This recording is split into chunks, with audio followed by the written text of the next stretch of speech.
You're watching the 420 Pace Reroll Saturday. You're watching the 420 Pace Reroll Saturday.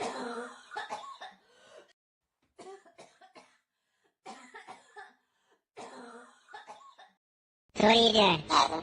Nothing? Why not? Trying to get on this Lifestyle Radio website. Sounds like a cool website. Yeah, it's alright. Oh, wait, I might have it. You might have it. You're listening to Lifestyle Radio. The opinions expressed during this show are those of the individual participants and do not necessarily reflect the opinions of their associated organizations or Lifestyle Radio. You like music, you like weed, well, we gonna be good friends indeed. This is how much I like more than smoking trees. They'll make you dance the do-si-do and teach you how to cheat the bro. Smoke a bowl on the 420 radio show. On Lifestyle Radio. See, I was muted and I was singing, and you missed it. You're supposed to unmute and sing. Was I supposed to be able to hear something? Yes. I never do when you guys do that, eh? I really weird. Well, I don't know if it's because I'm on the iPad feature or whatever it is. I'm not sure. Probably. Yeah, I just sing along. No, because every time you guys do that, sometimes it's like I'm thinking they're hearing something, but I don't. I'm thinking Mary Jane is having some issues today. Darcy will be with us. Hello, welcome. I'm Al. This is the 420 Radio Show. Thanks for tuning in. I don't know what we're doing today, but we're here. I'm the gnoming guy. I think Yeah. I do have a video. I got to go and look and see. I'm watching major junior hockey playoffs. I'm flipping around in the background. Did you watch the Bondsman yet? No, I'm going to. I was probably going to wait till I'm done. Hockey. Mind you, I'm caught. No, well, hockey too. I won another season. My finishing Yellow Jackets. I can't get into it. I tried. I'm not into that medieval shit. Medieval? You think it's medieval? Yeah, I thought that's what it was. No, I couldn't get into it. It's kind of like I never really watched the show 100. It's kind of like Lord of the Flies and Yeah, a lot, and the TV show Lost merged Lost is together. Good. Yep, Lost is good. It's kind of weird like that, but my wife and I liked it. So I'm just. You know what I've been watching the last couple of days because I got the 7-day free trial on Crave. Yeah. I watched. Did you watch Suits when it was really big? I never watched any of the Suits stuff. Never watched any. Well, I've just started watching the first season of the reboot Suits LA. So it's all I know it's got Green Arrow boy on her, entertainment lawyer and stuff like that. But and Harvey just showed up on it. Whoops, sorry, spoiler alert. There's supposed to be a lot of cameos in the first season, including the princess is supposed to show up at some time. I'll probably never watch it because it's really good. I've watched all of the Suits. It's about lawyers. It's all lawyers, but Suits LA, hey buddy, is entertainment lawyers, and they're bringing in. Wasn't that LA Law? No, it's different. They're bringing in actual celebrities to be a part of the storyline of each group of shows. Like John Amos was on it. They've had a whole bunch of people on there. I don't know the names, but and I've been enjoying it. No, I know people that watch it. I just never. I don't know. I probably also don't watch anything that's on like cable. I don't. It's not cable anymore. So you want to watch another season? I was instantly halfway through it. I wanted another season already. Marcel Bondsman. Oh, The Last of Us. The Last of Us starts this weekend too. Actually, that's already on there. Season 2? Oh no, season 1's up there. I think season 2 starts like Sunday or something like that. I'm having a hard. Like I've been going through the different shows that they have. I've got it till the 13th, I think. So I love Crave. It's something I buy the whole year for the year. It's expensive. It's one of the more expensive one. I have I think $300. I think for the year. $21.95 for Crave. I just pay the year subscription, whatever the fuck it is. I have Prime, so I get the channels within Prime. I've got City TV because there's Discovery, and yeah, I have Prime. And I have Prime, City TV, and Stack TV on Prime. That's all I have. I canceled my Netflix. Yeah, my kids won't let me. I don't watch it. It's like I haven't been using Canva lately, so I cancel that until I need it again, right? I have to admit, with wrestling on, I'm probably more likely to keep Netflix myself now. They have lots of wrestling on Prime as well now. Not WWF or E. No, I think it's WCW. Oh, maybe, yeah. No, or whatever it is, but they've got all the hockey games, all the baseball games, all of the sports. They've got sports nets, everything. But now Rogers is mimicking them. A lot of the big networks are bringing on Stack TV and all the it's funny. Like Seth Rogen's got a new show, The Studio. Yes, on Apple TV. But they're actually even you can actually even pay for it and watch it on Prime. I saw. You can get they cross. They're all crossing over each other now. Well, Prime has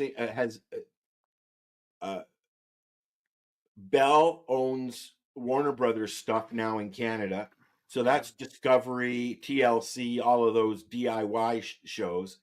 So now they've invited Rogers to run Stack TV as well, and they say it's all Canadian content, but it's not. But you can. I like it. I don't even watch Stack TV stuff much. Mostly City TV stuff.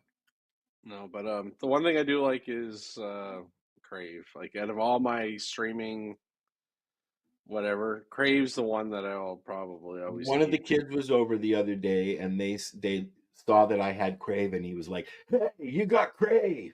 I was like, "Yeah." I just got the 7-day free trial though. Like it's too much.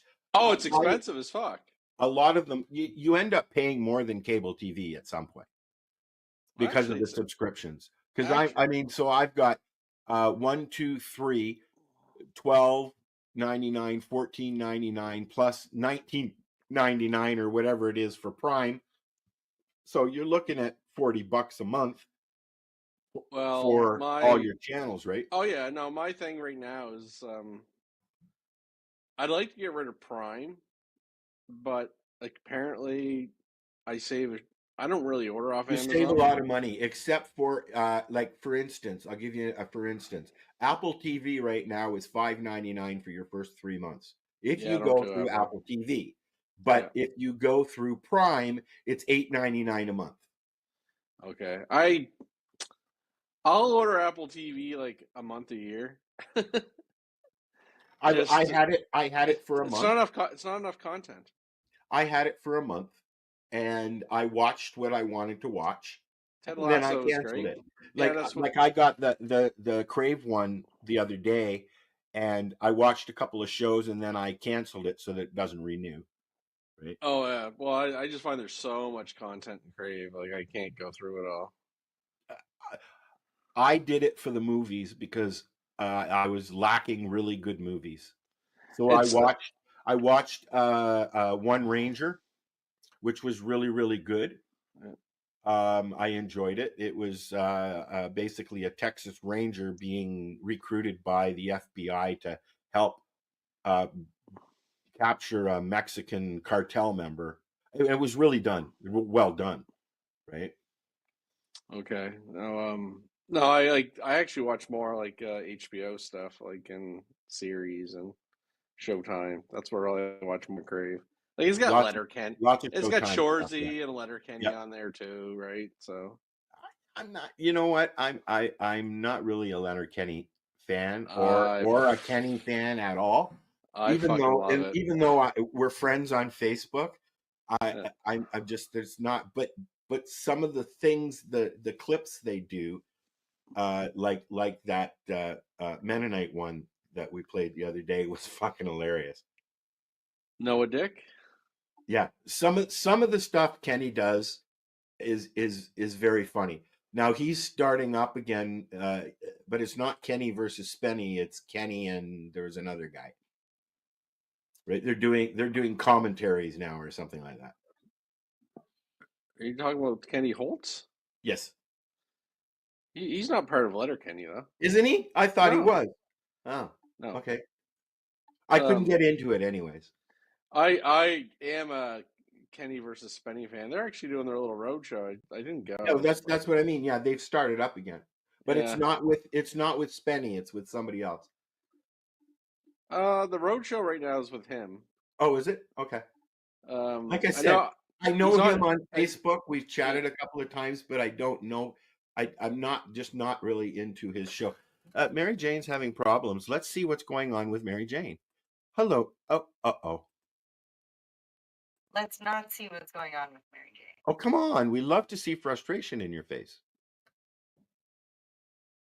Come on. What's the problem, sweetie? Are your kids sucking up the bandwidth again? She's screaming at me right now. Marcel, where are you? I'm right here uploading a video. Oh, you found a video to run? Yeah, but I've got to upload it to YouTube, and I'm just. I haven't figured out how to do that yet. What? Uploading it to YouTube. You go into YouTube and. I've just been downloading them, and then putting them where I want to put them because I'm not loading them anywhere yet. Yeah, you go in and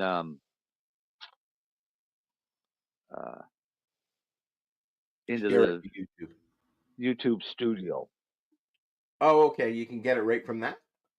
Well, you go into YouTube Studio and or Studio YouTube and plug it in there. Take your account and create. If you're French, Studio YouTube. Yeah. Well, that's the way it's written on the header on the website. But I don't know what the rules are now. But it used to be that you were limited to a particular size of video. It does a preview in 480, but you can download it with your watermarks and things like that at 1080. Yeah. But I have not seen any. That's what you uploaded other than share and physically downloading it, which I've been doing. Is your buddy still playing with the AI stuff, Len? For Optimus? AI stuff. Yeah, with the in-video stuff. Your little information posts. I don't know if he uses AI, Chris. I don't know if he does AI or not. I guess he probably did. I guess I've seen them. Yes. No. Chris still does the post. Good. Chris is kind of a fun one because he's technically an engineer, and Chris wasn't always into cannabis himself. He's an explorer. Well, no, that's what we are, cannabis explorers. Well, he really is starting to use it more for his own reasons. So he does his own kind of his own education and research as an own, like he does promotions for Optimus on the webpage or on the Instagram. Yes, but a lot of the stuff he's doing is his own research and education and blah blah blah, and his own experimentation. So I think it's actually pretty cool just to see some of the stuff he comes up with. Some of the information videos are kind of cool, and why did I bring that up? Take me down. Yeah, put me he's pretty good at it. I was trying to add Mary Jane is what I was trying to do. But that's the cool thing about Chris, is to say, like, a lot of it's his own education. Let's all pray with Mary Jane. Not even funny. I don't understand. Like, I did this last week. Why did I? Mine sucked last week too. Well, yeah, no, I'm on my mobile internet because between We can my tell you're daughter packing. playing games and Timmy editing a video, it's just, there's not enough data. It's not enough internet. Can I make a suggestion, please, Mary Jane? Go into your settings, your video settings, and drop it down to 480. That will help. Ooh, techie stuff. Yeah, well, when you've been sitting here playing with computers for what? How many years now? 50 years? Yeah, it feels like that. Uh-huh. Yeah, it's funny having conversation with the kids the other night. We were talking about how we used to stream with sites like Napster and BitTorrent and how it worked. Well, yeah, until yeah, Yeah, until Metallica came along. yeah. Metallica fucking ruined that for It's everybody. it's all Lars' fault. He's the Yeah, single no, handedly took it seriously, down. Laird's and Metallica. I know he did. I know Killed he was. Napster, but Napster is now in Montreal, and they're just a serving site. Yeah, you can go and buy, like iTunes. You can go and buy albums and stuff like that from them. But well, yeah, no. I mean, they made good coin while they had the opportunity. Oh, I'm sure they did. Yeah, a lot of people did. Yeah. Two Cows used to be really big too. Oh yeah, and they're still around. Yeah. I remember BearShare, LimeWire. BearShare, LimeWire. LimeWire was the one that took over after, or tried to take over after Napster. Right. But I mean, I enjoyed Napster. I enjoyed what they tried to do. I think everybody did. Like the IRC, it's all gone. Yeah. I mean, all the IRC, the chat rooms will always be. IRC is still there. The IRC is the basis of the internet. Right. If people know how to get in there and understand what they're seeing, then I mean, MIRC could be back in really viable chat program, but I still have a copy. So do I. It doesn't have all the bells and whistles of pictures and video, and it's literally the first fucking chat. Yes, and then See You See Me, when Cornell developed See You See Me, they developed it to use as a chat window to talk to the Space Center at the time. You mean ICU? No, I'm talking See You See Me. See You See Me was the video conferencing software. Isn't that a Lionel Richie song? No, that's yeah. It was the first video conferencing software, self-standing software. You had the server, you had the client, and it was freeware, developed by Cornell University as a telecommunications platform before Skype. And some of my members were the original Skype team. And so I watched that whole era grow, Skype become what it is. And as of tomorrow, Skype is, or actually it was the 5th, I think. It's done, isn't it? May 5th is the last day for Skype. Skype is gone. And we used Skype for 10 years. So didn't Skype really become Facebook Messenger? Basically, yeah. And now they're migrating it into Microsoft Teams. Let's go back to this ICUC Me. No, just See You See Me. See You See Me. Yes. Spelled out SEE? SU. CUSEEME.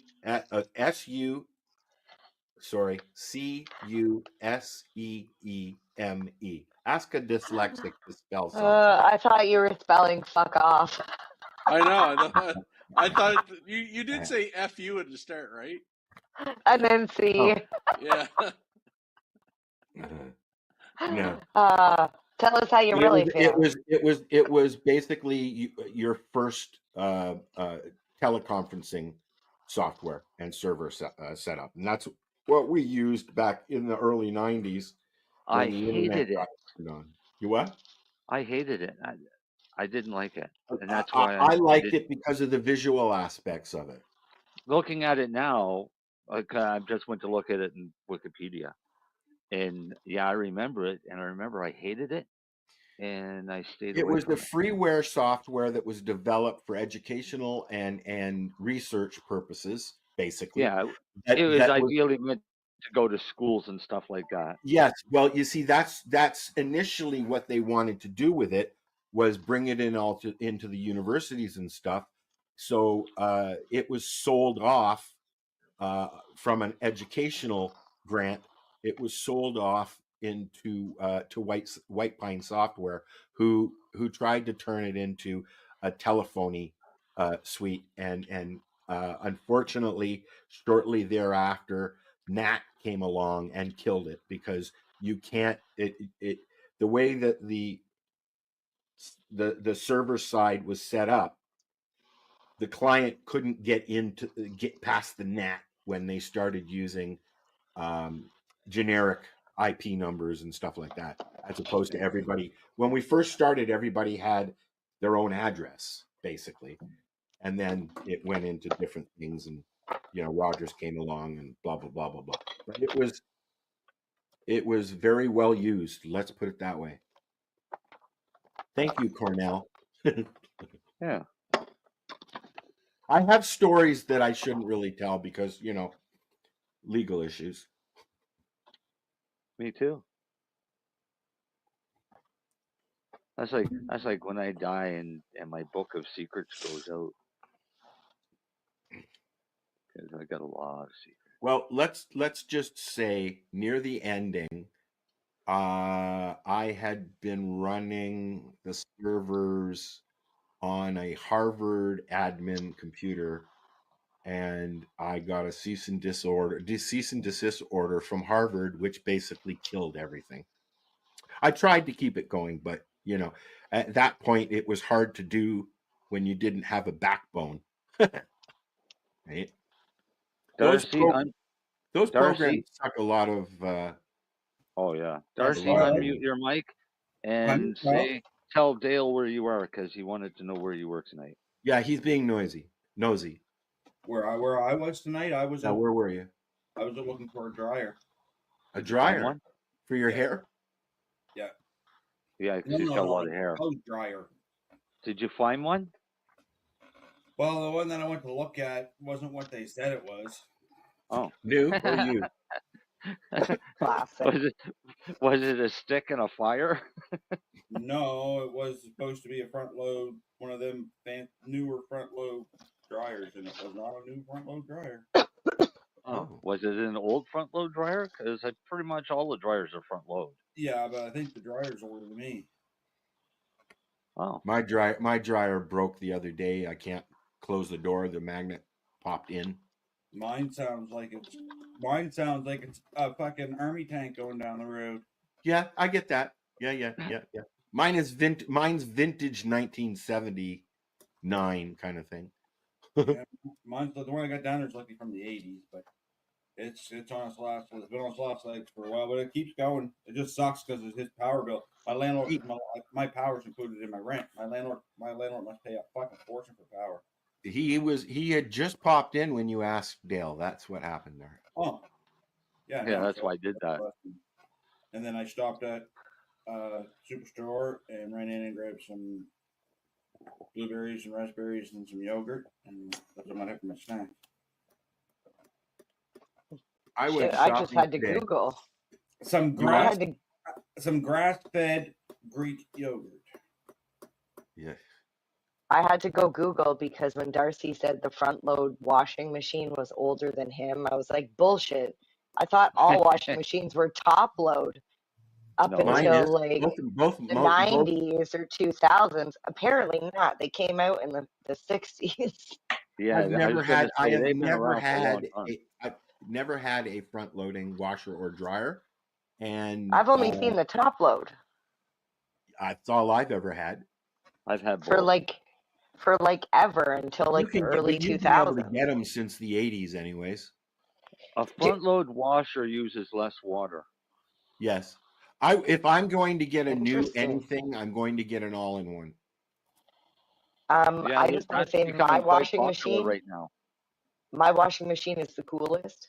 It's got the front load, but it also has a secondary door. So if you forget You to can put chuck like stuff something in there, you can just like shove it Drop through the something in the door. top. Yeah. Yeah, in. love it. You can be like, and then put it in the door. Yeah, I'm like, that sucked. How did it fall on the floor? Hey Al, Yo, I have a strain. I'm smoking a strain tonight called "What Are You Smoking?" oh, that's cool. I'm smoking some cross. I grabbed a few nugs of each.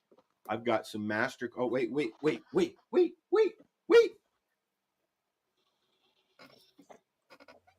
What are you smoking? I'm smoking up a crush of some Death Bubba, some Master Kush, and some Platinum Pink Kush. Oh yeah. And I just mix it all up. I like the buzz because I find that each one individually, I don't like the buzz. Well, that's one way to do it. What are you smoking there, Missy? Same Oreo McFlurry. Marcel? Hash? What? Huh? Which is smoking. Hash oil and a double ice cream ice cap. Ice cream ice cap. I had a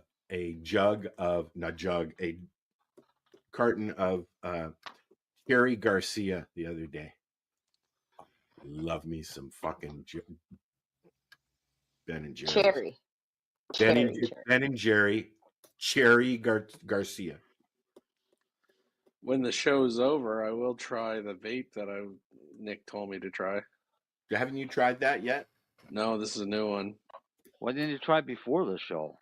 No, that's because it's 50% THC and 30% CBN. Oh, night. Yeah. Oh. What one is that? Can you talk about it? Or? Oh yeah, no, it's Glacial Golds. Okay. I've heard good things about them. Yeah, but it'll be interesting. He tried it the other night. He says it's go to sleep. It's CM Punk's move. Is that CM Punk or is that Rollins, Darcy? CM Punk. Yeah, it's CM Punk's move. Go to sleep. Yeah. No, they got WrestleMania next weekend. Yes, they do. On Easter weekend? That's awesome because it's my birthday weekend. That's fucking awesome. Wow. That likely never ever happen again. Easter 420. Yeah. Hey, my birthday's on Good Friday, so I hope it's a Good Friday. I've always said this. Why don't they call it Bad Friday? That would be antisocial. Well, no, like Good Friday's like seems weird. You got to fucking beat the fucking killed. That seems kind of bad. Good Sunday makes sense. Next, the playoffs start on the 27th, correct? Or is it 19th? For what, hockey? Hockey. NHL? Yeah, something like that. I I think it's the Blue Jays start on the 27th. I think. Or they already? No, they're already playing. Yeah, Blue Jays can fuck April. off. Must have been Hey, April are they still first in the division, Lenny? Blue Jays can fuck off. Why? You don't like that they signed Vladdy? No, I don't, because he was supposed to play for my Red Sox next year. No, we kept him. Sorry, homegrown. He's ours. He's Dominican. He's not homegrown. Yeah, but he's born in Quebec, wasn't he? He might have dual citizenship, maybe. Hey, everything I know about sports, I know from Timmy. So put it this way: he doesn't speak English very well. I did bring that up to Timmy. I was like, he should know better English. He's like, but he knows French, and I'm like, does he? Yeah, oui. You know, my French is reserved for players légers and la batte bleue when I smoked and drank. I was in Quebec for a week, and that's all I knew. And s'il vous I plaît. couldn't even figure out how to order pop when we went down there when I was in high school because they call it soda. Yeah, they do, and I fucking hate that. That's an ongoing. That's an on. Most of my first cousins are in the States. They're from the States, and because my mom was born in the States, and that's where her sister is. But the ongoing family argument between the Canadians and the U.S. is the soda pop. So you'll hear people, and I'd like a soda, please. No, not in Canada. No, it's pop or soda pop. I'm good with soda pop. Unless it's cream soda. Then it has to be a soda. I love cream soda. If a cream soda is a soda, does that mean that a root beer is a beer? It is actually a beer. Wow. But it's not got alcohol in it. That's all. Ginger ale is really ginger ale. Yeah, it's a ginger beer. It's an ale. Yeah. I bought a can of Jamaican ginger beer from the international section at Sobeys one day and I brought it home. Holy fucking spicy. I was just gonna say it's spicy, yeah. Ginger beer is spicy though. Not much into ginger beer, but I do enjoy a good what do you call it? If you're up to say Moscow Mule, that's all I use it for. No, I'm not into the heavy beers and stuff like that at all. No, it's a maple syrup product. They make it out of maple syrup. Sarsaparilla? Well, I can't remember the name of it. But anyways, next subject. Let's move on. Yeah. So has anybody got anything planned for 420? WrestleMania. Yeah, it's our kid's birthday.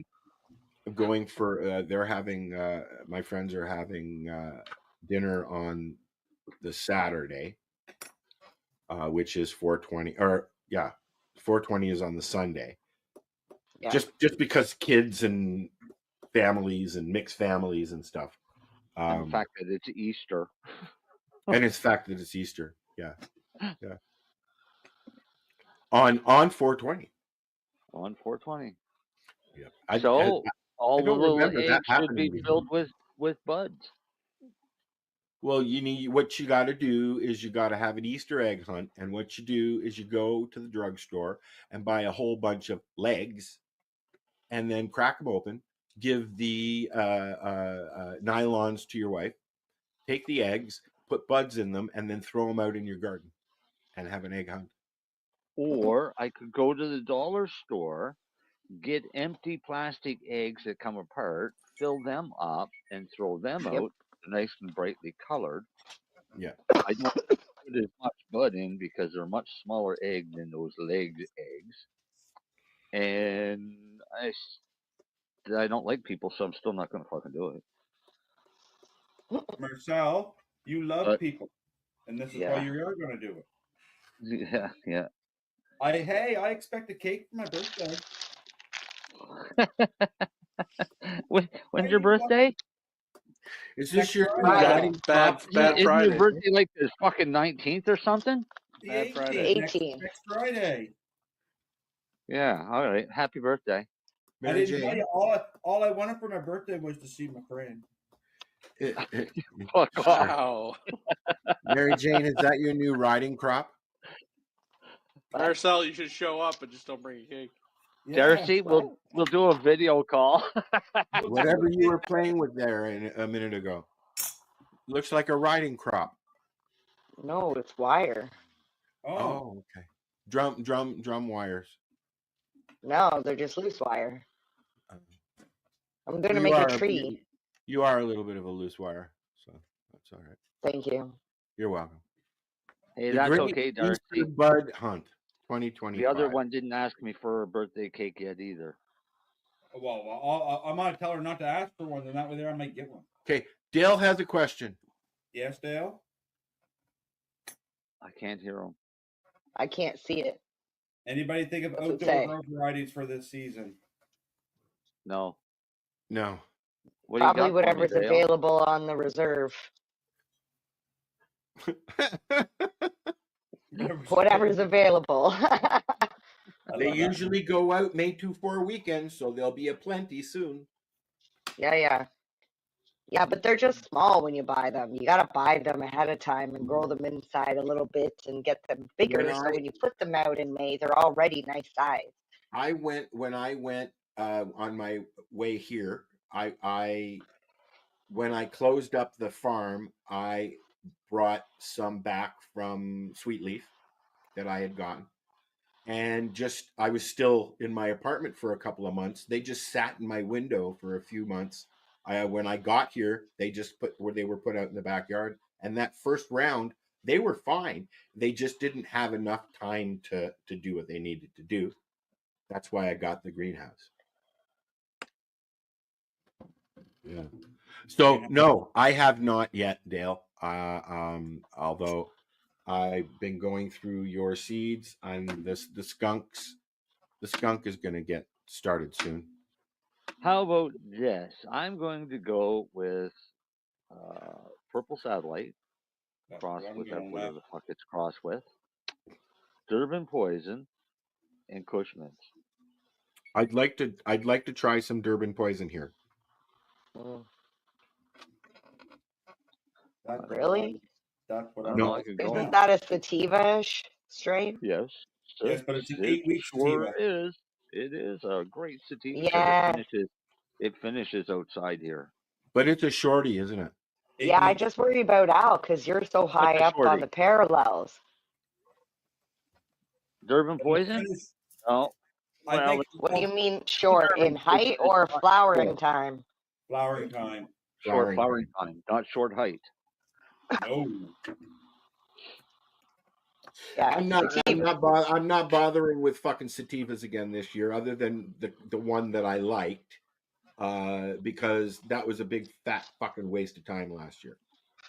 Well, that's okay. I got a message from somebody saying they would like to have similar indica strains to what they grew last year. Good luck. And I thought, great. And then they listed off the strains, and they were all sativas. So, well, I mean, I still have some Pineapple Express. I've got all the stuff that Dale sent me. He suggested the skunk would work very well here. I'm definitely going to put Northern Lights down in the basement as a mum, but worry about those in the fall downstairs, because I want to try it inside, right?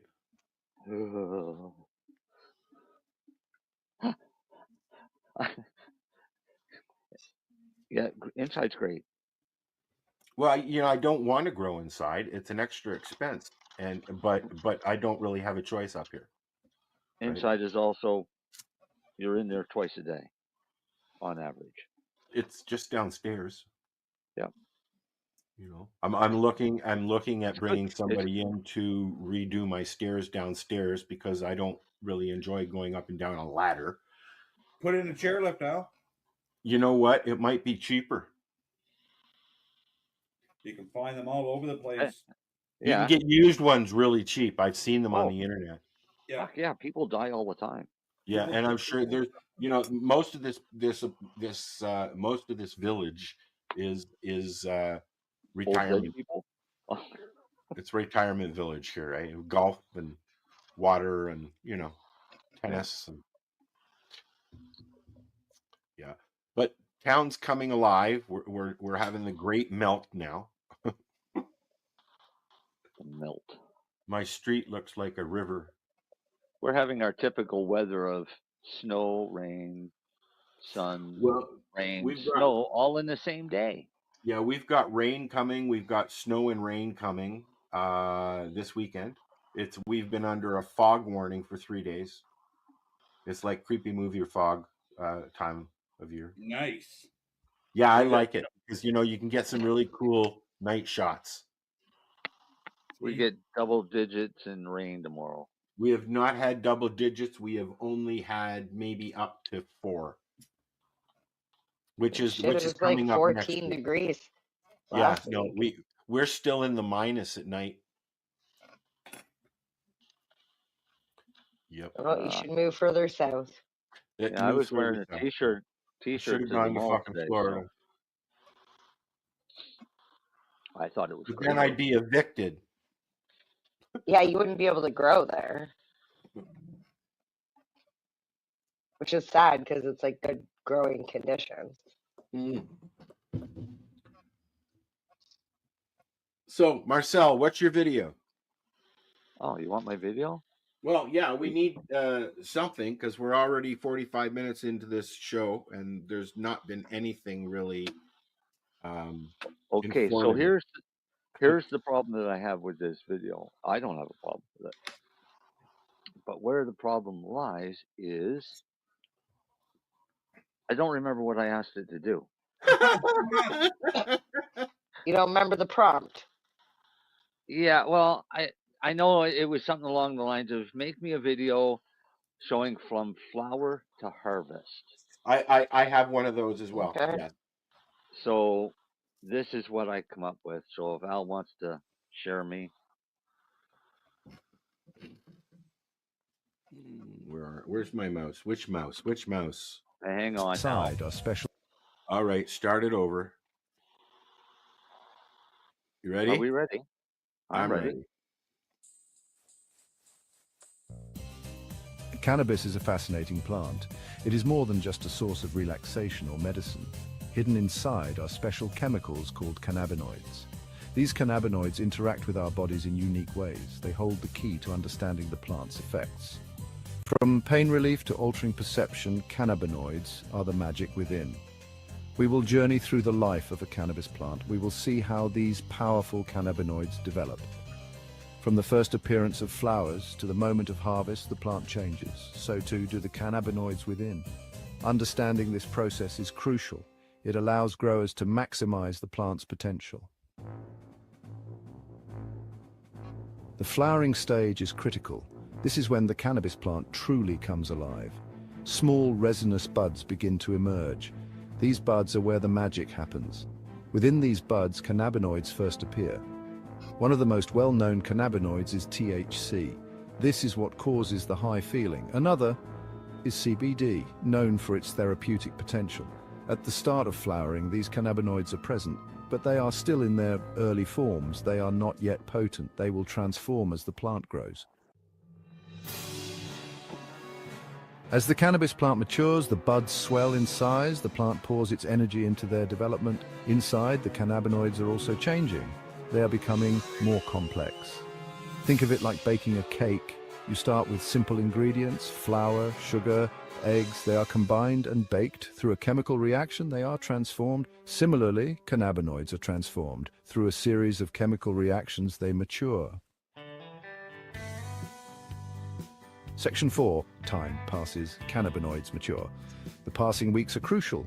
The cannabinoid profile of the plant continues to evolve. The levels of THC increase, leading to greater psychoactive potency. CBD levels also rise. This offers a counterbalance to the effects of THC. Light, temperature, and nutrients all play a role. These environmental factors influence the chemical reactions within the plant. Skilled growers manipulate these factors. By doing so, they can influence the cannabinoid profile. They can create plants with specific effects. Section 5. Harvest, the cannabinoid peak. The harvest stage marks the culmination of the plant's journey. This is when the cannabinoids are at their peak. The buds are heavy with resin, rich in THC, CBD, and a host of other cannabinoids. The plant's aroma is at its most pungent. Harvesting at the right time is crucial. It ensures the optimal balance of cannabinoids. Too early, and the plant's full potential is not realized. Late, and the THC may degrade. This can lead to an undesirable effect. Section 6. Understanding the cycle. The journey from flower to harvest is fascinating. It is a dance of chemistry and biology. Understanding the cannabinoid life cycle is essential. It allows us to appreciate the complexity of the cannabis plant. It empowers us to make informed decisions about its use. Whether for medical or recreational purposes, knowledge is key.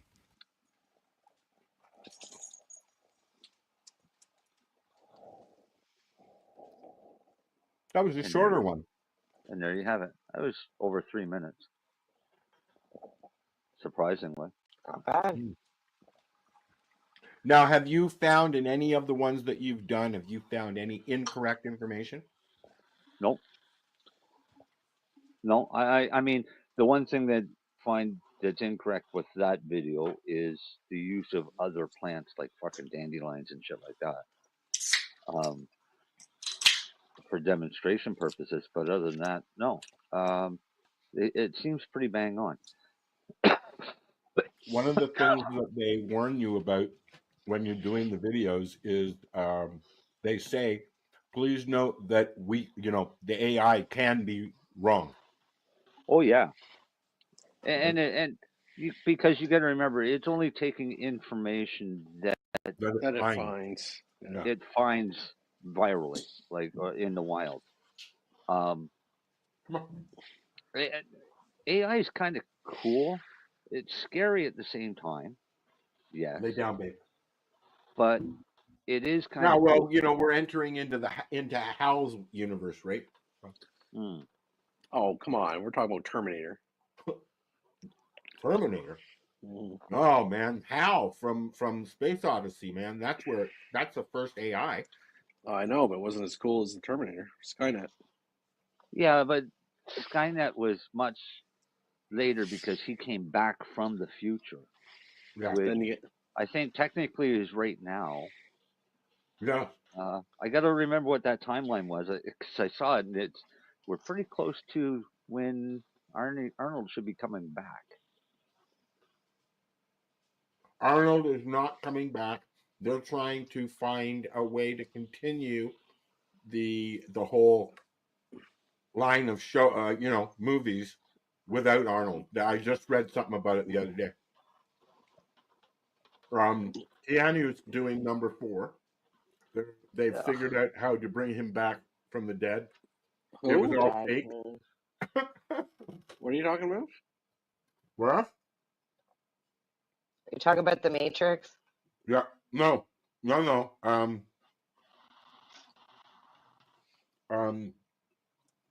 John Wick. Well, it's technically Ballerina. That's what it's coming back. Yes, that's the John Wick 4 is Ballerina, isn't it? No, John Wick 4 is John Wick 4. Okay. But anyways, I read in the introduction that it was all fake. What? His death. No, well, Ballerina is basically in the John Wick universe. And I don't know if it's during movie 3 or 4, like it's almost like they cross over in a scene. But are they doing a Ballerina version, like another spin-off? I don't know, but that's the next movie coming out. It's called Ballerina. It's a female John Wick, basically. Okay. We have, gentlemen, I just read about John Wick 4 the other day, and I didn't watch any of the video or anything. I like that series. We've got 5 more years. Of what? I like that series. For Terminator? Yeah, 2029 is the year that Judgment. That's Judgment Day. Yeah, and Arnold will not be in it. Skynet is self-aware. Yeah, Skynet self-aware in 2029.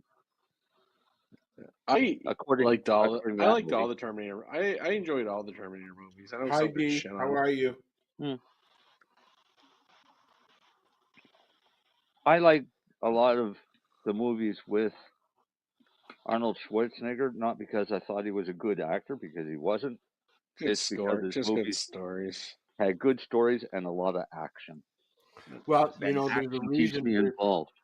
There's a reason why Sly and Arnold are the biggest box office draw, out there, or one of them, anyways. Anyone looking for a dog? What kind of dog, Dale? And Tom Cruise is doing one more Top Gun. Not Top Gun. Wait. What's the other one that Is there any new talent? I'm so sick of hearing about these. Like Tom, how old is Tom Cruise? God damn. 60. I think he's 62. Nobody wants to see him or Will Smith running down a fucking Well, I don't alley know about that No, but the because you know problem what? is After new talent. After New COVID, Tom Cruise brought Maverick back to the theater, and he single-handedly opened up the theaters again for people. So, yeah, I get it. We need some No, new. I understand what she's saying I do too. is there's no new talent. Well, there's lots of new talent. It's just There's no none new of talent that worth watching. caliber.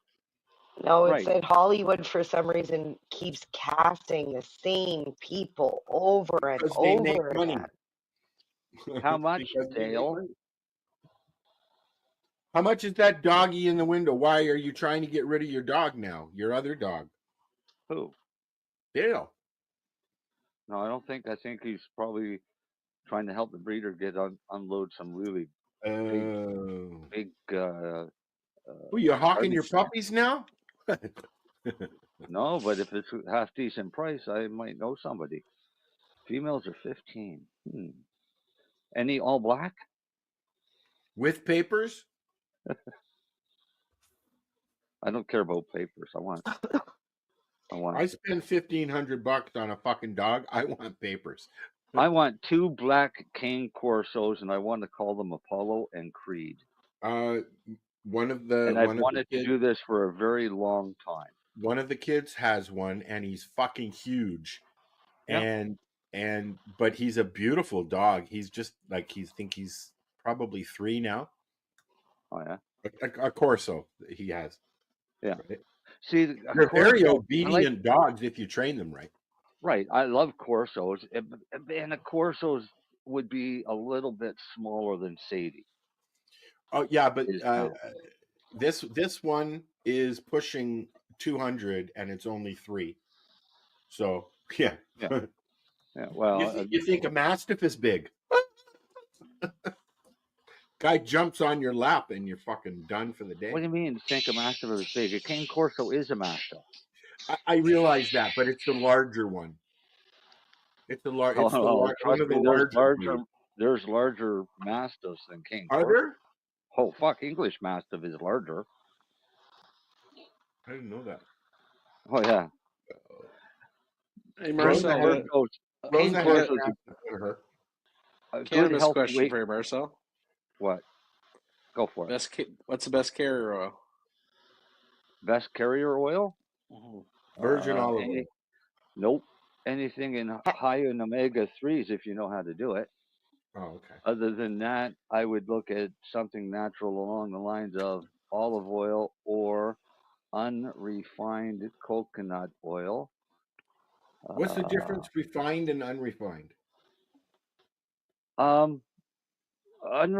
Refined, you end up having a lot of the goodness taken out of the coconut oil, but also refined to the point where most people look at it as refined as MCT, which is I don't like that. Yeah, it's called poopy. It's like it's you medium take this, chain. you have poopy in the morning. Medium chain triglycerides, so it doesn't harden. Right, so they've taken long chain triglycerides and broke them through a series of heating and cooling. It acts like what, Lenny? In the human body. What does MCT oil act like? Laxative. Right, because that's what it is. So it becomes poopy. That's why Al says they're poopy. Poopy pills. Yeah. But an omega-3, if you can do it, but you can't eat omega-3. I like to use coconut oil, and as you know, I've tried virgin olive oil. Yeah, it doesn't even have to be virgin olive oil. It can be just plain olive oil. It's what I had. Yeah, like raw olive oil. It was on sale, a big jug of olive oil, so I bought it, and it happened to be a virgin. So, high fat content, naturals like butter, really good. So, ghee. What about margarine? What? What about margarine? Margarine? No, yeah. No. It's really hard to get that oil to mix with the plastic oils, right? And I don't recommend margarine by itself. Margarine's like only a couple molecules away from being fucking plastic. Yeah. So I figured I'd ask because I knew somebody would want to be like, yeah. well, it's almost butter. No, and that's why we always say it's got to be a natural oil, right? Whether animal or vegetable, it's got to be a natural oil, not a chemical concoction. Do you know where margarine came from? No. They Was it a designed mechanic? they designed it to feed geese and turkeys to fatten them up, but it fattened them up too bad, and they had all kinds of this shit, and they couldn't feed it to the animals anymore. I can't load So the URL. they Dale. added butter flavor to it and gave it to people as an alternative to butter. That it would be safer and better for you because it's not butter. Yeah. Now I'm a fan of hemp seed oil for carriers. Any product that I've had with hemp seed oil, I find the effects are a little stronger, but mostly it lasts longer. Right, and the reason being is the lipid reaction on the CB1 and the CB2 receptors. So the CB2 receptors are only activated through omega-6 oils, right? So your THC and everything goes to that, gets you high. It's great, super, everything's like that. Omega-3 oils activate both CB1 and CB2 receptors. You get a much better therapeutic relief as well as a much better bang for your buck. But you can't smoke it. Oh no, I'm talking. This is all for oral. Yeah, but Oral? Somebody say oral? Oral. Like intake. Yeah. Ingestion. Oil.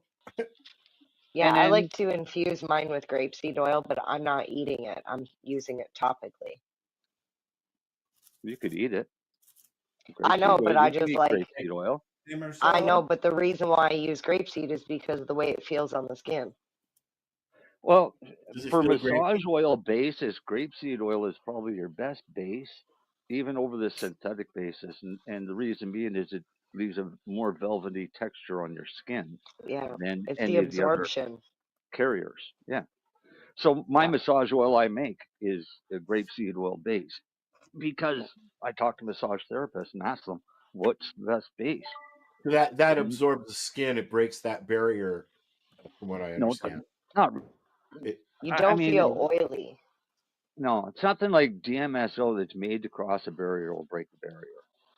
Oils don't really break that barrier. They just get slowly absorbed and taken in through the pores and stuff like that. Yeah, I noticed the olive oil mixture organ. that I made for my stomach didn't absorb very quickly, but it did eventually. Most of it wiped off at the time. Yeah, it well, if you think about it, so everybody claims that Jesus is his anointing oil, and I'm not religious. I'm not going to get into I believe this shit or anything. What Fico? No, I know the recipe for Jesus' anointing oil. It's Exodus 13 something, isn't it? Yeah, and basically you start with 12 bushels of cannabis flower and olive oil and frankincense and myrrh and everything, and he basically made a gigantic tincture that was rubbed all over him. And if you do that every fucking day, you're going Jesus? to start, you're going to start having hallucinations and visions. Right? Are you really? Oh, yeah, I suppose. Never mind. Yeah, I know what you're talking about, Marcel, because I rub shit on my. I think it's called what? Cannabon or something like Q. That starts with a Q. Cannabosum. Yeah, cannabosum is how they refer to as in the Bible as cannabosum. Yeah, it's like Exodus 13:35 or something like that. Marcel, remember when I rubbed something somewhere on my upper body that kind of was a little intense? Yeah, I told you not to. I just laugh about it every time I think about it. Think about it. Hey. Listen. There's so many things that people have done with cannabis, and we call it learning from your mistakes. One of those is mistakes. Darcy knows never to do that again. Well, that's It's something really high. that we used as a learning tool that we would never suggest anybody ever do this, and actually frown on that idea. Very similar to Chris Backer's adventures by putting cannabis oil directly onto his eyeball to see if it would help with his blindness. It didn't.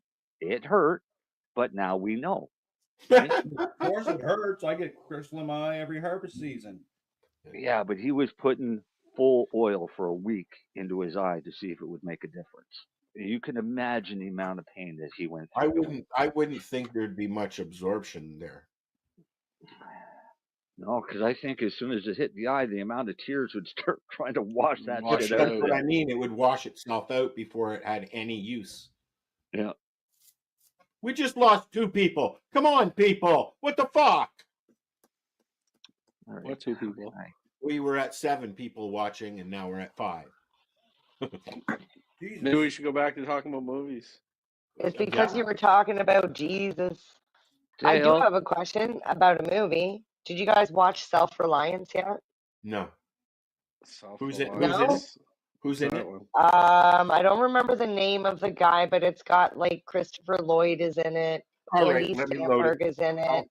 Anna Kendrick is in it. But it's based on the theory. Obviously.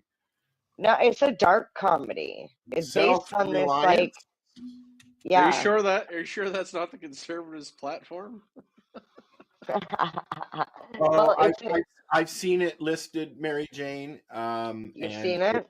It's on. I've seen it listed, but I don't have Netflix anymore, and that's where it is. Do you want to watch from Hulu? Do you want to watch the trailer? Oh yeah, that way I don't have to talk about it. Well, you can still talk about it. No, it's better. The trailer for Self-Reliance. All right, hang on a minute. Yeah, that's the Seth Rogen one, isn't it? No. That's the studio. Hi. Are you the actor Andy Samberg? I am. I'm a big fan, man. Oh, thank you very much. Hey, I got a question for you. You want to get in? Thomas Walcott, single, no children, no dependents. Job is network management, physically fit. Guess they're not too strict about that one. I'm joking. Kind of serious, though. You have been selected to partake in the biggest reality show in the dark web. There will be people trying to kill you, the hunters. What are you talking about? There's people trying to murder me? Shit. Very much so. You will have 30 days to survive. You will only be killed when you are alone. So let me get this straight. You cannot touch me if I'm with someone, and then I get $1 million. What are you doing? What are you doing, man? Why'd you leave my side? I had to take a shit. Why didn't you wake me up and bring me with you? Because I'm taking a shit. Let's play. What the fuck is this? This is James, my new friend. He pays me to shadow him. You cannot have this person sleeping in Mom's house. Are you gonna shadow me? No. Are you gonna shadow me? No. Shit. Are you gonna shadow me? I don't want to take away James's job. This is gonna end badly. Aren't there other people playing the game who could hang out with you?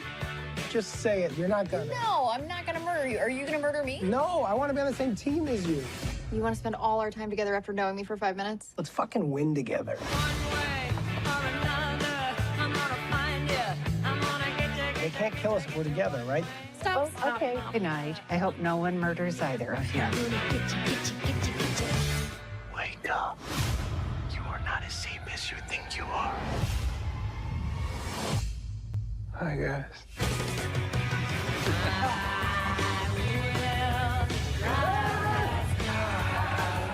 Why are you playing the game? I guess I did it because I want to be around people more. I think we did it for the same reason. I don't want to burst your bubble, but the game is a comedy. How's it a comedy? They're trying to fucking kill us.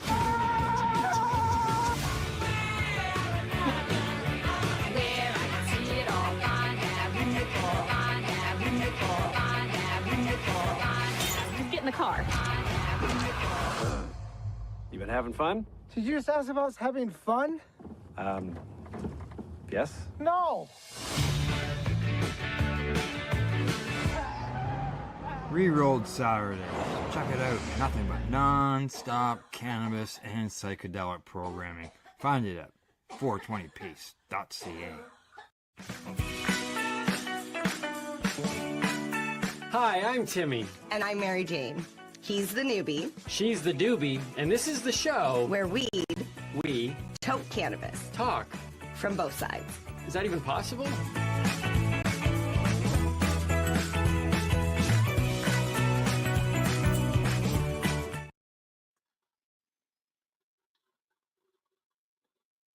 So did I answer your question, Lenny? Yeah, no.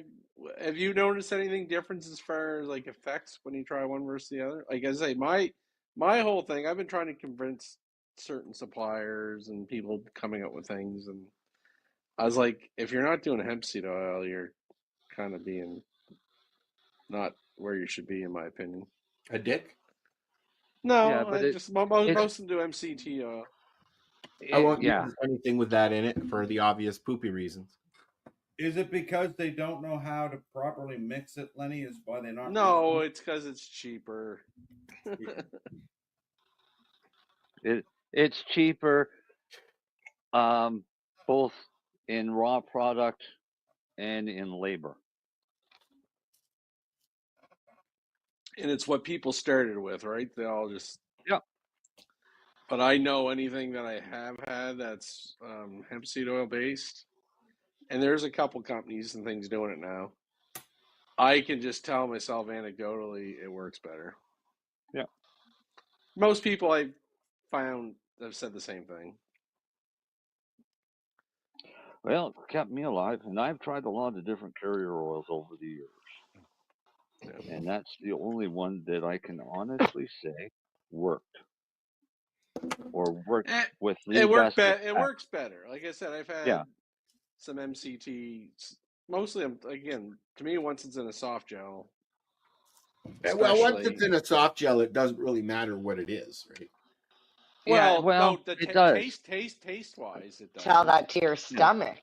Fair enough. But see, yes. But see, you could also be comparing apples to oranges because, you've tried something that one manufacturer makes with one carrier oil, and you've tried something that another manufacturer has made with another carrier oil, that type of thing, and you have there's no real consistency between the two, other than the fact that they're completely different products.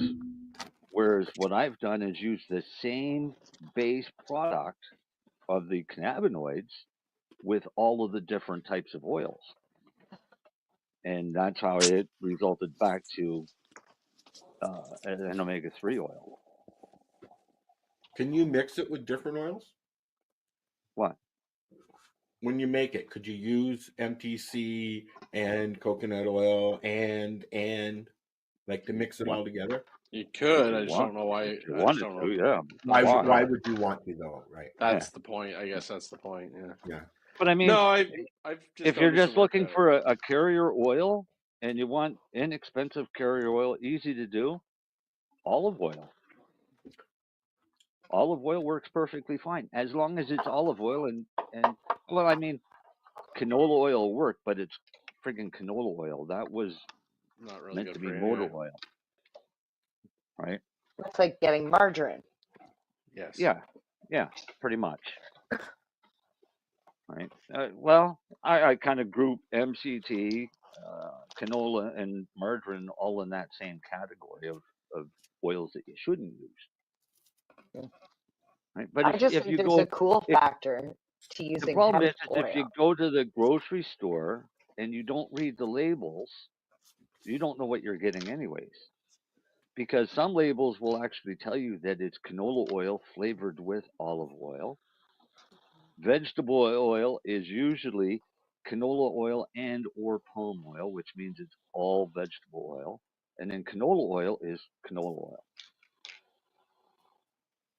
Right? So read the label before you purchase your oil. I could pretty much just assume that I've never actually bought canola oil in my life.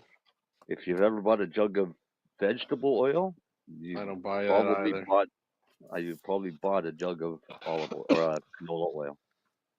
Yeah, no, I don't. I usually just go olive oil or So avocado oil. what I is was using a lot of money. what is the best alternative, well, or the best oil to use if you want to be a little more on the weight conscious side? Because some of the oils that you use can really, pack on the Tallow, pound. Al. Called moderation. And Yeah, don't deep fry it. moderation. To be Beef honest, tallow. butter. Butter, Yeah. yeah. Butter is probably the healthiest of all of the oils, other Really? than Yeah. going into omega-3 fish oils, things like The, that. the only thing with butter is what you're cooking. Like if it's high temperature, it burns. You can burn. The butter burns the fastest, yes, when you're cooking. Yeah. Well, no, the butter solids burn the fastest, so ghee I use doesn't burn ghee. near as quick. I've just been Right? hearing about ghee. Same. I'm all I've been excited about this. I Ghee use is ghee just on my clarified grill. butter. Yeah. Yeah. Is that Ghee all is it is? just That's all it Yeah. is clarified butter. Doesn't You taste melt so good. you melt down a pound of butter And then and strain it. you Yeah. take everything off of that white chunky stuff Yep. and you have And that's ghee. clear yellow butter. Like I have an That's outdoor grill now, and I'll get it up to over 500, like 550, 600 degrees. Yep. That's how I do. That's how I do a steak. Mhm. I can only do it with really ghee or Darcy's right, tallow. Beef tallow.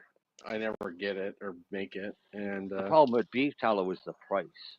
It's hard to find too. Hard to So find, they and sure don't carry it. Does ghee not burn? Ghee doesn't What? burn. Ghee holds. Well, it will, but it takes a really high temperature for a long time. I've yet to burn it. Yeah. If he's over 500 degrees, he's burning ghee. Yeah. But But at 500 degrees, he's burning any oil. No, but the ghee doesn't smoke up. No.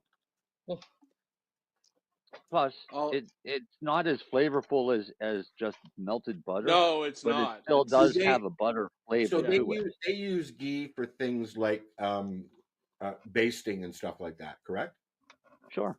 There's some people that's all the butter they use is Like ghee. that's what they would use in a restaurant, probably, right? Yeah, it's So easier. Butter tastes better, just like, you know. Yeah. I don't find ghee has much taste, to be honest. No. Same as avocado oil, the same. I don't find there's much taste to it. It doesn't have much taste to it, Lenny. That's what I was using a lot of. What? The avocado. Avocado, yeah. I rotate there's between the another two. high temperature oil, but I don't also like avocado really anything. I don't like the flavor at all. I don't care about flavor. You don't really taste the flavor of avocado in avocado oil, No, you don't. right? It's like hemp seed oil doesn't taste like cannabis. Fair enough, but I don't like avocado, so I won't use it.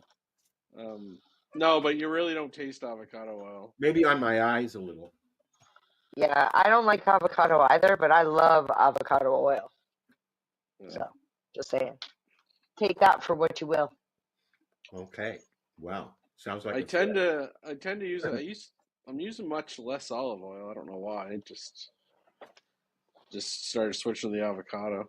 So I have a question. It's a bit on the food topic. Salt. Yes.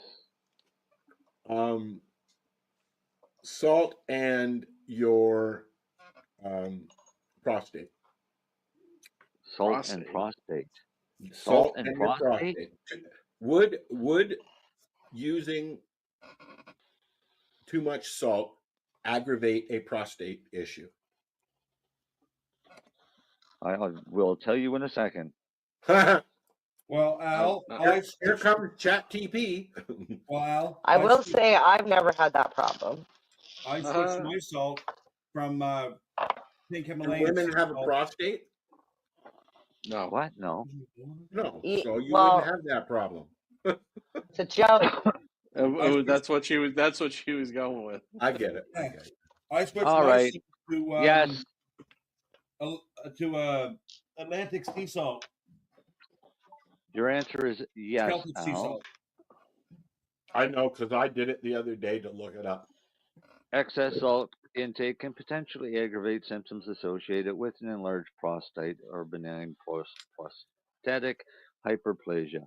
High sodium levels can lead to fluid retention, which can worsen symptoms like That's frequent urination and bladder And discomfort. the same thing can yeah. happen Like with your I don't heart. know if Yeah, it's directly on the prostate. It's just it's fluid retention. yeah, Well, that's a fluid retention thing. apparently, too much salt can do the same thing down below as it will do with the hardening of the arteries up top.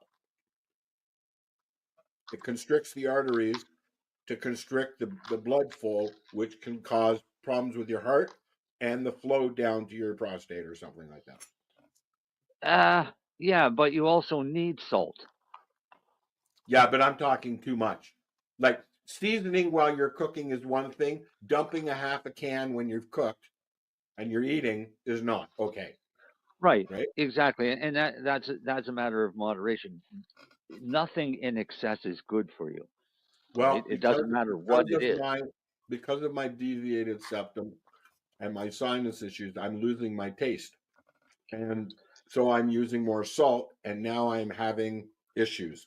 So So move away from salt I and did go to I did some capsaicin. research like you just did, and Yeah, now I'm going to drink more water and eat less salt. yeah, you should do that anyways. But if you wanted to After I'm have done these flavor, pretzels, I'll stop eating salt. but if you want to have an added flavor kick because you're losing your taste, use capsaicin or something like that. Well, I do get what I do is I get some frozen juice like lemonade, Yeah. and I mix it really light though. Like I'll take a spoonful and I'll make a jug, right? Like just like a lemon water kind of thing, right? But Mm. with and sometimes I'll get that real Ramon. Why don't you just get a real lemon and cut it in half and squeeze it? Because you can get the lemon juice and the little lemon thing, and then you've got the little lemon squeezy thing for doing other things with. Oh, okay, I get you. But Celtic salt, what is that? well, you just get more benefits out of the rind, the peel, than you do out of the actual juice. So Oh, Celtic sea salt's what I'm using now, well, Alan. I was just going to ask if sea salt is better. I don't really like the flavor of sea salt. Well, you I don't use have what to use that flavor? much. How much salt do you fucking get that you taste a flavor other than salt? I don't want to just taste the flavor of just the salt, right? Then why don't you taste the flavor of the actual food? I do. Not if I you do. got that much goddamn salt that you can I'm not tell using the that much difference between goddamn salt, but I'm salt, using too much. sea salt, and iodized salt. Well, But sea salt, it's a different taste, mm, right? I don't but really I ever mean, add salt to anything. You know I what? This has just Eggs. started. Just adding salt after I've cooked because I use very little to cook with and stuff, right? But then I'm like, I find myself adding more salt, and then now it's affecting other things, so I'm cutting back. Is all I'm saying. Dale uses black pepper instead of salt. I use pepper I use mostly. black pepper as Peppers, well, but I get very bad heartburn with too much spice. but pepper's really cool because pepper has a product called pepperine inside, and that's what activates turmeric, Yeah, right? So pepper in your diet is a really good thing, especially if you're, cancer conscious or any I try health not to conscious. use too much spice because I get really bad heartburn, especially from garlic. Garlic's good for you too. I have the same problems too. Too Like much I pepper. had pizza for dinner, and I'm going to be up at about 4 o'clock this morning going. So, and no, I can't just have a shot of milk because I can't drink dairy anymore. I hate Instagram. Jeez. I'm looking at puppy pictures and they're great, but I hate Instagram. Hey, that looks like Sadie. You show them on the thingy here because I didn't. The URL wouldn't Here, copy. just hang on. Let me go back and share. Let's find my right tab. Share it into the private chat. The link will go there, and I can click on it. I tried that. It didn't work. No, it was posted into the in the public chat. Into the Daily Post. Well, no, I just had them send it to me, but hang on, let me just share a screen, and I'll All go right. and look at it. Are you okay? You take people on a puppy trip, and I'm going to get some water. I'll be right back.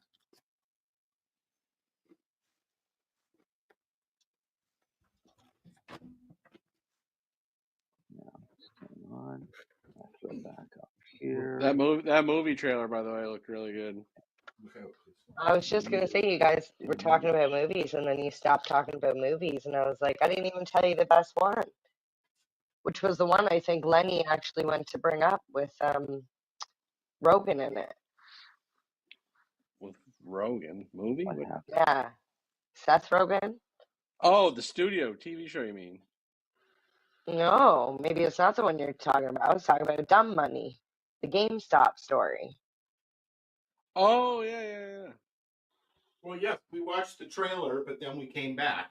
That trailer was Self-Reliance. It actually looked really, really good. Actually, yeah, it actually did.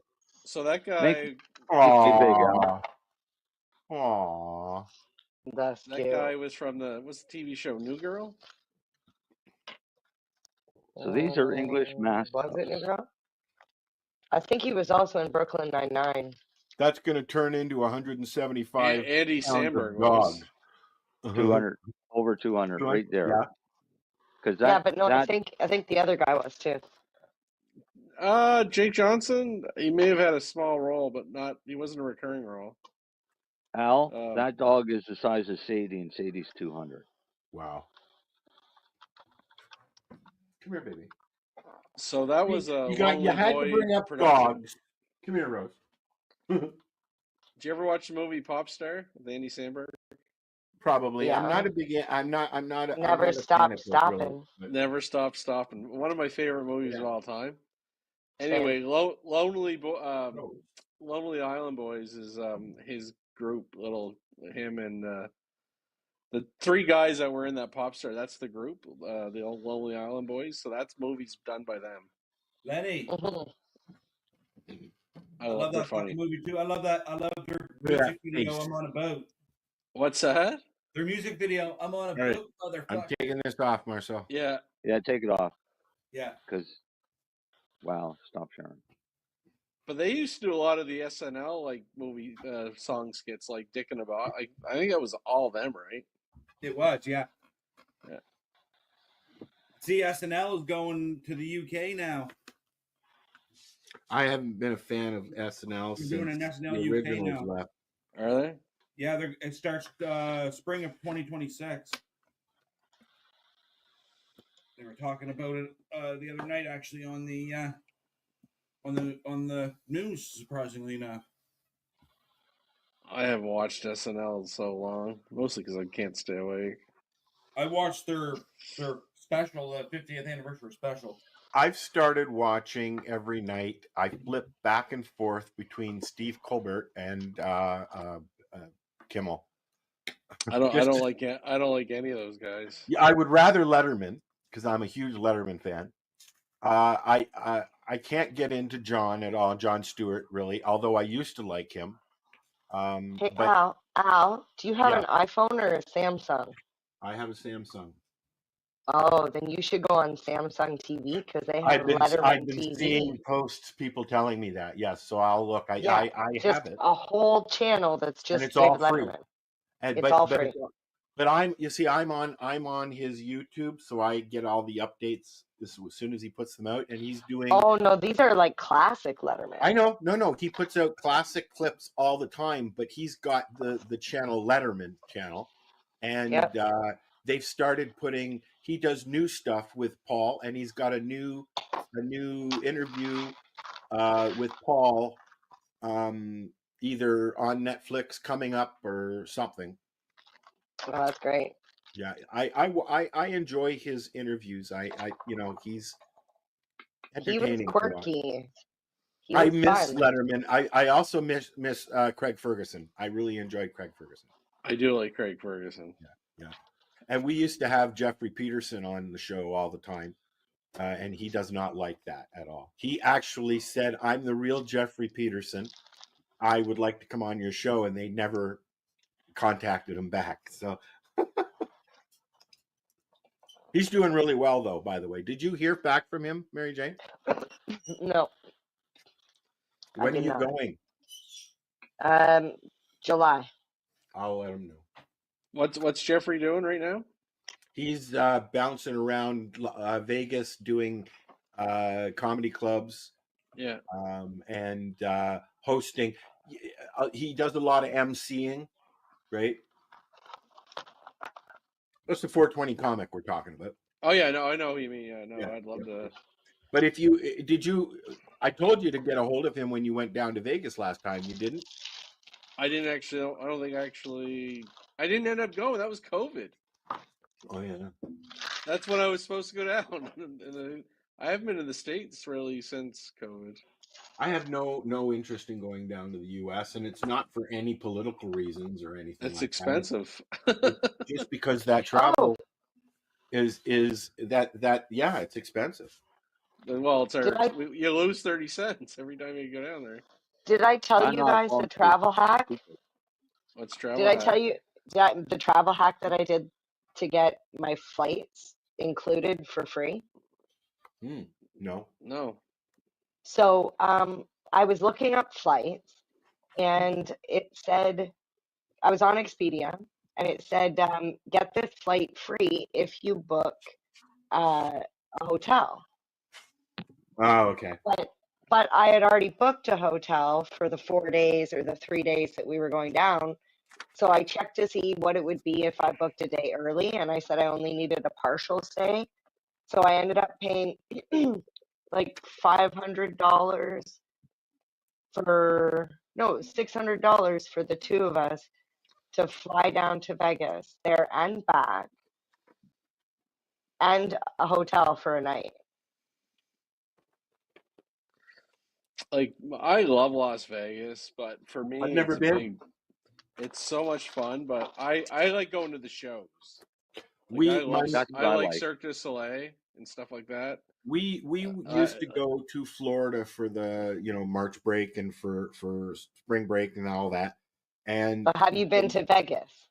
We've never been to Vegas. We used to go to Florida and then North Carolina. I've been to the casinos and the big grand hotels down in the Keys in Key West. All those big in the 70s, those huge with the ding ding ding ding ding ding, the steel drum people playing, and so I've seen that Miami Vice. Yeah, the shows would be really expensive too in Vegas because I've been looking at everything's no, they're not though. They're not. They expensive. are. They're very. Yeah, they expensive. Are they? They're very. But I thought we they were used to usually do- included in your packages and stuff. That's all Yeah. bullshit now. You pay for Okay. everything down there now. We used to go to Reno because Reno was closer. Well, it's just a little Vegas, and I think I enjoy myself more going to New Orleans to Mardi Gras or something. To be honest, Yeah, just too many fucking people. And that's why I like Reno. Reno wasn't as crowded as Vegas. Definitely not near as crowded as the French Quarter in New Orleans. I've been down. But the shows in Reno are the much same. the same as the shows that they have in Vegas. And one of the best shows I saw was they called it American Superstars, and it was all impersonators. They have that on cruise ships. They have shows like that. Yeah, so it had Cher and things, but they had this one guy that did Sammy Davis Jr., and the guy was phenomenal. He did the entire routine perfectly. I mean, it was a great show, but are you going to any those shows? were back Mary in the days when you got free shows. I'm probably only going to have one evening of free time because Timmy's doing a clean comedy competition. Yeah. And I actually don't know what I'm going to be doing during the day, but if I Take the can money. sneak away, I was going to say there is one class or thing I wanted to do. It's a professional stripping class. Nice. So I was thinking about doing that. But what were you gonna say? Well, no, Funny and Blair? no, go that's your back to thing this as well. professional stripping class. Is there like Well, videos and stuff of this, or Well, is it gonna be no. made Or else, available? They teach you how to pole no. dance is what they do. Yeah. That way Just I'll be able to charge people. Yeah, watch. She's gonna fucking get there, and it's going to show her how to strip old paint off of old furniture.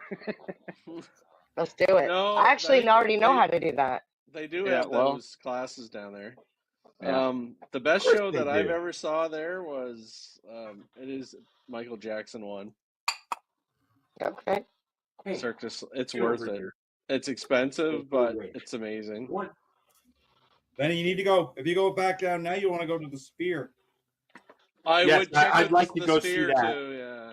Be But, careful if you ever buy tickets because there are seats. I grew up going to the planetarium in Toronto, so that's about as close as I'll ever get to the Sphere until they bring one here. Hey, that rhymed. So I just want to say I'm super excited about the Flamingo pools. The Flamingo Hotel pools. What's so big about the Um, pools there? Yeah, that's the thing. They're all being redone. It's going to be a brand new complex thing opened up this spring, right just in time for this summer. Yeah, yeah. And when do you go there? July. Oh, Why are fuck. you going at the That's hottest time suck. of the year? It's Holy fuck! It is That's nuclear. gonna suck. Hey, all you're gonna need is a bikini. That's it. No, you're not. No. You're gonna want to be completely covered because you're gonna It's be so hot. in Like that sun seconds. is. And the other weird thing is the water is so fucking cold. Can I 'cause just it's so remind hot. you, the desert? Yeah, what about it? The desert. Yeah. You're in the Yeah, what desert. about it? You're in the desert. It's nothing but desert. It is weird. Like it's so effing hot during the day, then at night you need like sweaters and shit. But it's a dry hot though, isn't it? Oh, that sun is killer. I was there in May once for my anniversary, and you couldn't even walk outside. It was so fucking hot. That sun. Florida You know, used to be like that. Used to I be. had a hard But time no with that humidity. years ago. Because in the military they were telling us that, get ready when you get over to the Middle East because during the day you're gonna sweat your balls off. And at night you're gonna freeze to death. Yeah. And we thought that's impossible. Right? Until we got there. Not me. Holy jeez, was it ever cold at night and was it ever hot during the day? Yeah. And we were there in the goddamn wintertime. Or their wintertime. Yeah. But I love Vegas. But the other issue for us now, like I used to be able to get direct flights to Vegas. Now I got to fucking fly and connect to Toronto. It takes like an entire day to get there now. Pain in the ass. My sister has that issue too. She had to come here. She had to go Calgary to somewhere in Manitoba, I guess, and then to Thunder Bay. There was no direct flight. But from Toronto, you can get a direct flight. Halifax you is can get a direct shitty. flight to pretty much anywhere. Yeah. In continental U.S. Halifax sucks for direct flights now. Yeah. Well, Halifax is going to take you to a major one for a change. No, but like 10 years ago, you could get direct to Vegas. You could get direct to Florida, to From New York, to Halifax? Boston. I used to take direct to Vegas, yeah. Really? I didn't know Yeah, it was that. great. They didn't have, it was like one a day. Like, it wasn't like a whole shit ton of them. Yeah. You can go direct to Barbados too, Marcel, now. Well, I knew that. But that's I think a little that different. those flights are going to start again. So flight direct to Barbados makes more sense because if you land in the States, you got to go through fucking customs there, and then you land in Barbados, you got to go through customs there. So the direct flight to Barbados is bonus. You can go from Nova Scotia to Scotland pretty quick, pretty direct, can't you? Yes. Yeah. Yeah, we can go overseas. Across the ocean, right? It's easier for us to fly direct overseas to Europe than it is to a lot of the U.S. destinations. Yeah, you also got to watch it. There's a lot of flights that make you fly to fucking Toronto, then overseas too. For fuck's Yeah, sakes. that's true too. Yeah, which is Fucking really stupid. Darcy, what's your grow segment tonight, bud? Well, I really didn't have one planned out. I was just gonna say that.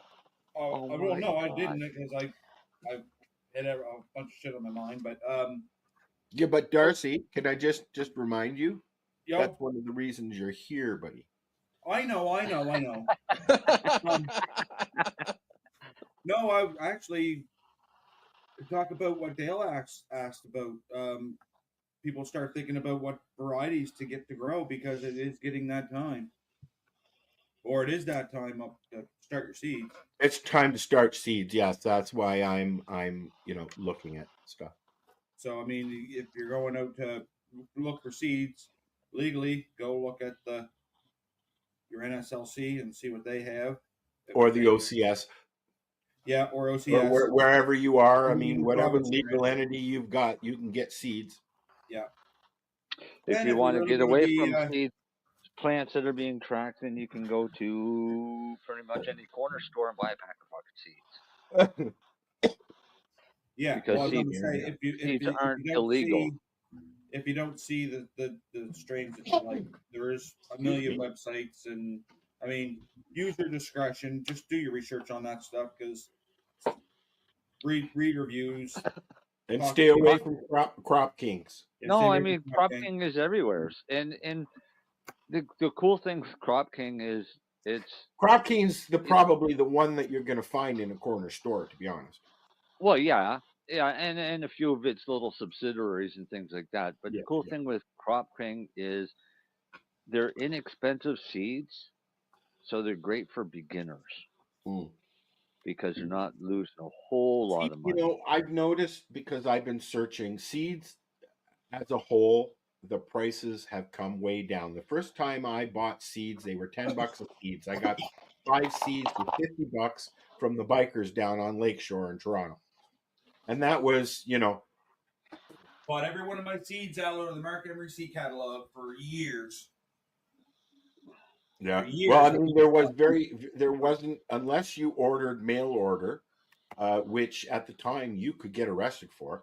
It was safer and easier just to go into a dispensary and buy your seeds and leave, right? Because that, was a seed dispensary, not a weed dispensary. yeah. See, I started way longer than this because all of our weed came with seeds. Yeah, well, that's what you used your album cover for. Right, but we use those seeds to learn how to fucking grow, and they were free seeds. Yeah, right. Mexican seeds. Well, Mexican, Colombian, Jamaican. Anyone going to Cannabis East tomorrow, PEI? No. Why? Exactly. Just thought I'd promote it for some people that might be in PEI. Yeah. Now, could you have put a table in there, Lenny? Yeah, fuck that shit.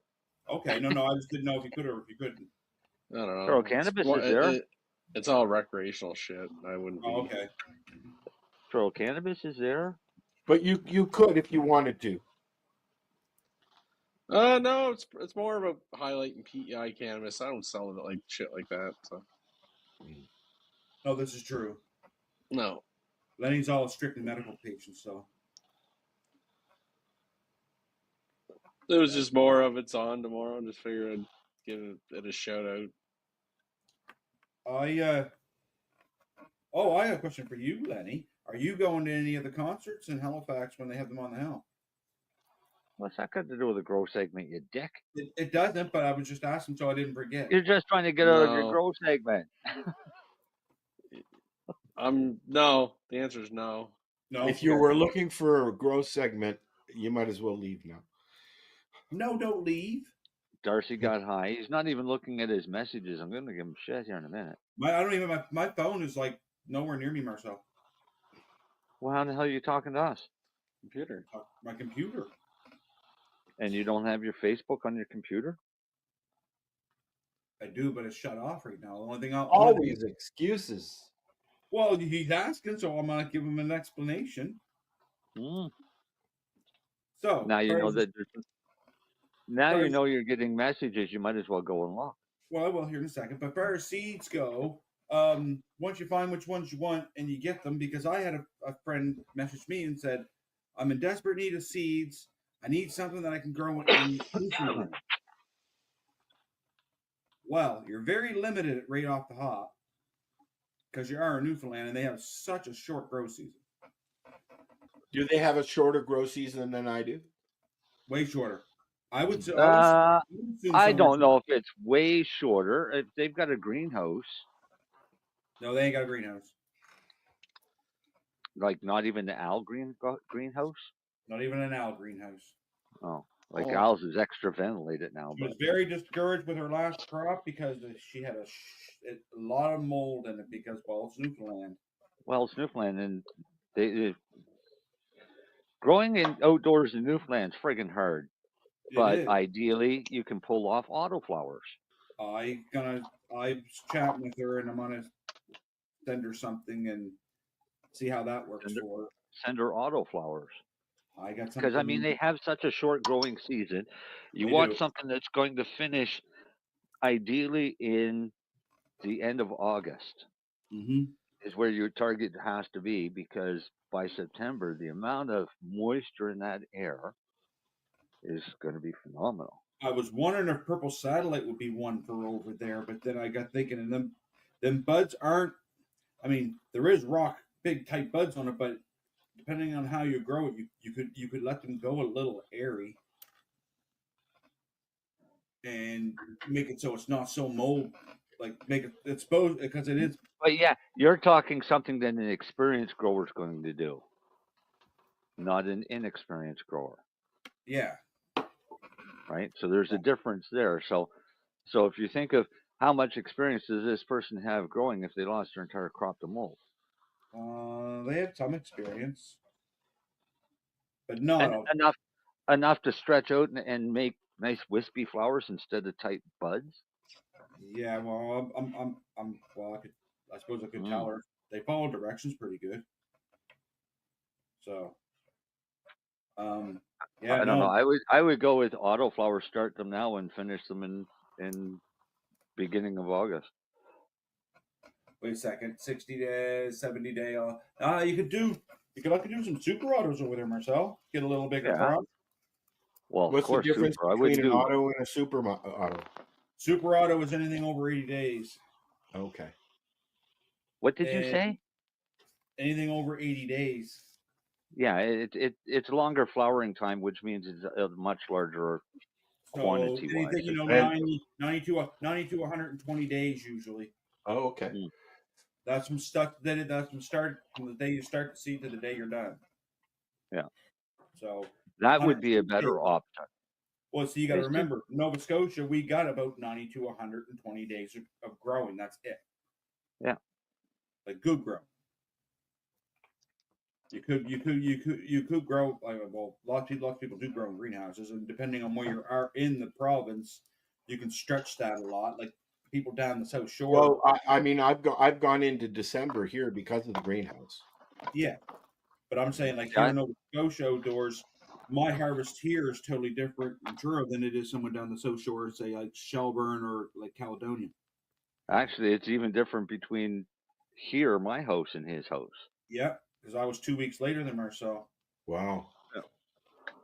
But also 1 year, I didn't even get close to finishing my harvest until the first and second week in November. Yeah, that was bad. Right?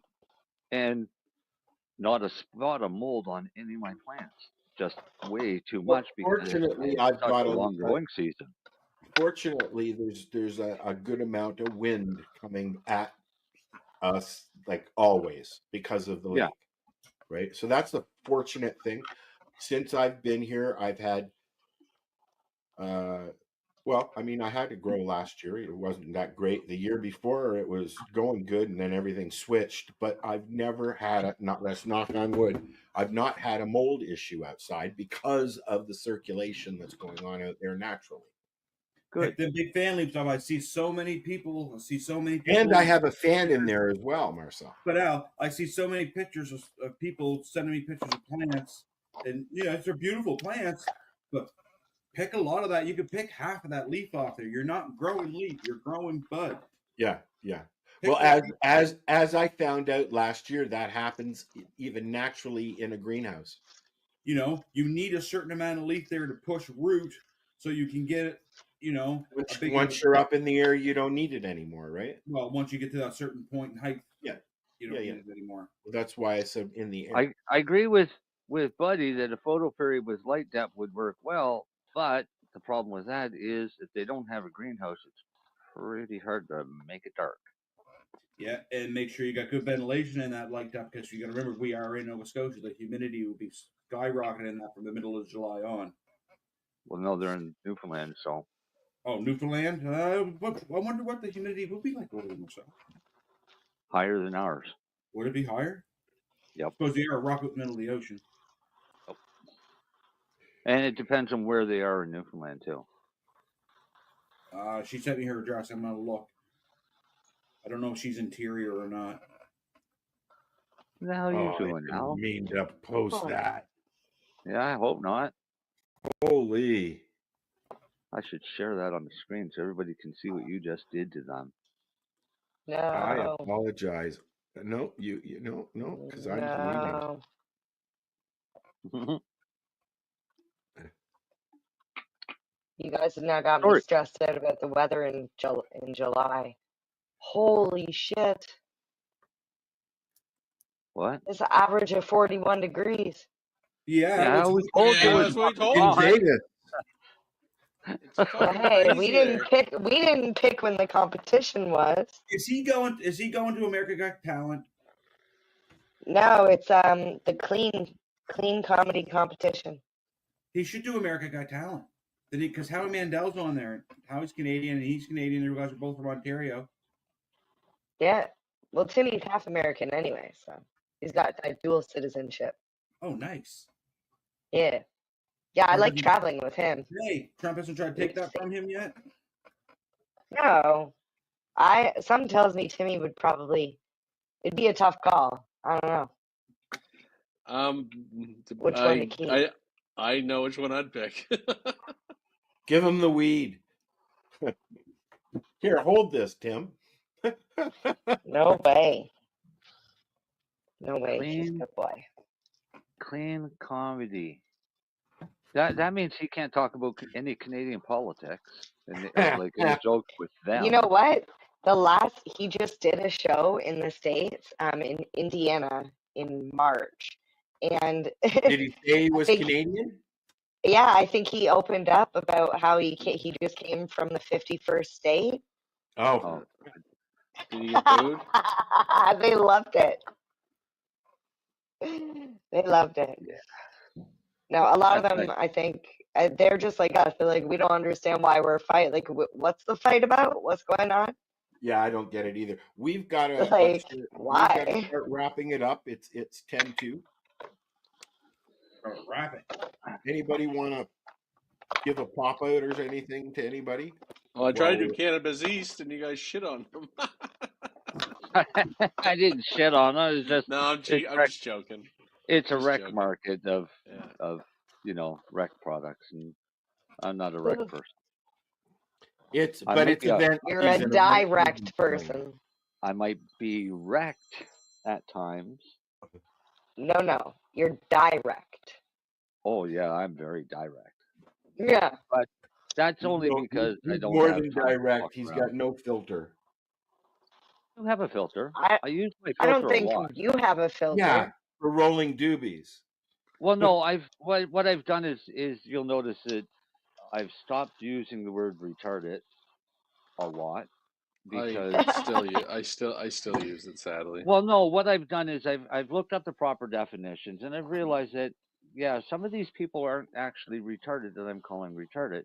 So then I had to look up to see what the actual terminology, and the terminology when you spend a lifetime going through school, Marcel, being called a retard because you were in special ed, you take offense to that word, unfortunately. Hey, I was called a retard because I was smarter than everybody else. Well, that's what I'm getting at. Anybody in special ed or that's got a Yeah. little bit of a more brain power Right. are instantly But I considered was retarded. using the word I in the see what wrong Not so Marcel's much saying. now, but back I in the was 60s using and the 70s, word yeah. in the wrong context, Al. You're not listening. So I Yeah, stopped so using it in the wrong context. If somebody is retarded, I'll point out that you're retarded. You're retarded. It is slow development learning disorder. That's all retarded means. All right? Or physical. Darcy would be considered technically as retarded because he's got his physical limitations. Aw, come on, stop picking on the little guy. It retards him from doing the full potential that would have been possible. Marcel, I'm Man, fucking More, retarded. You get it right. I'm just as retarded as Darcy. Moron is actually the No, definition. Darcy is a retarded moron. Moron is gimp falls under retarded, but moron is defined as a very stupid person. Well, next Okay? week you can chat And there's a difference GPT between the two. the meaning of retard. That's probably how you've been researching things anyways. I'm pretty sure your episode. I don't think we're allowed to use that word on YouTube's. We're probably getting pulled anyway. What, moron? I don't know. Moron? I have no idea. Probably. I just want to say I like Marcel's theory of changing and just using moron because it can't be misconstrued as anything else than what you're saying. You're just a dumb person of low intelligence. Okay, you know what? It's time for everybody to say goodnight. Say goodnight, twat waffle. Come on, say it. Say it. Good night, you twat waffle, Al. Was that what we were supposed to say? How moronic. I'm not offended. I'm not going to offend the waffles. I don't want to offend the twats. Look up Blue Waffle sometime and see what Waffle, waffle. Re-rolled Saturdays. Check it out. Nothing but non-stop cannabis and psychedelic programming. Find it at 420pace.ca. And with the show, this is it, and they're gone. You're watching the 420 Pace, found at 420pace.ca.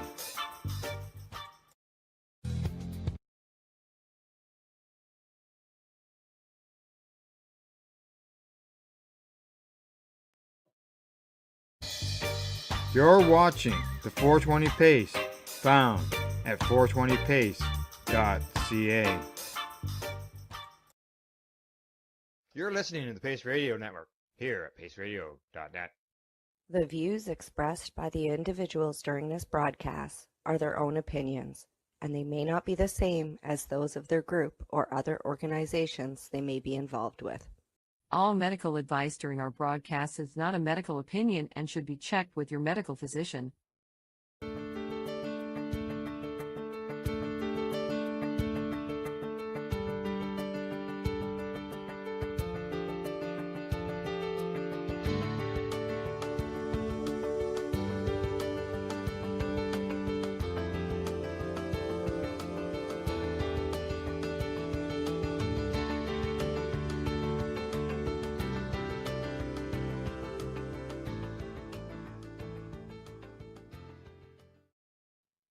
Hello, everyone, and welcome to a very special VAC roundtable.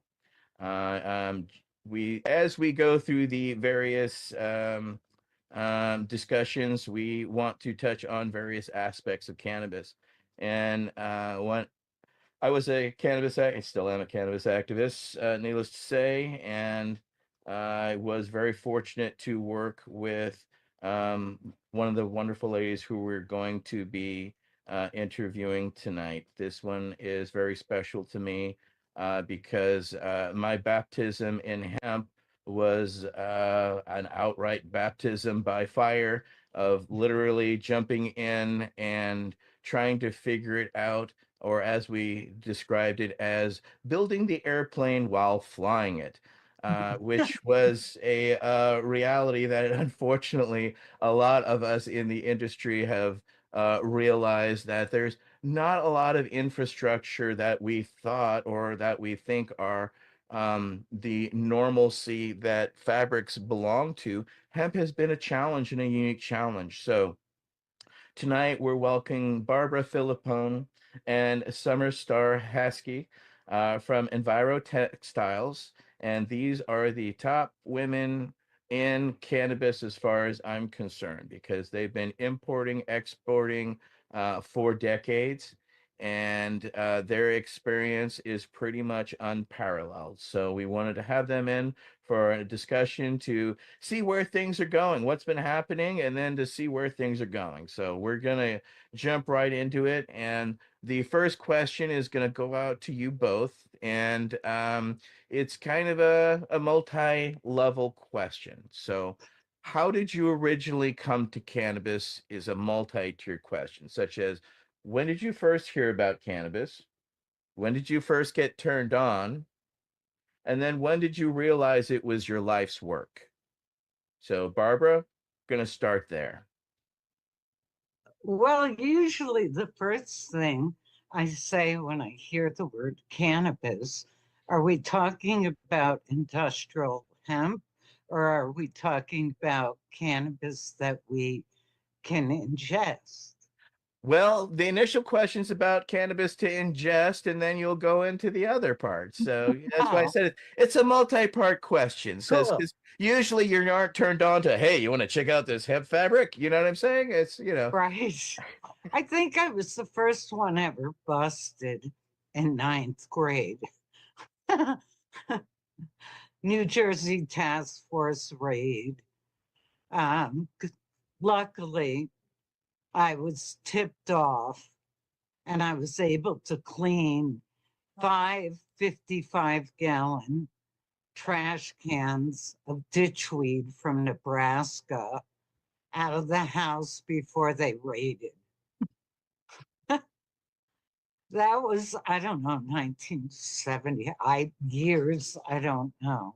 But it was the first time my father, after he saw the raid, said, now I know why you call them pigs. wow.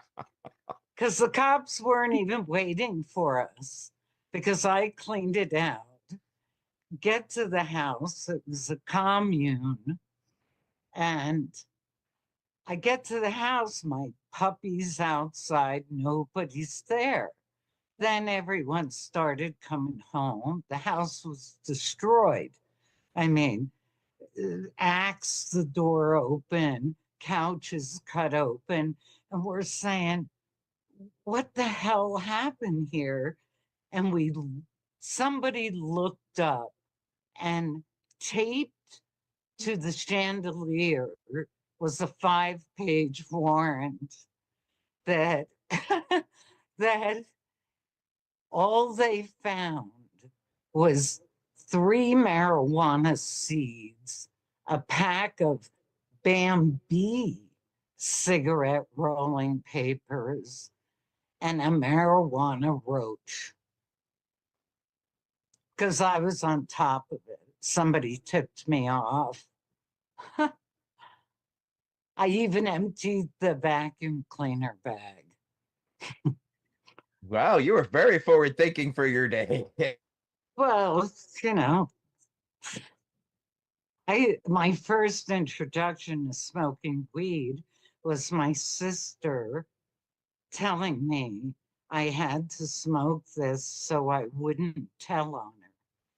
I was 11 years old. Oh my God, that's your Aunt Summer.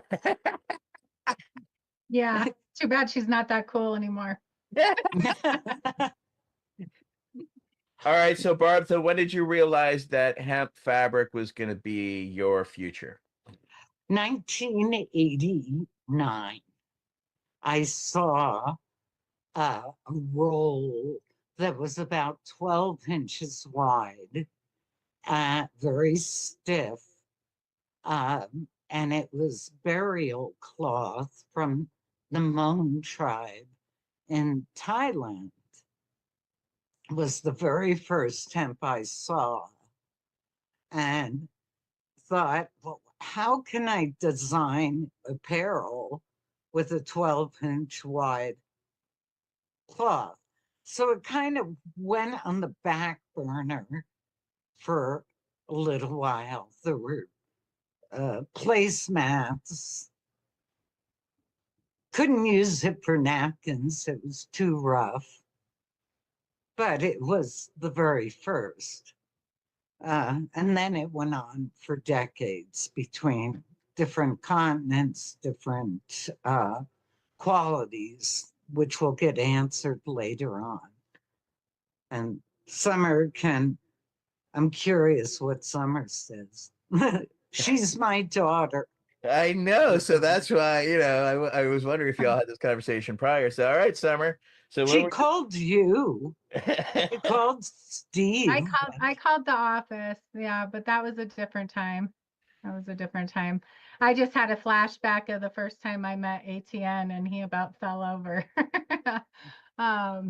But for me, it was definitely kind of always a staple in my life. I mean, my mother had been a designer.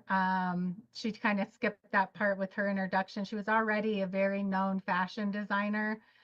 And she was trying to stand up for human and worker rights and conditions in India and got kicked out of India. And so she was, back on the trade show scene saying, hey, if I'm available on the market, she would get contracted by brands. And that's when she came across that 12-inch wide hemp and ended up doing the first high-end hemp fashion lines, Earth Tribe and Earth Goods. And that's what then was in the big magazines. And Steve D'Angelo saw her in those magazines and had hunted her to go off to Romania and rebuild the factories and do all this cool stuff. So for me, I was 10 years old in the first Senate hearings for cannabis after the Prohibition, and that was the Senator Casey bill back in 91, 92. So I was 9, 10 years old. At that time, I was growing up with my father in Denver because mom was off in Romania and all in DC and all over the place. And so I just happened to go to middle school 2 blocks from the Capitol in Denver. So during those hearings, I would go run into the bathroom in my middle school and put my hemp suit on and run down the street to meet up with mom. And at that time, there was Karen Byers that was involved in that as well. Mom and Karen were sharing an apartment in Capitol Hill when mom was around. And then Aguadas that does the hemp ice cream sandwiches is still around. And that's when Aguadas was inspired to create the hemp ice cream. He was actually hired there to film and document the hearing. And so here I was, this little kid, and I was getting so frustrated sitting in these hearings because everyone opposing the bill was there saying our youth is going to be too stoned to know their left hand from their right by the time it's their turn to run the country.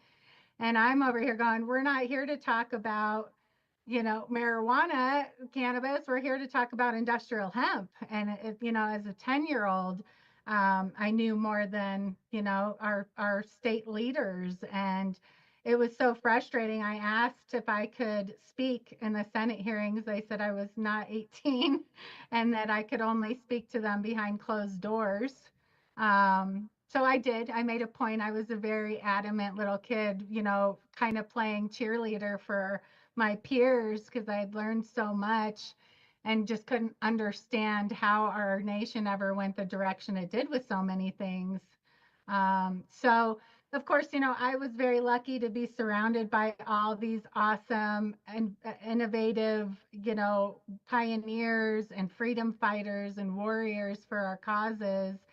And so, of course, I was getting in trouble a lot because I was the kid in history class saying, when are we going to talk about the hemp part of things? Or always having to bring up, the hemp part of things. And then we had a hemp shop, when mom was developing these products, there weren't enough people buying them. And so we just happen to have a home base in Glenwood Springs, Colorado, which also happens to be where the largest hot springs pool in the world is.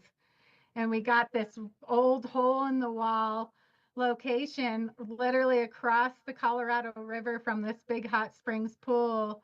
And we'd stay open till 10 o'clock at night to capture all the tourists that would come for dinners and have to wait. And I really attribute that little hemp shop to be one of the catalysts that really spread our message worldwide, because we had so many visitors come in, and we were kind of the home base for a lot of our, people in the US too, as they were going across I-70. And we had that hemp shop from 1991 to 2000. And when we closed the hemp shop in 2000, I was 18. I had a little apartment across the street in the alley, and the few products that were left in the hemp shop I brought over to my apartment, and I was raided the next day. And they tried to charge me with over 300 counts of paraphernalia. When it was like, packs of rolling papers and rolling trays that had never even been used and saw the price tag on it. So I called Donnie Warshafter, and at that time was with Normal. And I said, oh my God, you have to help me, and we can't let Mom find out.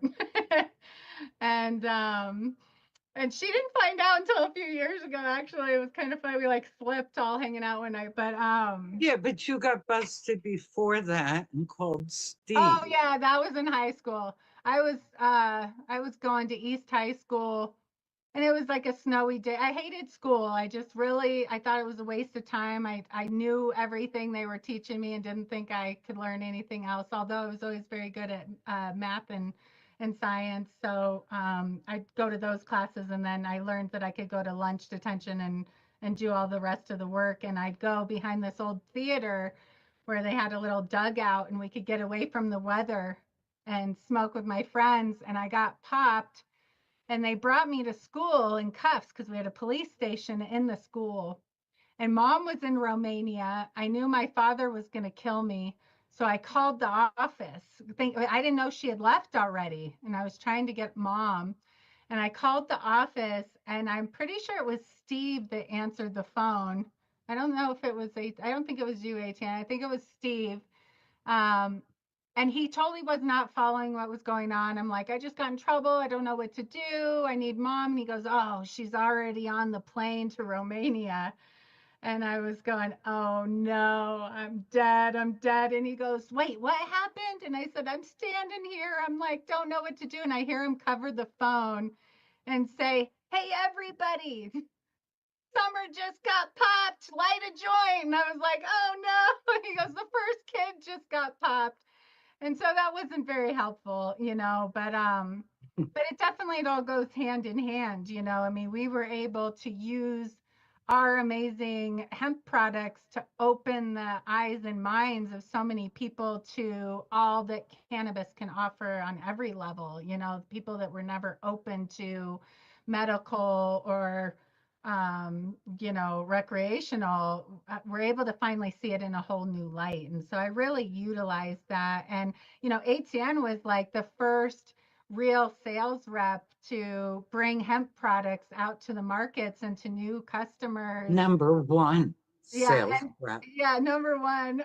And then I was kind of the next in line. So when I was 16, I had a fake ID so that I could go to trade shows and take my clients out to dinner and get into certain convention halls. You had to be 18. So I had a fake ID from a girl that said I was 21. I was 16, and I was hitting trade shows in Las Vegas, New York, San Francisco, San Diego. And, back then, a lot of people were just mocking and full of controversy and all the propaganda. And I remember my first big trade show by myself in Las Vegas. I had been mocked at and, yelled at by everyone I had approached that whole morning. I was in the bathroom crying, trying to pull myself together. And I had this mantra come to me that was like, okay, take a deep breath and embrace the ignorance. And that has stayed with me my entire career and passion, because you have to accept that, like, people just don't know. They just don't know. And to find a way to get into their hearts and minds and get them to open up and even listen. You know what, we're the topics we're talking about are topics that anyone who actually stops and listens for a moment will be captivated by it and will want to know more and will want to dig further, or somehow implement or play their part and join this mission with all of us. So Well, there's the reason that you ladies are the catalysts and the drivers, because yeah, you're both trailblazers. You have really taken, I mean, most kids I know are trying to sneak into bars and have fake IDs for that. They aren't trying to get into trade shows to sell hemp. I mean, sorry, Summers, sorry, that's badass. You know, as far as I'm concerned, that's some serious notch on the respect chart there, because you know people don't realize, yeah, we were taking this to a new market that no one really understood what hemp was, and it took everybody was educating, and it took, I mean, it took a few years before we could even get you know somebody like the Jabbit Show to even give us an aisle, right? It took a, and then that immediately evaporated pretty quickly too, you know. So I mean, it showed us how quickly and how fleeting hemp was, and but it never stopped us from realizing its potential, and that's where I have respect for y'all, because you carried that potential forward. I went in a different direction, but y'all we're going to get into. So next up will be Council Member Wade Laughter. Council Member, you're up. Thank you, Etienne. I will note that I was struck by the idea that two hemp activists would tell such great stories about being busted by the cops. I think all of us cannabis people can totally relate to your experience. Anyway, Barbara, how did your early experiences in Indian textile mills shape your commitment to sustainable manufacturing in the hemp textile industry? And how has that influenced your work up to today? And thank you, Barbara, for joining us this evening. Thank you. There's actually a book. It's called One Green Deed Spawns Another, written by David Mahood. And there's 12 environmentalists that were interviewed about why we do what we do. In my chapter, I could never show my parents because it talks about, it paraphrased me in the interview, and he wrote it that way. And I never let my parents see it because of how it was written. But India, I was designing hippie clothing out of cotton. All the, you know, the multi-prints, the halter tops. We had the hottest clothing line. I've been in airports and seen my garments where you have 200 pieces in a clothing line. India, I thought I was working with natural fiber textiles because that's been drilled into my head since a small child. My mother would not let us wear anything that was synthetic, nothing in the house. We weren't allowed to have Coca-Cola on my birthday once. I was allowed. But India, I thought I was working with natural fibers. And the way India works, you know, you have your different stations you work in.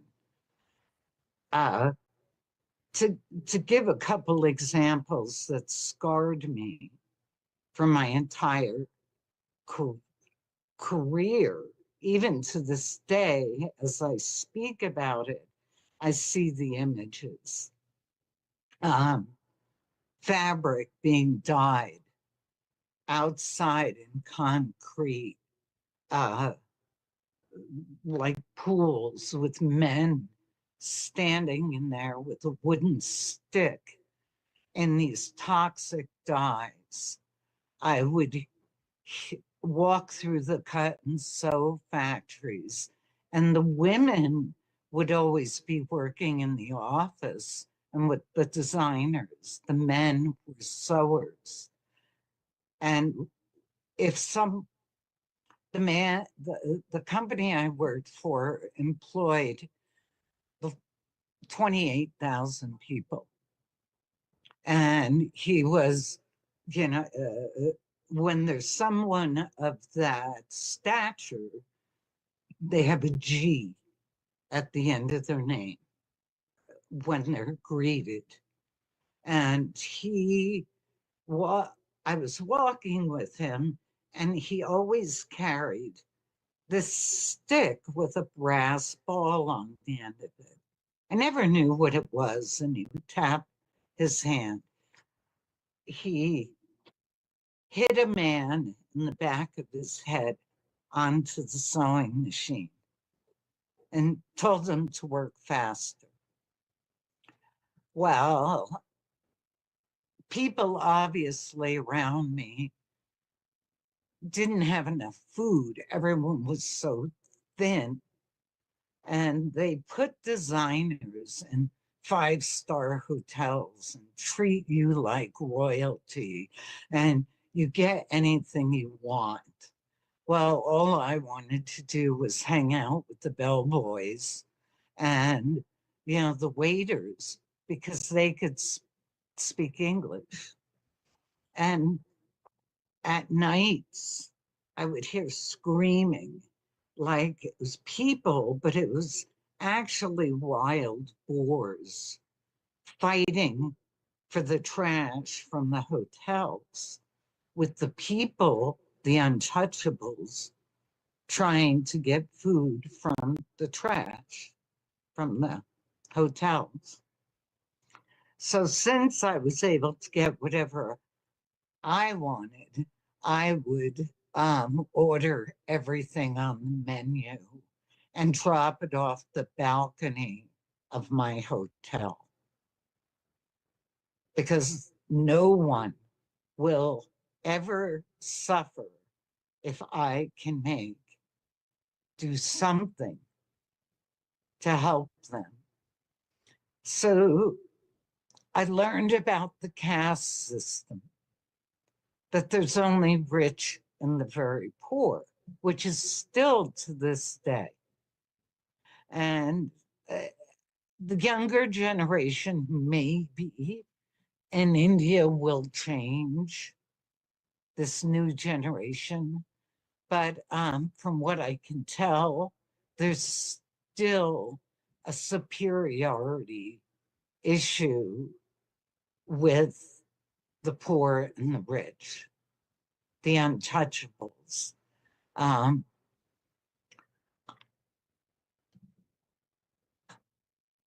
I'm supposed to be doing what I do, not only to make better textiles, but to be an example of be kind, be respectful. If someone's in need, maybe I don't give them money, but I carry wool sweaters in the back of my car. And when there's someone homeless, they get a sweater. So it's kind of funny in my town here, because all the homeless people are wearing sweaters. But it influenced my work to scrutinize every detail of what goes into fabric and garments. I ended up getting, I got kicked out of India because I was at dinner one night and they made me wear a sequins gown, but I was wearing Birkenstocks with my sequin gown. And at dinner that night, they said, well, what do you think of our country? heads of state, people that were, you know, logistics companies and, you know, government people. And I asked them, what do you know what a trash can is? Because they don't have trash cans. Everything goes on the ground for the untouchables, the lower class, to sieve through whatever trash is thrown on the ground. I asked them if they knew what a barnyard was, because all animals are considered reincarnated family members. So the sanitation, the conditions, no matter where you are you can't describe them. You can't possibly describe cows and pigs and dogs. If they want to go in someone's tent that lives on a hillside, they get to go in the tent and shit all over the place, and you can't shoo them away. Yeah, Because and you that's also, Mom, you also would always complain about like you know, these these facilities, these people weren't getting breaks. They weren't standing up and stretching every couple hours. There was no windows to bring any light or air in. And you know, she would implement this with even domestic facilities. Like when I was a kid and we were in Denver, there was a couple facilities that we went to, and she would say to me, "This is as bad as India." And, you know, and I'd go, "Really? Right in Denver?" And she goes, "I've seen some of the worst right in our own backyard in LA and Denver." And she goes, "You know, are we going to turn our back and leave these people with nothing, or are we going to go in there and try to make a difference?" And she'd say, "You know, you guys can get our contract, but only if you do this and this and this and this and this. And by the end of the month, when I come back, if I see that you have chairs and you guys have opened up the windows and the people are taking breaks, then I'm going to give you a chance and I'm going to give you a contract.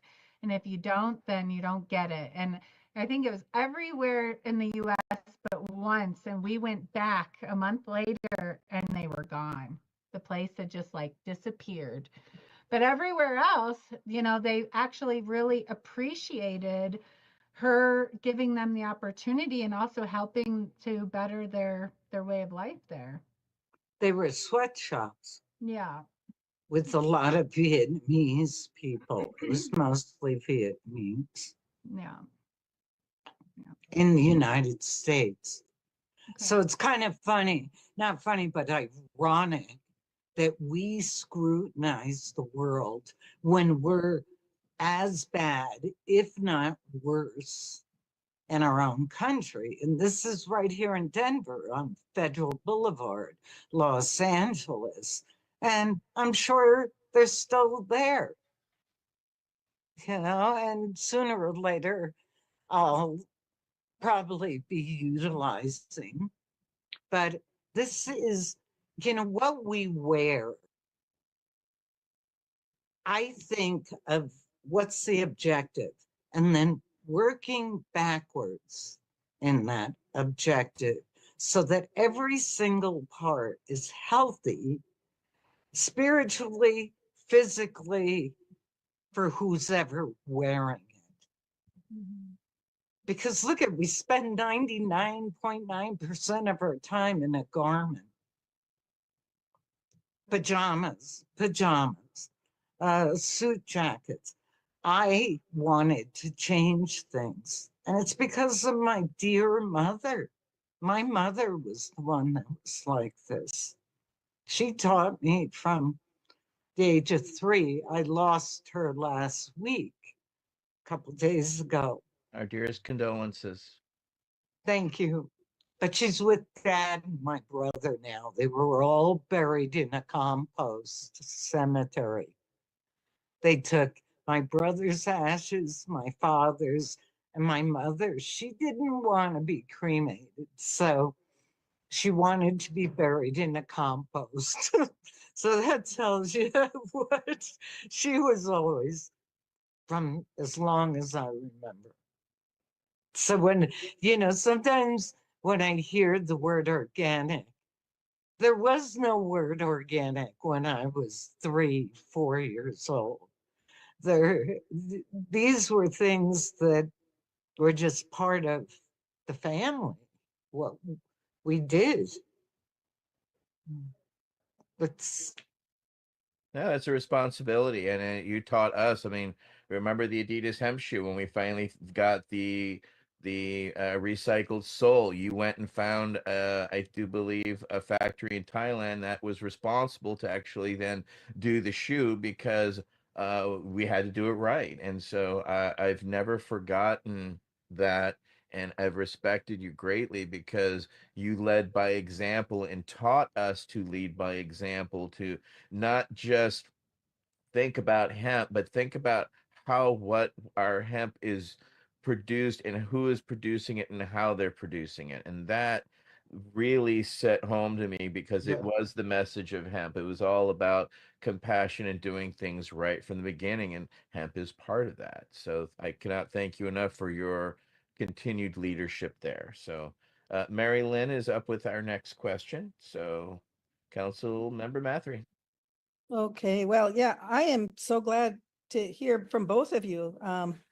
Very cool, as Etienne has already told us previously that we'll really enjoy you. Summer, how did your early involvement in launching Enviro Textiles shape your career? And what key challenges did you overcome in making hemp textiles more accessible? Well, that's a good one because Etienne actually touched on as he was kind of exiting was when we were starting to really get some momentum, but it was like this, go stop scenario where the first multi-million-dollar order for hemp came in, and there wasn't enough hemp in all of Europe that could have filled that order in 5-10 years maybe.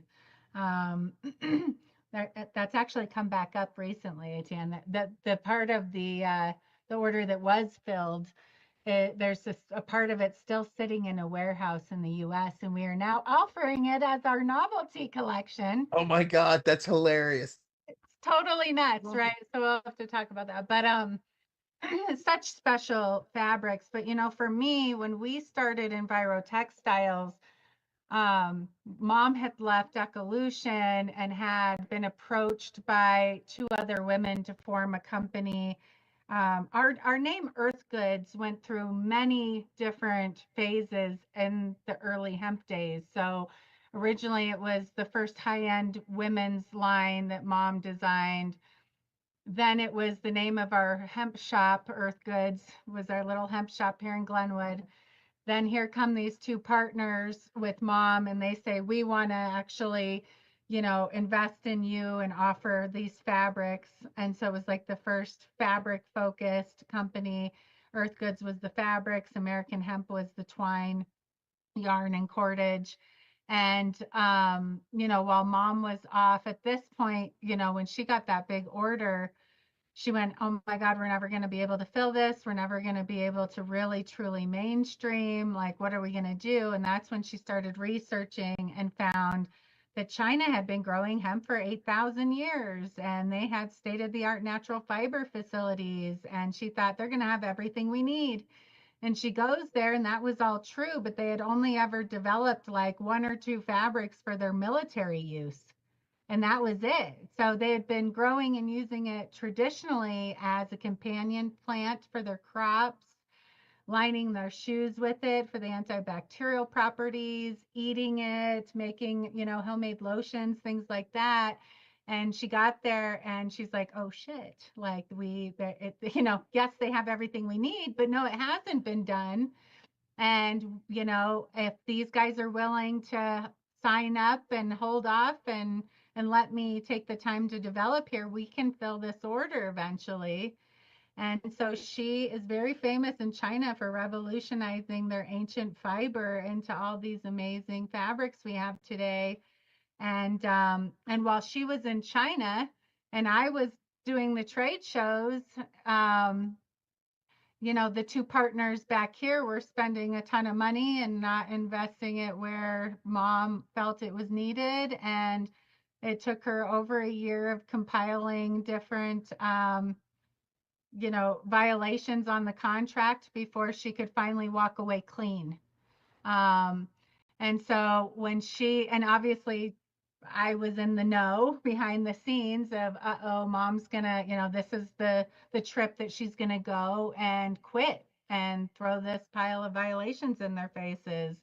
And she came home and I had to really, and she goes, when I come home, we've got a week to like get things together and send you off to the Magic Apparel show and to now represent our new company. And we're going to do this together. And at first I was like, bam, like hit in the face, because it wasn't this like excitement. We really had to I was 18.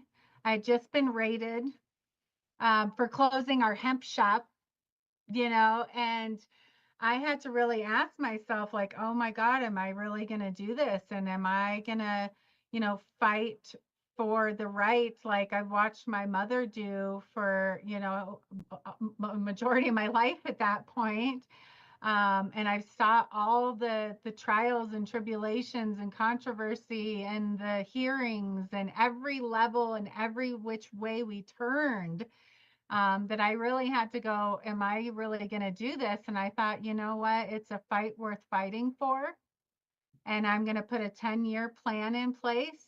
I'll be young enough that I can still go and do something else and have a career if this isn't the direction that I need to go in to take care of my family. And within the first year, I knew I made the right decision and that I wasn't going anywhere. I already had a love and a passion for what we were doing and representing. And, I learned because of all the people that I come into contact with that my true talent is inspiring people. So yes, I'm educating them on, what we're here and talking about and the importance of it. But I have a better gift at inspiring them to take that knowledge and go and do something with it and to not let it stop at our table and what we're talking about today. And so I kind of became like the hype person, I was like the hype gal that was like, no, take this and go, we got your back. And if you ever, and I still to this day tell clients, there's a lot of young designers or startups or small family businesses that they put their heart and soul into their creations and they'll give it everything they got. And it's difficult when you're, a one-man show and you can't do it all and you're creating everything and trying to go to market and financing it and trying to find your place. And so people can get really discouraged and burnt out. I mean, so many people in the hemp and the cannabis space, we've all seen all these people that are like, man, I've given it all I got, whether that was 5 years, 10 years, 30 years. We go in and out of this, like, am I really doing what I should be doing? Or like, should I be doing something else, but have this in the background instead of this being the forefront? And so I often remind people, I say, if you ever feel that way, you're ever feeling alone or down, I can't tell you how many clients, we have over 14,000 active accounts around the world these days. We just had to upgrade our internal corporate system because we ran out of space for our client base. And so a lot of these creators are like off grid in the woods, like really living the life and walking the walk. And I go, you guys especially are going to feel that sometimes. I say, if you ever do, just call me. Call me and remember that we all have each other and we're this green army and we have spread our wings around this planet so many times that there's somebody close. And even when we're not close, we're still all connected. But make sure you say when we talk about 14,000 people, these are people that buy maybe 5 yards, It's 10 all, yeah, I mean, yards, it's and they grow with us. It's all levels, with us, I mean, obviously we're wholesale only. But like, they have to start somewhere. So sometimes you'll have a huge brand that only needs 5 or 10 yards to do their samples and then take it to show, and they write a ton of orders, and then they come back and need a large production amount. Sometimes we have like we have really high-end designers, Versace, for example. I got in the doors with so many of the world's high-end designers with our hemp silk. Our hemp silk, 70% hemp, it's 30% silk. And, I don't know if the lighting's good enough in here, but that's 70% hemp, you guys. And it looks and feels just like silk, but it's even stronger and more durable, and it's going to last, and it's washable.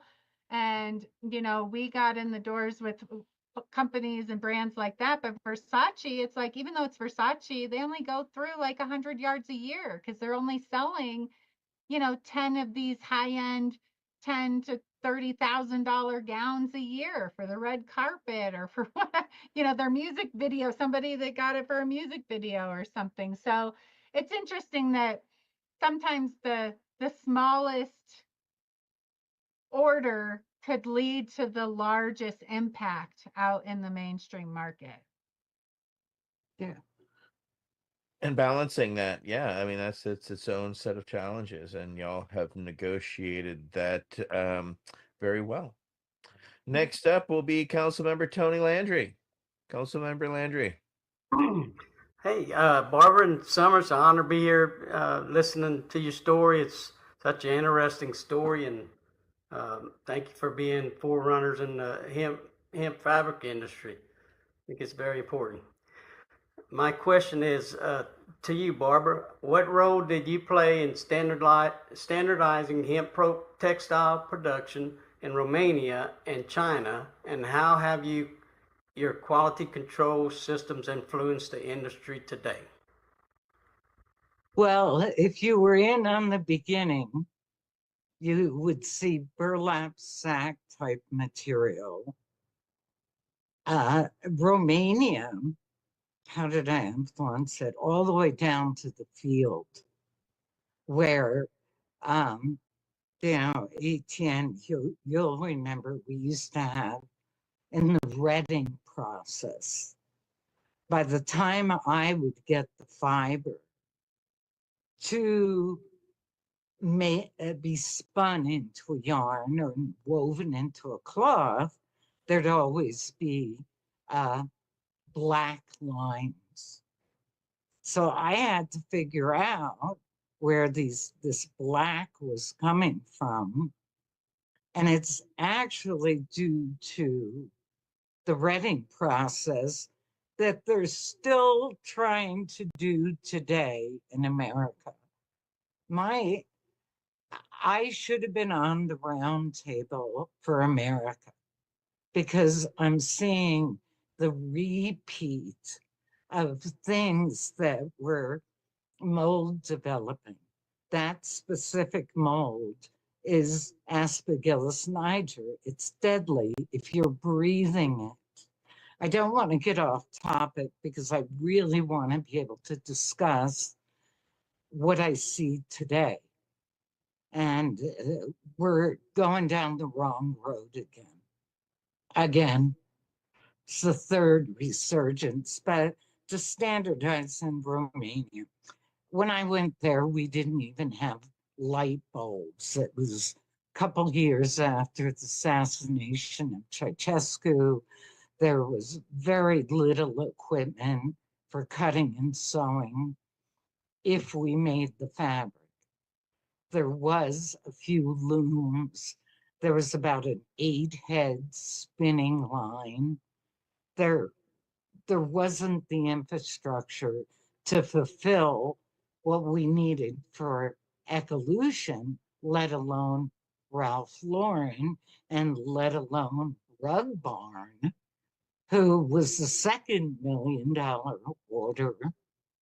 So first thing was I got together with, we had a Romanian partner, Ecolution did, and with Steve, and Eric and said, we need equipment. We even need light bulbs, because there wasn't light bulbs.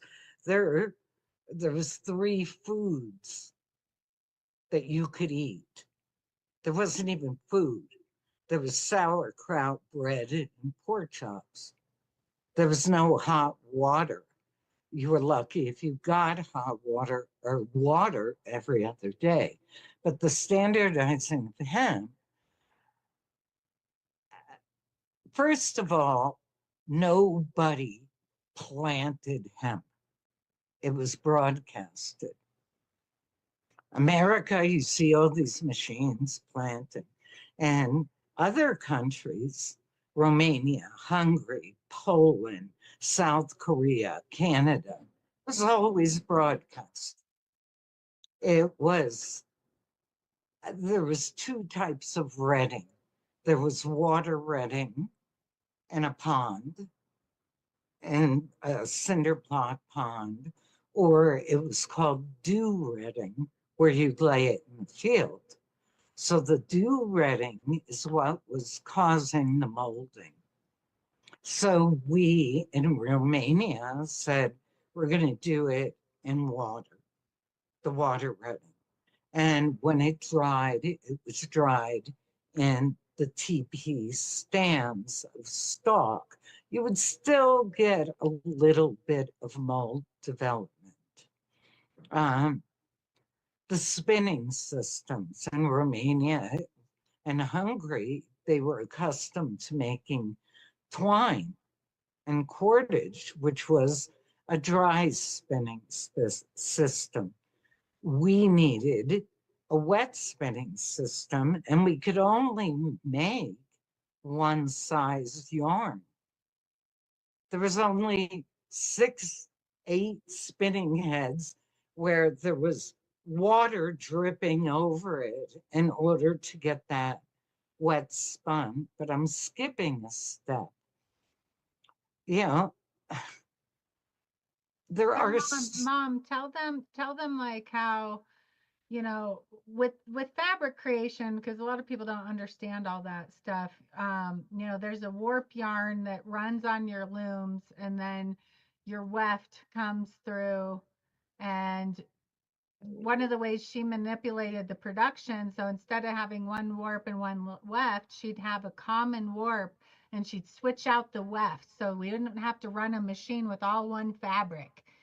All of a sudden she'd switch out the weft, and it would look like a totally different fabric, but it was still that same common warp. And so we went from having 6 fabrics to 18 overnight, in the same loom, because she goes, look, we can do this and make more, out of our time in motion and production and all the work it took for the workers and things like that. And then, in China, they wanted to name all the first fabrics after her, and they couldn't say the name Barbara. They said Bawa. So it was Bawa 1, Bawa 2, Bawa 3, and she comes home. She goes, I can't get them to understand that they can't name these fabrics Bawa. And I said, sure as they can, let them, And I wish she would have let them, because it's just as part of our history. But she implemented, the item system of how things read. And when you look at our item codes, it starts with a B, which stands for before dyed and is our natural colored fabrics, or it starts with a D that stands for dyed, with the code that comes. So there's a system in place that people, once they know and understand, they really can kind of look through, a list and be able to kind of know what they're looking at. Well, the problem, there's so many steps that have not been identified verbally in America.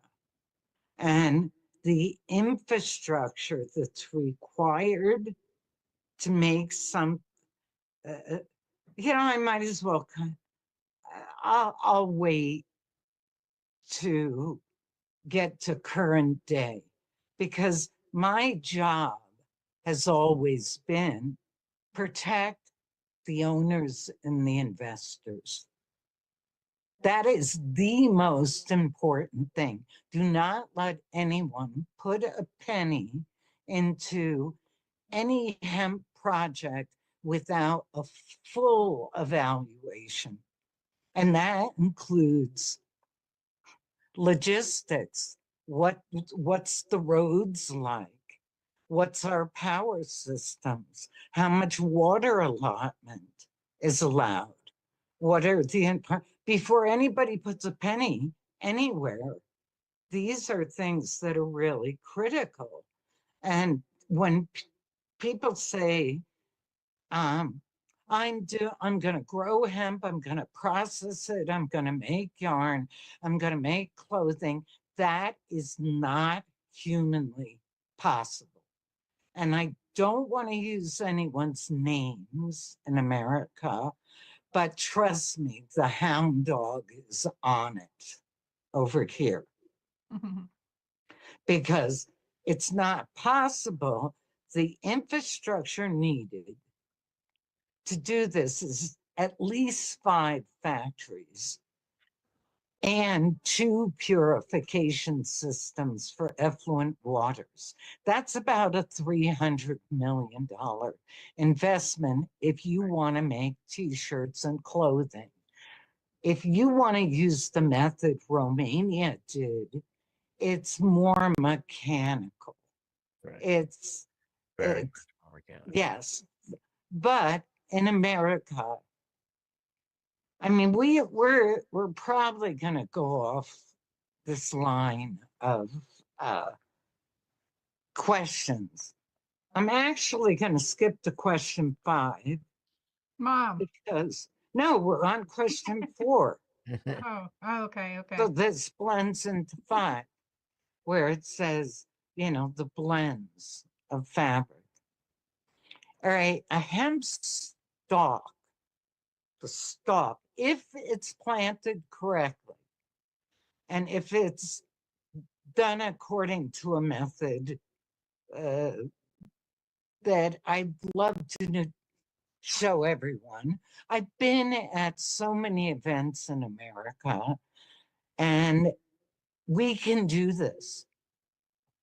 But everyone was too into being Louis Pasteur when I was trying to get the focus on him. We knew, ATN, that what GW went through. We knew you had 28 years of clinical trials.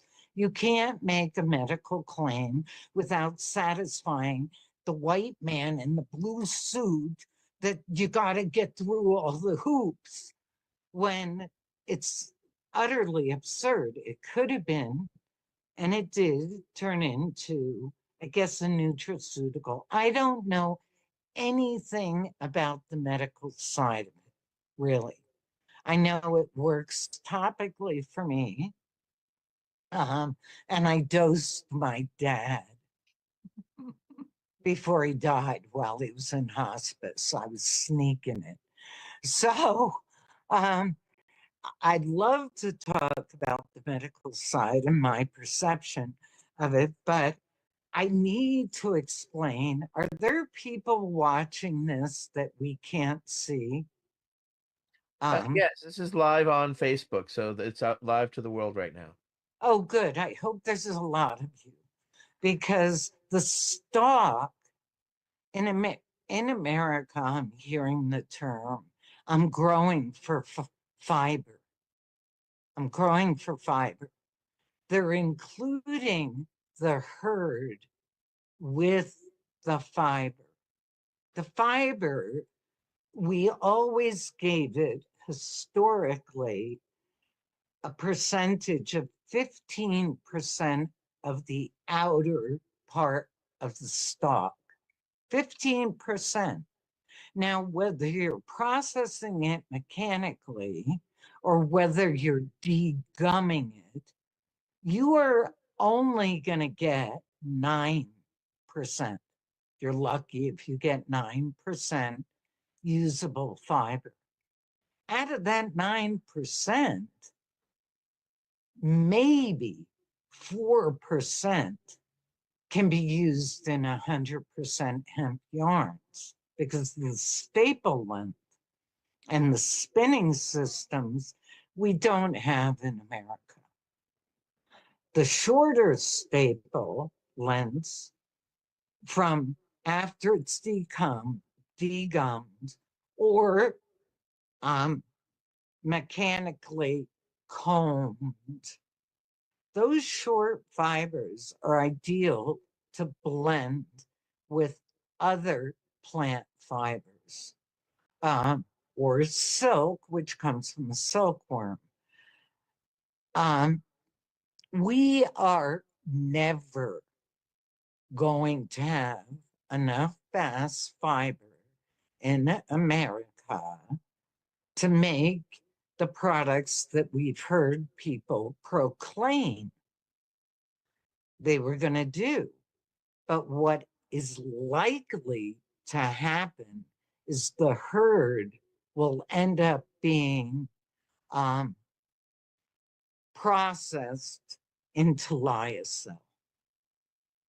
And at that point, we'll be lucky if any plant matter is detected. Now, lyocell was what I used in the blend of the hemp cell. In 2002, actually, it was in the year 2000, I came up with this idea to blend it with lyocell because lyocell was made from eucalyptus and beech trees. So it was progress. It's not perfection, but we needed something other than cotton to blend with the short staple length hemp.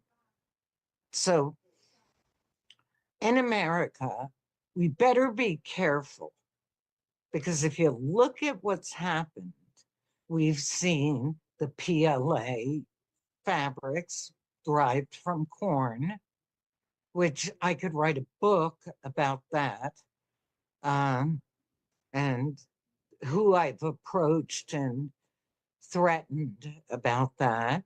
The PET plastic, those are not getting the attention that plant fibers are right now.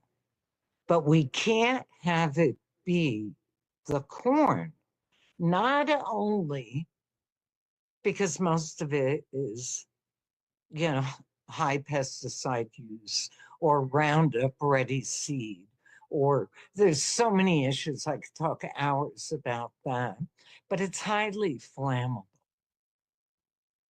And if you look at Google search envirotextiles flammable fabrics, you'll clearly see what I'm talking about, the corn cellulose blended with polyester.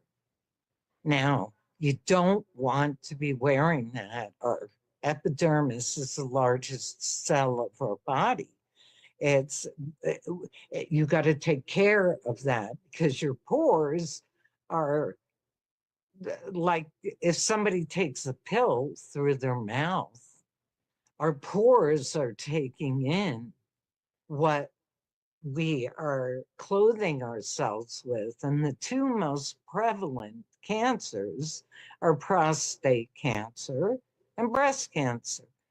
And I get really in deep to this stuff. So right now, gentlemen, if you have elastic at your boxers or briefs, roll the synthetic side away from your waist.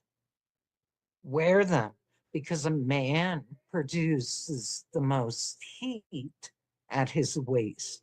A woman, it's under your breasts.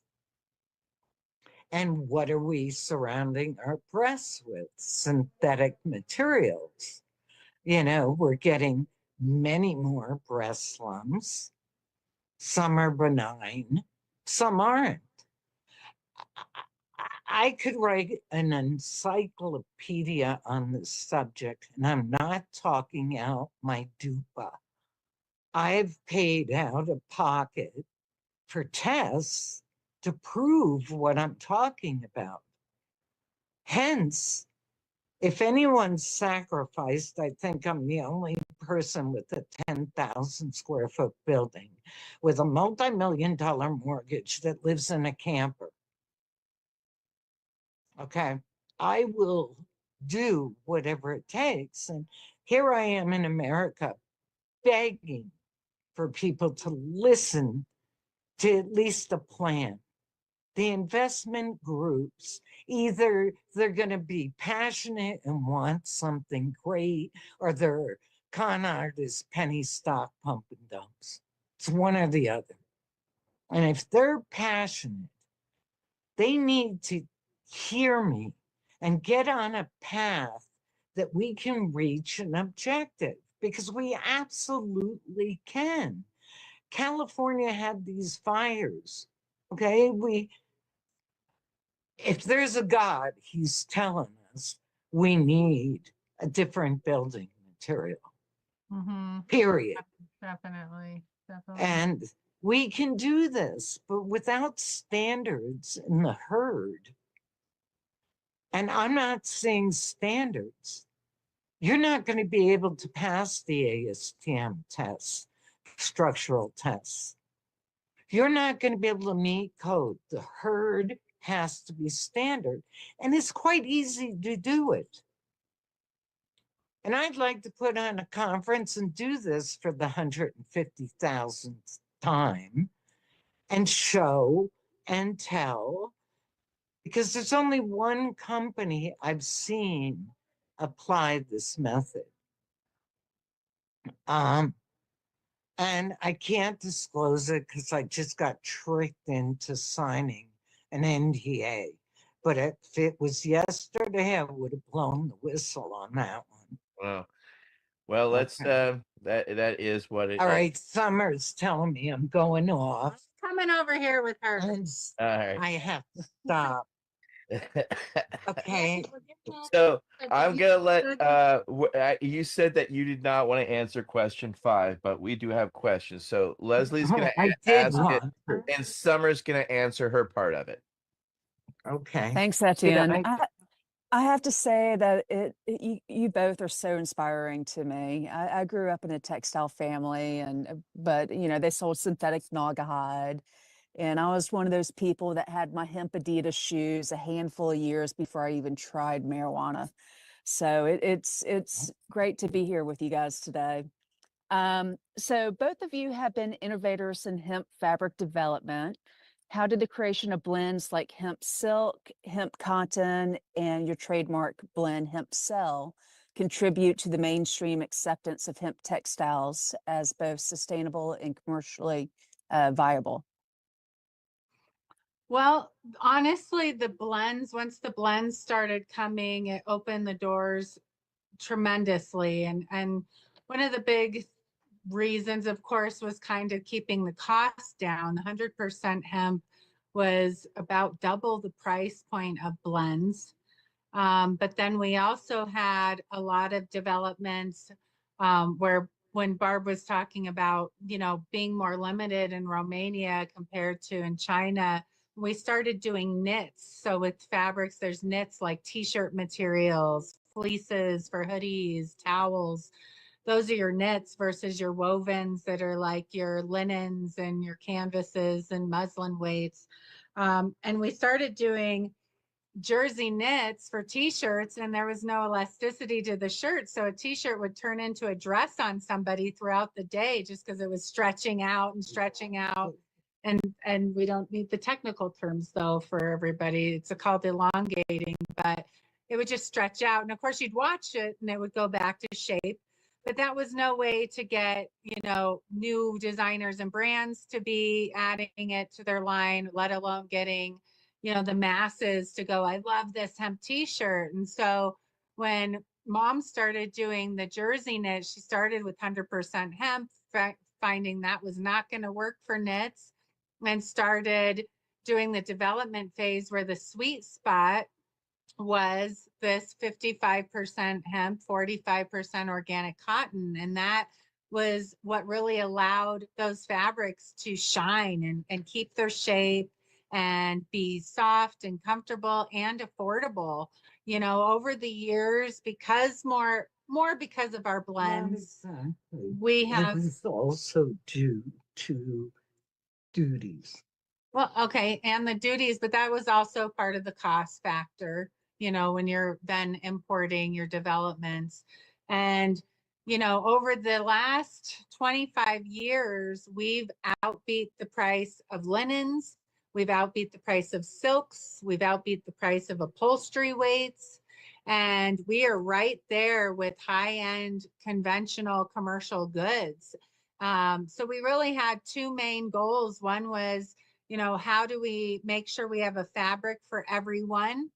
And how do we make sure that everyone that gets their hands on it is going to absolutely fall in love with our products and want to come back for more? So that really helped push the envelope with opening the doors and in so many ways. And those t-shirts, you know, back in 99, we had so many clients say, can you guys just make a basic t-shirt? Like, it's so hard to actually produce apparel and finished products. And they were like, can you guys just do a basic t-shirt so we can then focus on the shorts and the pants and everything else? And we did a basic t-shirt by 2000 and in natural and black. And by the next year we had 8 colors. We were doing tote bags. So we still offer today a promo collection that's super simple for people to put their logo on, workwear, concert tours, clothing brands, and it's still expanding hemp the same way it was 25 years ago. You can go higher and present hemp, but then cost effective. People are accustomed to paying a couple dollars for a t-shirt, cotton, but a hemp t-shirt at 55 hemp, we have people that are still wearing them 30 years later. Yeah, yeah. And that's why, you know, natural fabrics matter. You know, that's what people don't realize is there's a longevity that comes. Even though it does cost, it's gonna last. That's the thing. But they don't understand that, and that was also a hard thing to convey to people. For those who don't realize, I'm actually wearing a hemp blend.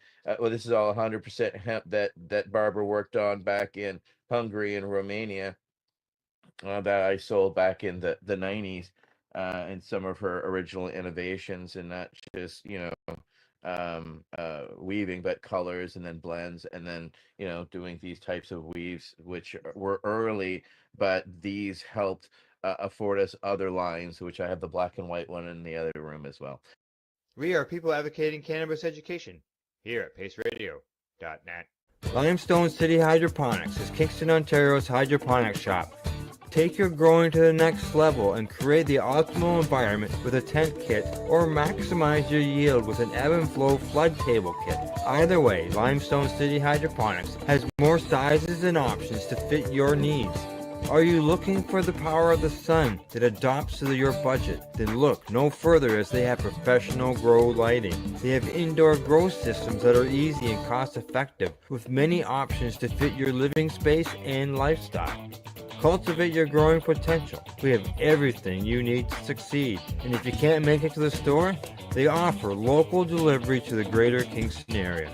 Remember, when you're looking for experts to help you grow, then look no further than the locally owned Limestone City Hydroponics, 105 Sunderland Drive in Kingston, Ontario. Call them at 613-548-0420. Rerolled Saturdays. Check it out. Nothing but non-stop cannabis and psychedelic programming. Find it at 420piece.ca. Enjoy the buzz of legalization with Campbellford Lifestyle Shop. From lights to plant nutrients, books, consumption accessories, and more, we've got all your basics to grow or consume cannabis. Visit our info center or take a look at our piercing services and body jewelry, now available in-store through Campbellford Lifestyle Shop, 17 Bridge Street West, Campbellford. Are you looking to get your medical cannabis grow license? Limestone City Hydroponics can help patients through the process of obtaining their license to grow medical cannabis. What's that? You don't have a doctor. If you meet the medical criteria, Limestone City Hydroponics has a nurse practitioner who can assess and provide medical cannabis prescriptions. What are you waiting for? Contact Limestone City Hydroponics at limestonecityhydroponics.ca or call them at 613-548-0420. PACE Radio is the People Advocating Cannabis Education Radio Network.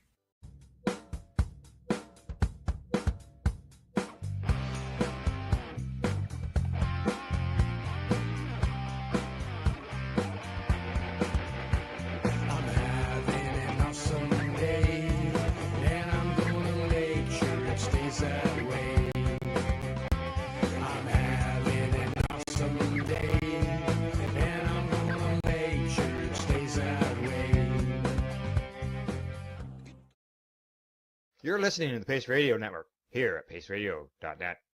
But let's get to our next question. Next up will be Michael Krowitz, council member. Thank you. Thank you so much. Thank you, y'all, for joining us tonight. This has been really interesting. And we've got some really interesting questions yet to come. Before I get in this question, I just find it interesting that people may buy a hemp product and not know it, or they may buy a hemp product and buy it specifically because it's made of hemp. And I was, trying to figure out one day, like, where is the line of a cannabis hemp consumer? Like, what is a cannabis hemp consumer? And we tell me what you think, but we felt like that was somebody who actually intentionally bought the product because it had hemp, even if it might be a truck. And this question is for Summer. Your role in Ford Eco Innovation Award-winning F350 design helped showcase hemp's potential beyond textiles. How did this project influence the use of hemp in the automotive industry?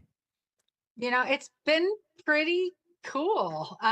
We did MTV's Pimp My Ride, and that aired in 123 countries. That is what triggered Ford to call me and say, hey, we saw what you guys could do as the interiors. We are trying to innovate vehicles. So the Ford was actually a hydro Ford. So there was 2 huge hydro tanks in the back of that thing, which ends up in the end, being super dangerous. Like, it wasn't going to go further from SEMA concept awards, but it was really a cool thing to be able to show off. But it definitely triggered a big interest in being able to bring it into interiors. One of Mom's early accounts that she had handed over to me, and that we still supply, is Volkswagen's Westphalia pop-up campers that use our canvas. And then we just recently had Ziggy Marley pull out Bob's original car. I think it was a Firebird, or I'd have to look. We haven't posted it quite yet. But he pulled out Bob Marley's first nice car he had bought himself. It was been in storage all these decades, and restore it. And they did the interior with our 100% hemp canvas. And he was like so stoked that, he goes, man, I made this car cooler than my dad ever even could have imagined it was going to be, all these years later, pulling it out of storage. So, nowadays, what's really actually pushing the limits to all that is we're going into composite class. So we're replacing fiberglass with our hemp. And so instead of just doing the interior and upholstery with our fabrics, we're now doing hard goods. And I actually brought over, this is a hemp prosthetic leg. Okay. And this company is doing 2 versions. This is their hard version, so I can't really squeeze it, where this is their soft version where you've got some give. And what's so cool about a lot of these programs is that these products are turning out to be stronger, lighter weight, and much more cost effective than these really high price point, nasty fiberglass. But what was interesting with these guys is they said, it's not like we were calling you guys because we wanted to make a hemp prosthetic. We just realized that we had to change what we're using because our guys in the shops that are grinding away on these products are getting cancer and they're dying, man. They're 26 years old, riddled with cancer because there's no way to even, have a hazmat or a suit that's going to block all these nasty particles. And so to think about revolutionizing an entire, huge marketplace to a healthy environment for these guys, on top of getting rid of the material impact, is so huge. So like nowadays we have clients that are doing hockey helmets, entire drum sets, tons of surfboards, skateboards, snowboards, skis. We're going into some new areas right now that are really exciting, and I think it's going to make a huge impact on a lot of some of the most nasty products that are produced on our planet.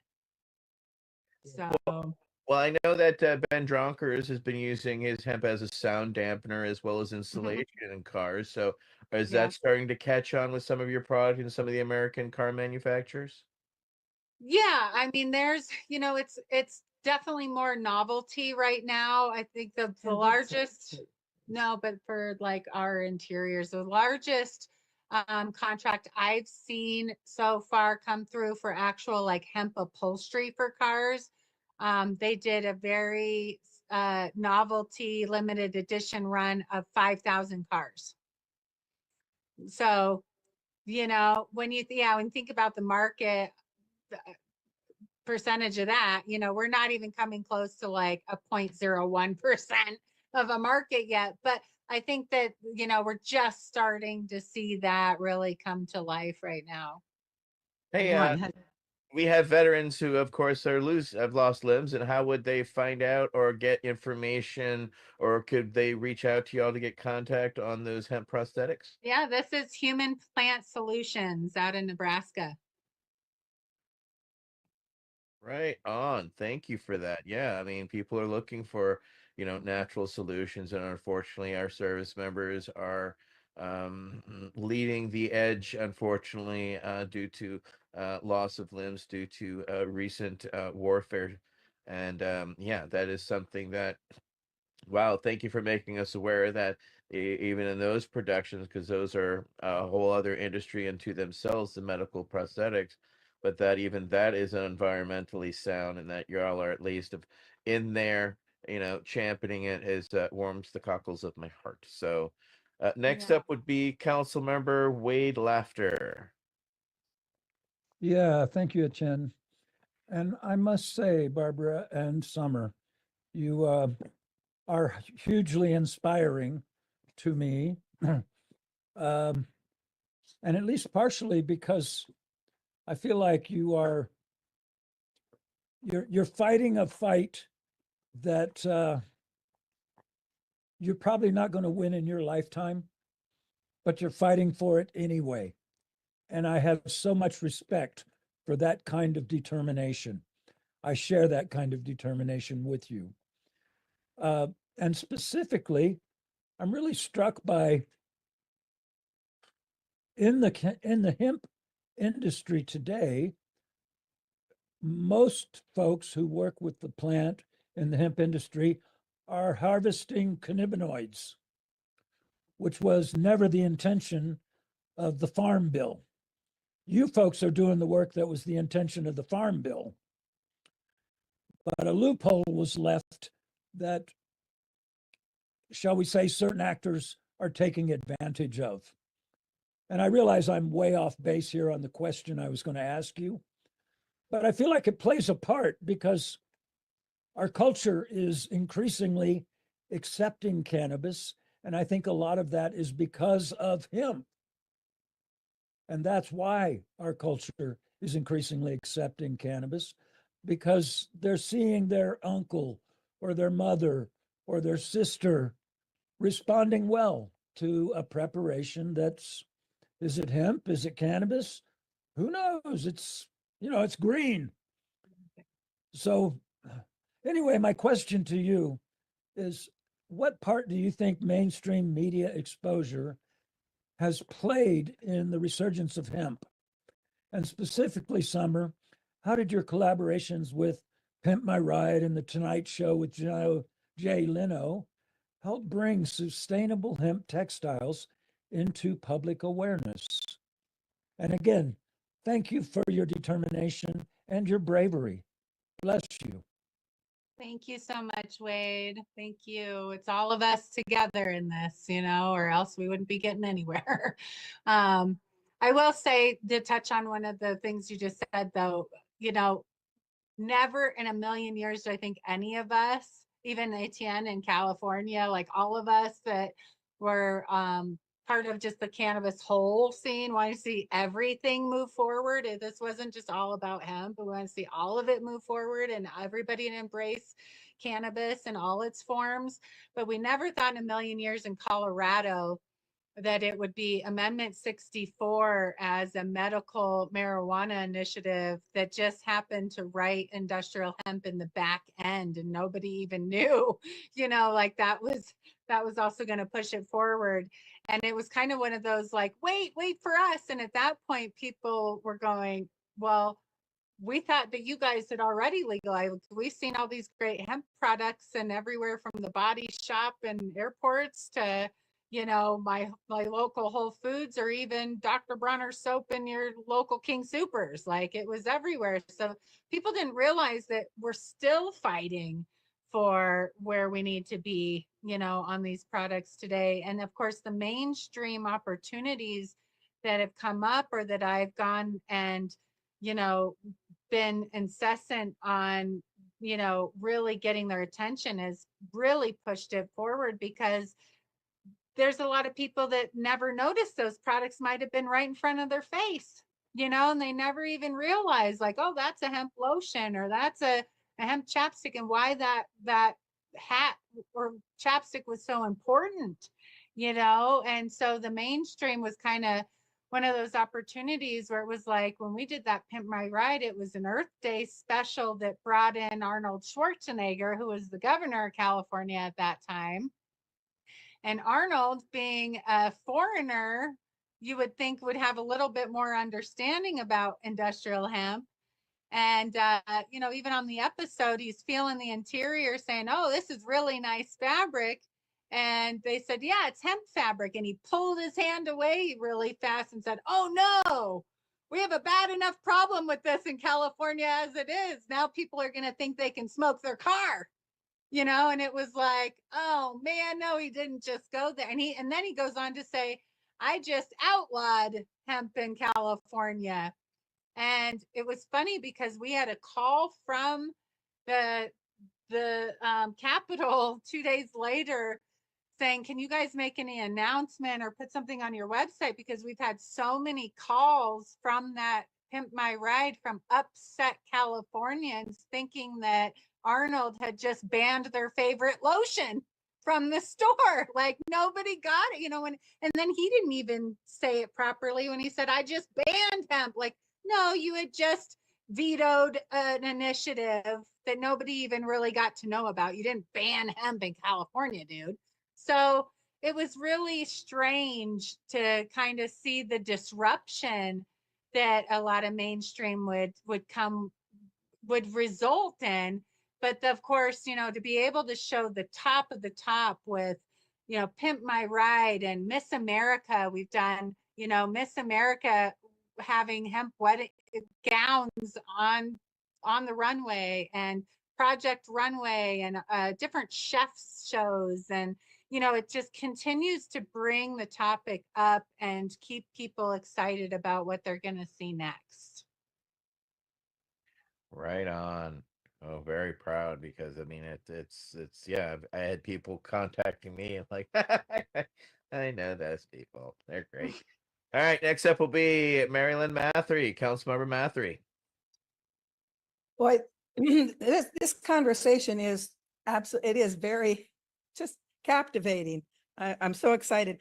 As a nurse, when I got into cannabis for medical cannabis, it's always been the whole plant, because we think of the whole planet and the environment and how we have to be good. this thing about the prosthetics just it was like, oh wow, yeah, everything is so cool.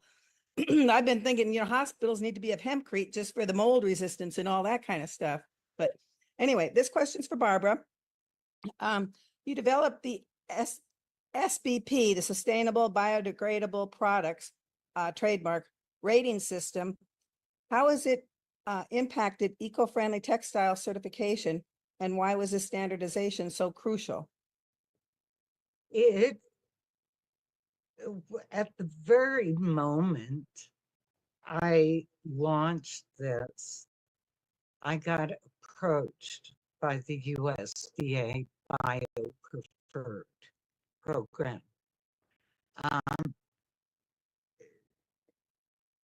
Let's say my standard would have been disruptive to theirs. So at that time, I had to comply with the boys in the big suits. But there's a lot of certifications. I'm not a member of any of them. I'm the product developer, so I know everything that goes into the product. And it's not covering one piece of the puzzle. And it's not covering one piece. Say, if it says SBP, that product. Yeah, I came up with this 20 years ago. So I'd probably clarify it more. It was my way of saying, I can't support the hundreds of certifications right now. Hundreds. And it costs like And I have to, $30,000. yeah, 30,000, whatever. But I have to apologize because I go off on this because I really believe and feel my passion is healthcare, really. The environments you're working in, the spreading of the biohazards. I'm very familiar. So the SBP, I really need a lot of intern students to help me to make this more clear to people. I can't do everything. And I don't get as much cooperation as I'd like to see. I used or it's the big colleges that you don't want to give this kind of information to because they can bury it. Like we get so many colleges, and I mean, we've seen it happen to some of the students we've worked with. There's a student that's been mentoring under Mom for 15 years that's brilliant, and his entire master thesis was taken and buried 15 years ago. And it's delayed any progress in that area because he was the only one to prove it in the labs and show that it met all the criterias, so it's really kind of crazy to think. But with the SBP, I explain to people, everybody always wants to know, is it organic? Is it organic? Is it certified organic? And I say this is better than certified because this is a full product transparency. It's a life cycle from the plant and every single step of the process, all the way back to going to our earth when we're done with it, and having little to no impact when we're ready to dispose. So everything's healthy. And, like Mom said, these certifications are so costly. And then 9 out of 10 times, there isn't any real substance and requirements. There's no true textile experts on their boards. They're not even sending their own inspectors to these countries anymore. They're hiring third-party inspectors at site. And, what was it, like 10 years ago, we needed to expand our dyeing. we needed to do more dyeing. And so mom looked up a very well-known textile or certification to see who was on their list for dyers. Found one not too far away, and we went, great, yeah, we got one that's not too far away. She goes to check them out, and I'll never forget you calling me and saying, this place wouldn't be certified on the moon. And she called one of the inspectors over there and said, what is going on? How is this place even on the list? And she goes, oh, well, I'm sorry to tell you, I haven't worked for them for years. They fired all of us. They're not sending their own inspectors anymore. They're hiring these third parties. So you can't trust it, and it's just it's a crazy thing. It has to become in our political environment right now. We're obviously seeing how are things, is this for real? And Etienne, you asked a question on products. If it popped up, I now see where the pop-up. He's telling the next person to be ready. Oh, I don't know how this computer thing works. I'm more of It's okay. lift up the hood and I get know a that's what we're doing. That's just behind the scenes chat because I'm just lining everything up for the next one. So I will then roll into the next question. Can I just add one quick thing about that? Because as a kid growing up in this, remember you guys in the 90s, how it was all about like natural products, natural eco, right? And then we went into the 2000s and it was like, oh, but is it organic? And then the Organic Trade Association started up and they were like, you can't say it's organic unless it's been certified and you're paying us. And then we started seeing by 2015, people talking sustainability. And I was like, yes, like it's just getting further and further. Next is going to be transparency and biodegradability and like all these things. And now here we are shifting from sustainability into what they're now calling bio-based materials. And so like they're considering GMO corn stalk waste being turned into polyester, a bio-based material. No. And that's total bull. No.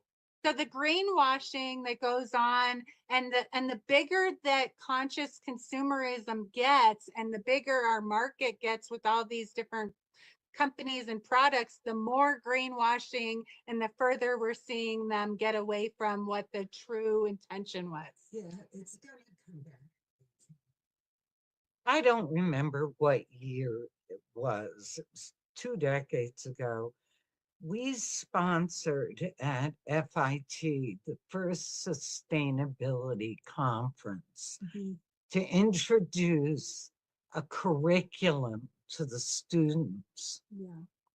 But it will only be adapted into a curriculum if the endowments allow it to be. Yeah, so that's where the greenwashings come in again. All these endowments manipulated. So the curriculum that we fought for has been totally manipulated over the years. And in Texas, when I'm not going to say specifics, but I was asked to go speak during this resurgence we've had, but I was told I'd be scripted.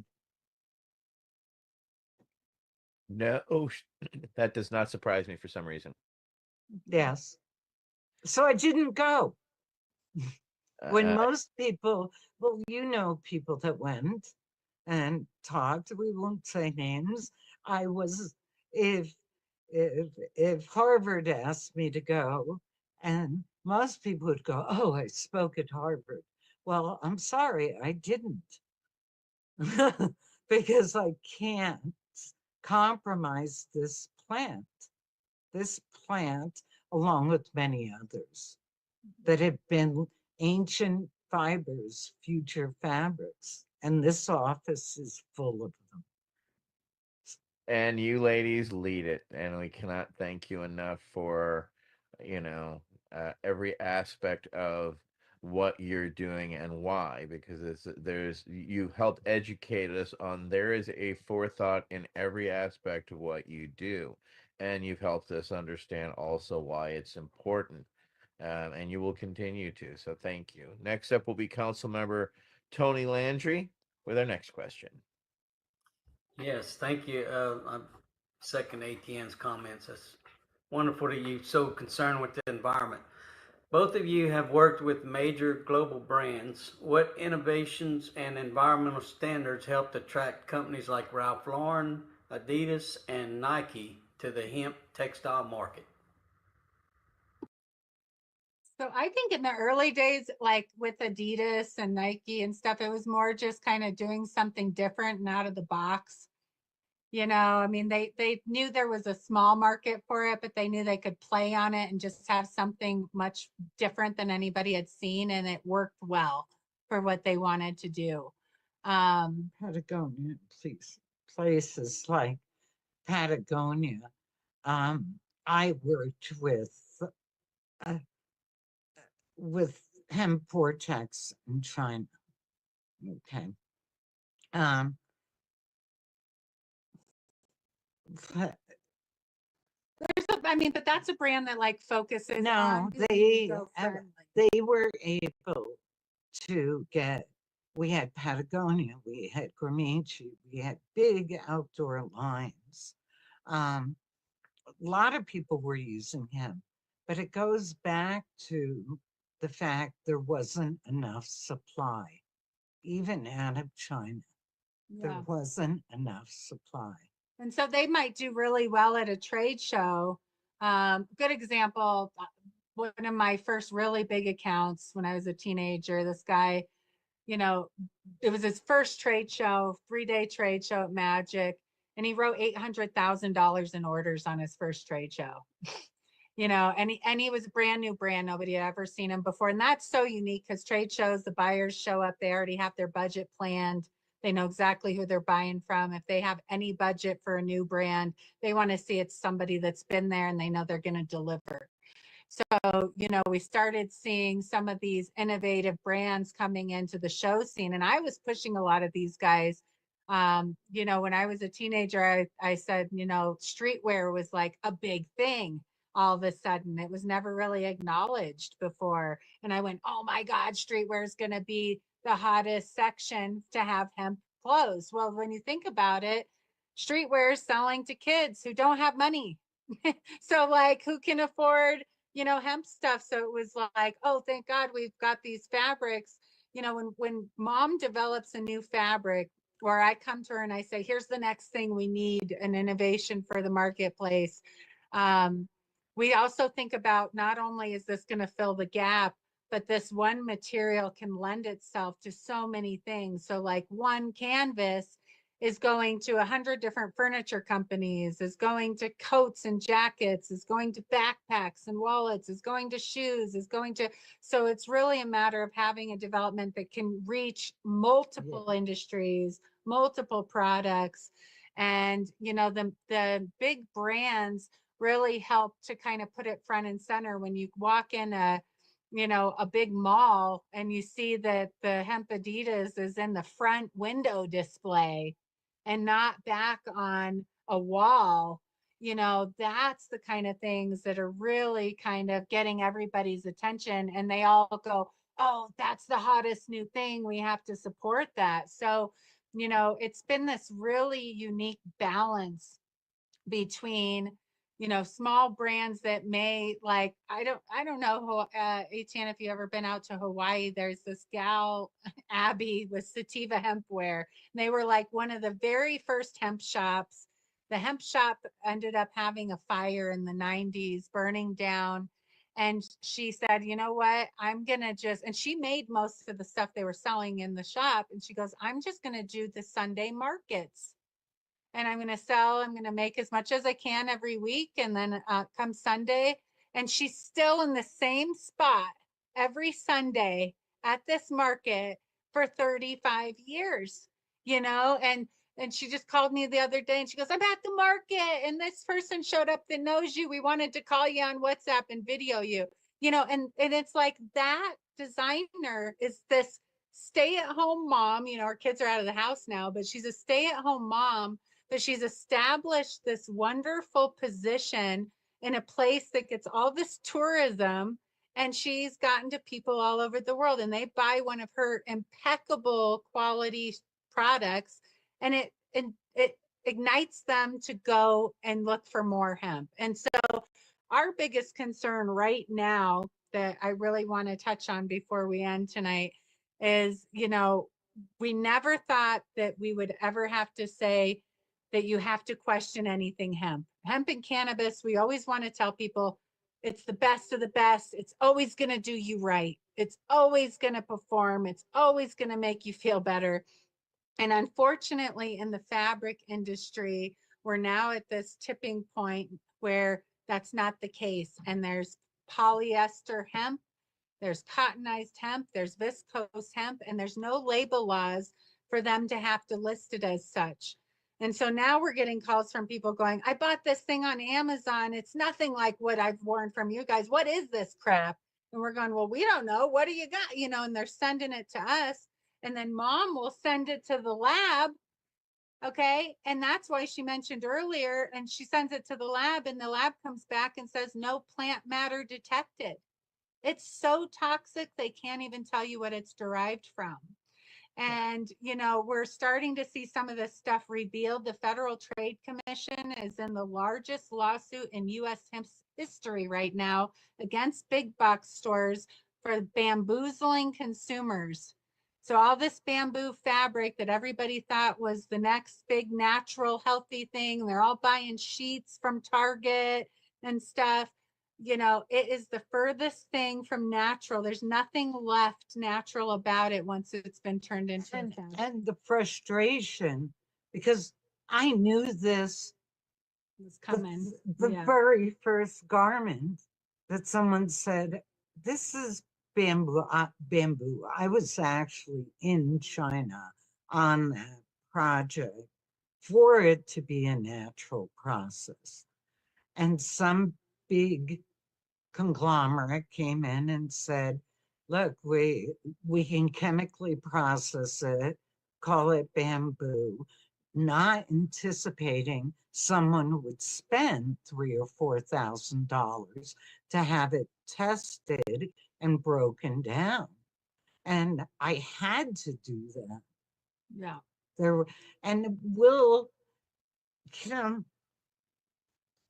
America is ready. It's now. And we have to get, the objective, the road to the objective paved, and the plant planted. We think from a good example, and the Chinese taught me this. They always said, why do you say I'm going to the store? Nobody knows what you're talking about. You must say the store is where I'm going. Mm. Yeah. And the thinking process, it really makes a big difference. And I think COVID too, we saw a huge increase in consciousness during COVID. When COVID hit and the shutdown happened, we got a letter from our governor overnight saying we were an essential business and could be on the road. And we sold out in the first 2 weeks, we sold out of every fabric you could make a cloth baby diaper out of because people couldn't find diapers in the stores. Yeah. And that was like this huge light bulb for so many new parents, not only realizing what they had been using, but then everything else they're going to put on their babies and their pets, and now thinking about themselves. And so it was like, any chance that you can get that initial connection to ignite, the trickle effect happens because people, once you see it, you can't look at anything without seeing and analyzing and wanting to know that you're making the right educated conscious choices for our health. And COVID really was so interesting to see so many people go, oh my gosh, look at all this, the junk we're surrounded by and all these things that are making us sick. It's not just this virus or bacteria that we're talking about anymore. But healthcare is the Maryland, Mhm. Maryland. That's why the sleeves on your jackets went from long sleeve to short sleeve on your lab coats, on your There's so scrubs. much crazy stuff in the back. There's so many Are areas. you connecting what I'm saying? You used to Yeah. have long sleeves, and then the sleeves got shorter because the fabrics that are currently in healthcare, the biohazards will live on the surface. And to help with it transferring. There's so many Oh, different wow. areas. I mean, Yeah. it's crazy. There's so Yeah. many different areas of So, industries that one sec. So now what they're doing is embedding silver particles and saying that's going to make it antibacterial. They're only perpetuating the harmful, hellacious processes that when those companies, children, hopefully get older, they're going to make the change. They'll start it because these kids are hip. The 14-year-olds, the 15-year-olds. They get it. They understand. They've lived through Yeah. the pandemic to see and saw the parents' reactions, etc. So, wow, Yeah. that's very profound. Thank you, ladies. We'll go up next. Will be Council Member Leslie Fries. Council Member. Yeah, Summer, this one's for you. So at 18, you said that you decided to give a 10-year go. Did you ever think at that time that you'd be the vice president of the Hemp Industries Association and become one of the youngest recipients of their Lifetime Achievement Award? What impact did your leadership have on the industry and what key changes did you push for? You know, that's kind of a hard one because in a way it's like yes and no. You know, I was the kid that you know, dreamed of being able to sit up there with my peers, you know, and I was always the one as I watched a lot of my peers get burnt out or put everything they had into things or move around in their position.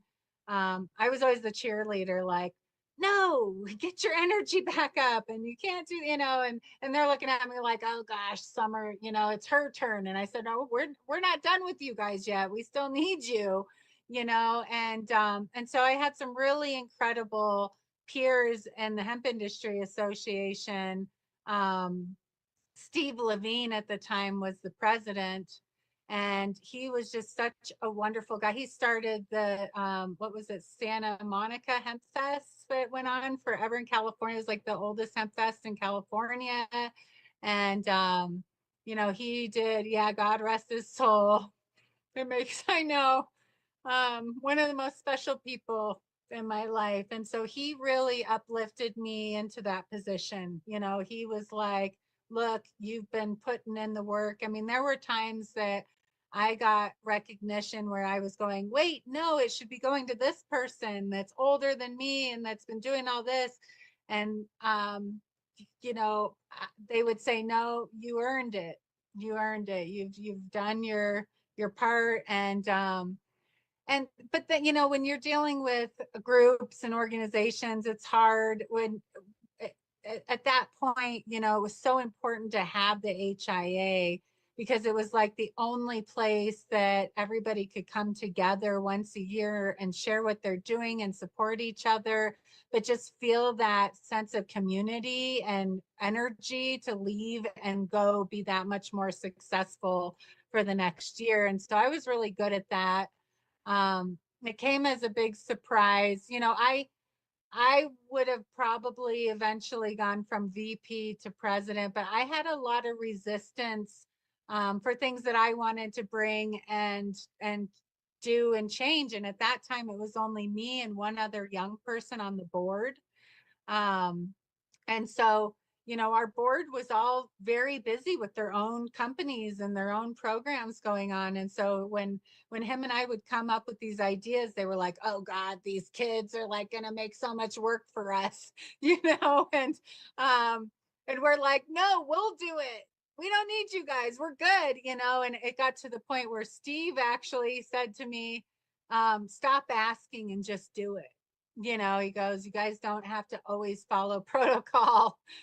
Because, you know, when I was growing up, like we learned from the best and there was a system and a protocol in place and it behooved everyone, you know, and nowadays you don't see a lot of that. And that's why you don't see supply chains where everyone's successful in some way or another, you know, whether it's small scale, medium or large, everyone at least kind of was successful in their position. And now it's like you either make it or you don't kind of thing, because people don't follow those old school protocols. And so you know, when we had the very first HIA conference in Colorado, it was the year of legalization here. So it was what, 2014 or I don't remember.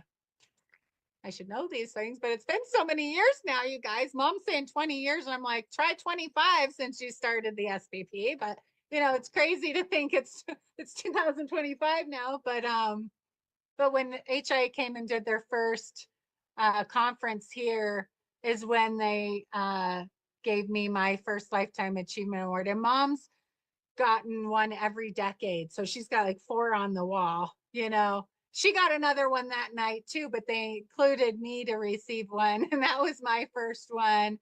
And it was interesting. I mean, at that point with the legalization, we had some really interesting people in the audience that were right in my face when I received that award. And I took all advantage of that opportunity and saying some things to everybody.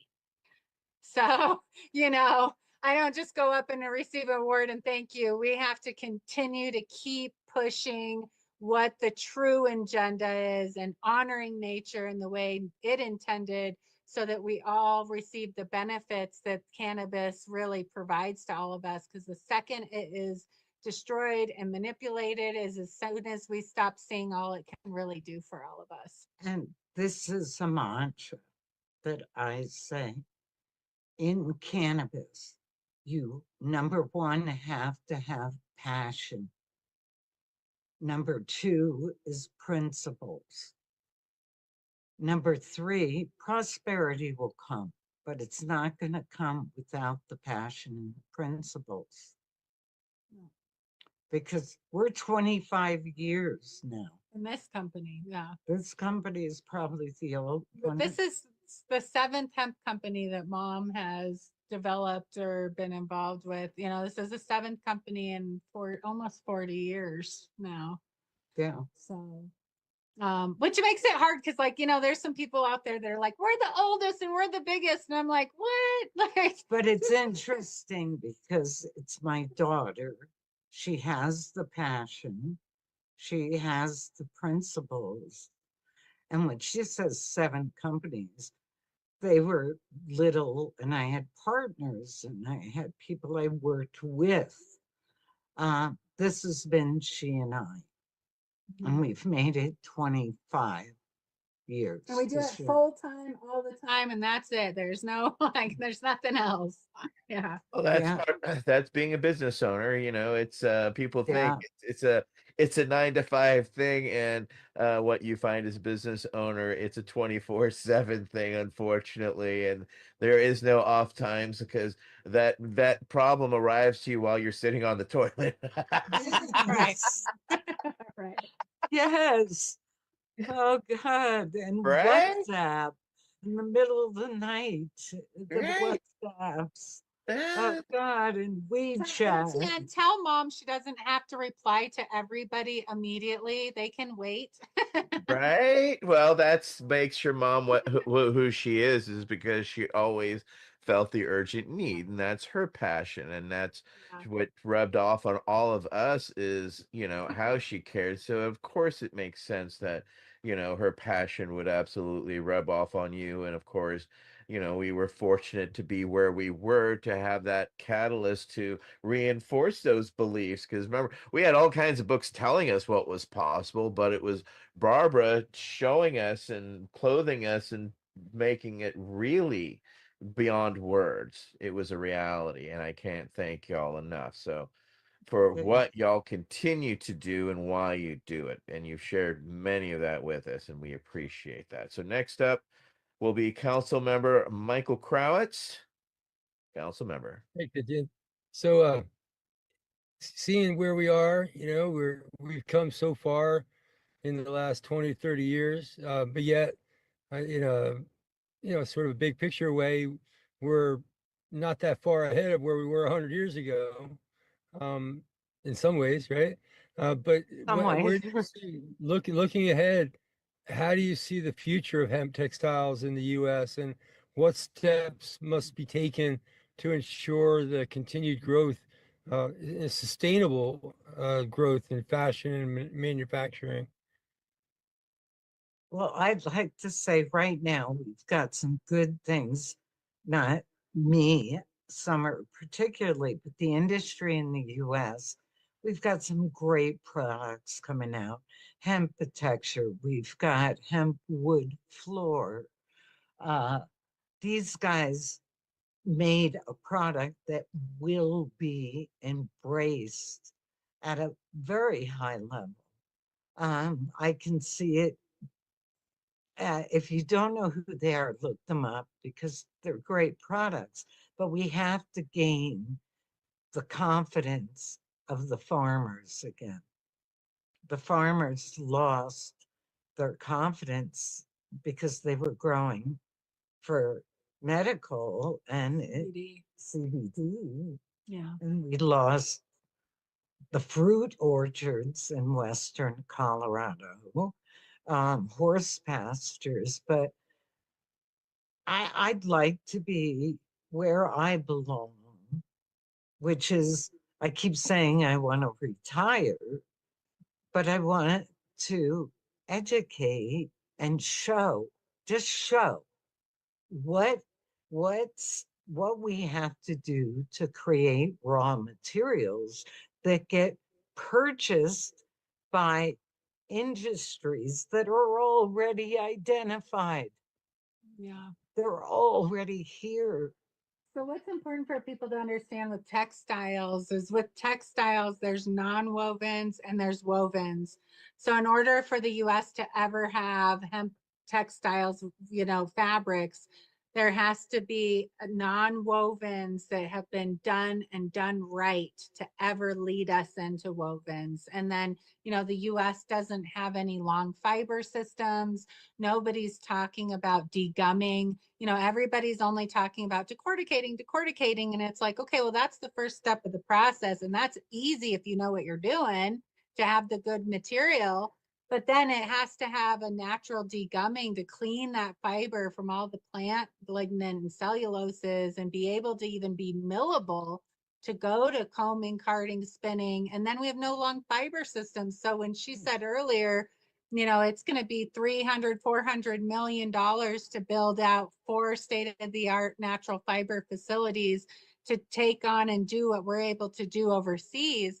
That isn't a whole lot in the grand picture of like being able to produce here and service multiple industries and needs and even get us back on the global exchange. But we need a whole hell of a lot of the right kind of hemp to make that happen, And when we heard the word cottonized hemp fiber, that was you heard it, right? Everybody heard it. Basically, what happened, it looked like cotton, it felt like cotton, but it wasn't in a standard that could utilize the systems we had in America, which is cotton systems. So when you would see blends that were, I don't want to go way off on this, but we can do this. I've got all the evidence right here. She's completed a proof of concept for the US that is superior to every other country she's developed in.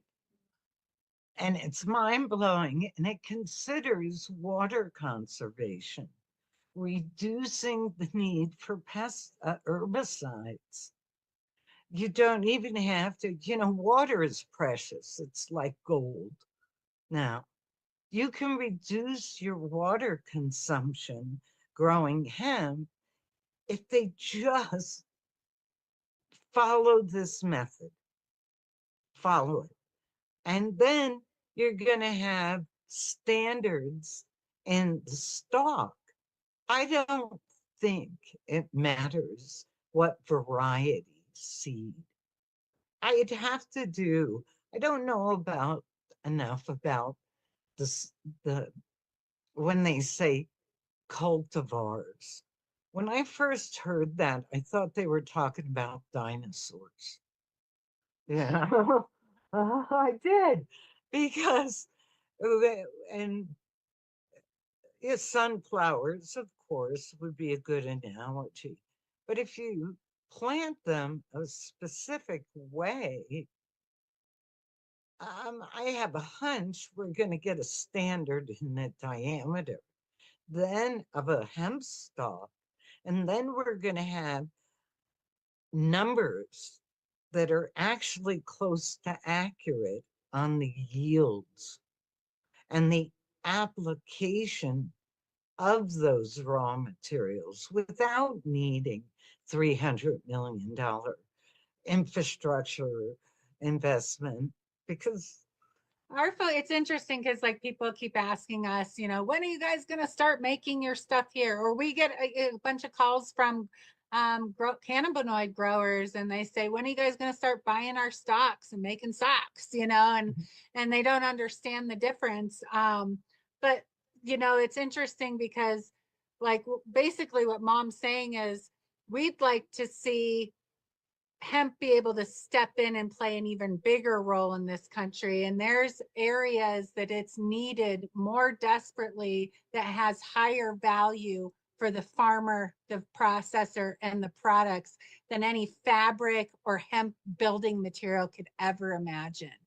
And that proof of concept she's completed. And it's like she says she wants to retire, but at the same time, there's always been this sense of urgency with you to make sure that Mother Earth's going to survive. I just want to tell a young person or a marijuana grower would be great to say, and I'm going to say this publicly, the shrub of marijuana or CBD is wood and bark. It's not fiber, and the same as what's in industrial hemp. So on those shrubs, how about horizontal chipping it, using a little pine tar, wrapping it and selling it at $8 a log, like Duraflame logs. There's so many things that's like endless, and the values are through the roof. And the hemp herd, how I discovered it would work for that was I was building a decorticator out in a junkyard, and we were using a burn barrel and ran out of wood to burn.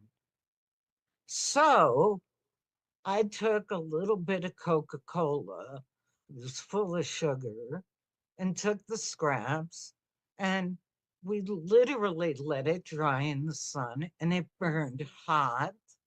It burned with very low smoke, and it outlasted the poplar that we were burning.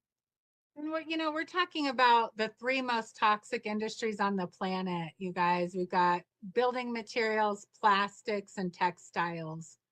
And where do we have the most impact? Where can we make the most difference? And that's where hemp can come right in. And when you have so many people, like I've never understood why we're called the alternative when we're the solution. Stop calling it the alternative. We are the solution, and it can be scaled within a growing season or 2 or 3. So when people say, oh, but there's not enough out there, there's nothing out there. Yes, there is indeed. And we can grow what we need, and it can be scaled within a few growing seasons. So it's an exciting future for the US if people come together to get the job done. Well, there's raw materials. I'm a product developer. So, not just with textiles and fiber, I can look at an agricultural waste product and apply it into another product. A good example was the 3M sponge that was called the Greener Cleaner. It had a 50% in the abrasive side of the sponge was a waste product from beverage processing. Mhm. Yeah. There's so many resources. You just have to be That's sitting there as waste and considered a biohazard because these factories don't want to pay to dispose of it and they end up burning this stuff. You know, when she got called into Mexico to deal with that, she called and she goes, I hit the mother load of fiber, you know, and it had been nothing but a headache for these factories. Yeah. And it turned into this amazing product and, you know, almost every big box now. Same thing with agave honey. And I'll close with that. I'm the one that discovered it was a food product 20 years ago when they considered it a biohazard. So it's the vision to be able to see it. And I couldn't cook a meal if my life depended on it. Yeah. But I sure can look at a raw material and see what we need to do to utilize it to make other products. And I'm looking at hemp going, oh, there's so many that aren't going to require the insane, you know, foundation like an everybody wants to investment. see. And honestly, the fires in California, that was divine intervention in a very heartbreaking way. But let's start growing hemp.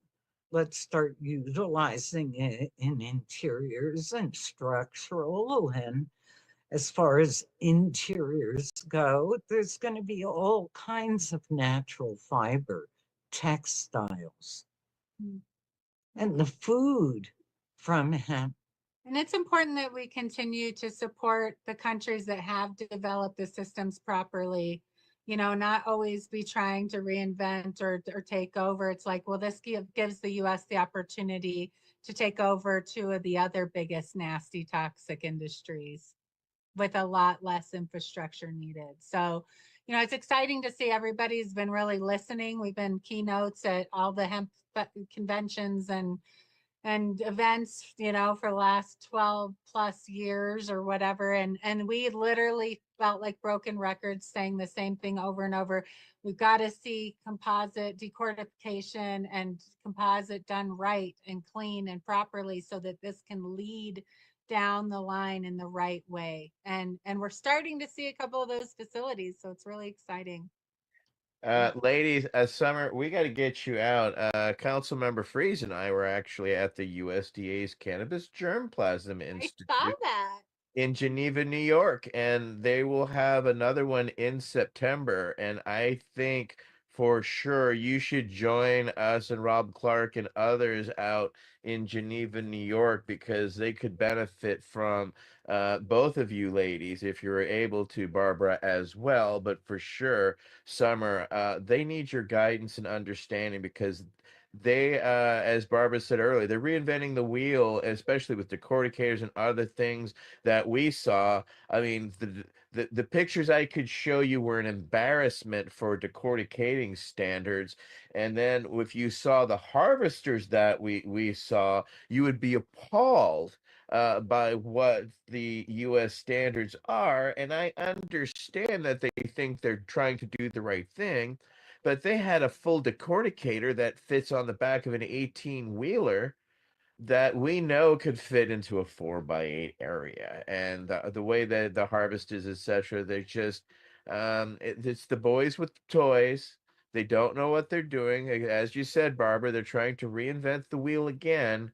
And they need to see what they're, how to do things right. And they want to learn from us and how to do things right. So we've engaged them, and I think they could benefit from your expertise to save them the time that they're going to waste and a lot of money that they're going to waste doing stupid things that they don't need to be doing, that intelligent women like yourself already well past and can help guide them past it, because there's students at Cornell that are running it and they mean well, but they just don't know what they're doing in some results, and they need an understanding. Because as I've told people back in the day, I looked at retooling actual sugarcane factories in Louisiana into hemp mills, because then those mills would be central to the fields that they were potentially be growing in, which is a reality that has to happen. I mean, it's great that Texas opened up a processing facility, but where's the hemp to process those facilities? They all have to be shipped in from all over. And as Councilmember Freeze will tell you, getting your hemp on a truck and moving it across state lines is a challenge I know that y'all have dealt with, but she's been a raw producer herself. So we've seen these realities that come with. Oh, sorry. No, It go ahead, Barb. shouldn't be. Can I tell them about the code? Well, Yeah, you're not going to believe this. You're not going to believe this. In World War II, there was a shipping code specific. Write this down.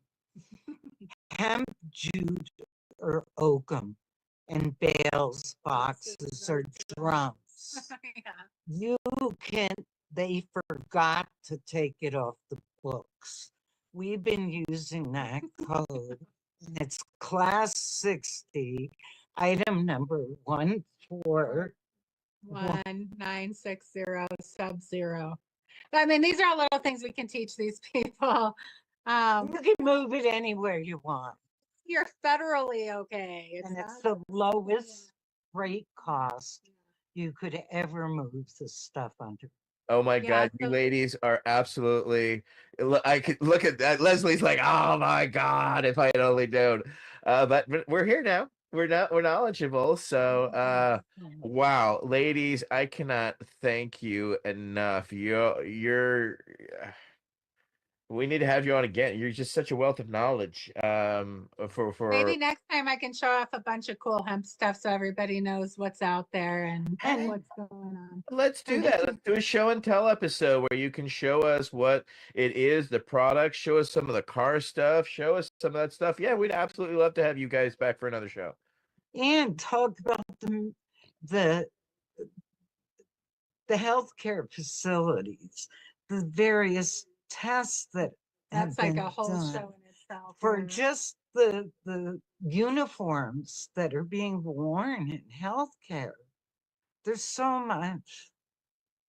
Well, we'll get into those in time, but I want to thank you both for taking the time. We went over 2 hours, yeah, you educated us and why what we wear matters, as well as this wonderful hemp products that are out there and that y'all are doing is it still has its potential. It's just unfortunately got lost along the way. None of us envisioned hemp becoming what it's become in the CBD world.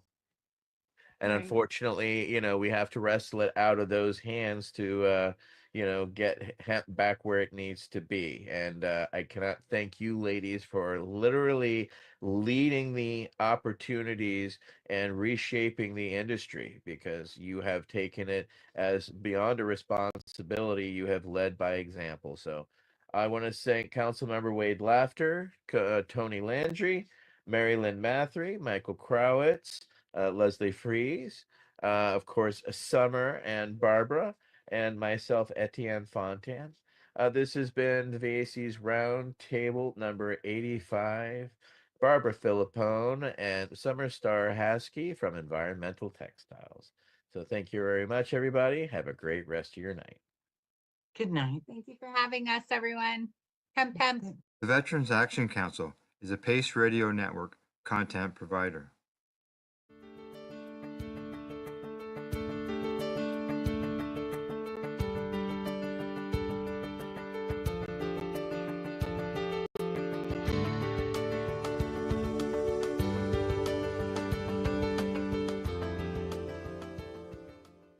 You're listening to the Pace Radio Network here at paceradio.net. The opinions of the individuals during this broadcast are their own and may not be the opinions of their group or other organizations they may be involved with. All medical advice during our broadcast is not a medical opinion and should be checked with your medical physician. When you have a pain that's reached its peak, Legacy for 20, it's so unique. If organic cannabis is what you seek, here's your trusted partners 7 days a week. Suppository salves, vapes and drops, topicals, edibles, infused pop. Just when life seems like it ain't easy, at Legacy 420, enjoy a pop freezy. Lab tested products, make them the GOAT. Legacy 420 out on your road. Legacy 420 in Tyendinaga Mohawk territory. Indigenous organic cannabis at its finest. Enjoy the buzz of legalization with Campbellford Lifestyle Shop. From lights to plant nutrients, books, consumption accessories, and more, we've got all your basics to grow or consume cannabis. Visit our info center or take a look at our piercing services and body jewelry, now available in-store through Campbellford Lifestyle Shop, 17 Bridge Street West, Campbellford. Limestone City Hydroponics is Kingston, Ontario's hydroponics shop. Take your growing to the next level and create the optimal environment with a tent kit, or maximize your yield with an ebb and flow flood table kit. Either way, Limestone City Hydroponics has more sizes and options to fit your needs. Are you looking for the power of the sun that adapts to your budget? Then look no further, as they have professional grow lighting. They have indoor grow systems that are easy and cost effective, with many options to fit your living space and lifestyle. Cultivate your growing potential. We have everything you need to succeed. And if you can't make it to the store, they offer local delivery to the greater Kingston area. Remember, when you're looking for experts to help you grow, then look no further than the locally owned Limestone City Hydroponics, 105 Sunderland Drive in Kingston, Ontario. Call them at 613-548-0420. We are people advocating cannabis education here at paceradio.net. You're listening to the Pace Radio Network here at paceradio.net. The views expressed by the individuals during this broadcast are their own opinions, and they may not be the same as those of their group or other organizations they may be involved with. All medical advice during our broadcast is not a medical opinion and should be checked with your medical physician.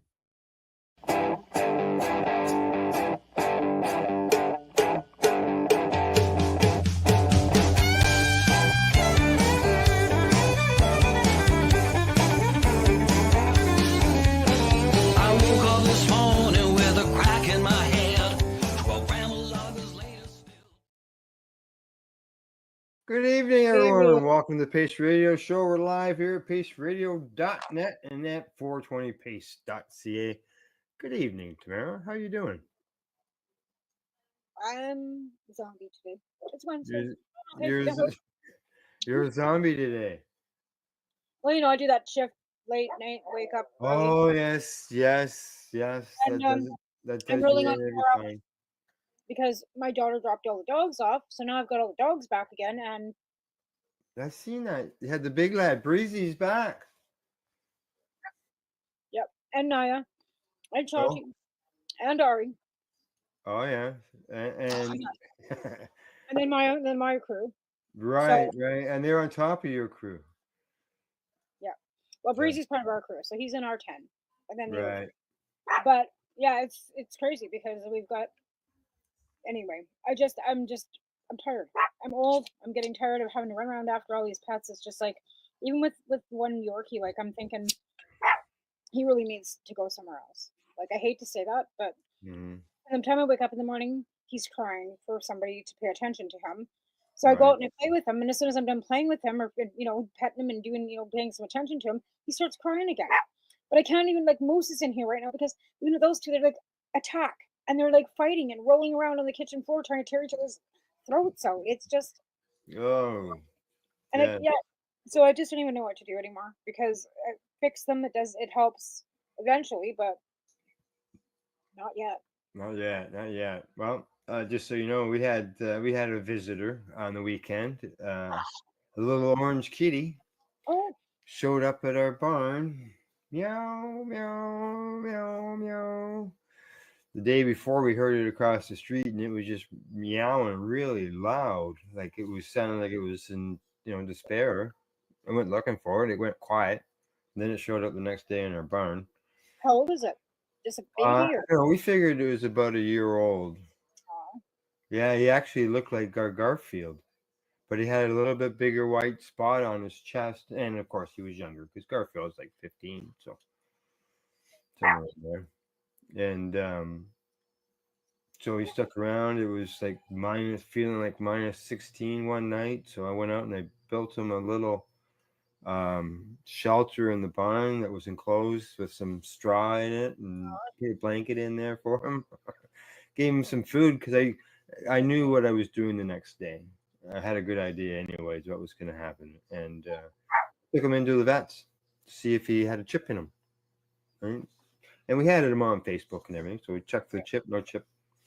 And so at that point, there was no owner for him, and we found one.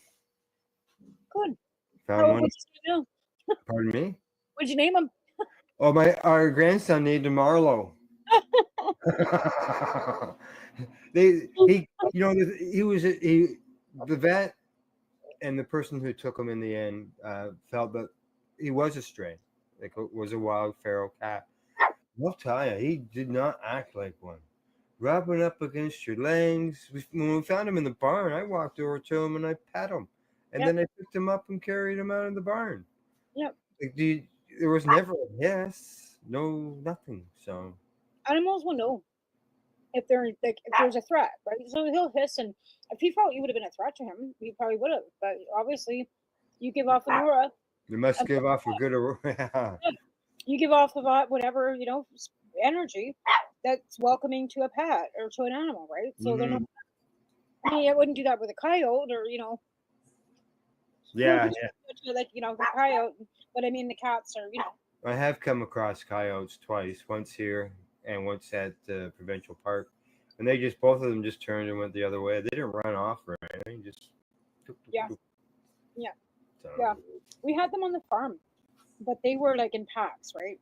Yeah. And they were dangerous. Like they would come in trying to get the dogs, like our little dogs, to kind of like they bark and get our guys inside all worked up, right? Right. They were dealing with the border collies, so you'd have to be careful because coyotes would look like a border collie. Yeah. Called Yeah, I always coyote. worry about them trying to lead one of the dogs here out into the field. Yeah. Yeah. Yeah, So they're when we walk Tess at nighttime, I take her out with a leash. Yeah. Oh yeah. Well, I mean, even in Vancouver Stanley Park, they've become so comfortable. They're jumping dogs. As people are walking them on their wheels, right? But I think I think as humans have been duped. I think animals are smarter than we give them credit for. I think they've duped us all into thinking that they can't understand us, they don't understand us, and that they're wild, right? But in my mind, you know what? I look at these things and they look at me, little eyes. They might not be able to talk to me, but I bet you they talk to each other when we're not. Well, they obviously have to communicate somehow. Right? But like I said, I think they've duped us. I think they're way smarter than we give them credit for. And I think we've all been duped. I think the animals are smarter than we are. And they're running us. We're not running them. No. Oh, you gotta go outside? Oh, you need food? Oh, I don't have a bed. I sleep in a dog bed. This is their bed. I have a spot in it. Yeah, you got a spot in there, don't you? I imagine. Right? It's like, I don't have a house. It's their house. I just get to clean up after them. Like, come on. They got us duped. We're their slaves. Come on. Right, Moose?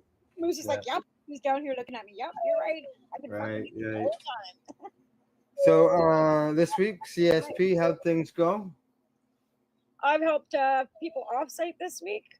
And I'm just kind of coasting because my partner's been coasting, and I've been so busy with the election and stuff too right now. Like I went out and got some signatures and did all that. We've just kind of paused until the election's over because I've got too many fires going and I have to pause something for a minute. Right? Could you fire? Well, I'm in the hunt right now because I've got some good news on that front. Well, Langley did get their pilot project approved, right? Oh yeah. No. This is something completely different. Oh, okay. Well, let's hear it. Yeah, what I'm talking about here is that there was a pilot study that was done at the UBC. I knew I was gonna mess it up. What's that? What's that?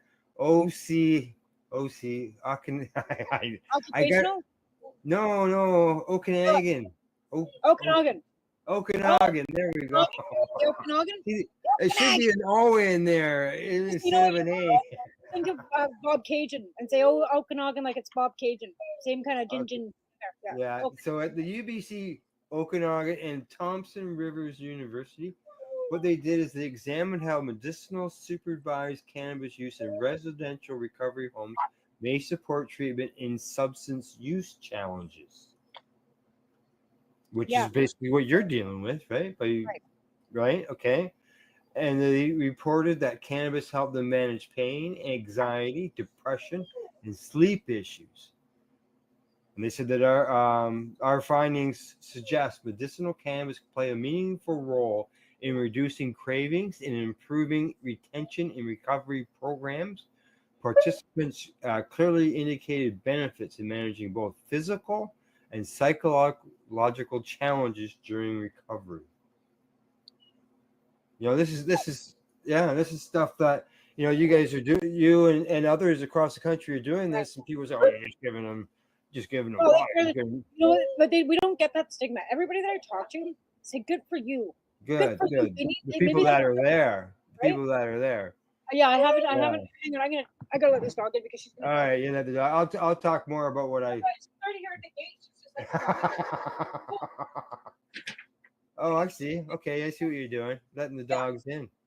Well, no, because she's sitting at the gate. I don't think I've met that one yet. This is Naya. This is Oh. right. This is Talia's other dog. Oh, So that's yeah. the other one. The other, she's older. She's like 10, but this is the first Okay. dog she ever had. Her Right. dog. But yeah, because of the fact of the matter is, it does work. And we know this. We're Yeah. right. I'm living proof right here. sitting Yeah, right here. yeah, exactly. And, you know, we need more studies. We need more studies. So this was one that did that. They said that users also reported reduced cravings for opioids and other harmful substances, improved pain management, and enhanced mental health and sleep quality. Curbs people from drinking alcohol too. Yeah. It really does, because I know that sometimes, like, I mean, alcohol was kind of not an issue, but I mean, I like booze when I was younger, right? And sometimes when I'm having a hard day, I'll crave I'll crave liquor. I'm like, oh, I'll just get myself a bottle, and I come home and I smoke a joint, and I just forget about going to get that Forget bottle. about it, eh? That little black dog you just threw on there looked like a mini version of the big one that just jumped on there. Okay, that's Moose, and he's a Chihuahua. Yeah, I know. As I said, mini version. Yeah, that's why I like Chihuahuas, because they're like mini bull. Because I had Yeah. pit bulls before I had Chihuahuas, right? I had Justice, and I've had several pit bulls before I had the Chihuahuas, Yeah. and I went to the Chihuahuas because the pit bulls were harder to find places to live with. So this study, they said it was published in the Journal of Studies on Alcohol and Drugs. I think, as I mentioned, the UBC, Okanagan, and Thompson Rivers University is where it was done at. So right here in We Canada. say Thompson River University in Kamloops because that's where Cheryl Rose was. That's what? That's where Cheryl and Haley went for Oh, their there you go. Yeah. and she did her presentation on strokes. Oh, nice. Maybe we'll be finding something like that in the news someday. She's going to be doing more presentations and talking about it more now that she's getting some studies back and some numbers back, some data back that's actually showing. And Haley was actually taken off one of her heavy benzos a few days ago, and she's showing more improvement. Like, you just have to go and watch the show. Like, it's just an incredible change from 15 to 30. It should be 32 this coming up in the next. Oh, I know, eh? She's over twice her age. What they predicted she was gonna live. It should be 32. And she's articulate and smart and funny. She's growing into herself, right? So she's 32, but she's not quite 32, but she's getting there. Like, it's almost like she's maturing into a woman rather than being, even with the brain injury and epilepsy, like, Yeah, it's just the maturity. It seems to be advancing quicker. It's like me and Carol were talking about, it's like Minecraft, and it's like the neurological damage that's been done is slowly growing itself back together. Right. Like 4 years ago, Al, she couldn't even have a conversation. She Well, was like, I know when we had her on the Pace Radio show, you were surprised. Wow, because you hadn't spoken with them for a while, and even you were surprised that day. And I know that she's advanced since then. but like the couple first times I had them on the show when I was on the other network, she couldn't even come onto the show at one point because she was like, she couldn't even verbalize at all. There was a point where Cheryl thought she was going to completely lose. Right. Like she was panicking because she was like 79 pounds laying on her couch. But anyways, the miracle is that she's 32 and she is like just growing into her own. Even her art has gotten improved and just everything. But it's like I said, like Minecraft. I've never played Minecraft, but I just can, you know how blocks put themselves back together and you can form, and our bodies are so amazing that we can heal ourselves with certain, aspects apparently, and her brain's rebuilding itself. Yeah. It's like it's repairing and reconnecting the neurological. Well, they say that a lot of the psychedelic studies, like Cheryl's not giving her psychedelics, but I'm just saying psychedelic studies, they're showing how the brain is rewiring itself. That the brain can rewire itself, Yeah. yes, right? And just like the liver can actually heal itself too, right? Mm-hmm. Yeah, it's just like like I said, our bodies, we can't grow limbs back. Not like a gecko or No. We can't do that. But our brains and our bodies are amazing things, and technology and science have improved so much over the last 20 years. It's amazing, and it just continues to improve. Well, anyways, we'll keep that out of it as long as it continues to improve. Yeah, exactly. I'll So put a if square- anybody wants to So anybody who wants to see Haley and see how she's improved, if you haven't seen her in a long time, or just to see this young lady that Tamara was talking about, check out last Monday's Cannabis and Coffee with Tamara. That would be the 7th, April the 7th episode, and you'll be able to see what. It was funny because she had to have a shower, and she made a point at one point in the show saying, "I couldn't shower before." She would have to have a bath. She could, and then we'd have to put like earphones over her head to sound. Because she couldn't have any splashing or any movement, or she'd seize. Well, she had to tell me that she went and had a shower. She still has to wear earplugs, but she can have a shower now. Good. Instead of having a bath, she can have a shower. Gives her an option, right? If she wants to have a bath away, right? We have a shower. There. So that's now you can see behind me. I've got a little bit different backdrop behind me. I'm in a new spot, new office, but I haven't decided what I want to put behind me. But what I did put behind me is the Treating Yourself magazine poster. It's a board. It's not just a paper poster. It's an actual board. It's probably 3/4 or an inch thick. For anybody who doesn't know, the founder of Treating Yourself, Mark Orenda, he is in hospital in Toronto. He's been there for several weeks now, and he's dealing with liver cancer. I've been down to see him a couple times, and I'm looking at going down again next Wednesday, depending on weather. So whether we're going to be a live show or I'm going to put a pre-show on, I'm not sure. Let's see how things look. Maybe I'll have it ready, and if I don't make it, I can just remotely turn it on. Or I can just tell you to turn it on, right? But yeah, I want to go down there, get another chance, see Marco, see how he's doing. The first time we had lots of conversation talking about Treating Yourself magazine, the stuff that we did together at home shows, the expo itself. Right, there we go, the expo itself. The website, we're talking about the website, how it all got started with being a forum and growing from there. And so I went down to see him on the 4th, so like 5 days ago. I was down there.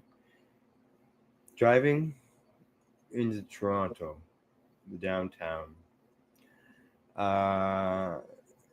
It's clear sailing till you get to certain points.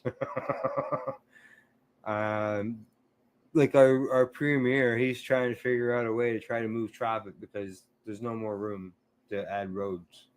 They're talking about taking out the shoulders and turning the shoulders into lanes. But then how does emergency vehicles get by if they take away the shoulders?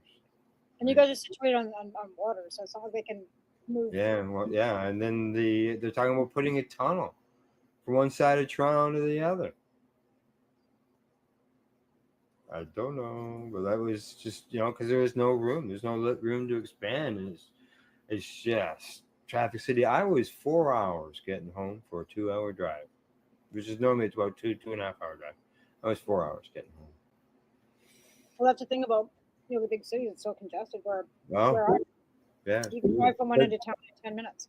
Yeah. Now, this time when I went down to see him, he changed. He's got liver cancer, right? So,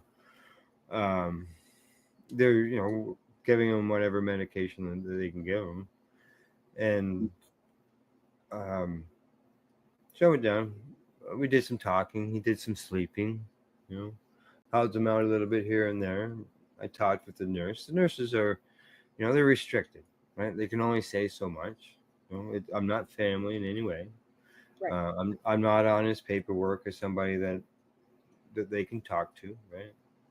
So, and I can see when I'm there. You can see what's going on.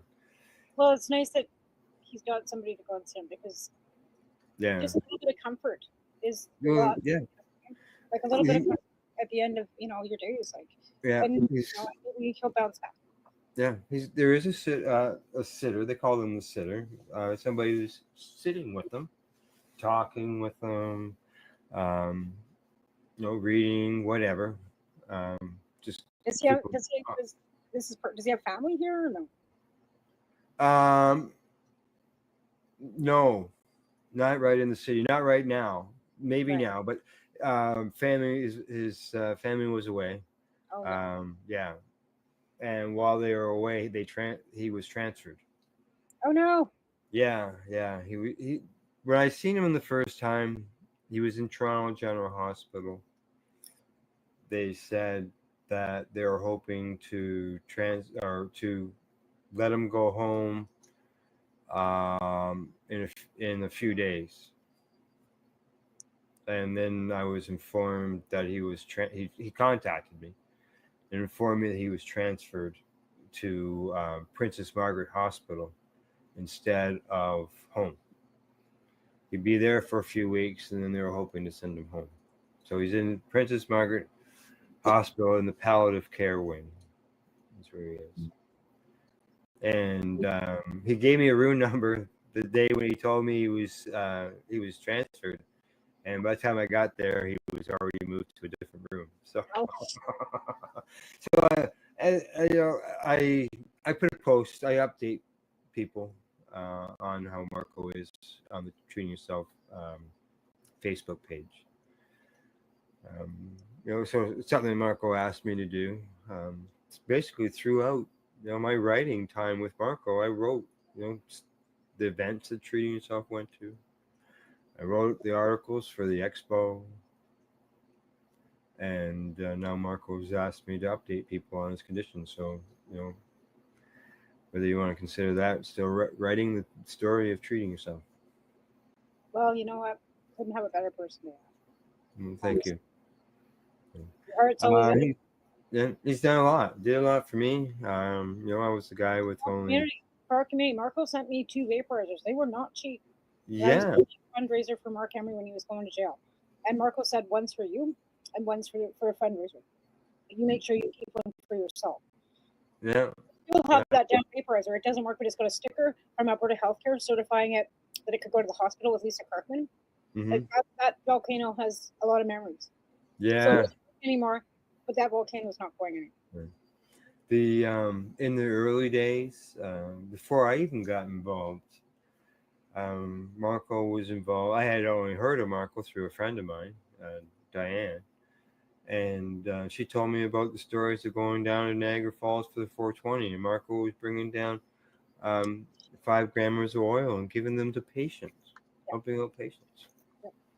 You know, not charging any money for them, giving them to patients. So I first met or learned about Marco was through Allison. yeah. She Yeah. sent me like, Mm.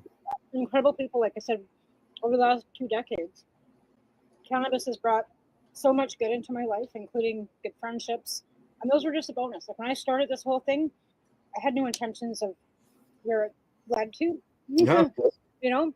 Yeah. And I've met some great people. I've lost some good friends because we're all patients. We have. Yes, we have. And you know, my heart's broken. You know, a lot. But you know what?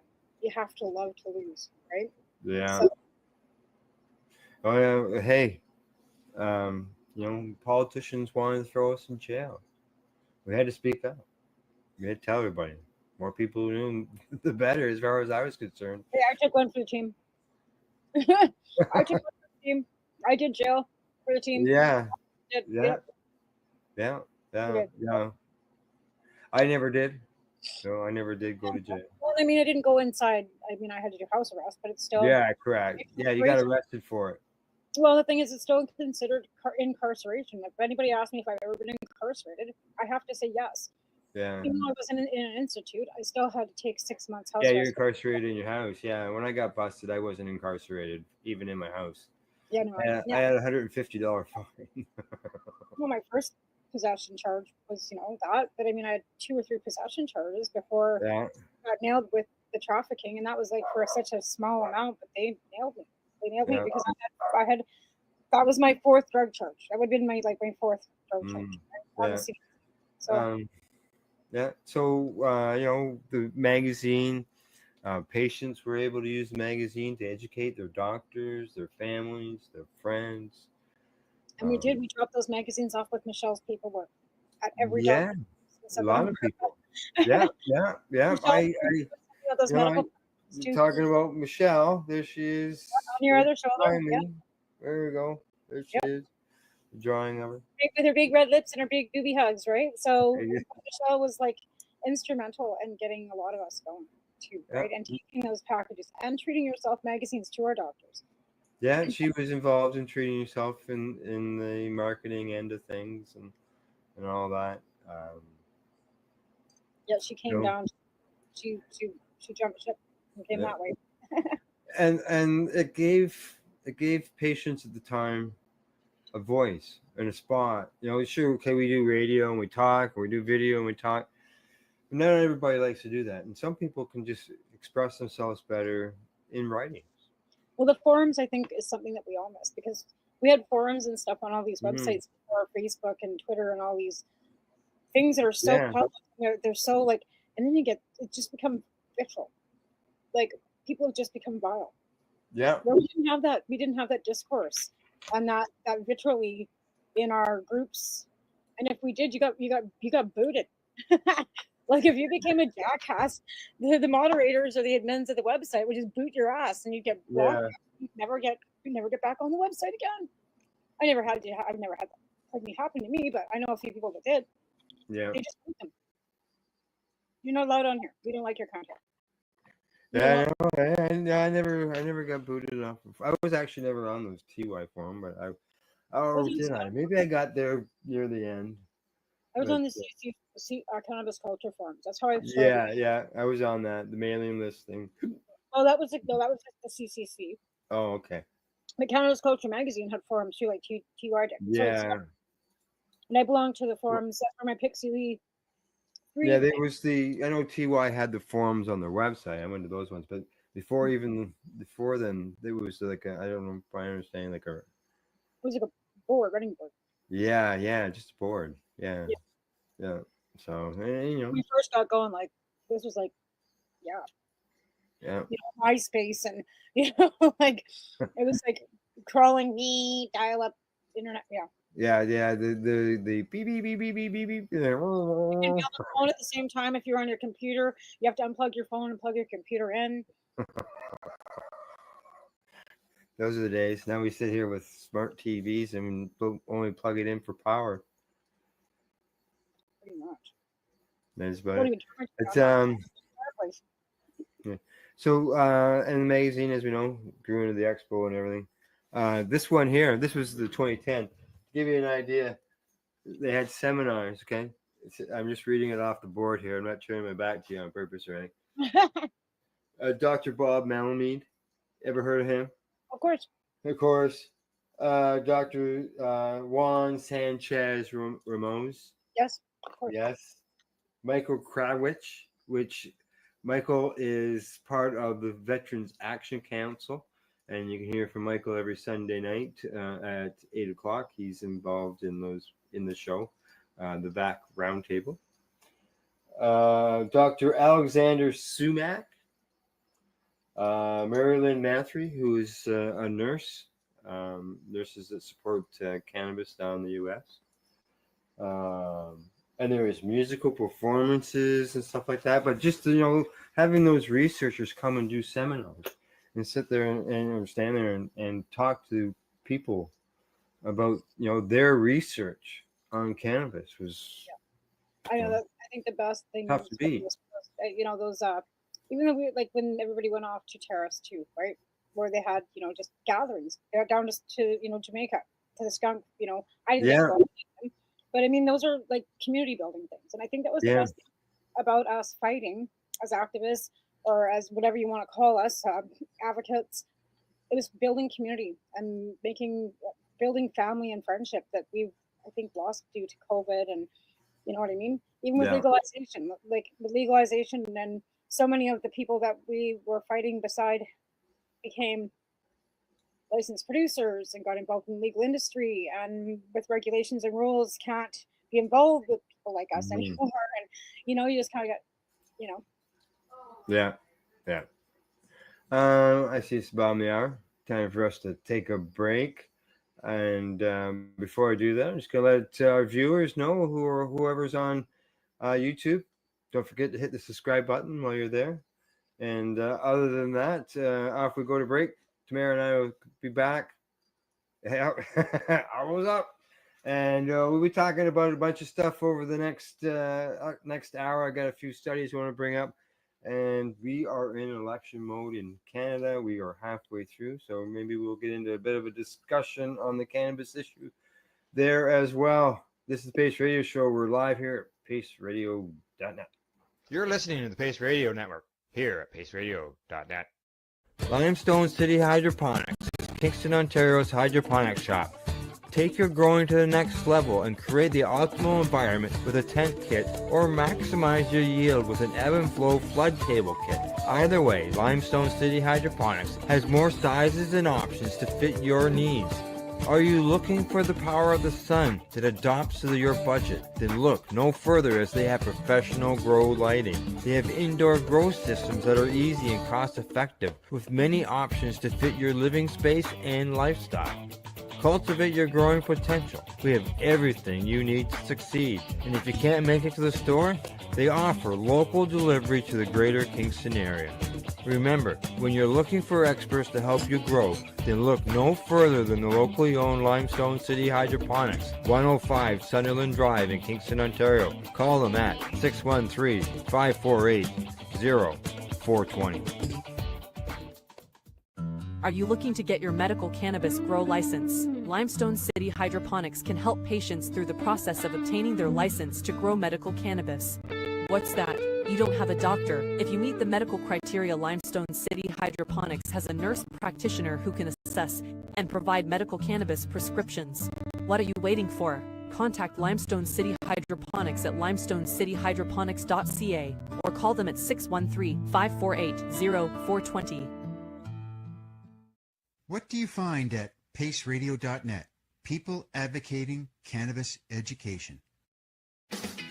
Enjoy the buzz of legalization with Campbellford Lifestyle Shop. From lights to plant nutrients, books, consumption accessories, and more. We've got all your basics to grow or consume cannabis. Visit our info center or take a look at our piercing services and body jewelry, now available in-store through Campbellford Lifestyle Shop. 17 Bridge Street West, Campbellford.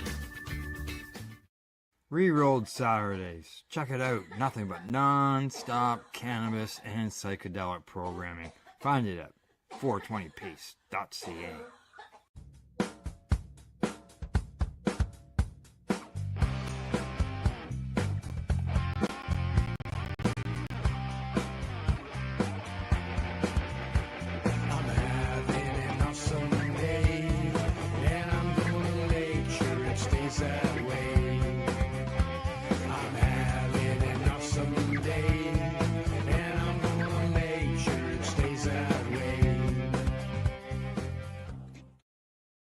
You're listening to the Pace Radio Network here at paceradio.net.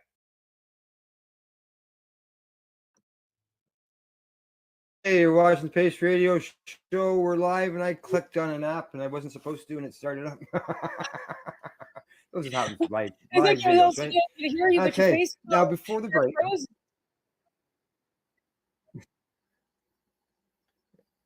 What was that? What? That was so What's weird. that? It sounds weird. What's that? I know it sounds like you were echoing coming from 3 different areas. It was weird. Oh, really? Yeah. And you were glitchy. Like your face was glitchy. It was weird. Oh.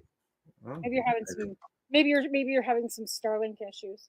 Maybe old Muskie's having some tantrums. Who knows? Who knows? Just never know. You're not on Starlink though, are you? You're on a different. You're not on Starlink. Yeah, I'm on Starlink. We had ExploreNet, which is our other option, and I could barely do a podcast. I had ExploreNet in Alberta when we were on the phone. It sucked. Yeah. Yeah. So it's it's one of those things. I need internet to know how to do podcasts, right? You got to do what you got to do. Yeah, I mean, and the thing is, when we were, that wasn't only just podcasting; it was just watching regular television. I know, like that's what I mean. We don't see this anymore. Buff. Yeah, so we bit the bullet. Yeah, no, I totally understand because, like I said, you're living rural. You need to. You don't like. What else do you have for entertainment, or even to get out to the outside? What do you need? Your phone. Or phone. Yeah. And actually, without the Wi-Fi, just running the LTE, we're only a bar or two. Right. So yeah, even that's, that's not very good. No, and for emergencies, like like you just have to. Yeah. Yeah. That's okay. You have to yeah, I don't know what happened. Who knows? Maybe it's just crappy weather out there. It could be anything. Yeah. Okay, and probably what it was, I think I've got it figured out. As I came back on, I don't know if you heard me, but I said I started an app or a program without. Yeah, and that was probably. I didn't mean to, and that's probably what happened. It was my computer's trying to get that started. Yeah. At the same time of trying to do all this, and it just said, I can't do it all. Yeah, it was weird. It was weird. It was kind of like maybe it was. Yeah, that's more likely what it was that. So, but before the break, I mentioned we were talking about the expo, and Mary Lynn Nathry and the Nurses Association supported cannabis, and tonight I was looking through some stuff, and I'm always looking for medicinal type things when it comes to cannabis. And then I saw this headline. It said, American College of Physicians advises against the use of medicinal cannabis for patients with chronic non-cancer pain. That's you. They don't advise that you, yeah. That's what it said. What am I supposed to use then? Like, what would they prefer? Me hopped up on opioids? Of course they would, because in America they get kickbacks. I read that and I thought, what? See, Canada has a lot like legislation where doctors can't no longer take kickbacks in any form from a pharmaceutical company, be it golf clubs, trips, money. Before they could, but in the States they still can. So of course the doctors in the States don't want you, because who's giving them kickbacks? The plant don't pay your golf clubs for your golf clubs. Yeah, they represent 160,000 doctors. Fuck off. That just makes me cute. But you know what? Anything coming out of that place right now, it's a dumpster fire. Like anything that was blue is now fucking purple. You know what I mean? Like I know. on is now off. Like, and then it's on. They say that the harms of cannabis and cannabinoid use outweigh their potential benefits. Medicinal cannabis may produce small improvements in pain, function, disability, but potential harms include addiction and cognitive issues, as well as cardiovascular, Oh, gastrointestinal, and pulmonary problems. I oh went, my huh? God, where's their research? Well, like seriously, if they're I not doing know. research, but then they come out with all this blithering fucking pile of bullshit, where's your research? Where did you find all this information from? What monkey did you Yeah. test? They say as the use of cannabis for medicinal purpose grows, it's critical to open the dialogue and review the emerging evidence related to benefits and harms. We need to raise awareness and get the word out to ensure that patients have the information. Shut up. They should just shut the fuck up. Seriously, like I said, where's their research? Well, I'm sure that every patient with chronic pain comes into their doctor and says, "Oh man, I'm so addicted to this cannabis. Can you hand me some opioids because I need it for my pain? Because this cannabis has got me so addicted." Like, give me a fucking break. Like they. Meanwhile, Exactly. What do they want them to give them? Opioids? Like. Well, again, like I said, and here we are back in Canada, and we've got pilot projects showing that cannabis is helping people get off the heart and helping with pain and depression and anxiety and all these things. But we actually have research being done. Who are these people and where do they come from? Like, where's their research? It might be a study, but where's the study done? I don't know. It just sounds like Okay. it's so contradictory to what we just talked about. Well, this isn't a study. This is a recommendation from the American College of Physicians. Oh, of course, but again, where's their fucking research? Yeah. We just all they just say is the evidence shows that patients in primary chronic non-cancer neuropathic pain. And they went on about a formula. Yeah. Again, contradictory to the conversation and the story that we read prior to this. Well, here you go. They say research into the pain relieving benefits of cannabis has been slow in the U.S., largely due to cannabis's status as a Schedule I controlled substance. Yeah, right. Again. Yeah, that's right. Yeah. Yeah. And we brought it all so in Canada now because we've taken the time to regulate it, make it legal. Yeah. Geez, what do you know? All of a sudden, there's all kinds of studies coming out, research. Yeah. Because they're trying to find the harms, right? Yeah. Guaranteed, because we have legalization, there are people out there trying to find the harms, trying to find it. Just any. Oh, yeah, that's what most of the research has been on over the last 100 years, trying to find the harms. Right. And then when they're not finding them, and they're finding other things. So research is being done, but it's not being done in good faith. It's being done to find harms. Yeah, well, that's how Lister Grinspoon, he was searching for the harms. And then he saw the benefits right before his own eyes with his own son. Right. Exactly. Yeah. Like, again, you cannot take away from the fact that we've got hundreds of thousands of people that will attest to the benefits of cannabis to 6 cracks in the doctor that says evidence-based shows. Like, because you got a fucking doctor behind your name doesn't mean that you have authority over me or my medicine. Like, get bent. And Americans again, right? Yeah, they don't count anymore. Well, it's I hate to say that, but I guess it depends on the sort of because there are American stuff that has come out on the positive end. I think I got where's this one? No, this wasn't a U.S. study. Anything coming out? Anything after January of 2025 will all be negative. Well, when it comes from the administration end of things, yeah, I understand. Yeah, it'll all be like, oh, we got to ban everybody, and oh, they're all probably drug dealers from Ecuador. Let's throw them all in jail. Like, who knows what kind of bullshit this could bring up? No, yeah. Let's see what else. Because it is on the stock market in Canada. Yeah. Here we go. I know that last one. How they were worried about giving it to people with pain and stuff. This one here talks about medicinal cannabis is better to sleep aid than over-the-counter in prescription pills. Because I they're was in addicting. today into the yeah.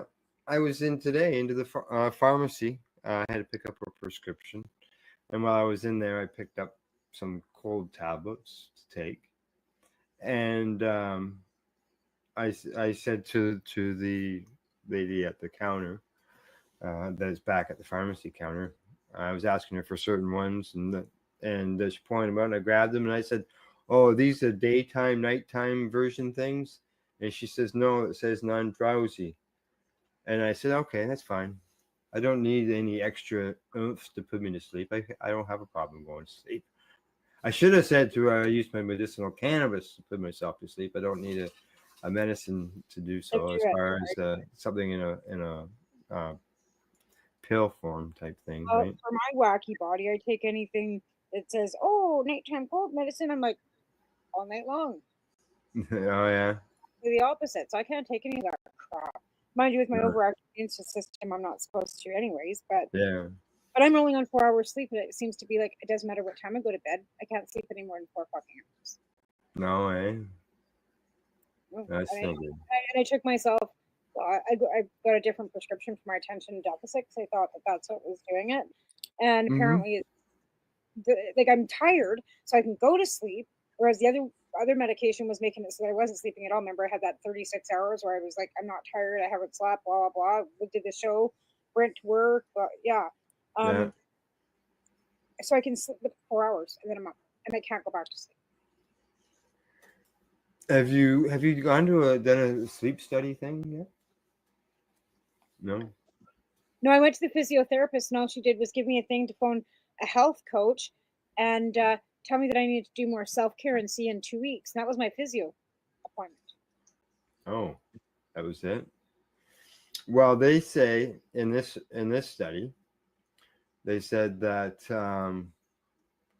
they surveyed more than 1,000 people who have been using medicinal cannabis to help them sleep, found that 70% of the patients reported that cannabis is better sleep aid than a prescription sleeping pill, and more than 9 out of 10, which is 91%, said that medicinal cannabis was more effective than over-the-counter sleep remedies. This was done in Germany, by the way. So, I don't doubt that. I don't doubt that at all. yeah. And you know what? And you find in Europe too, like they're not pushing prescription drugs like they do in the States. And if you notice in Europe, they don't have the fentanyl problems Mm-hmm. that I've heard of. Like I haven't really looked. Yeah. But again, like you don't hear about the UK crying about fentanyl overdoses, or not in the mainstream media, where all you hear out of Trump's face is fentanyl, and we know fentanyl's Yeah. here. I know they've got issues, but again, they look at Holland and Amsterdam and that whole they look at addiction differently than we do in North America, right? Yeah. Well, I'm not sure. I'd like to actually. I'm curious now, just to see what the fentanyl issue, if there is fentanyl issues, because I mean there must be, there has to be. I must be You blind. would think so, but you're not hearing about it like you do over here in North America. No, it doesn't. Like I said, maybe because but I watch BBC, and I'm not hearing it on their news about fentanyl. Oh, here we go. So in comparison, the fentanyl death rate in England was 0.223% per 100,000 in 2021. So like one of the predictive factors of rates of fentanyl overdose in the U.S. rates of opiate prescription whilst fentanyl death remain lower. So they what is UQA equivalent? They don't have, doesn't even 25.1 fentanyl patches. How many deaths in the UK They're from not fentanyl? showing any. Let's put it this way: when you punch in UK and fentanyl, a medicine to treat severe pain, a deadly trend in fentanyl fatalities. Okay, here we go. This is 1998 to 2017, but that's very old. Yeah. Okay, I'm gonna go somewhere else. But like I said, there's nothing there. Fentanyl deaths 2024 UK. Few easy words. I'm gonna bring it up.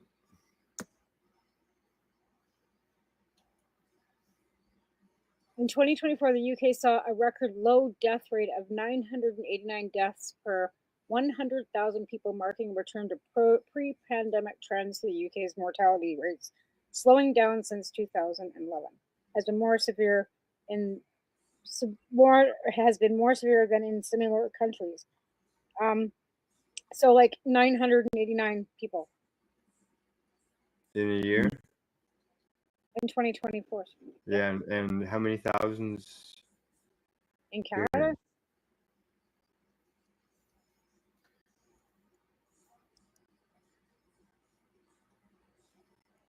In the U.S. is even higher. Yeah. Touch that in 2024 death rate. No, Canada. Click, search. You come up with 50,000. 15,000. 50. 50,000. 50,000 deaths from fentanyl since 2016, a highly addictive opioid. So that's since 2016, but it's not showing me any. So basically 9 years, 50,000. 9 years. So you do. Yeah. I'm going now to this is Like 5,500 people a year. Okay, so it's trended up. So 2016 was 500. The peak was 2021, October through December. And that was sitting right around 1,500. And that's like going up, trending up, right? Yeah. So it doesn't really give you a breakdown of how many, like not right out there in your face kind of thing. It's all on a screen and a graph. But it's trending, it's trended up. And then 2024, it's actually trending down.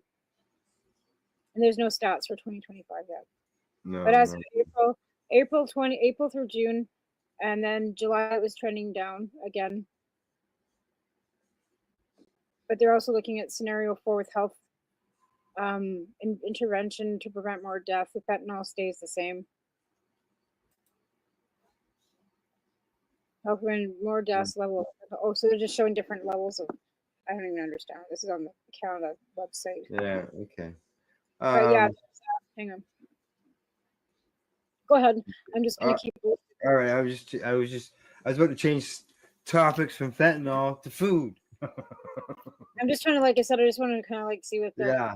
Colombia 2024 83% accidental. There's no numbers. It's all percentages. Is it? And I just can't find anything that's like a number. It's all like percentages and graphs and. But again, like I know had like in British Columbia, probably, yeah, a lot. Yeah. Okay. Food, cannabis, and food. I see another survey. Surveys. Find out what people think on the cannabis end. They said that most cannabis consumers don't go for junk food when they get munchies. People always think cannabis and munchies, right? Junk food. People always said that. You got cannabis people eat so much munchies that they get fat or overweight or so on and so forth, right? Right? It's all stigmatization. Yeah. Like, oh, people sit in their basements playing video games, smoking weed. Like, yeah. Let's see. They had 1,000 citizens, and they showed that nearly 2/3 will always or sometimes choose healthy snacks over junk food.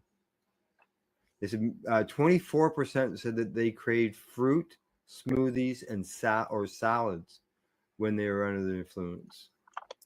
Dried mangoes. I had no interest in sweet or salty nibbles. Except for my husband, he eats chips. These chips.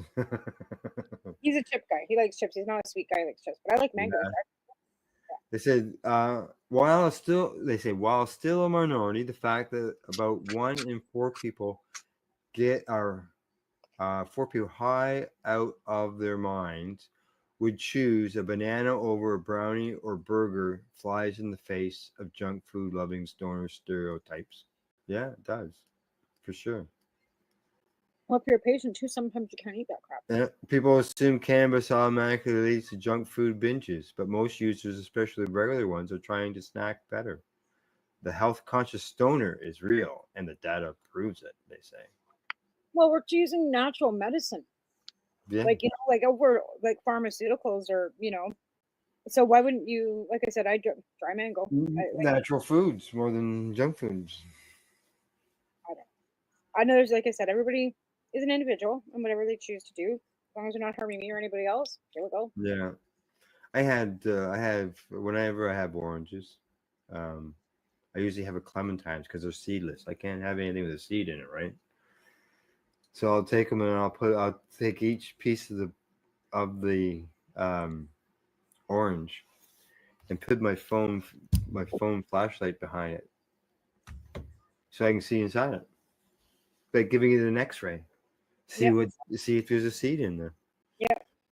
Yeah, fuck. I don't need to go to surgery because I'm friggin' orange. No. CNCs don't bother me. Like, I don't like cabbage. Well, my doctor told me to eat nuts because it's high. Yeah, high in protein. Correct. Exactly. And that's what I was doing up until I had a partial blockage. Right. And hours away from surgery, and so I stopped. Yeah, Crohn's is a bit different because you do get pockets too, like diverticulosis. Well, yeah, it's because I got a narrowing in my bowel, and they had to stretch it. They had to stretch it open the last time. So yeah, it's unfortunate. So, yeah, everybody's body's different, right? That's and like I said, mangoes, dried mangoes, I get them. I like the dried mangoes. Yeah, I usually get at Costco. We used to get them by the bag. Yeah, that's them. Yeah, big bag of dried mangoes. My boss brings them in from Costco to the store. Oh, and then you sell them at the store? We sell all kinds of stuff from Costco. Oh, yeah? Yeah, well, it's a small corner store in BC. They aren't competition, and they pay retail, and then they put a couple bucks on top of it. Right. And it works out more of a convenience for the people who are nearby. Closest Costco to us is Lethbridge or Spokane. Well, there you go. That's not just down the road. Well, Lethbridge is 3.5 hours in Spokane, Washington. Nobody wants to go to Spokane or Coeur d'Alene. Oh, Washington. Oh, yeah. Then you got to deal with going over the border. Yeah. I'm not close to the border. People, Coeur d'Alene, Bonners Ferry is like just there, like right there. Right there. Yeah. Pretty close. 20 minutes. Oh, yeah. Yeah. I'm sitting right on the, in Cruston too, 15 minutes right there. To the border. Yeah, we're that far south. I'm sitting on Roseland, or Roseville, and then Kingsgate, and then Cruston's an hour and 15, and then there's another border there. Yeah. A mountain, literally a mountain range. Yeah. Well, that's what, when you said you're 20 minutes from the border, I'm going, you're in a mountain range, haven't you? Yeah, but then we do have, like I said, there. Yeah. Anyways, that's why when everything started, I'm going to go north. But where do you go? Yeah. Let's see what else. On this food end of things. They say that even though most cannabis users try to eat healthier, most people struggle to maintain their weight and nutrition goals when the munchies hit. Why can they infuse our fruit? How can we infuse the fruit? What's that? We need to figure out how to infuse fruit. Could you inject it? But fruit goes bad, so it would not be able to. Have to be like a yucca flux. A what? A yucca puck? A yucca flux. So a yucca flux is like when you put fruit into alcohol. Right? Oh, okay, yeah. I was thinking like a watermelon. People would put vodka in a watermelon. Right. So you could make an alcohol tincture. Then there's alcohol in it. Right. I have to think on that. So that's right. If you infuse some coconut oil and then inject it, or olive oil, huh? Well, olive oil has a flavor to it too, and you want to put oil in fruit, right? I'm thinking dry fruit because you dry the fruit first. You can spray it.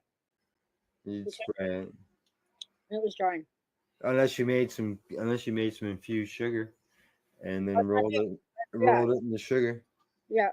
But trying to But feed the then, purpose. some people say sugar likes to feed cancer. Well, that's what I mean. It kind of is defeating the purpose of Yeah, I know. That's the same with the alcohol in there. right. There's got to be a Yeah. way. There's got to be a way. What's that? I said there's got to be a way. I got to think. I'll have to think on that. There's got to be a way. Yeah, I don't know. That's why I'm thinking of injecting it somehow. You know, could you heat up just the fecal, but then do you want it to mix in naturally, so then it would have to be more of a liquid? Well, like I said, if you you want to if you want to dry your fruit, because you can dry pineapple, you can dry all fruit, right? Yeah, you put it in a dehydrator, sure. So Yeah. dehydrate it. But how would you infuse that dehydrated fruit? Would you spray it with like a tincture while you were drying it, so it could actually like infuse itself into the fruit while it was drying in the coconut oil or something? Yeah. So it would just take out the moisture. So would it leave the cannabinoids behind That's what I'm wondering. and just take out whatever moisture you use but is oil a moisture that a dehydrator would take out? No. So I I would wouldn't think think so. alcohol. You'd have to use an alcohol. Yeah. Because then It's the alcohol would evaporate. It would with the heat, right? Right. So cook it off.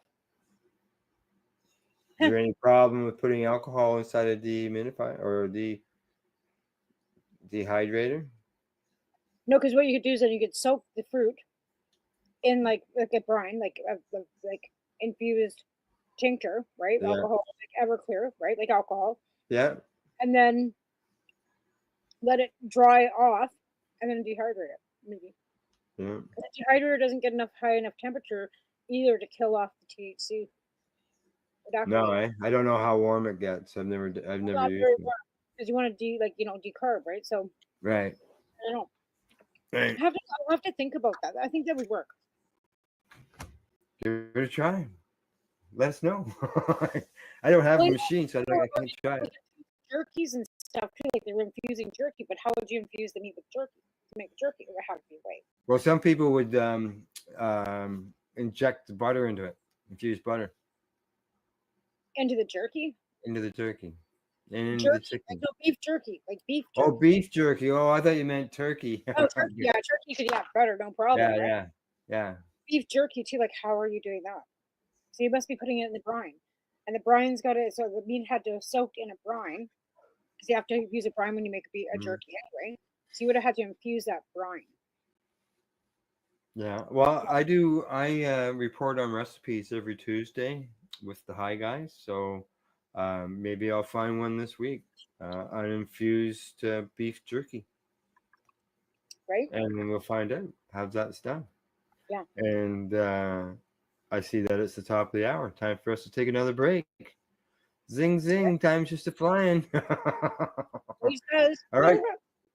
It sure is. Okay, Tamara and I'll be right back after we pay some bills. And other than that, you're watching the Pace Radio Show. We're live here at paceradio.net and 420pace.ca. We are people advocating cannabis education here at paceradio.net. Limestone City Hydroponics is Kingston, Ontario's hydroponics shop. Take your growing to the next level and create the optimal environment with a tent kit, or maximize your yield with an ebb and flow flood table kit. Either way, Limestone City Hydroponics has more sizes and options to fit your needs. Are you looking for the power of the sun that adapts to your budget? Then look no further, as they have professional grow lighting. They have indoor grow systems that are easy and cost effective, with many options to fit your living space and lifestyle. Cultivate your growing potential. We have everything you need to succeed. And if you can't make it to the store, they offer local delivery to the greater Kingston area. Remember, when you're looking for experts to help you grow, then look no further than the locally owned Limestone City Hydroponics, 105 Sunderland Drive in Kingston, Ontario. Call them at 613-548-0420. Rerolled Saturdays. Check it out. Nothing but non-stop cannabis and psychedelic programming. Find it at 420pace.ca. Enjoy the buzz of legalization with Campbellford Lifestyle Shop. From lights to plant nutrients, books, consumption accessories, and more, we've got all your basics to grow or consume cannabis. Visit our info center or take a look at our piercing services and body jewelry, now available in-store through Campbellford Lifestyle Shop, 17 Bridge Street West, Campbellford. Are you looking to get your medical cannabis grow license? Limestone City Hydroponics can help patients through the process of obtaining their license to grow medical cannabis.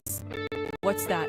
You don't have a doctor. If you meet the medical criteria, Limestone City Hydroponics has a nurse practitioner who can assess and provide medical cannabis prescriptions. What are you waiting for? Contact Limestone City Hydroponics at limestonecityhydroponics.ca or call them at 613-548-0420. PACE Radio is the People Advocating Cannabis Education Radio Network.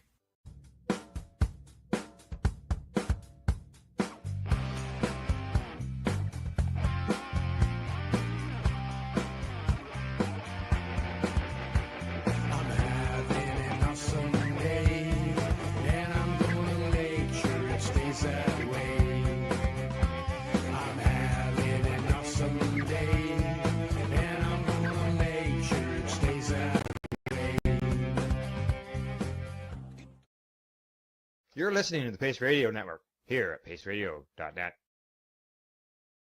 Hey, we're back watching the Pace Radio Show, and thanks for tuning in. Baltimore. Let's see what else I got here in front of me that we can discuss. Oh, first thing I'll let you know, when I was in Toronto, as I mentioned, talking about Mark going on, I also ran into Naomi. You know who I mean by Naomi? Oh, yes, I do. I wish I could. Like I said, I was going to stay with Naomi when I was coming to. Right. You had the couch. I was gonna stay. I was gonna surf her couch and hang out with her. Yeah. Right. I stayed with Yeah, Naomi. I stayed with Naomi. Was the first TY or the second? It was the first TY. First TY. Yeah. Yeah, I got to see her on one of my trips down to Toronto, and we were at the cafe dispensary.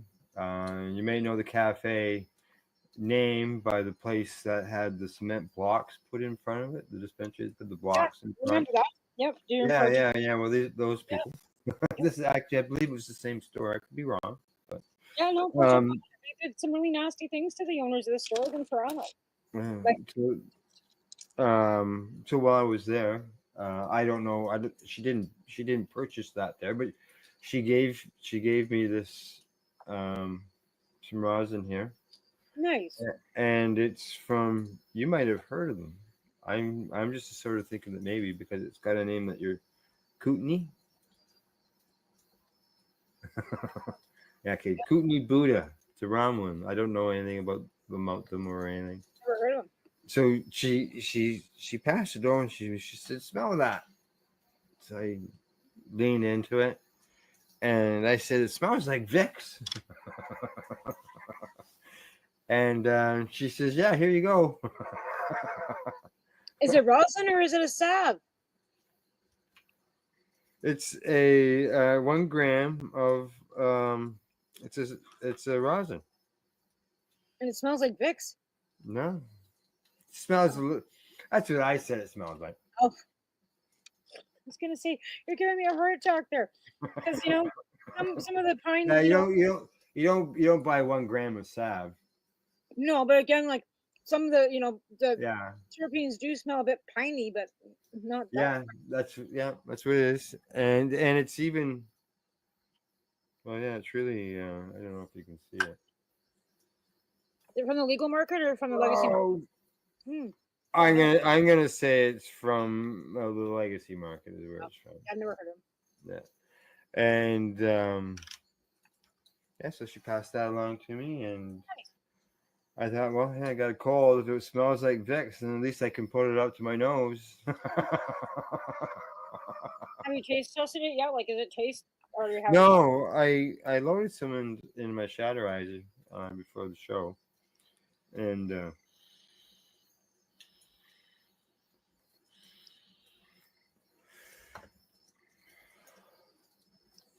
It doesn't taste like Vicks.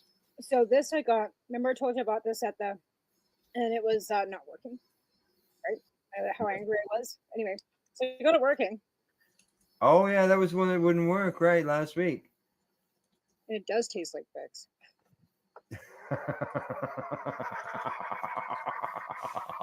Maybe you should have left it clogged.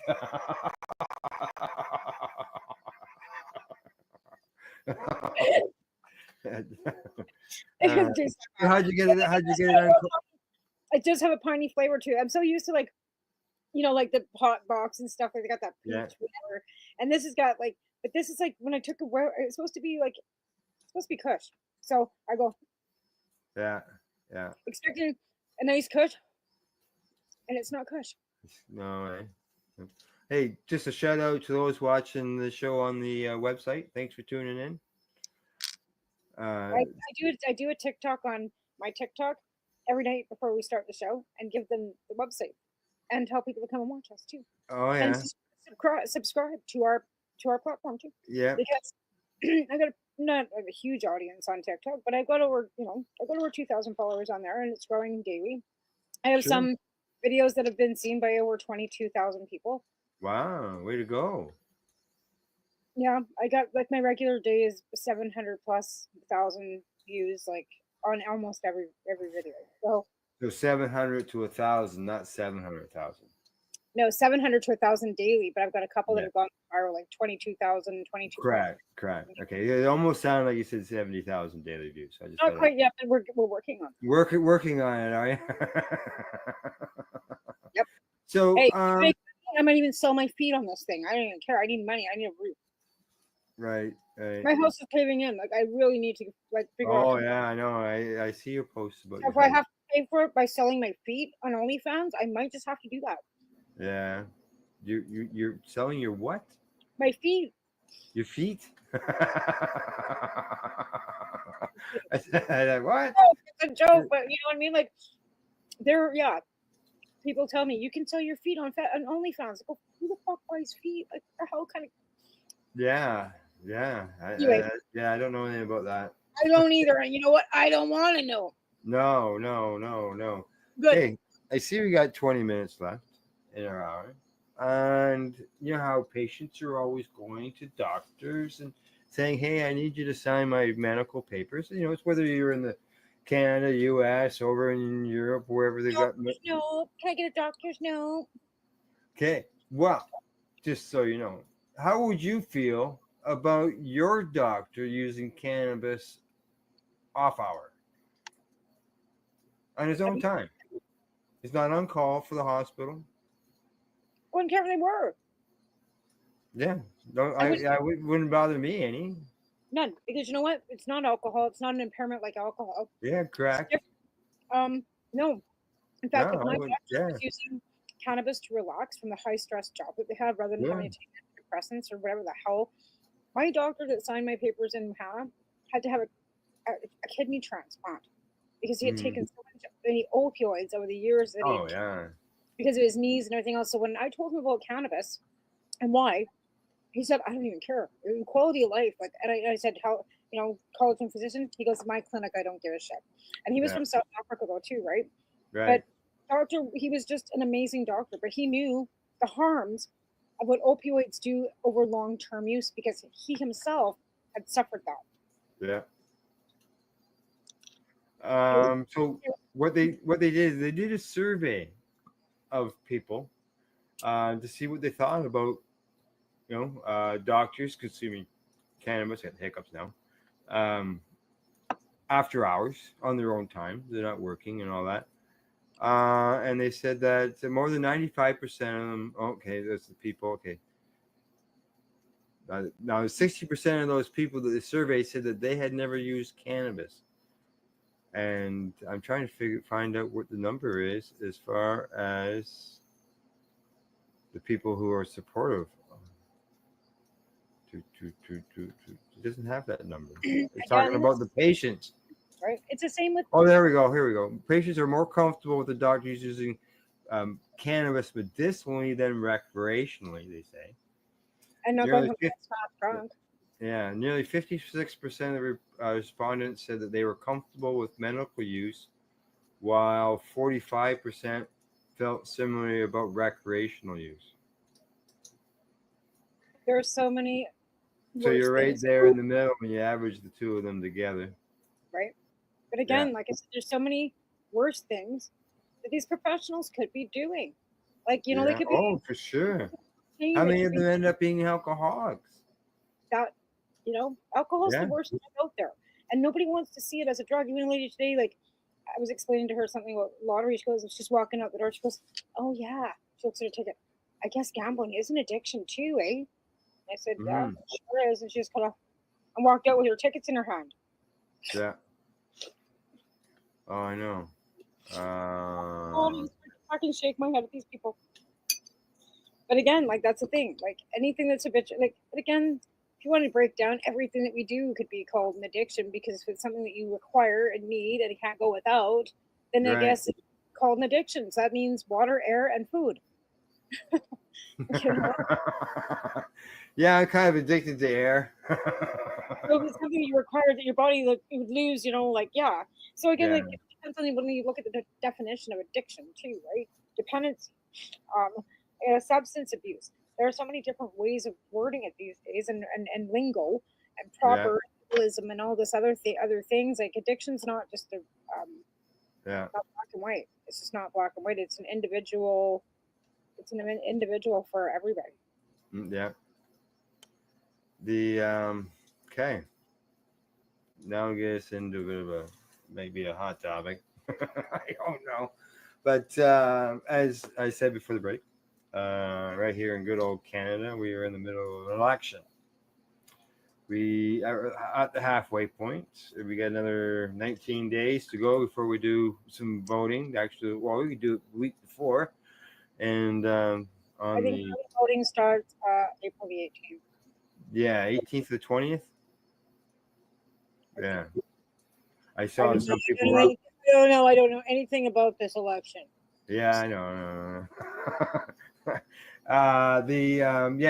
Some people were. I know some people were upset that it was on Easter. No, I've that's seen some early people voting. complaining online That's about it early being an voting. Easter. That's early voting. That means Early voting. the Yeah. election is 28th of April, which is the following week. So if you don't want to Correct. early vote on your poor Easter, but you wouldn't let your kids, you know, go to school for Eid, cry about Well, it. you can always vote on the Saturday before Easter, right? But before Sundays, vote on the Saturday. It's a long weekend, I know. But have you heard? I've been watching the news, trying to, see what some of the comments are. But I haven't heard anybody talk about the cannabis issue. Have you? Nope, it's just No. not coming up because right now I think that there's other things that they are worrying about. I don't I'm think sure there is, but still, affordability and affordability. I mean, and unfortunately for us being patients, we have always been put on the back burner because there's always other things that are priority to other parts of the country, Yeah, the and demographic, the population, blah blah blah. Right? and as a patient, it's important to us It to is. know It's what. very important to us Yeah. exactly what their stance is. You know dang well that the liberal stance is not going to change. They will never. They will work with it. They are not going to take it away. Now, on the other hand, I haven't heard anything from the other side saying they were planning on taking it away either. So, but again, the question has not been brought to either one of them. To be fair. No, it hasn't been. Now, I did receive a message through Messenger from a conservative person like someone who's running in the election, running to be an MP, and they gave me a bunch of information as far as what they were doing, blah blah blah blah, on different issues. And at the bottom it says, "Al, how can we help you?" So I wrote back and I said, "Hey, I'd like to know what your position is, or the party's position is, on the cannabis issue." And what was their response? Nothing. I'm giving their response. Did you hear it? No. Exactly. Silence. Okay, what was your response? Crickets? Right?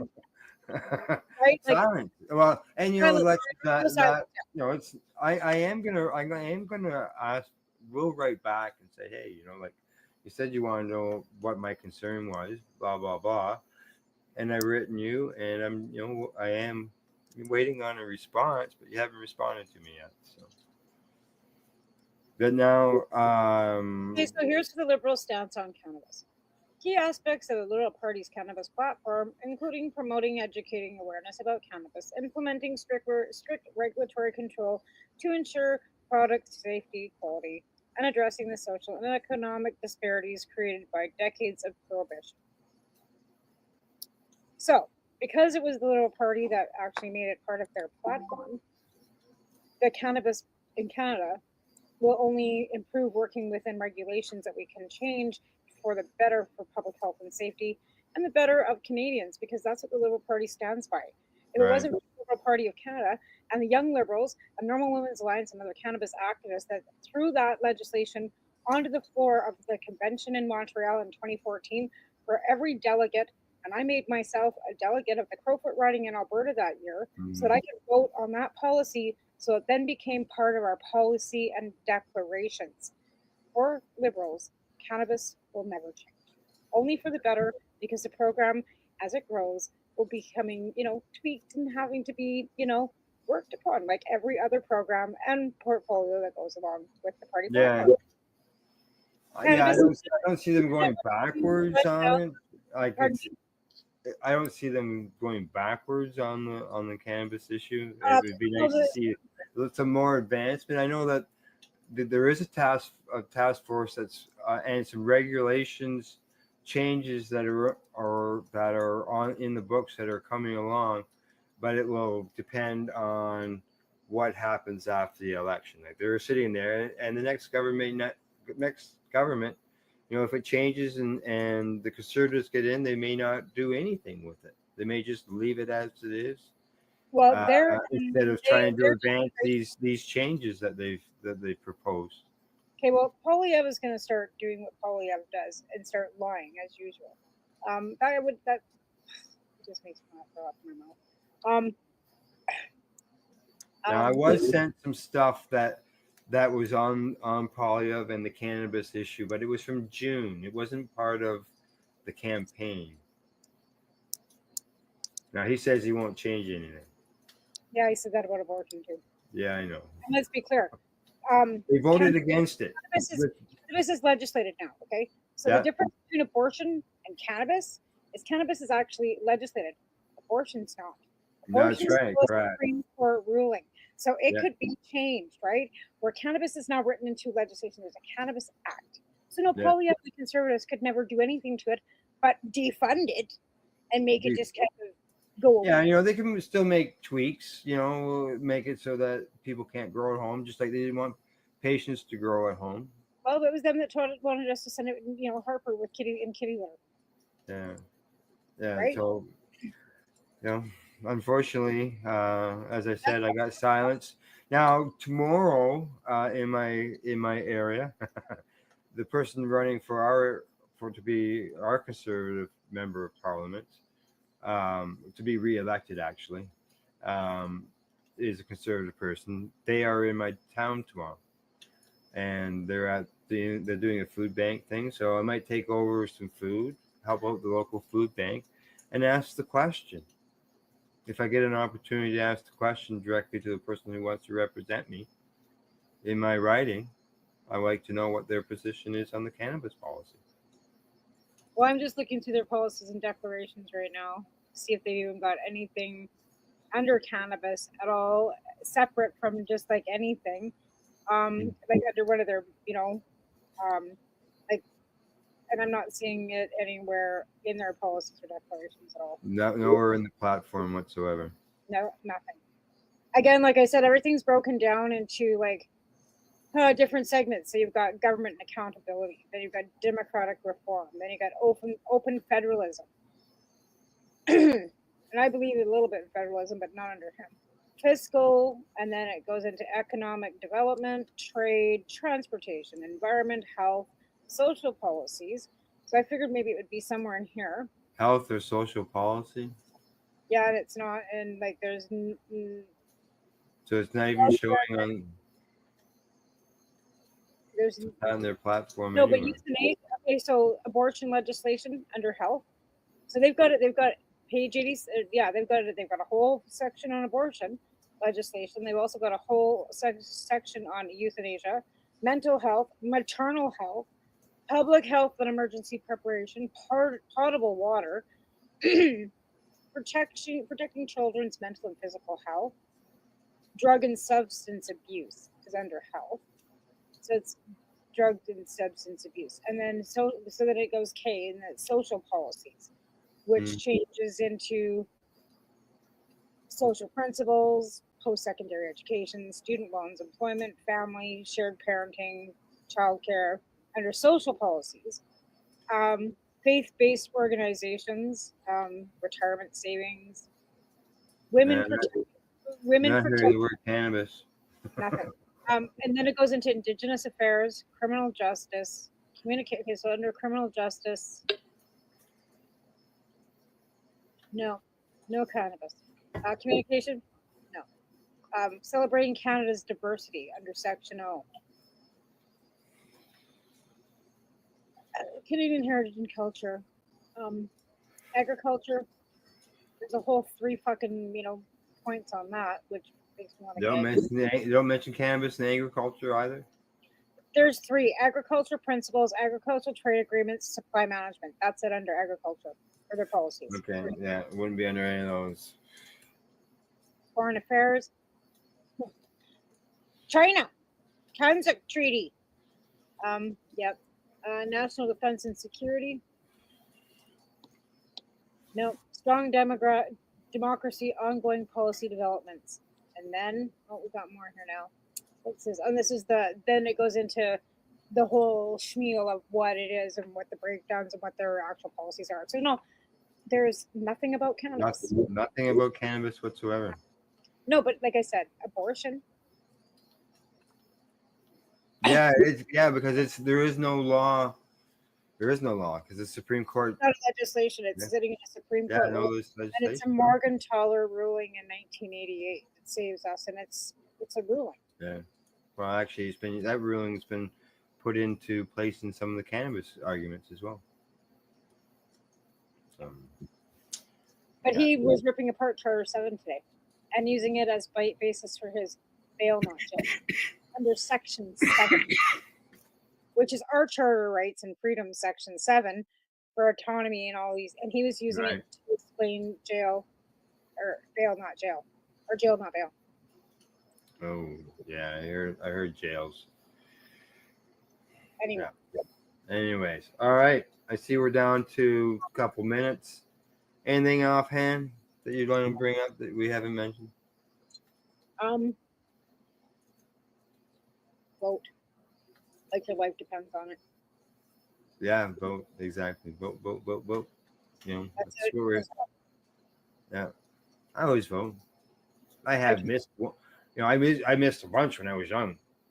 When I was younger, I wasn't voting, but as I got older, I did.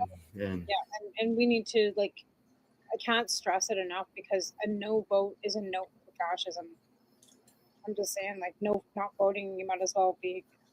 Think of this as there's people in the world who wish they could vote and they can't. Why do you think people come to Canada? People come to Canada for freedom to be who they want to be able to have freedom of religion and expression, and be able to vote for the people that they know that they can count on. Not like in Russia where they put a vote in and it's going to end up being Putin anyway, or any of these other countries that are, being ran by authoritarian governments. Anyways. Yeah. Cannabis should be free the world. Yes, exactly. Okay. Other than that, I'm going to sign us out. Yep. Have a good night. All right, everybody. Have a good night, as Tamara says. Thanks to our sponsors, Limestone City Hydroponics.ca, Camelford Lifestyle Shop, as well as at ease.ca. And other than that, thanks for tuning in, everybody. Whether you catch us on the audio podcast afterwards or live here in video. We'll see you all next week. Thank you and goodbye.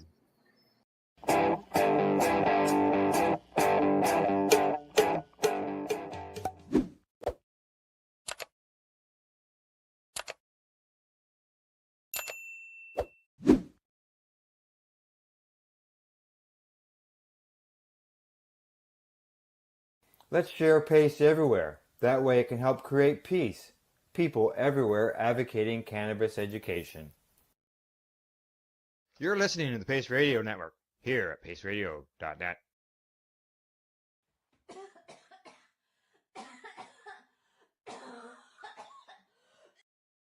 You're listening to the Pace Radio Network here at paceradio.net.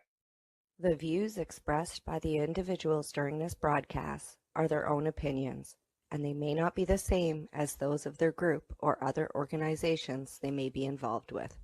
All medical advice during our broadcast is not a medical opinion and should be checked with your medical physician. Yeah, you feel that? Welcome to the session. Let's vibe. Roll one up, let's take flight. Bass hits deep, ride the night. Smoking sound, it's paradise. High vibes only feeling right. High vibes, let it flow. Deep bass, watch it glow. Dub hits, rock and roll.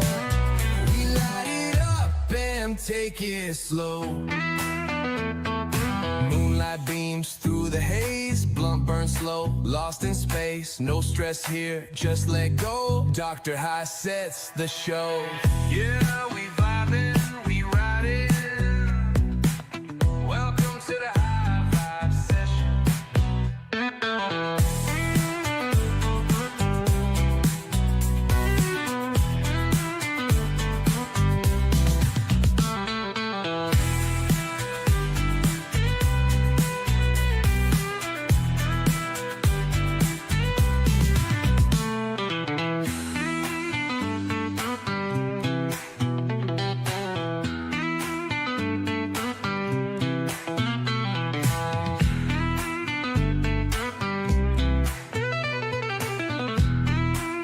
Welcome to the High Vibe Session. Hey, CannaFam. How are you today? Thanks for joining me for this third installment of High Vibes with Dr. High. We've got a lot of great music tonight, so we're not going to spend too much time talking. I'd like to get through it. I think that's really what this is about, is showcasing the cannabis lifestyle through music, showing different aspects, bringing some educational components, some entertainment, some information, a lot of things like that. That's really what I aspire to do within the community, is to help people understand the potential benefit of cannabis and how it can really be used to improve their lives. So this first song is for the women who don't just sit beside the king. They actually run the whole damn kingdom from behind the scenes. This one's about power in the shadows, making moves without needing the spotlight. Sometimes women are not just rolling the joints, but they're rolling the empires. So this first song is called The Dealer's Wife. I hope you enjoy it.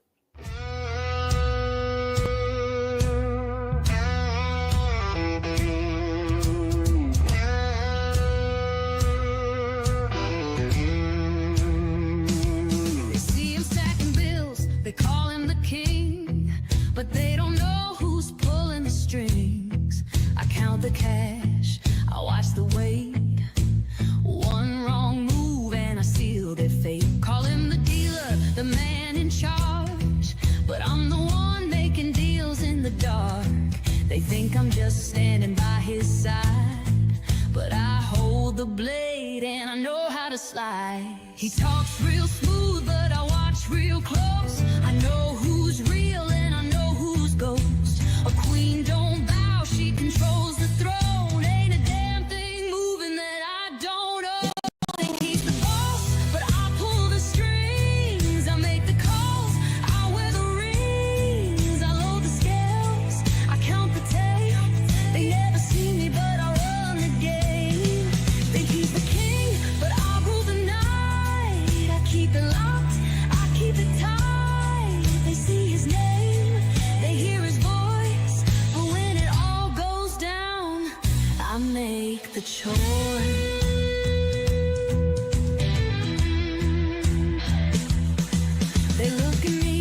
made goes through me before it gets paid. I hear the whispers, I watch the moves, know who's loyal and who's gonna lose. He holds the gun, but I load the rounds. If a war goes down, I burn it to the ground. He talks real smooth, but I watch real close. I know who's real and I know who's ghost. A queen don't bow, she controls the throne. Ain't a damn thing moving that I don't know. Think he's the boss, but I pull the strings. I make the calls, I wear the rings. I load the scales, I count the tape. They never see me, but I run the game. Think he's the king, but I rule the night. I keep it locked, I keep it tight. They see his name, they hear his voice. But when it all goes down, I make the choice.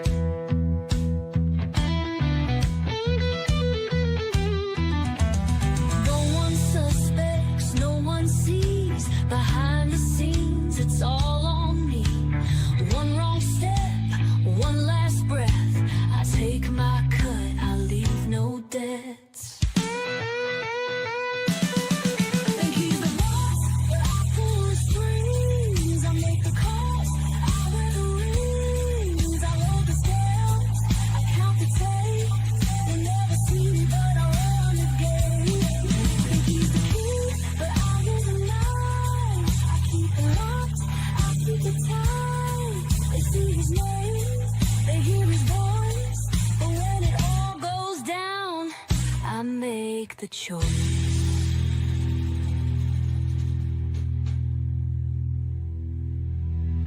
Wow, what a banging tune. After listening to it, I think that I should be thanking my own wife, who's been with me for the last 30 years. Up until 10 years ago, that was my life. I was in the legacy market. I was deeply involved in cannabis and selling and getting it into the right hands and extraction and making products, edibles, topicals, vape pens, all those kind of things. And she put up with a lot, that's for sure. And after listening to that song, I think I owe her a thank you. So thank you, honey. I appreciate it. And let's get into the next song, which has quickly become one of my personal favorites. Half a Joint and a Broken Heart. I think we've all had times where we've been out on the road, going to some destination or another, and we have time to think, right? Our minds wander when we're driving. It's almost a state of hypnosis. And, many of us have found ourselves lonely from time to time in life. And we're thinking about those people who've touched us that are maybe no longer there. We're trying to hope that perhaps again, some point in the future, we'll find that special person again. We'll be able to find that love that we've missed, and we can move forward. So this is a song about that type of situation. It's called Half a Joint and a Broken Heart. Let's go.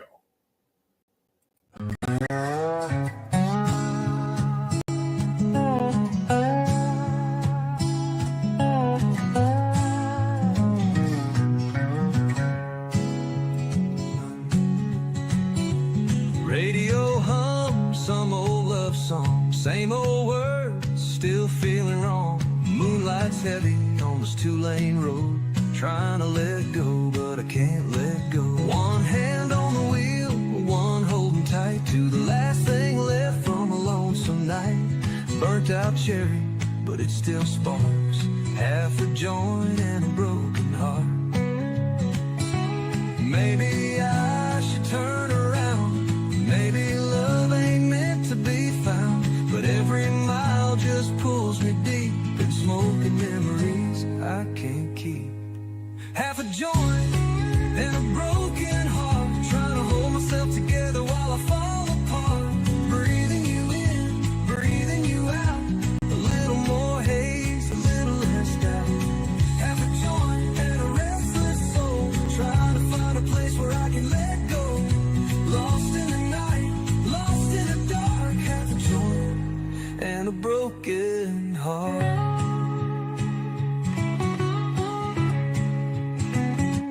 Thought by now I'd be moving on, but some things stay even when they're gone. Your voice still lingers in my mind, like that last inhale, holding tight.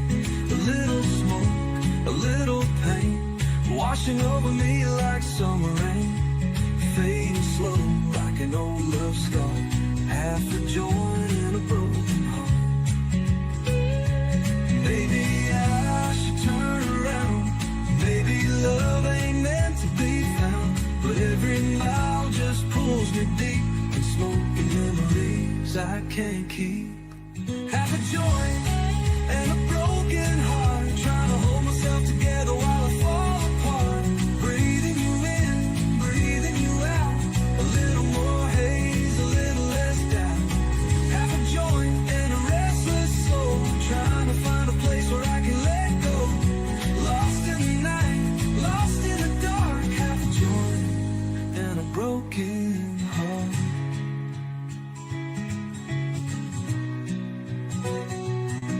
Maybe love ain't meant to stay. Maybe pain just fades away. Maybe one day I'll be alright, but tonight I chase the high. Half a joint and a broken heart, trying to hold myself together while I fall apart. Breathing you in, breathing you out, a little more haze, a little less doubt. Half a joint and a restless soul, trying to find a place where I can let go. Lost in the night, lost in the dark. Half a joint and a broken heart.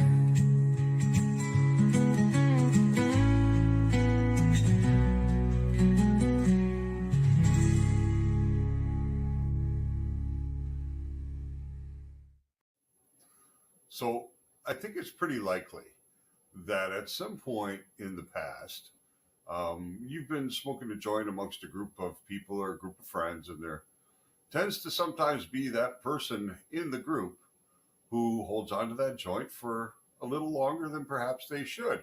You know, get to talking, this and that, and the joint's burning away, and everybody's standing around waiting. And that's most likely where the saying, puff, puff, pass comes from. It's an important part of our ritual. It's polite. It's the way things should be done when smoking with others. And I wanted to bring something to life about that particular phrase, puff, puff, pass. Summertime is coming. It's time for some summertime music, things we can get into when we're on the beach, at a picnic, having a barbecue at home. Just a little bit of fun. So here it is, puff, puff, pass. Enjoy.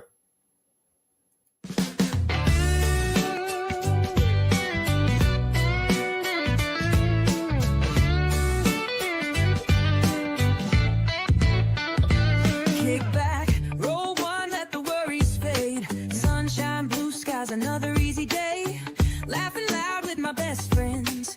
Ain't no rush, let the good times bend. Smoke curls up like a lazy wave.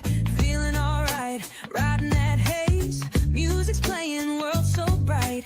Feeling real good in this golden light. One for me, one for you. Ain't no stress, just pass it through. Good vibes only, take it slow. A little more love with every blow. Puff, puff, pass, let's keep it moving. Feeling real high, got the groove just cruising. Pass it left, pass it right. Everybody here feeling alright. Puff, puff, pass, let the moment last. No need to rush, don't burn too fast. Let it roll, let it ride. Feeling real good with my people tonight.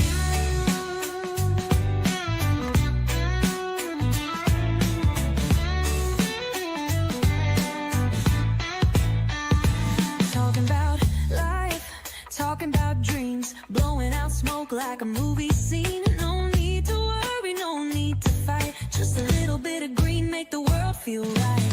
Feeling connected, laughing too loud. Happiness rolling out into the clouds. Keep it rolling, take your time, pass it around. Let the love shine. One for me, one for you. Ain't no stress, just pass it through. Good vibes only, take it slow. A little more love with every blow. Puff, puff, pass, let's keep it moving. Feeling real high, got the groove just cruising. Pass it left, pass it right. let the moment last. No need to rush, don't burn too fast. Let it roll, let it ride. Feeling real good with my people tonight. Take it in, let it go. Feel the love, let it flow. No worries, no stress, just one more hit, then we rest. Puff, puff, pass, let's keep it moving. Feeling real high, got the groove just cruising. Pass the left, pass it right. Everybody here feeling alright. Puff, puff, pass, let the moment last. No need to rush, don't burn too fast. Let it roll, let it ride. Feeling real good with my people tonight.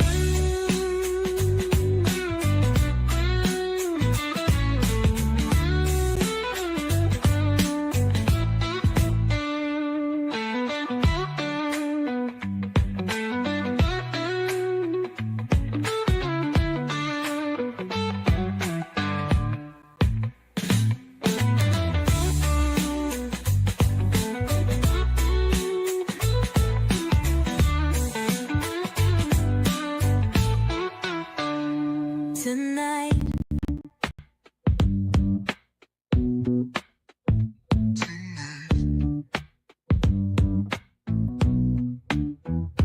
Tonight.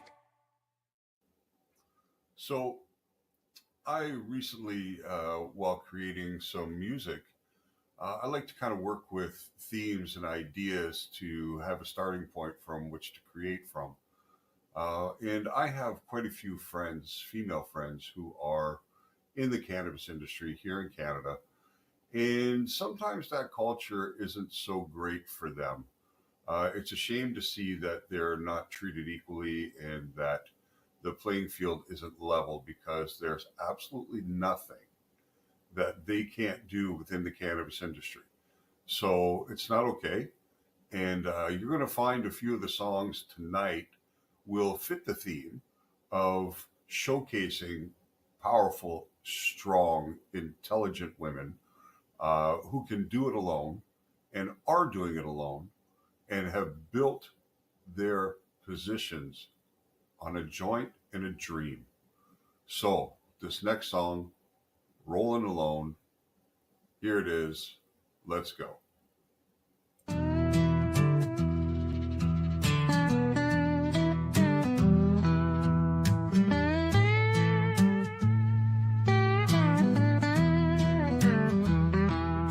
Smoke curls like a ribbon in the midnight air. I exhale the weight of a world that don't care. Ain't nobody calling, no knocking my door. Just me in this moment, I don't need more.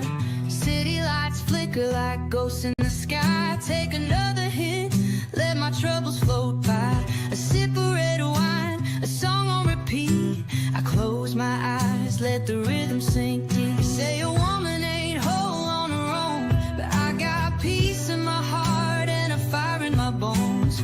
No empty words, no hands to hold, just me and my smoke and a heart full of gold. I don't need nobody, just a lighter and a song, rolling alone where I belong. A little moonlight, a little red wine, burning slow, just taking my time. I don't need nobody, just a joint and a dream, blowing away what I don't need. A little freedom, a little release, rolling alone, I got all that I need.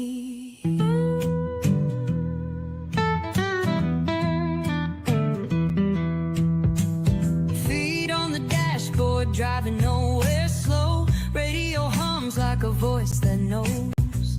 Every mile another piece of the past, fading away like smoke on glass. I ain't waiting, I ain't wishing. I don't need saving, I don't need fixing. Love might be sweet, but solitude's strong. A woman like me learns to carry on. They say a woman ain't whole on her own, but I got peace in my heart and a fire in my bones. No empty words, no hands to hold, just me and my smoke and a heart full of gold. I don't need nobody, just a lighter and a song, rolling alone where I belong. A little moonlight, a little red wine, burning slow, just taking my time.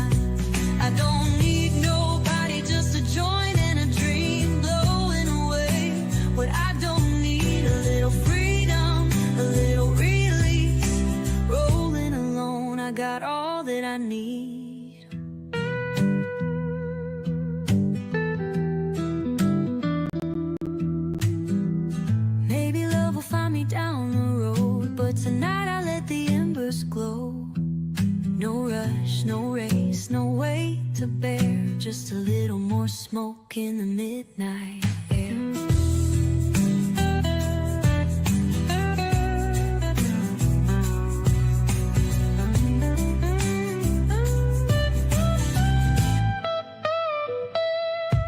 I don't need nobody, just a lighter and a song, rolling along where I belong. A little moonlight, a little red wine, burning slow, just taking my time. I don't need nobody, just a joint and a dream, blowing away what I don't need. A little freedom, a little release, rolling alone. I got all that I need.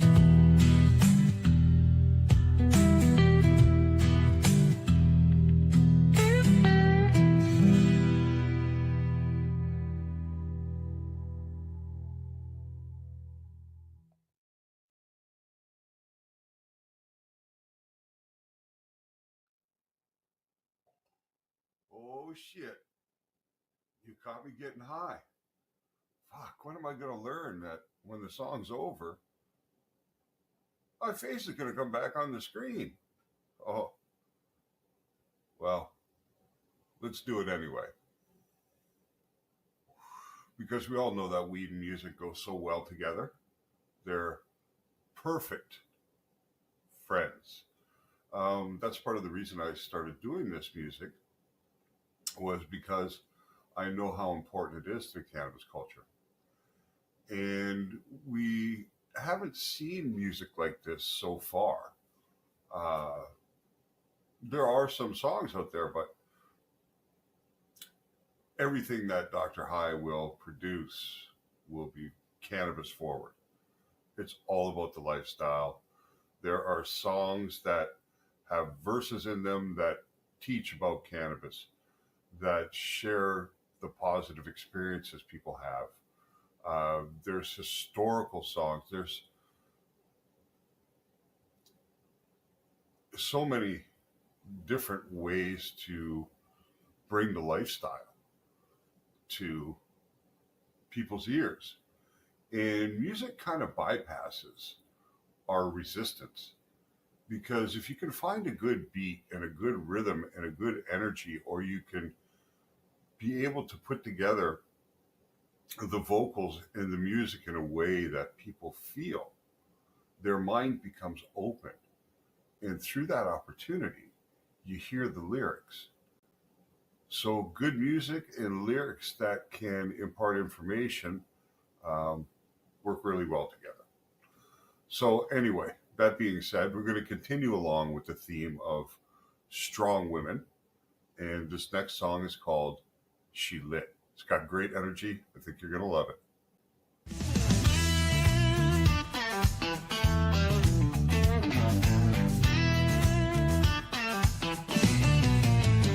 She don't wait, she don't hesitate. Rolls it up, takes a hit, levitates. Ain't no chains gonna slow her down. She got fire in her soul and a queen's crown. Dancing barefoot in a field of green. Smoke in the air, living wild and free. She's the spark, she's the high, she's the whole damn vibe. Ain't nobody gonna dim her shine. She don't ask, she just takes. A little more fire, a little more space. She don't care what they say. She got smoke in her lungs and a dream to chase. She high, she fly, she lit, she free. Ain't nobody gonna tell her how to be. She rolls, she glows, she do what she please. This world ain't ready for a woman like she. She high, she fly, she lit, she free. Burning bright like a wildfire breeze. She laughs, she loves, she lives with ease. This world ain't ready for a woman like she.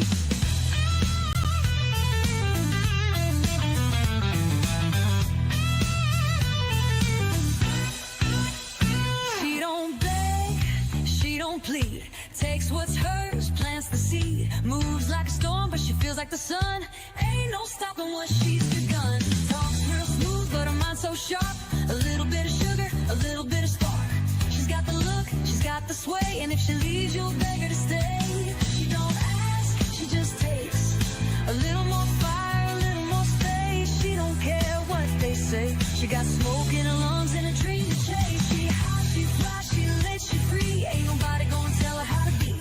She rolls, she glows, she do what she please. This world ain't ready for a woman like she. She high, she fly, she lit, she free. Burning bright like a wildfire.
Hey, what'd you think of that one, Canada fam?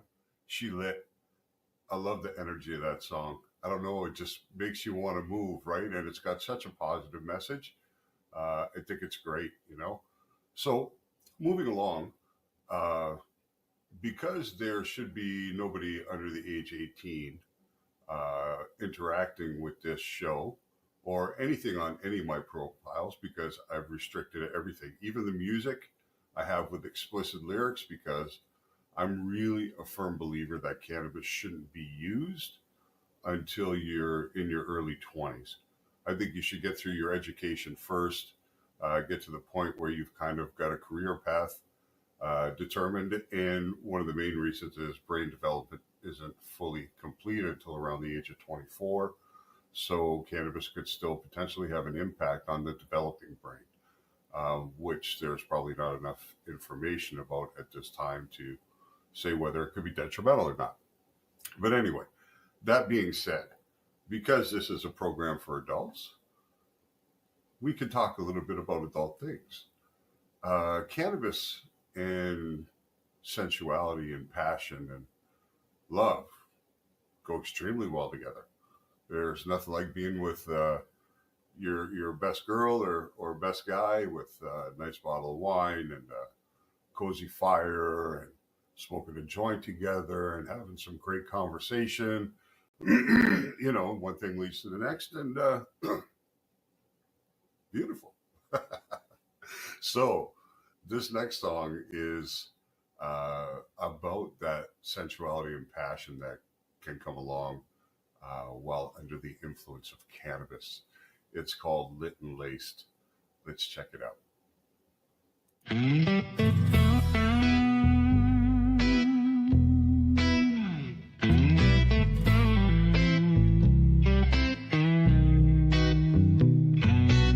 Smoke in the air, lace on my skin. 2 nights a game, tell me where to begin. Eyes like fire, hands so slow. One more hit, let the feeling grow. Barefoot shadows, neon glow. The world outside moves way too cold, but in this room we're lost in time, tangled up in a hazy rhyme. Breathing deep, sinking low. You light me up, now watch me glow. No past, no rules, no weight, no chains. Just a little more smoke and a little more flame. We're high, we're wild, we're tangled up in lace, spinning slow, lost in the bass.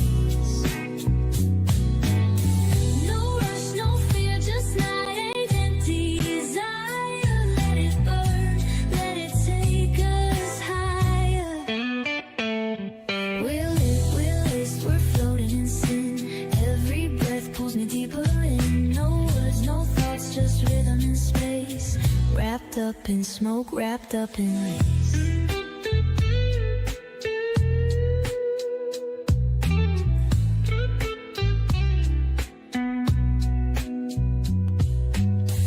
Fingers trace like whispers soft. I lose myself, don't turn me off. Time don't matter, we move too slow. One last drag, let's lose control. Curtains dance with candlelight. Your lips tell lies, I wanna bite. Don't say a word, just let it play. Let the night pull us away. Breathing deep, sinking low. You light me up, now watch me glow. No past, no rules, no weight, no change. Just a little more smoke and a little more flame. We're high, we're wild, we're tangled up in lace, spinning slow, lost in the bass. No rush, no fear, just night and desire. Let it burn, let it take us higher. We're lit, we're laced, we're floating in sin. Every breath pulls me deeper in. No words, no thoughts, just rhythm and space. Wrapped up in smoke, wrapped up in lace. No time, no place. Just hands, just taste. No shame, no weight, just fade. We're high, we're wild, we're tangled up in lace, spinning slow, lost in the bass. No rush, no fear, just night and a desire. Let it burn, let it take us higher. We're lit, we're laced, we're floating in sin. Every breath pulls me deeper in. No words, no thoughts, just rhythm and space. Wrapped up in smoke, wrapped up in lace.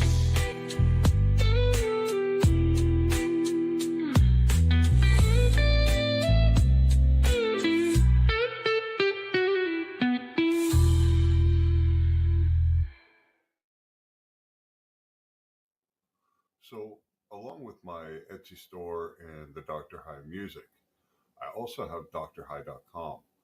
This is how Dr. High originally started. It was designed to be a place that would inform and educate people about the potential of cannabis to improve their quality of life when they were sick and confronted with a medical diagnosis that came with consequences that cannabis could help. And I researched and I put together a bunch of beginner's guides that showed people what studies had been done and what those studies had said, and provided them with enough information for them to feel hopefully inspired to go visit their healthcare practitioner or seek out a doctor who could prescribe them cannabis and help guide them along the journey. And that was the original intent in the beginning of Dr. High. So with the music, I'm not trying to just, entertain people. Music is a great connector. It allows people to really take in the message, right? You can hear a song you haven't heard in 10 years and you know the words right away. So if a beat resonates with you, if the formula works with your brain, then that information gets imparted through the music. And that's the idea of some of Dr. High music also. So the next song is Sativa versus Indica, and it's designed to educate and entertain all at the same time. So here we go. No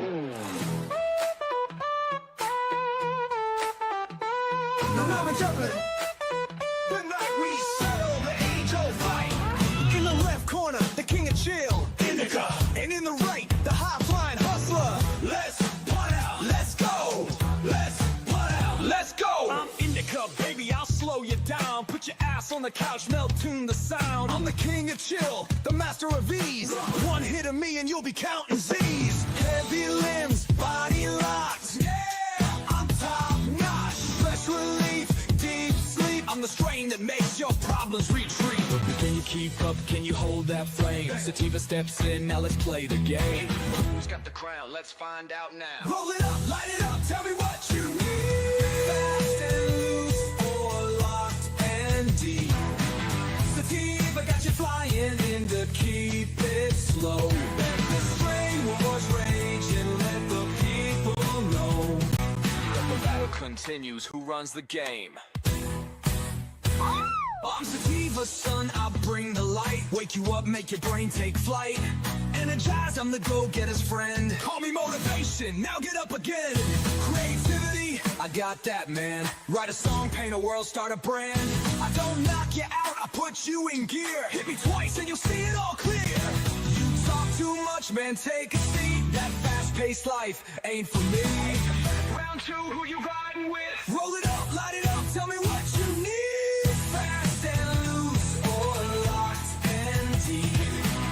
Sativa got you flying in to keep it slow. Let the strain wars rage and let the people know that the battle continues. Who runs the game?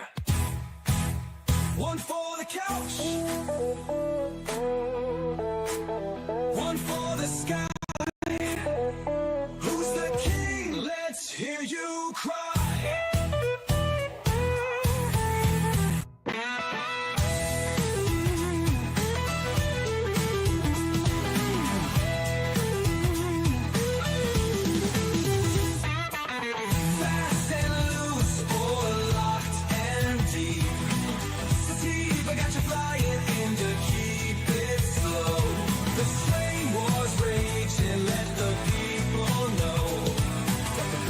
continues. Who runs the game? So who wins, folks? Let me hear you loud. Guess we'll have to hit another bowl and find out tomorrow. You know, statistics are showing these days that female cannabis consumers are fully 50% of the market. Women in weed is a real thing these days. That's why brands like Lazy Susan have been doing so well. I think other accessory manufacturers need to really start about thinking how to design products that are going to be functional and appealing to the ladies. So, you know, it's an important thing. Anyway, here's a little song about women who can do it for themselves. Women in Weed. Enjoy. That's all I need. I want to be hit. Let's see where we straight and rolls up just like a boss. She roll it up, she don't need no help. Nails long, still twisted herself. She don't hit mid, she know what's best. Took one pull, now she laying on my chest. Eyes real low, lips real thick. Told me take a hit, then she gave me a kiss. We don't do drama, we just do smoke. She my little vibe when the world moves slow. She ain't basic, she ain't shy. She get high, she get fly. Smoke that loud, feel that vibe. We roll deep, we ride or die. We the winning all I need. Roll my blunt, sit on my seat. She take a hit, then pass to me. Ain't no stress, just THC. Dr. High hoodie sitting on her frame, smoking like a queen, yeah she know the strain. She don't need no dude, she got her own game. We just get high, we don't do no lanes. Got her own stash, got her own pack. She hit that bone, then she throw it right back. Wake and bake, then she roll me a J. Said we don't need love, we just need space. Hey, light another one. Let's see where the smoke takes us. Eyes too low, touch too light, smoke too thick, vibe too right, room turn blue, vision feel tight. Took one hit, now we lost in the night. All I need, roll my blunt, sit on my seat. She take a hit, then pass to me. Ain't no stress, just THC.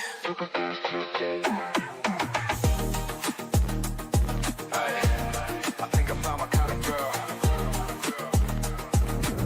Or maybe it's just the weed talking.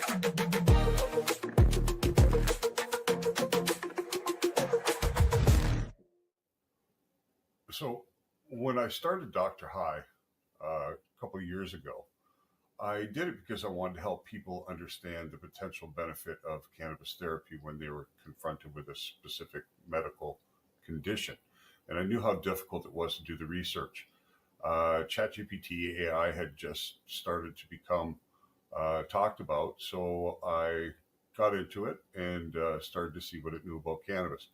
And surprisingly, it knew quite a bit because I have a long history with the plant in many various aspects, including helping almost 100 medical patients gain access to doctors. I sat in on every doctor-patient consultation.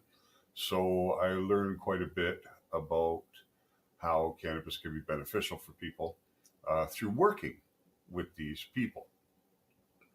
So I put together a series of beginner's guide, 27 in total, that get very specific about cannabis and, let's say, Tourette's, or cannabis and PTSD, or traumatic brain injury, or cancer, or Alzheimer's.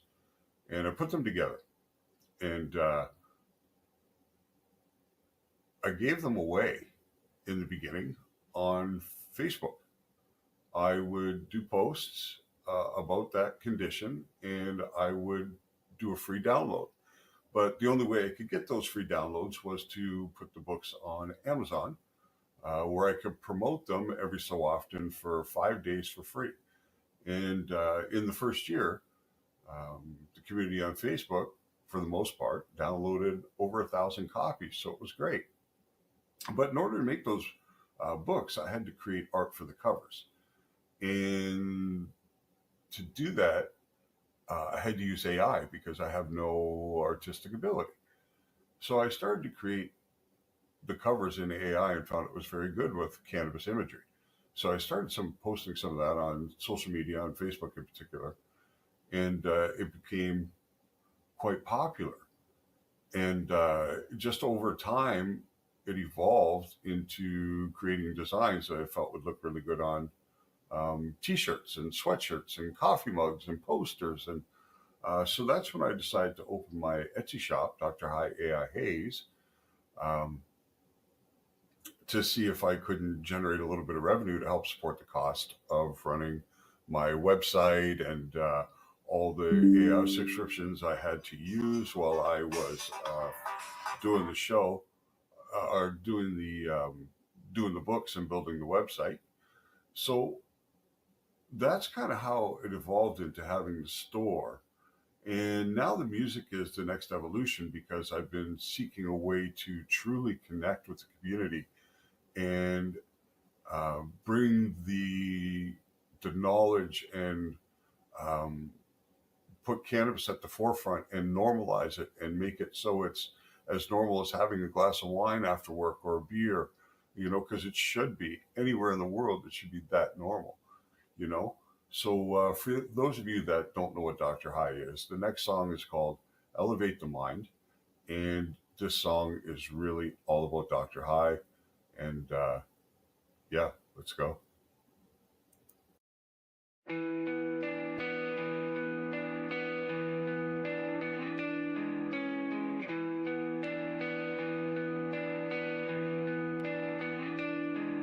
Step into the world of knowledge and light,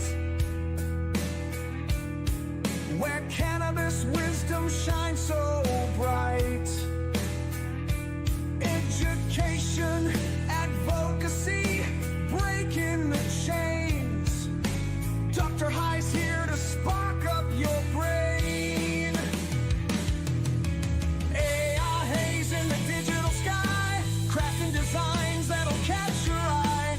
Books on the shelf, knowledge in sight. Dr. High's mission, ignite and unite. Rise up, light up, open your mind. Cannabis truth no longer confined. From t-shirts to art, from facts to the page. Dr. High's leading the modern day wave.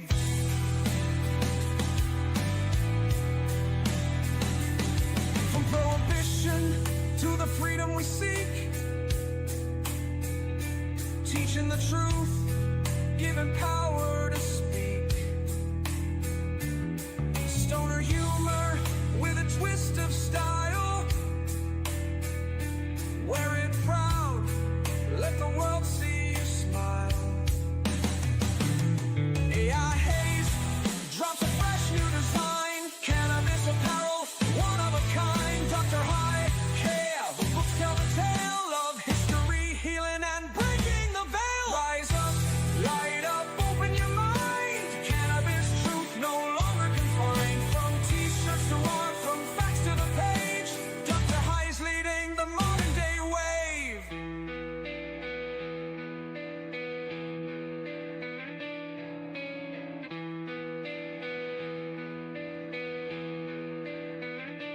Rolling knowledge like a perfect joint. Stay informed, that's the point. Breaking stigma, lifting the haze. Join the movement, set minds ablaze. So light it up, take a step. Dr. High, knowledge in hand. From apparel to books, from AI to art, it's a cannabis culture straight from the heart. Elevate, educate, advocate.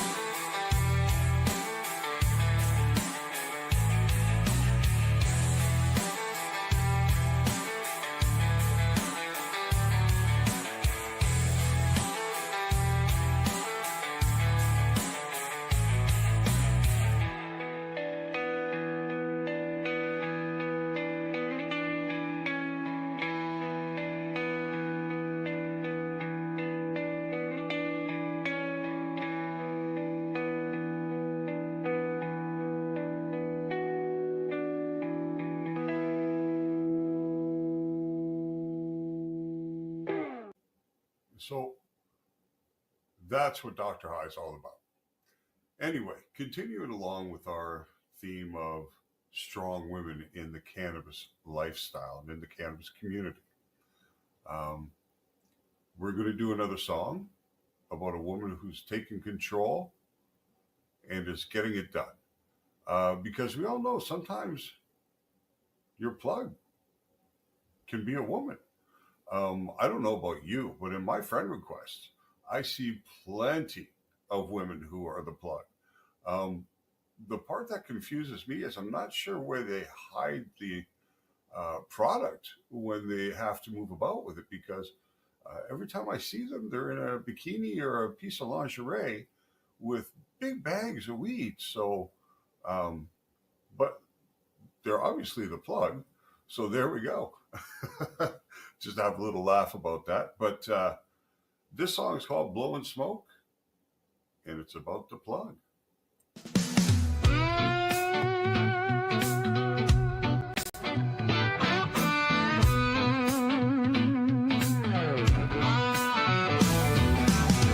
Rolling up in my old school Chevy, windows down, let the air feel heavy. Gold on my wrist, smoke on my lips. A queen in the game, I don't trip.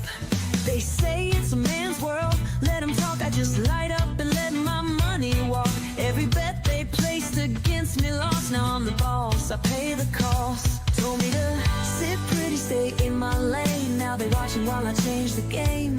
They blow high air, I blow high grade. Watch me rise while they fade. Blowing smoke while I'm running the game. You can talk but you ain't in my lane. Took the heat, turned it into my flame. Now they all wanna chant my name. Blowing smoke while I take what's mine. Roll it up, baby, light that shine. One puff, two hits, rewind. Ain't no stopping my grind.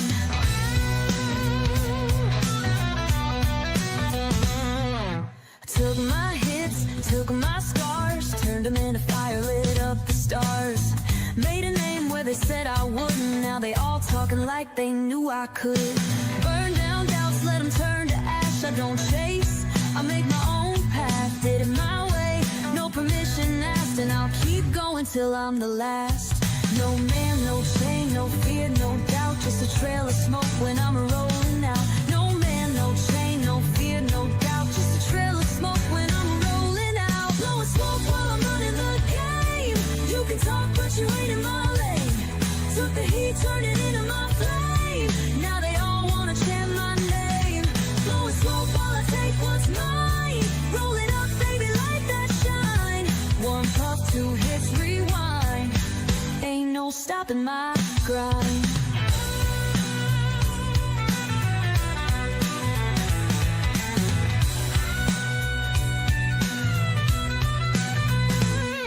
Blowing smoke, let the world watch burn. I took my seat, now it's my turn. Blowing smoke, let the world watch burn. Ain't no way I'm ever returning. Blowing smoke while I'm running the game. You can talk but you ain't in my lane. Took the heat, turned it into my flame. Now they all wanna chant my name. Blowing smoke while I take what's mine. Roll it up, baby, light that shine. One puff, two hits, rewind. Ain't no stopping my grind.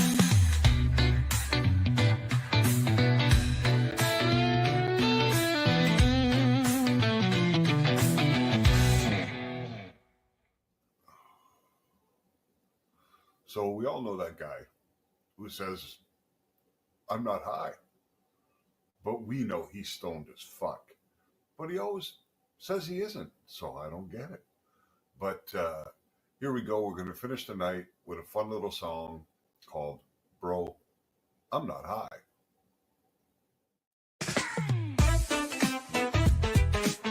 Yo, bro, you high? It's just my eyes ain't red, it's just the allergies. Dobby is, I'm not high, bro, trust me, please. I ate some chips, got real deep in thought. Now I forgot what we were talking about. How I ain't slow, I ain't dumb. One, I just zoned out looking at the sun. It's not the smoke, it's the air outside. Why you laughing, bro? I swear I'm fine. Bro, you high? Nah, man, I'm just real tired. bro, my contact's expired. And bro, you high? I think it's the snacks, man, I swear. And bro, you high? Okay, maybe just a little bit there.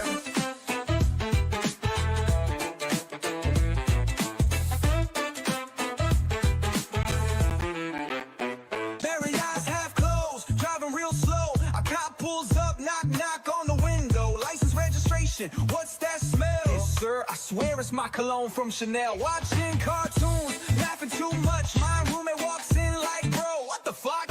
Nah, man, it's just my mood tonight. Why the TV off if you feeling alright? No, bro, you high? Nah, man, I just love deep thoughts.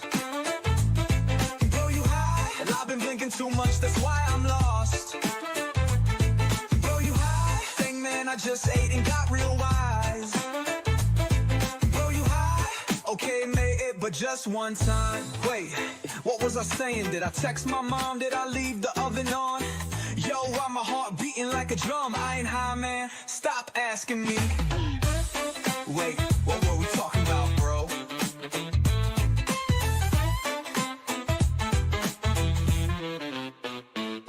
Bro, you high? Nah, man, I think I'm good. Bro, you high? Maybe just a little misunderstood. Bro, you high? Okay, man, but that's alright. Bro, you high? You already know, man. Pass that light. There you have it, folks. Bro, I'm not high. But I'll tell you, this bro is high, and I ain't ashamed to say it. Well, I've had a lot of fun with you guys here tonight. I hope you've enjoyed the music. I hope some of it's resonated with you, and you've had a good time with it. And, you know, you can find me on my profile. You can find me drhigh.com, Dr. High Hayes. Any major music streaming platform, just search for Dr. High, and you'll be able to find this music. You know, it doesn't have to cost anything on Spotify and YouTube, and I guarantee you, if you take it and you pop it in the background while you're doing your things, you're going to find a lot of it you really enjoy. Anyway, folks, have a great night. Until next week, stay lit and high vibes only.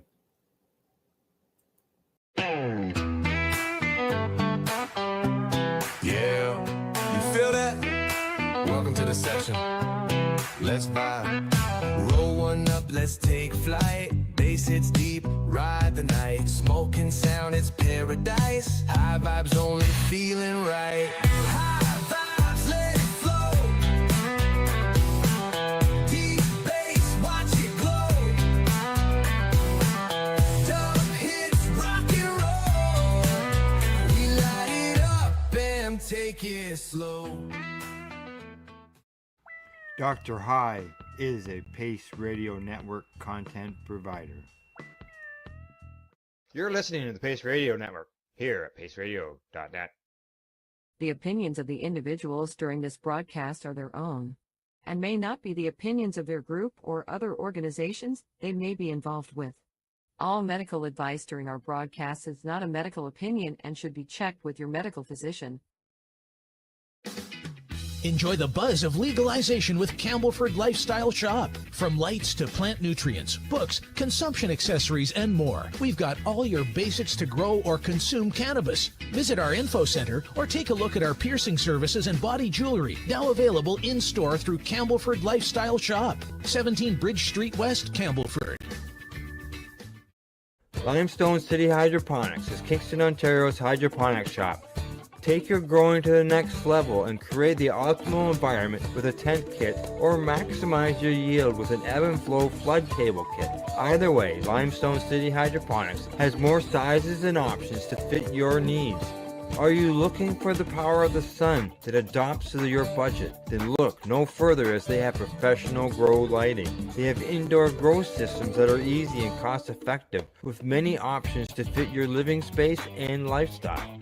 Cultivate your growing potential. We have everything you need to succeed. And if you can't make it to the store, they offer local delivery to the greater Kingston area.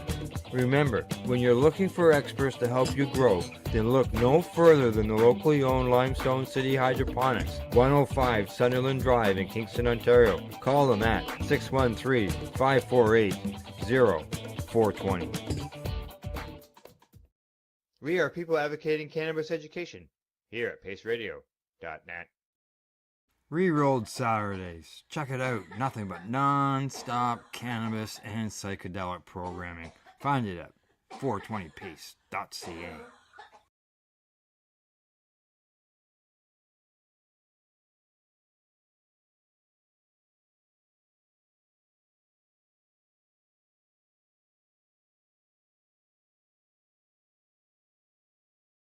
The opinions of the individuals during this broadcast are their own, and may not be the opinions of their group or other organizations they may be involved with.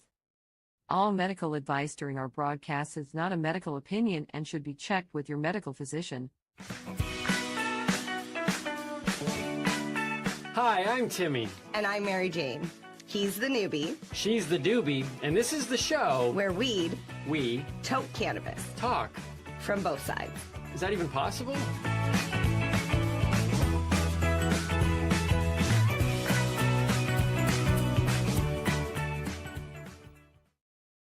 This podcast is for adults only, should not be used as a meal replacement, and may contain nuts.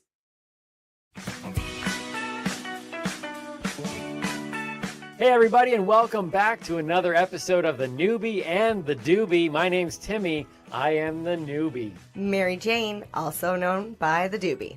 Coming up on today's show. Oh, that's me. We got our word of the week. Another high five list. Mary Jane strain. And another amazing segment of Teaching Timmy, of which I see is including some sort of hardware tools. Yes. Yes, we're doing buckets today. Buckets? Buckets.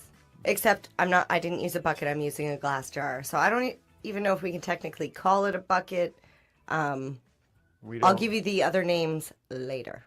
All right. Well, we don't do anything conventionally on this show, right? What is conventional? Exactly. What is normal? People always say, "Oh, I wish it was normal." There's no normal. Does anybody really want to be normal? Like, how would you even know if you were normal?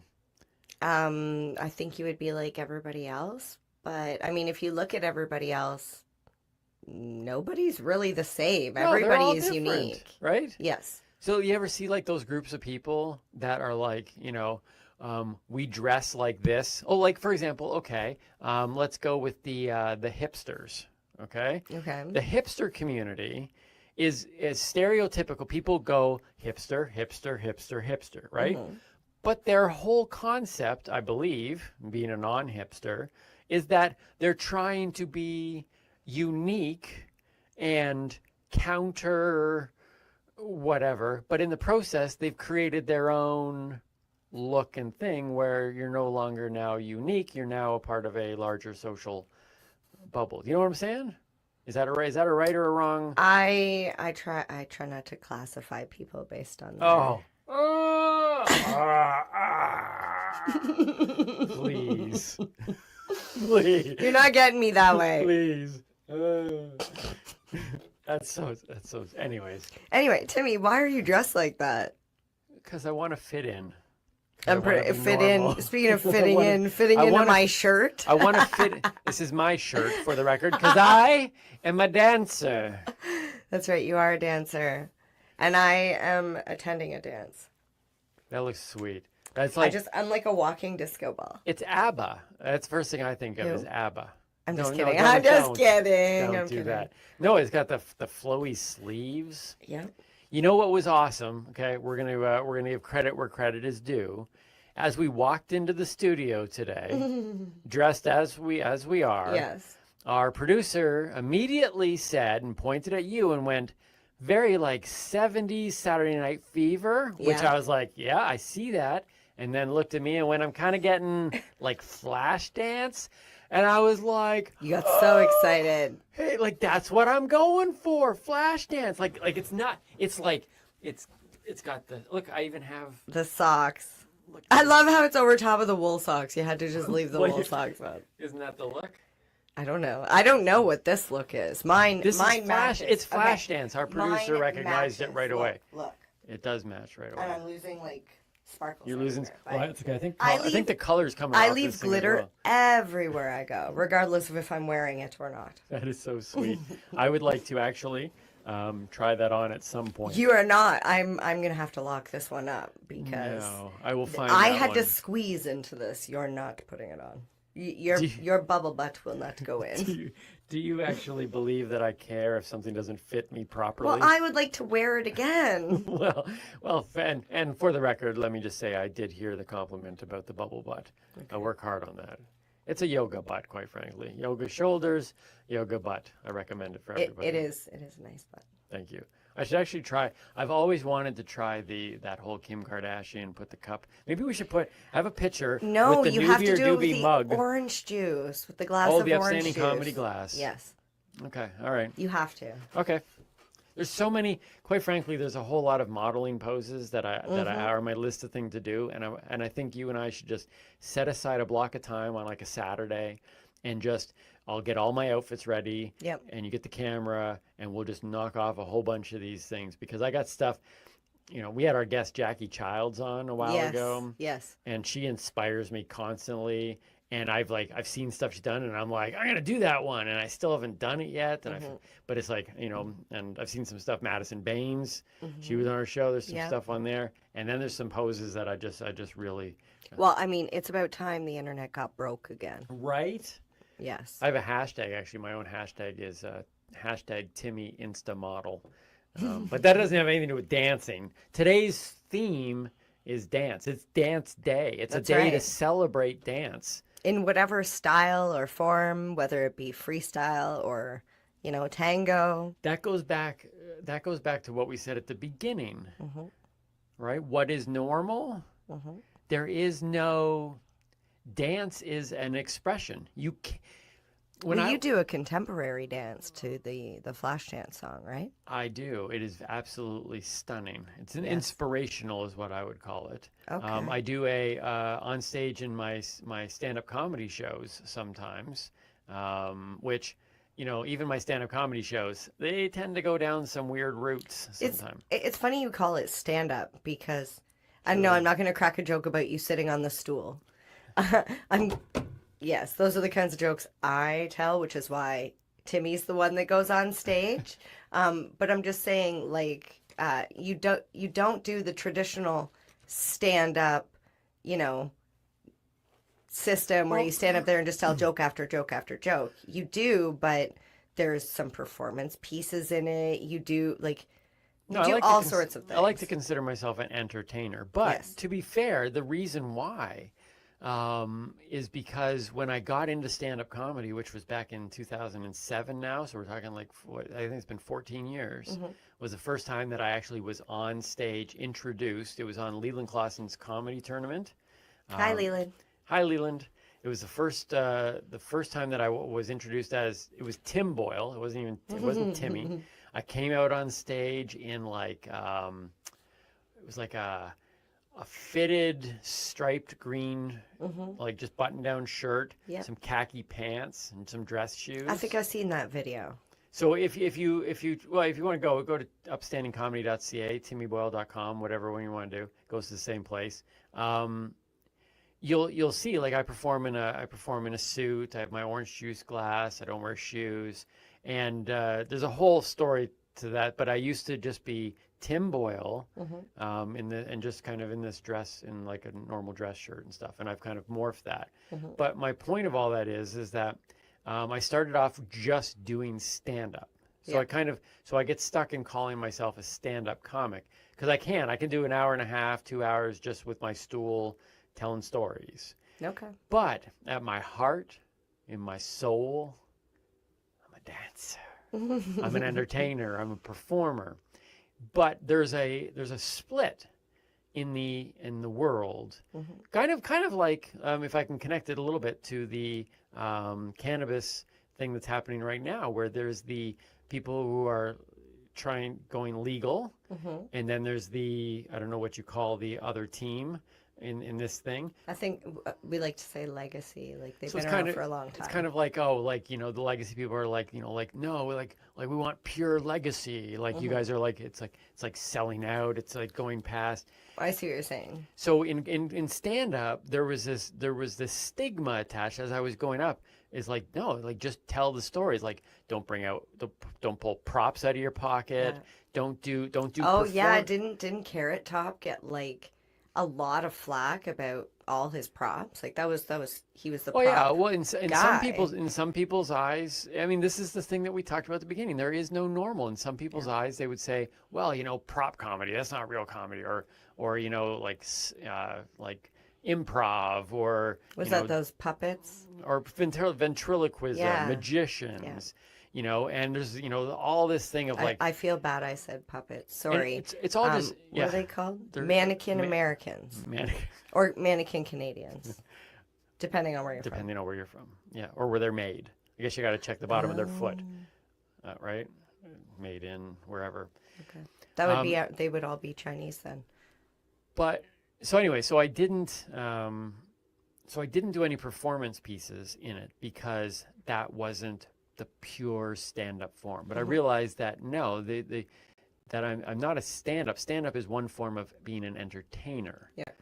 And so in order to become truly who I was, I began to open up my shows and I started to just be more, you know, who I am. And I throw in these surprises. One of them is this interpretive dance from Flashdance, which I love that bit a lot. But that's the same with dancing too. There is, you know, especially growing up, I think there's this thing that carries with people for the rest of their life where it's like, I don't want to dance wrong or look foolish. I want to make sure I do the right moves. Yeah, but there's no that wrong happened to way me to about dance. grade 6. Did it? At some point, yeah, it became less about freedom of expression and more about how other people were perceiving you while you're dancing. And then all of a sudden you hit high school and it becomes a sexual thing. Right. And Not for me. in high school, yeah, I was not, I mean, like I was in high school, I was sexually active towards the end, but like it was very intimidating when you were out on the dance floor and all of a sudden a guy would come up behind you and start grinding on you. And you're like, okay, first of all, I don't even know who you are because like I didn't know there was anybody back there. And second of all, you're like 6'6" and that's my shoulder. Yeah, and you look at your friend with these like wide eyes because she's like looking like this and then looking at you and then looking like this, and I'm like, is he cute? That's my shoulder. That's Oh, you like that, eh? that's very funny. I don't even know how to follow up on that one. That legitimately stopped me. That's funny. I didn't know what to do either. He was like, I tell you, 6'6" and like I can tell you that captain of the basketball team, and I was like, I was never grinded out. upon while dancing. I was a free flower dancer, but I always brought entertainment into my dancing. So my theory was this, and I think this is true across the board. If you are really, really good at something, and American Idol and shows like that prove this point. Yes. If you're really, really good, people will jump all over that and enjoy it. And if you are really, really bad, same. But if you are a mediocre, decent like in the dancer, middle. no one cares, no one notices, no one wants anything to do with it. Well, I am borderline bad, and you'll see this when we go to that event that we're going to a couple weekends from now because I'm doing karaoke, and I love singing songs about how bad a bitch I am and how like sexy and hot I am because I don't even know what I'm doing up there with my body, so it don't look very sexy. And it's so funny. Each their but own. In that dress with those moves, that's the blue dress. That's what I'm gonna that wear. could- The like, that could and be that's sexy. how I've learned that it's less about what you look like and it's how you feel, because that's literally all that dancing is. It's a movement of your body to music, like whatever beat or flow of music it is. And it's actually kind of, is the word cathartic? If you're meaning cathartic, it is. I don't know, but cathartic means like sleepy? No, that's lethargic. I don't know. I was hoping you wouldn't bring that up. Okay, well, anyways, it feels amazing when you actually can, like, let yourself go. And I say that because I spent too much time in my head worrying about, do I, like, I hate my arms. I don't understand, other than to grab things and hug people. Oh, they're useless. I wish I could take them off, Well, not especially useless, but at they get in the way. bedtime. Yeah. Exactly. Velcro arms. How do you cuddle and, like, snuggle up to someone unless you stick your arm underneath them or underneath, like, anyways. It's just. I mean, currently we don't even need them to do a podcast, quite frankly. Our We producer could have don't. moved the microphones in place, and we could have just sat here and done it, right? There's very, very few reasons. Although I do like the expression. Now, later in the show, I wouldn't have these awesome sleeves. just so you know, later in the show, when I do my high five list, Okay. I will bust some moves. Ooh. Yeah, so it's almost it'll be it's kind of a high five list and a showcase. Nice. You know, you can get a My only chance. move is the headstand, and it doesn't Oh, do you didn't do one anything other today? than up. No, but I like this one though. Oh, what was it? Yeah, or this one. Yeah, that's a good one. You just like the bounce. Is that wrong? I'm charging for the next one. Is that wrong? Yeah. So anyways, but dance is about expression. Yes. And it's about just being in the It's moment. about freedom. Be free and just express yourself. Yeah, and that's what we're celebrating today. There's a song like that. And that's what we do here on the podcast, right? We come into here, we come in with plans. We have ideas of what we want to do. But we don't necessarily look to the other podcasts as a model for what we're doing. We want to come and express ourselves in regards to the things that we find interesting and fun, to be who we are, to dress how we want to dress. And when you're really kind of grabbing a hold of cannabis and teaching and those type of things, you want to be able to express it the way you want to express it. And so we hope that wearing whatever we want to wear. Right. We hope that those who have been tuning in either through YouTube or podcast, believe me, if you've been listening on a podcast, you are missing out on a lot. Yes. So switch to YouTube. But hopefully you've been enjoying the way we express it, and along the way that we're finding like-minded people who enjoy what we're doing, because we're just trying to express ourselves. That was a song, right? Yeah, express yourself. Oh, no, see, that's so funny, because you went to Madonna. I did go to Madonna. Why wouldn't you? Never mind. Well, where else is it from? It's okay. I can't. I lost it. You took it over with Madonna. There's another song. By who? Is it Pharrell? Exactly. I can't remember. Exactly. Unmemorable.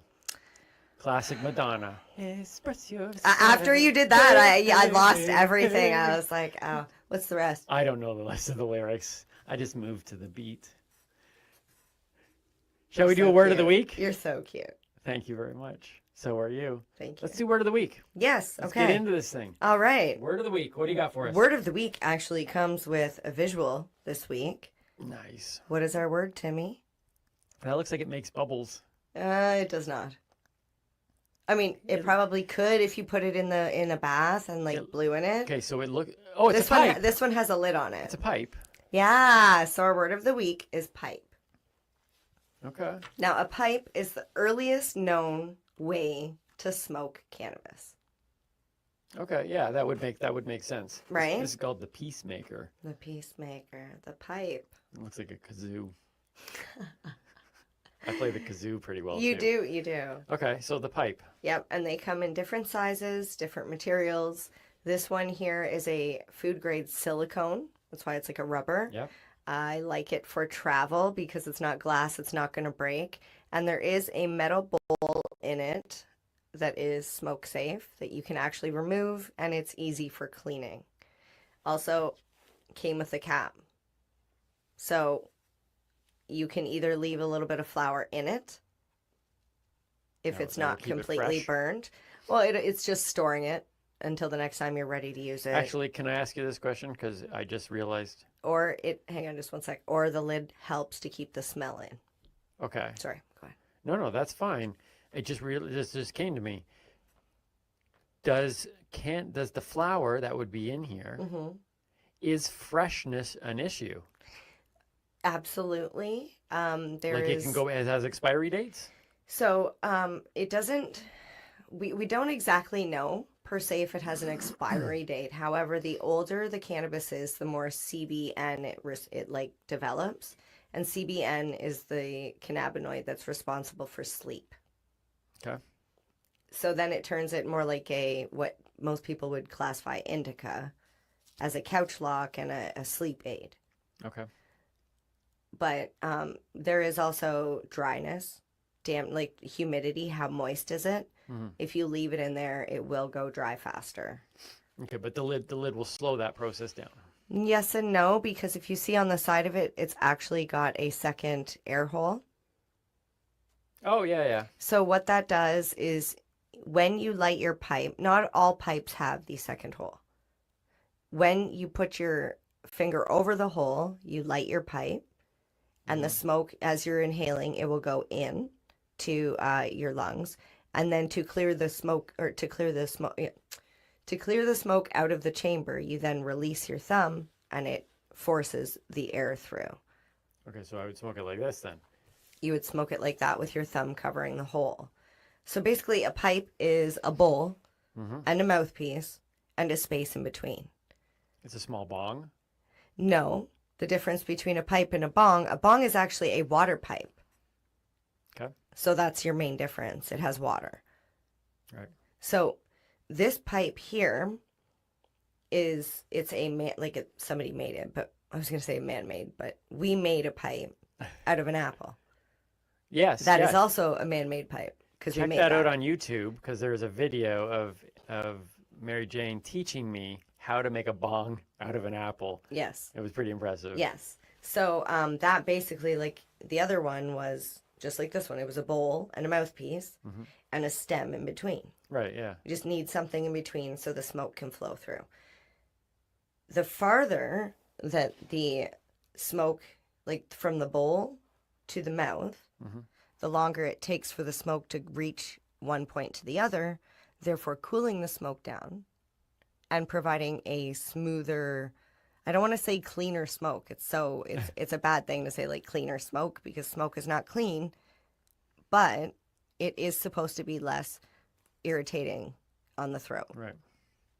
So there is benefits to that. And that's why a lot of people like water pipes, because the water also helps cool down the smoke as it travels through the unit. Yeah. Okay. But we'll talk a little bit more about that when we get to other words. to water pipes. Yeah. I really do love, if it's your first time joining us, Mary Jane, it doesn't just you're not just picking random words regardless. You are following like this flow of words. I try and build a flow, because I think if you're new to cannabis, what do you need to learn? Well, first, like we said, we need to find out where to get it, how to consume it. What am I consuming before I even, where to get it? Yep. So. Well, I like the build up. I can see like nice little smoking jacket, just kind of like. The Sherlock pipe. There is the peace pipe with There's a Sherlock pipe that people that they. Absolutely, there are cannabis Sherlock pipes. Yeah. You think Sherlock smoked cannabis? I wouldn't doubt it. Where do you think he'd say? What was his? What was his phrase? Something about. I was going to say Eureka. Oh, Watson. Yeah. Something, I got it, Watson. Dear Watson. Right. Dear Watson. There's a hole in my pipe. I don't know. A hole. I don't know. No, I just made that up on the spot. People question sometimes. Very talented. Are you truly a professional comedian? Yeah. Look what I just did. And a poet. And a dancer. So. I love it. Thank you for that word of the week. Thank you. You're welcome. For our high five list, it's going to be high five. High five. Oh, I'm going higher. Wait, go into here. High there we go. For my high five list today, it is Timmy's top 5 dance moves. So when I'm cutting the rug, or doing whatever. Are you doing the one that you do on stage? I love that one. That was my favorite. Okay. Hang out here for these, okay? Sorry, I get all excited. I do this These all are the time. my top 5 personal dance moves that pretty much, they're showstoppers. Showstoppers. You're zipping it up? Well, don't, because that's going to be a one-sided podcast then. Zip it back. There we go. I will unzip it when needed. All right. So, for this, I just need everyone to know that in the space that we are in, I am not fully able to express and show. So some people say, move, was lacking. Maybe, probably not a lot, because like I'm really good. I'm just saying that it's not going to look as awesome as it should have looked or would look in real life. So like I'm trying to work within my environment, and in doing so, This is a small studio. in doing so, risking I broke my zipper. that's okay. I'm risking though people's perception of me as a dancer. So I need you to know I'm excellent. Take my word for it. And I'll do my best in the space that we have today. Are you ready for this? I am ready. At the end of it, okay, number one is it's going to blow your mind. But at the end of it, I want you to tell me which move was the best. And for those watching and listening, you might as well just skip ahead at this point. But those who are watching, we will provide something during the week that this thing is uploaded, a question for you to rank these moves. I want to know which one of these moves. And if you're watching this on YouTube, just comment below, please. Comment below and say which one of these moves is the most awesome of the moves. So are you ready for this? I am. I'm excited. High five list. Timmy's top 5 dance moves. Okay? Yep. The first one I like to say is that Those shorts. I put love those shorts. I put the spice into the mixing pot.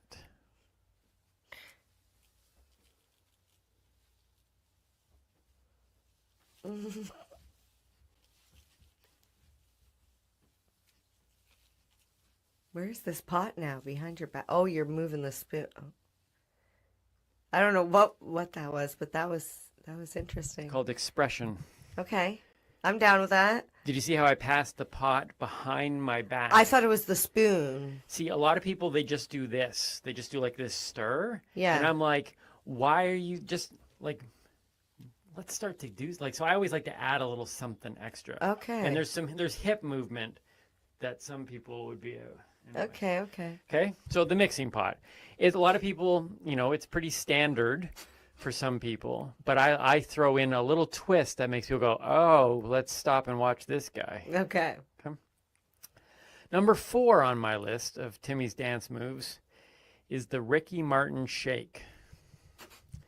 Now this one, I tend to usually like to have somebody else with me, but basically it just goes like this.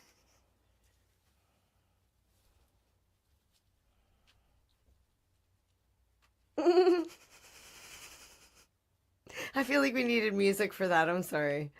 Well, normally, see, here, come here, come over here. I'm afraid. Come over here. Okay. Oh, these boots are hard to walk in. Stand right here. Okay. No, look at that camera. Okay, go down a little. Right there. Okay, so you'll go like this. I have no idea what people are seeing right now, but it's pretty hot. So, thank you. I know that was your shoulder. It was actually my forehead. Number 3. Got you on that one too. Number 3 is one I cannot do here. But in high school at my prom. Okay. If anybody from my class, the class of sometime between 80 and 95, somewhere in there. Nobody was going out on the dance floor. Okay. Right? And so You were the guy. 2 songs, I was the first one on the dance floor. And for 2 songs, it was just me on the dance floor. And then I ended it without thinking that my dad at the time had paid money to rent my tux. I ran across the floor and did like the knee slide. Oh no. You know that knee slide? Is that from like Footloose? I don't know where the knee slide is, but I killed it. Oh, that was a John I did a knee Travolta? slide on that dance move. I put 2 holes in my tux pants. Also lost a couple cufflinks. We returned it to the place and never got a call. So apparently they don't care. But the knee slide, I can rock a knee slide. I can't. There's nowhere I can do it here. That's literally gonna bother me now for the Right? rest of the show. I know What everybody's gonna be movie like, is I want that to see. from? Well, and I thought you wanted to see the knee slide. That's what. No, well, I want to see it in the movie. Okay. If you know what movie it is, please tell us. Okay. Although I probably would have Googled it by then. Then, number 2 on my list. Mm-hmm. Could you imagine so far if I do those 3 moves on the dance floor? Yep. You are gathering your friends around the dance floor and like watching this thing happen. Oh, it's fun and interesting for sure. Right. There is no what's the word? There's no dance battle. Like people right away are going. I'm not fighting that guy. I'm not fighting that guy. Yeah. Right. There's no way this becomes a dance battle. No one watches those moves. But then I pick it up a notch here. Then I pick it up to this. Right? And this is where our producer got it right. These things, these are killer. Yeah. You These are could have killer. just pulled them up. Pulled them up where? Your socks up. So you won't be able to see this one very well, but it's basically the. Sorry, I was checking out your. It's basically it's just the run. You know the run. Like I don't know if a camera can even see, but it's the flash dance run. You can't even see these, but I have to lift my knees up. I know. No, that's the wooden spoon run. That's just tiring. So, but if you see, like, so I do those moves, then I go into the flash dance run. Yes. And at that point, any room that I am in, rooms bigger than this, it's a mix of, it goes from silence to cheers. Like it's this roller coaster of energy. And then I always end my dance performances with the showstopper. Wait, you can't do that in here. Oh, I can do it I can't do it in here. I can't do it in here, but here. Oh, we're going out Yeah. on location. We're going rogue. We're going rogue. Okay, here we go. There's the video. Okay. Okay. All right. Okay, you have me? Do I have you? Ladies and gentlemen, here we go. Number 1 on Timmy's dance moves, showstopper. I'm gonna put my shoes on actually. Yeah, you might need those. I'm gonna put my shoes on. I can't believe we're going back out like this. I can tell you this right now. If this doesn't work, if this goes poorly, because sometimes it doesn't. Sometimes it doesn't work. If this goes poorly, and this is how this podcast ends, or our entire podcast in general ends, or my life, whatever it may be. Thank you for listening. But I hope you enjoy this as I go and take my number 1 dance move to the streets right outside the studio. Come with me, Mary Jane. Oh wait, I gotta follow you? Yeah. I got my boots on. No, come with me. Okay. Come with me. Okay. Here we go. All right. All right, let's go. Hello, producer Emilio. Hello. Goodbye, producer Emilio. All right. Then lock this in. Here we go. All right. Okay. Now it's a little bit scary on the concrete. Which way should I go? Towards me, but I'm just gonna back up. Do you want to say something to them before you go? I love you, and I don't normally do this on concrete. Don't hit the guy behind you on the bike. Uh-oh. Here we go. Ladies and gentlemen, my number 1 dance move, showstopper. Here we go. Take as much room as you need.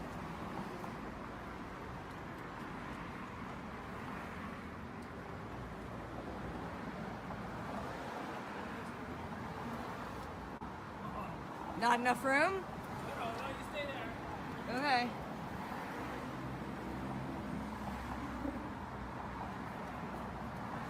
I'm just never done it on concrete. Okay, here we go.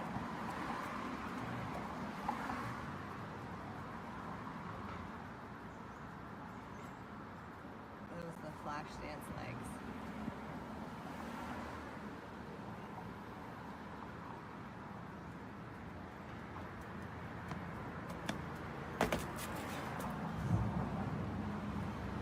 Right? That's awesome. Right? That's awesome. Okay, come next. Okay. Wait, the shoes. Oh my goodness, I was Here, wait. I gotta lock the door. I was so afraid that I was going to break my skull. Hi, Amelia. Okay, we're here. We're back. All right. Okay. All right. Sorry. It's okay.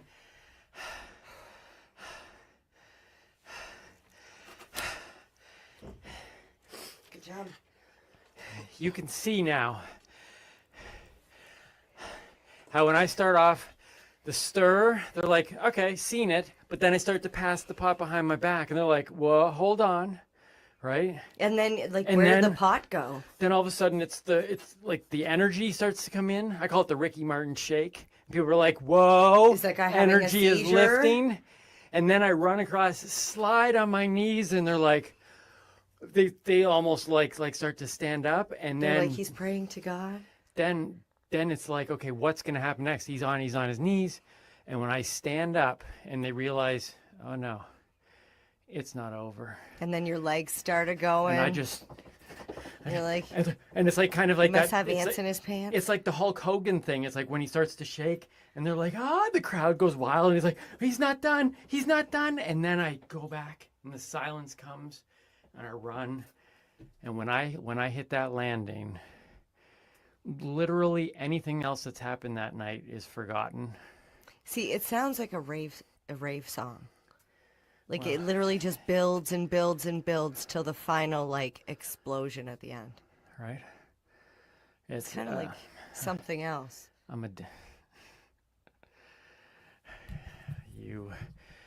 We're just trying to talk about dance. It's always goes so much Dirty Dancing. It's Dirty Dancing. Good movie. There you go. That was awesome. That was a high five list. That's a high five list that exhausted me, but worth every second of it. It was definitely worth it. I can't wait till you see the footage. Right? Because I seen it from my angle. Yeah. You're welcome. I am a dancer. I think it's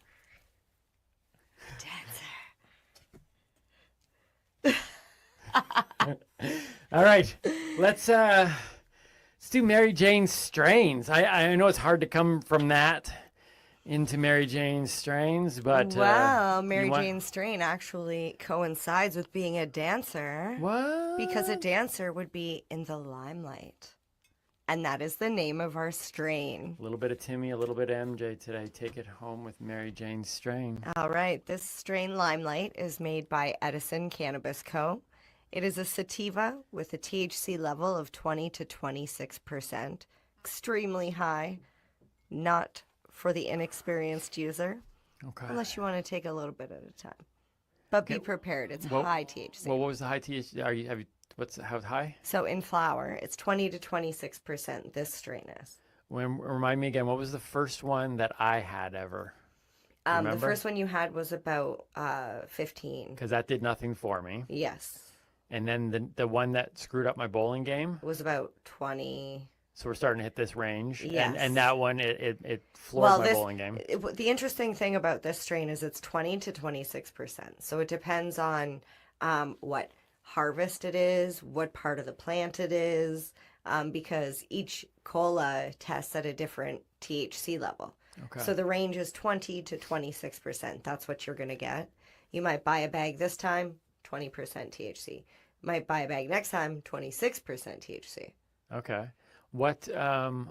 But the one that rendered you useless was 26%. It was like it was an extremely high. That was the one that made my brain go in and out. Yeah, you that was the you last couldn't time I ever focus. smoked. So that's what we're talking about. This So one this here is- is in that range that messes up my. So if you're trying to go, so give me a visual picture. 20 to 26 ranges from screwing your bowling score up to making you non-functional in a conversation. Well, it's Look at that. yeah, it's the difference between enjoying. But see, like for somebody like me who has a higher tolerance to cannabis, Right. Yeah. that does not hit me as No, hard. that was my third one ever. Yes. Yeah. Yeah. So it's, I know I try not to compare cannabis to alcohol. However, having a really high THC joint or edible is almost the same as drinking a shot of straight up alcohol when you're used to drinking beer. Right. If you're used to just having low THC and then all of a sudden you go to high THC, you're going to feel really intoxicated, just like you would if you're used to drinking beer and now you're drinking shots. Okay. It's just you get too much percentage. So this one is drug. for the experienced Yes. consumer. Yes. Okay. It is a sativa, though, so it is supposed to be more cerebral. Right. And the terpenes that you'll find in this strain are caryophyllene and humulene. Humulene, I believe that's how you say it. Yeah. Okay. You will find you can be creative, energetic, focused, happy, and they say possible side effects are...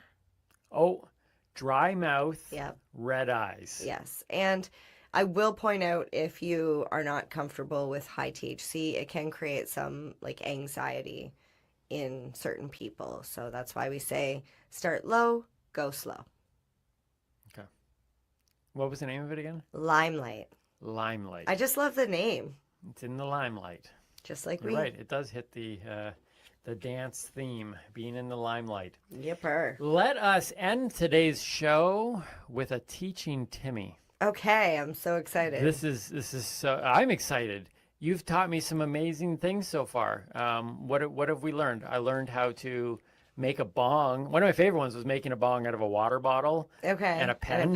Yeah. That was super fun. Yeah. Rolling a joint was the first thing I think you taught me. Yes. And if you go back to these episodes, I actually think I rolled that joint really well for my very first I joint. still have it, and you will smoke it at some point. Okay. All and right. It hopefully it's not too late because it will start to degrade. Right. Okay. So we'll have to look into that. But it was a nice roll. It's beautiful. You taught me about using to building a cannabis diary. Yep.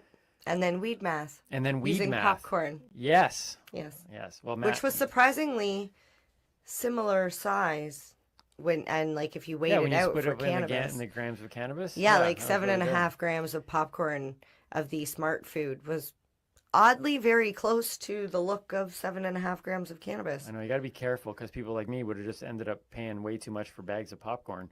Yeah, or trying to smoke your popcorn or eat your weed like nuggets. Yeah, that wouldn't go well. This is the first time, though, that we are bringing in what seems to be dangerous equipment. A power tool, yes. Okay. All right, so let's do this. All right, let me just... Oh, I said I was going to charge for that. All right, so Maybe today... I should, too. I love it. Today we're making buckets. Buckets. Now, normally you would use... Instead of using this glass jar, you would use a bucket. Hence the name bucket. Or a sink. Kitchen sink will do. Just make sure it has a plug. Or a larger water bottle, something larger than your smaller bottle. Okay. So you can put a bigger bottle here. You would just have to cut the top off and turn it into a bucket style like this. We're going to take our bottle and cut the bottom off like this. I'm going to get you to do that. Just all the way off. Not too far up because we want a lot of room in the bottle for smoke. Okay. Then I'm just going to move that glass jar aside for now. I have... Would it be easier if this was off? Probably. Oh yeah, maybe. Then you can squish the bottle. So I brought in my power tool. I'm a dancer, not a workman. A workman? Is that what they're called? A worker. A worker? Because you're not a workman or a woman. I swear, people, if you ever see me in real life, touch my hands, okay? These hands haven't done a day of labor in my life, a hard day's labor. These are called comedian hands. Super smooth, feel it. I was just telling the girls about this the other day. I said my hands are rougher than my boyfriend's. Like, this is the most work they've done in a long time here.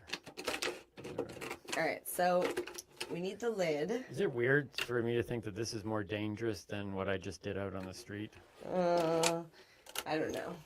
This part is the dangerous part for me because I have fake nails and I'm using a drill on a lid, on a plastic water bottle lid with a massive drill bit. Okay. I brought in a board because I didn't want to damage the table underneath. I'm going to use the drill. I didn't do this with this, hopefully, okay. Safety first. Get the sleeves away from the power tool. So basically, I just need to drill a hole. Oh, that didn't work out very well. Okay. I swear I did this at home. That's funny. Okay, so make a hole in the top of the lid. You don't have to use a drill. I've seen people heat up tools and just poke it through the lid. The reason why I use that drill with that bit is because, like I said, I tried this at home and I knew that I could fit this socket piece into the top once I put the, oh, maybe I can't. It's these nails. I cannot do anything. That's why, yeah, you shouldn't do your nails. I think maybe next time I might get them pointed because maybe I can pick my nose if I get them pointed. Okay, so there. Okay, cool. All right, so it's a, what is that? What do So you got it's in a there? socket. It's a socket. This is a 732 Okay. socket. 732 socket. And the You put reason it- why I'm using a socket is because it creates a nice little bowl. Okay. So we're going to actually use that to put our cannabis into. Nice. Then you're going to put it back on there? We're going to put this on the top here. Oh, are you going to put the drill in there and make the whole thing spin around? No. Oh, that would be We're cool. done. We're done with the drill. Oh, I'll put it over okay. here so it does not. I can honestly, Does not I distract. can honestly say I'm not the only one disappointed right now. I was expecting more from the drill. I'm sorry. Okay, so we don't need this. The Just so bottle. you know, our producer was disappointed too. What? He put his hand up. He was like, I'm disappointed too. Oh, can we do something with the drill That later? was it. We can. Okay. We can. Okay. What is it with men and the sound of power tools? Right? I don't know. I feel like, where's like Tim Allen. I don't want to use the power tool, but Okay, so then in order to make this work, Mm-hmm. to smoke your cannabis, you're going to fill this jar or bucket with water. Mm-hmm. Place this inside. Yeah. Put your cannabis in the bowl. Get your lighter. Yeah. Take the lighter, put it over top of the bowl, and lift up. And as you lift up, there is a vacuum that's created Okay. inside here. So basically, okay. So what? I wrote a card here. Let me just go back to the card. Yeah, yeah. This is a bucket. It's called a bucket. It's also called a waterfall bong or a gravity bong. It's how it works. It uses pressure to create a vacuum and uses gravity to draw in and force out the smoke. So as the water is in here and we're lighting the cannabis and lifting the bottle up, there is a suction that's created in here. The smoke is sucked into the bottle and sits on top of the water in the bottle. You then remove the lid with the bowl on it, put your face over top of the bottle, like this, and then push the bottle back down. And by pushing the bottle back down and forcing it into the water, you're forcing the smoke up into your face.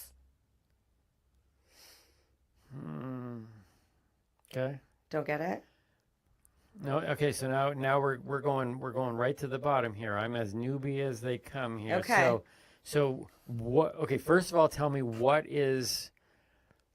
You're getting more smoke quicker.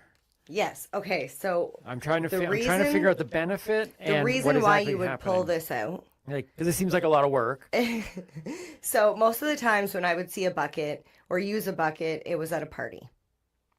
Because like you say, it's a lot of work and like you can roll a joint, hit a bong. There's so many other ways to consume cannabis, right? Right. So by using this, when you're forcing, Like you can't just pass the bowl to the left hand side. You know, it's like a big project. You know. well, no, see, like you would put it in the kitchen sink, for example, and then everybody would be like, "Yo, you want a bucket?" And then you'd go over to the sink, and they would like fill you up a bucket. It would, so by forcing concentrated smoke into your lungs, Yeah. you get more smoke in there than you would be able to as if you were to just smoke a bong or just inhale normally. So you get a bigger hit, which is great because this is a very, very small amount of cannabis that you're putting in here. You're getting more out of your cannabis. So you actually get a bigger toke off smaller cannabis, like a smaller amount. Oh, you're maximizing your cannabis. Yes. And I will say, Okay. Stunned in Glass. That's a good tip. They create a product called a gravity hookah. Hookah. That sounds like because it advanced. comes on like the way it sits on the side. It's absolutely beautiful. This device is gorgeous. It looks like it's got these glass things on each side, and you flip it and the water goes glug glug glug glug glug to the one side and the smoke fills up on the other side, and then you take the bowl piece off and you flip that thing back over and all the smoke comes out in your face. Oh, it's absolutely gorgeous. But $599 US, which is the equivalent to And it does what this does. $767 Canadian. Comes in a multitude of colors, free shipping, 10-year warranty. They've even got like little pineapple glass things that you can get on the side. I think they have a Dr. Green Thumb thing, but like I said, expensive. And if you don't know if you're gonna like it, it's like a vaporizer. You go and you spend hundreds of dollars, and then you're like, oh, fuck. I just wasted that money. So this is a great way, inexpensive, to figure out if you're even going to like it. Right. Because some people don't like smoke being forced into their face. No, a lot of people leave environments where smoke is being pushed into their face. Exactly. Yeah, I can see that. So just make sure that what you're using is safe, smoke safe. I wouldn't use a socket for smoking all the time because it's a socket. If you're going to do this on a regular basis, well, I know where this socket's been, but it's still a tool. If I was going to be doing buckets on a regular basis, I would most likely go visit my local glass store, wherever you can buy bongs and papers, because they actually make these in beautiful glass with the glass bottle, especially for this now. So you can actually, so what we're seeing here is you're like, for the budget conscious person, you can still have the bucket experience. If you got no papers, you know what I mean, and you got a socket and a water drill bottle, and a bucket and a bottle and a pair of scissors and yoga strength. No, that was for something else. Yeah. That's for a previous episode. You still have the yoga strength. All right. Well, I can tell you what, this seems pretty intense to me. I'm not sure that... Do you want me to show you how it works? Oh, you're actually going to show? Well, I mean, on break, we can go out and...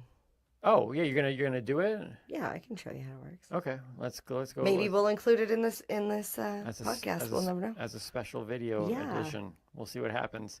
Okay, so is that it then? That's it. That's it for teaching Timmy. That is super cool. Once again, you showed me how ingenuous cannabis smokers can be. They're like, what do I got? I got a bucket of water and a water bottle. Can I make this thing happen? Do you have a socket? Yeah. Well, if I don't, Jim does. Well, it's funny because... everybody has a friend who knows a socket. My friend was like, you're going to use a socket? Like, most of us would just use one water bottle on the top, one water bottle on the bottom, and some tin foil here as your bowl. Oh, yeah, yeah. But aluminum foil is not good to smoke out of.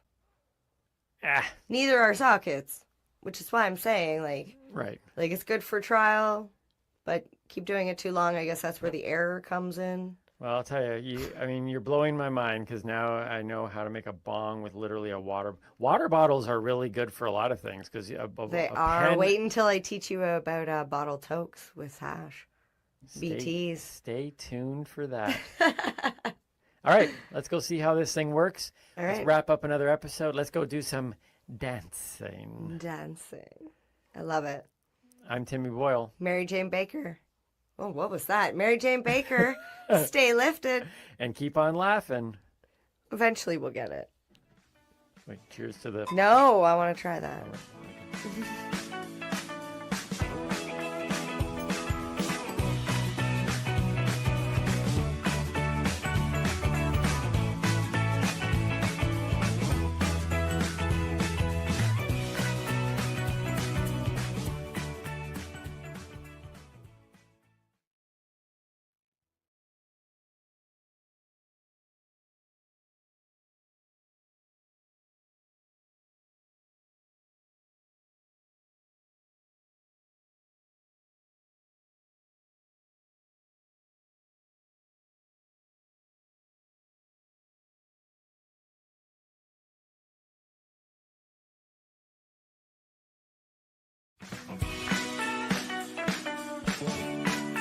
Hi, I'm Timmy. And I'm Mary Jane. He's the newbie. She's the doobie, and this is the show where we toke cannabis. Talk. From both sides. Is that even possible?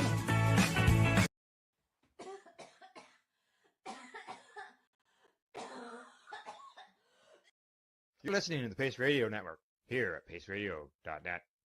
The views expressed by the individuals during this broadcast are their own opinions, and they may not be the same as those of their group or other organizations they may be involved with. All medical advice during our broadcast is not a medical opinion and should be checked with your medical physician.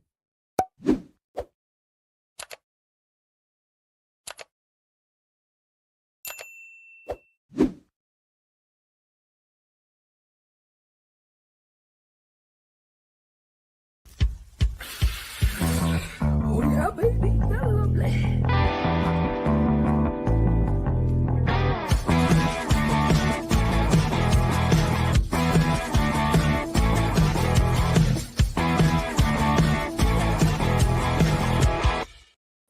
Good morning, it's April the 10th, and welcome to Psychedelics and Cannabis Educational News. Good morning, Rev Cindy. How are you doing today? Good morning, Al. Doing pretty good. The snow is finally gone. Oh, all right. Good stuff. Yes. Well, I can tell you, we haven't really got any snow around here, but we still got the cold air. Yeah. Yeah, Very good. it's only a few degrees today, but we had a big dump on Tuesday of a ton of, well, I shouldn't say a ton of snow, but a good couple of inches, and it stuck around for a day and a half, and now it's just, woke up this morning to it 99% gone and feeling like spring again. Yeah, good. I looked at the long range forecast, and for us, it looks like about 2 weeks' time we should be averaging some teen temperatures. Nice. Yeah. Nice. Yeah. Instead of these single. Single Yeah. or minus. Yeah. Honestly, I've been longing for BC. I've been keeping an eye out there, 14 degrees, 15 degrees, 12 degrees. And I'm like, geez, I should have stayed. Yeah, exactly. That's what's coming eventually. It's making its way. We're getting It'll there. get here. Yeah, that's right. Exactly. Anything new and exciting you want to discuss before we get going in the news? I don't think so. Don't think so? All right. What about you? Well, no, not offhand that I can think of. But I'm sure I'll think of something before the end of the show. All righty, here we go. First story of the day, it's up. Coming to us from Cannabis Law Report, American College of Physicians advises against the use of medical cannabis for most patients with chronic non-cancer pain. Huh? Yeah. What? One of the nation's largest medical organizations has released a cautious new guideline that recommends against the use of medical cannabis for patients with chronic non-cancer pain. The American College of Physicians represents over 160,000 internal medicine doctors and medical students in the United States. The ACP's best practice advice, recently published in the Annals of Internal Medicine, is based on a review of medical cannabis in over 3 dozen randomized controlled trials and observational studies. It urges physicians to warn patients that the harms of cannabis and cannabinoid use outweigh their potential benefits. Some of this stuff is really hard to read. Cannabis may produce small improvements in pain, function, and disability, but potential harms include addiction and cognitive issues, as well as cardiovascular, gastrointestinal, and pulmonary problems. Where are they getting this information? The best practice advice is important for practicing physicians when counseling our patients on the potential use of cannabis and cannabinoids to treat their chronic non-cancer pain. This is coming from Isaac Opal, who's an MD and president of the ACP. What's the option if you don't want your patients to use cannabis? What's the option? Opioids, addiction, death. Yeah. As he's quoted here as saying that as the use of cannabis for medicinal purposes grows, It's critical to open the dialogue and review the emerging evidence related to benefits and harms. We need to raise awareness and get the word out to ensure that patients have the information they need to make informed decisions. Now, the use of cannabis has steadily grown in recent years, with polls showing that nearly 1 in 4 U.S. adults have used medical or recreational cannabis at least once in the past year. Although chronic pain is the most common reason patients use medical cannabis, most have never discussed it with their physicians. Many get their information about cannabis from dispensary workers who typically do not have any medical training. The ACP recommends against the use of cannabis for chronic pain by young adults and adolescents, patients with substance use disorders, patients with serious mental illness, patients who are pregnant or breastfeeding, because, of course, there's no cannabinoids in breast milk, and frail patients at risk of falling. Inhaled cannabis is not recommended for any patients. Excuse me while I grab my joint. There is some evidence that patients with painful neuropathy may benefit from using cannabis products that contain equal amounts of CBD and THC. Now, the ACP says evidence shows that in patients primarily with chronic non-cancer therapeutic pain, a cannabis formulation with a comparable THC-CBD ratio probably results in small improvements in pain severity. They say about 0.5 to 1.0 points on a 0 to 1 pain scale. And function or disability, about 0.4 improvement on the pain scale. And that's all. However, the evidence is insufficient to show benefit for other types of chronic non-cancer pain. High THC-CBD ratio, synthetic or purified products may result in small improvements in pain severity, but no change in overall function or disability. Well, then, I'd love to have a chat with these people. Currently, 24 states in the District of Columbia have legalized cannabis for adult, recreational, and medicinal use. It is legal for medicinal use only in another 14 states. Research into the pain-relieving benefits of cannabis has been slow in the U.S., largely due to cannabis's status as a Schedule I controlled substance, the same category as LSD and heroin. LSD shouldn't be on that either. The DEA dragged its feet on implementing a request from the Biden administration to reclassify cannabis as a Schedule III controlled substance that could be used for medical purposes. Rescheduling cannabis does not appear to be a priority for the Trump administration. And more on that in our upcoming story.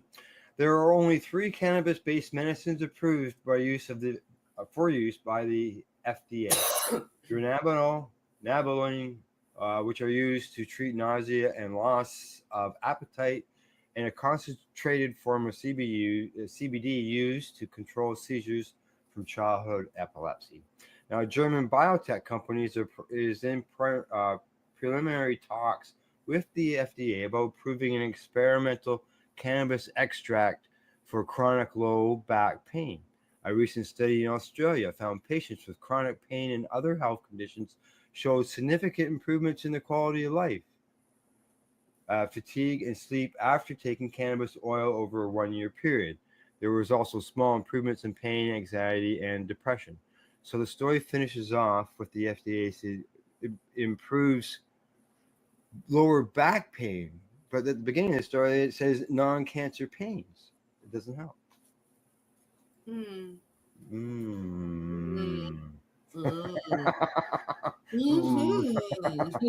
that make you go, Yeah, all right. Like, I mean, it baffles me that 100 years later, 102 years later, we're still arguing reefer madness. Yeah. It's not, 1923 was a long, long time ago, 102 years ago. It was criminalized then, and only because they wanted to make money. They didn't want to lose money on cotton and paper, and they would. Like there were so many reasons why it was criminalized, and I'm just baffled that we still have people that think it's 1923. Yeah. G'day, Gordo. How you doing, buddy? Yes, I know it is. Yeah, it's so wrong. So, Yeah, it's all right. All right, we touched a bit about this next story on Monday, and we're gonna dig right into it today. Here we go. Coming to us from the National Post, Mi'kmaq man gets house arrest after failing to argue Aboriginal right to traffic in cannabis. That's right. In the Nova Scotia first, a judge has sentenced a Mi'kmaq man to 3 months of house arrest for running a roadside cannabis dispensary that operated among many other cannabis peddling outfits in a First Nations community. Darren Charles Marshall argues unsuccessfully that in running an operation called the Farm Barn in Millbrook, New Brunswick, First Nation, he was exercising a treaty or Aboriginal right to traffic in cannabis, according to the Associate Judge, Chief Judge Rhonda van der Hoek, who sentenced him recently in a Truro Provincial Court. There was no foundation to support such a conclusion, and the court dismissed the application before it even got off the ground, the judge said. It is worth noting that a belief in a right is quite different from an understanding based on a considered analysis of a situation. Our society is democratically organized around laws, and determining that a law does not accord with one's preference does not entitle one to breach it. The judge noted a proliferation of illegal cannabis trafficking operations across the province on First Nations land, and the RCMP are actively engaged in shutting them down. This, it was argued, is the first sentencing decision to be delivered in such a matter. The Crown characterizes cannabis trafficking as serious and Mr. Marshall's degree of responsibility as high. The court agrees with those characterizations. I hope that he appeals. Yeah. The judge imposed a 6-month conditional sentence on Marshall for possessing cannabis for the purpose of selling it, and a 12-month conditional sentence to be served concurrently for the Excise Act charge of receiving for the purpose of sale a cannabis product that is required to be packaged and stamped. For the first 3 months of his sentence, Marshall will be on house arrest with limited opportunity to leave his dwelling. For the next 3 months, he will be subject to curfew from 10 till 6 a.m. or 10 p.m. to 6 a.m. Vander Hoek wrote in her decision dated March the 31st. She also issued forfeiture orders for seized items, including the building and the cannabis-related items as agreed to by council, and fined Marshall $8,762.50. The fortified items include 3,000 grams of dried cannabis, 49,000 milligrams of cannabis extracts, and 99,276 milligrams of cannabis edibles. The Melanies field community complaints about the flower barn. The judge said in her decision, she's quoted here as saying, the RCMP warned Mr. Marshall that his cannabis trafficking business was illegal, yet he continued to operate outside the legal regime. He did so because he believed he had an Aboriginal and or treaty right to do so. There is no suggestion that the business operated as a compassion club. This was a commercial enterprise. The Crown, noting the proliferation of illegal dispensaries, emphasized the need to deter others who are currently operating illegally and those who may aspire to set up illegal commercial cannabis trafficking operations in our communities. This is Vander Hoek noting it is the court's understanding that the Millbrook First Nation did not and does not support the operation of cannabis trafficking enterprises on its lands. If we scroll down a little bit, we see a picture here of King of Weed, which is not anywhere near in a completely different area than the flower barn. Marshall's case requires focus on general and specific deterrence, said the judge. The court takes judicial notice that this type of offense is proliferating in the province. It is important to send a message that cannabis supply offered through Nova Scotia Liquor Corporation is subject to tax that funds the healthcare costs arising from its use, and that the product is derived from legal sources. The legal regime aims to disrupt organized crime involved in the production of cannabis and ensure that Nova Scotians purchase regulated product. Marshall's lawyer also tried arguing that Nova Scotia regime for lawful cannabis sales in the community was somehow inconvenient. says the judge. However, an individual's personal assessment of inconvenience and the practical realities involved in purchasing a regulated product such as alcohol or cannabis does not permit one to simply fire up a still or openly trafficked cannabis from a baby barn on a First Nations community. Okay, I need to interrupt there because here in Canada, and I think all of Canada, Nova Scotia for sure, my parents used to do this.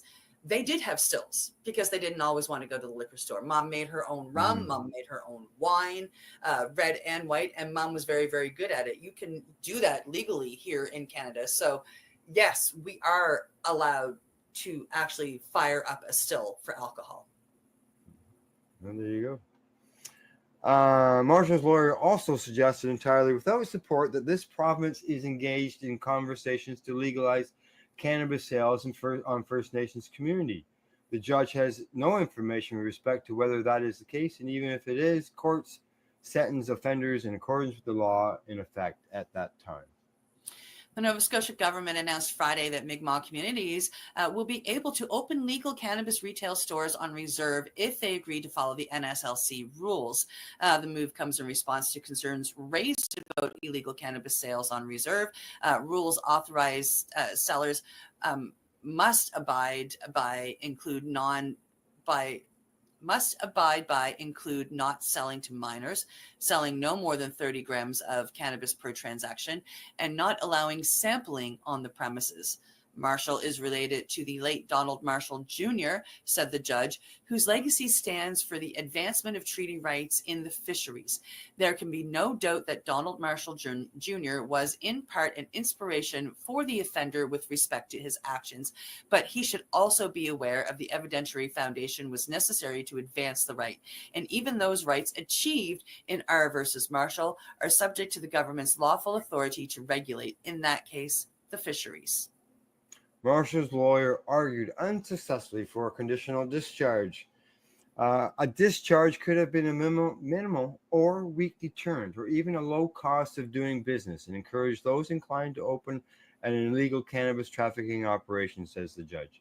It is therefore necessary that a sentence have the deterrent effect of reminding the public that even those without criminal records who traffic in cannabis will pay a heavy price. The Crown says people are watching this case to some degree, and if it is believed that an indigenous person who wants to run a trafficking enterprise on reserve will receive a discharge, no disincentive exists. And in this case, the RCMP seized the physical building in aid of shutting down the operation. It's not the only one. They literally a few years ago, back in I think it was 2020, they went to the same area, which was one of our first green miles here in Nova Scotia, where there was, I don't know, 6, 7, 8, 9, I don't know how many of these little baby barns set up along this one street. And they literally went in and took all of the barns, like not just the stuff, but all of the physical barn buildings, mini homes, micro homes.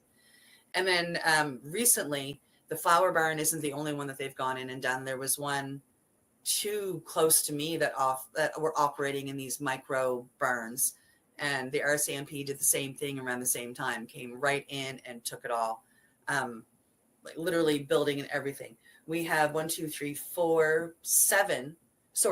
that I know that are operating, 4 on reserve, 2 off reserve that haven't been touched yet.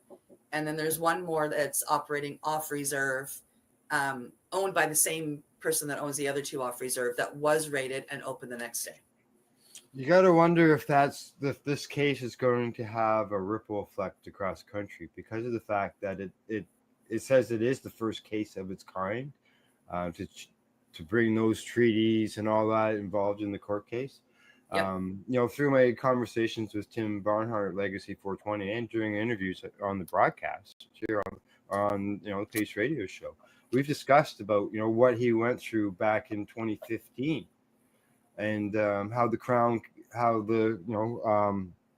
the police came to him, they wanted him shut down. He threw a bunch of information at him, and the Crown came back to them and said, "Don't touch it." They left him alone. And then it just, as we know now, as we always discuss, I'm in the middle of two of the largest reserves with the most stores in. Two of my favoriteest green miles ever. Yeah, so it's I'm sure that Marshall is going to. I mean, he'd be silly not to. This is. Yeah. I feel like this is going to go all the way to the top. Like, I mean, following Allard and Smith, to be honest. I don't know what the outcome is going to be, but I hope it goes all the way, and I am hopeful for Indigenous cannabis. Like, I mean, Yeah. I would like to see the dispensaries stay. I visit them on a regular. They are nice dispensaries, good product, good people, knowledgeable people. They know about cannabis. You can go to any of them, and it's been the same people working there for years, and they know their stuff. Yeah. So yeah. Anyway. All righty. On to the next story. Here we go. Coming to us from Marijuana Moment, former DEA and HHS officials suggest cannabis rescheduling could be delayed indefinitely if Trump doesn't proactively support it. Here we go. Without proactive advocacy for cannabis rescheduling from President Donald Trump personally, the process could stall indefinitely, former officials with the DEA and U.S. Department of Health and Human Services says. What's more, rescheduling proceedings that are currently paused could be suspended altogether if the new administration reinterprets legal arguments about federal drug policy that were made by the Justice Department's Office of Legal Counsel under the Biden administration. During a virtual event organized by Ohio State University's Drug Enforcement and Policy Center on Tuesday, the officials pulled back the veil on the drug rescheduling process and weighed in on the fate of the proposal to move cannabis from Schedule 1 to 3 of the Controlled Substances Act. While HHS and the Justice Department backed cannabis rescheduling following the review initiated by former President Joe Biden, the process stalled near the end of his term due to issues in DEA administrative hearings. It's unclear when those hearings might resume or how DEA might approach it differently under Trump. Matt Lawrence, a former senior advisor at DEA, said he sees three potential outcomes for rescheduling in the Trump administration. The first one is that the DEA does essentially nothing at all, kicking the can down the road and continuing to delay the process without expediently ending it. That might involve administration updates along the line, but in essence, this would be the path of least resistance. Yeah, the DEA might alternatively do something really quick to finalize the rescheduling rule. But Lawrence said he expects that would be incumbent upon Trump making the issue a presidential priority. Supporters of rescheduling got an unwelcome update on that front last week. However, as the White House Office and Drug Control Policy released a report that outlined the administration's top drug policy priorities for Trump's first year on his second term. And it notably did not mention rescheduling or other cannabis reforms. Lawrence said he could also see a scenario playing out where DEA moves forward with rescheduling, but the agency determines that it needs to separately propose rules to regulate cannabis as a Schedule 3 drug to meet international treaty obligations.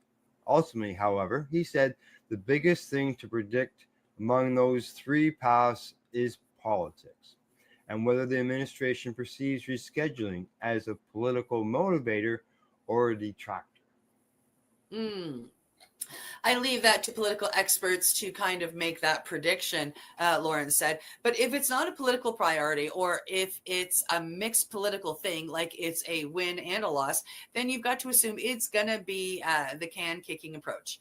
Patricia Zelter, a former deputy general counsel of the HHS, separately said at the OSU event that one factor she's taking into account is the fact that Trump's pick to run DEA, Terrence Cole, has long recorded a career service at DEA, which I don't think bodes particularly well for support of rescheduling. I agree with her. There are probably institutional norms within the DEA that counsel against rescheduling, she says. OLC could issue a new opinion, taking a different position about that currently accepted medical use means, or something like that. But the easiest thing is to just do nothing, and then cannabis stays where it is. Yeah, Mm. it might be Yeah. that things stalling out is kind of the path of least resistance forward, particularly if this just isn't a priority. Something was jumping for a minute in one direction or another, she said. At this point, there hasn't been any public indication that Trump administration plans to reconsider the DOJ OLC opinion supporting rescheduling. But both former officials made clear that one's possibility that could quickly jeopardize the process. The rescheduling proceedings have generated significant public interest. While moving cannabis to Schedule 3 doesn't federally legalize it, the reforms would free up licensed cannabis businesses to take federal tax deductions and remove certain research barriers. In February, a nonprofit organization of pro-cannabis reform doctors filed a brief in federal appeals court arguing that evidence had surfaced demonstrated that DEA carried out an arbitrary and capricious review of the witnesses for the cannabis rescheduling hearings, and that process should be redone. And I completely agree with them. Absolutely. Prior to DEA administrative law, Judge John Mulrooney's ruling that delayed the reschedule hearings, Doctors for Drug Policy Reform, the D4DPR, separately filed a request with the Federal Appeals Court seeking a stay of the proceedings. Another organization that was also denied participation, the Veterans Action Council, VAC, similarly filed a petition with the same court in December to request a review of the agency's decision to exclude it from the proceedings. Just so everybody knows, the Veteran Action Council, you can see them every Sunday night at 8 o'clock here on the Pace Radio Network. In his notice to former DEA Administrator Ann Milgram, the agency judge explained that it's followed his denial of a motion that sought DEA's removal from the rescheduling process altogether, arguing that it is improperly designated as the chief proponent of the proposed rule, given the allegations of ex parte communications with anti-scheduling witnesses that resulted in an irrevocable taint to the process. Yes. Yeah. In January, Mulroney also condemned the DEA over its unprecedented and astonishing defiance of a key directive related to evidence it is seeking to use in the cannabis rescheduling proposal. On the executive side of the issue, the current HHS Secretary, Robert F. Kennedy Jr., was previously vocal about his support for legalizing cannabis as well as psychedelic therapy. But during his Senate confirmation process in February, he said that he will defer to DEA on cannabis rescheduling in his new role. Former Representative Matt Gaetz, Trump's first pick for U.S. Attorney General this term before he withdrew from consideration, says meaningful cannabis reform is on the horizon under the current administration, praising the president's leadership in supporting rescheduling. Leadership? After Gates withdrew from consideration to lead the DOJ, Trump then picked Florida Attorney General Pam Bondi to run the department, and the Senate confirmed the choice. During her confirmation hearings, Bondi declined to say how she planned to navigate key cannabis policy issues, and as state attorney general, she opposed efforts to legalize medical cannabis. Adding to the uncertainty around the fate of the rescheduling proposal, Trump's nominee to lead the DEA, Terrence Cole, had previously voiced concerns about the dangers of cannabis and linked its use to higher suicide risks among youth.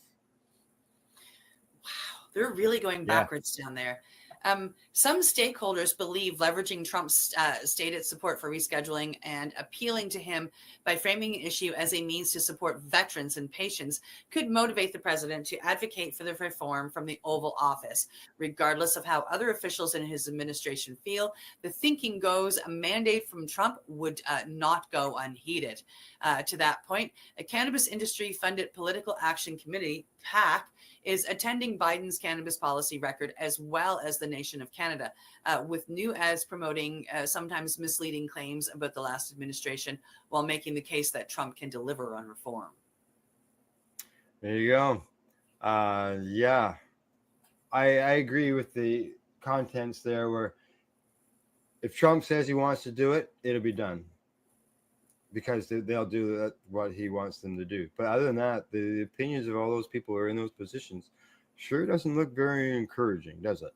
No, and the only one that I see that had support for cannabis was Kennedy, and they Yeah. seem to have muted him. Yeah, exactly. Alrighty, we got one more story before we go to break, and I will bring this up. And I didn't get to really read this story beforehand, and I don't always read the stories beforehand, but this one, I'm curious what the answer is to this question. Here we go. What's up? Coming to us from cannabis.net. What do cannabis consumers think about driving under the influence of THC? New survey says. Well, we'll find out. What do cannabis surveys say? Here we go. While cannabis has numerous benefits for health and lifestyle, there are certain situations that are extremely controversial and cause major divides in opinions. Examples of these situations include cannabis use while pregnant and while driving, among others. In this article, we'll discuss the latter, driving under the influence of cannabis, and what cannabis consumers think about it. Why is it that many cannabis users have zero issues smoking while high? Then again, there are some people that are more prone to getting into a traffic accident while they're high on cannabis. I think they typed in smoking where they should have typed in driving. Why is it that many cannabis users have zero issues smoking while high? Yeah. I know. I was thinking when I read it. People also have different perceptions of risk, societal norms, and personal beliefs that affect how they perceive potentially risky situations, such as driving under the influence. Yet, regardless of that, the cases of DUIs and impaired driving has risen sharply in the United States because cannabis is already legal in some form in 38 states.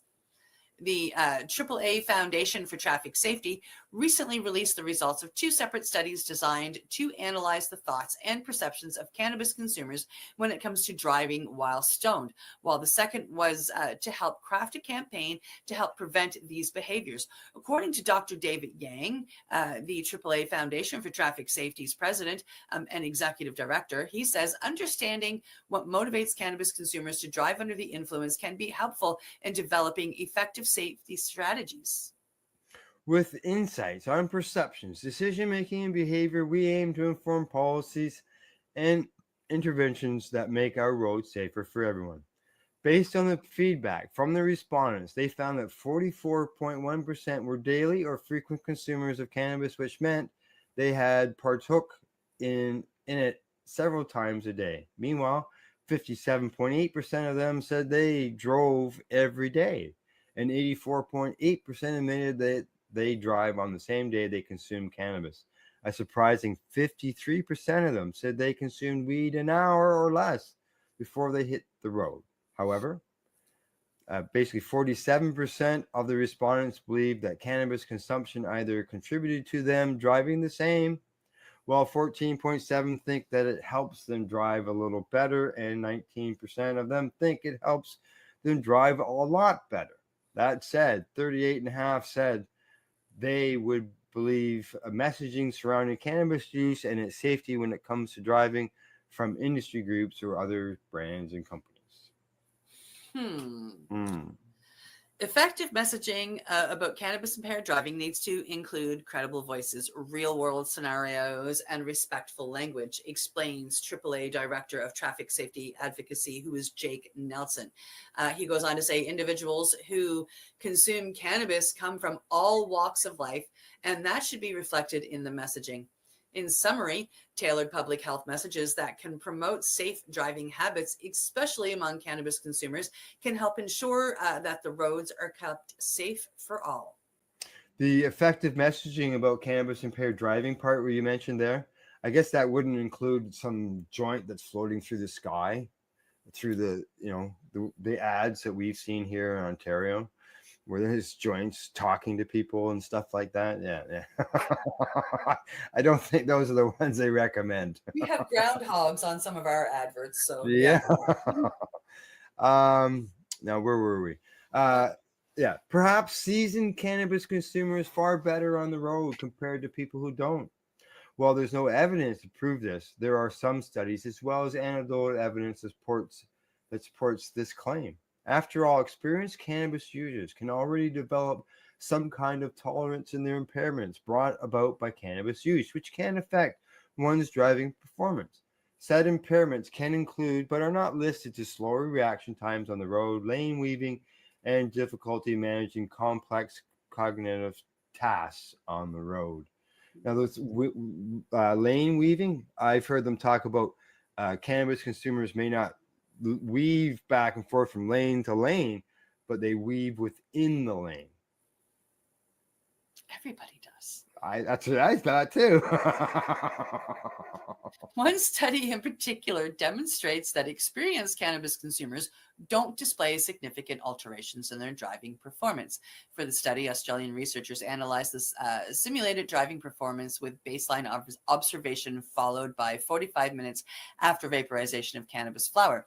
After vaporizing one dose of their prescribed cannabis flower, participants exhibited no significant changes in performance on any of the video-based tasks: hazard perception skill, gap acceptance, following distance or speed, compared to baseline, reported the investigators. They conclude that a dose of vaporized cannabis consumed in accordance with prescription may not affect hazard perception ability or driving-related risk-taking behavior among medical cannabis patients.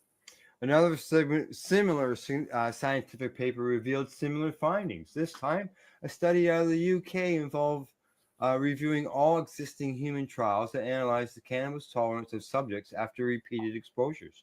The British investigators analyzed a total of 36 trials of over 1,000 subjects. They found that repeated doses and exposure to cannabis did not or had very limited effects on impairment when it came to the subjects of psychomotor and cognitive performance.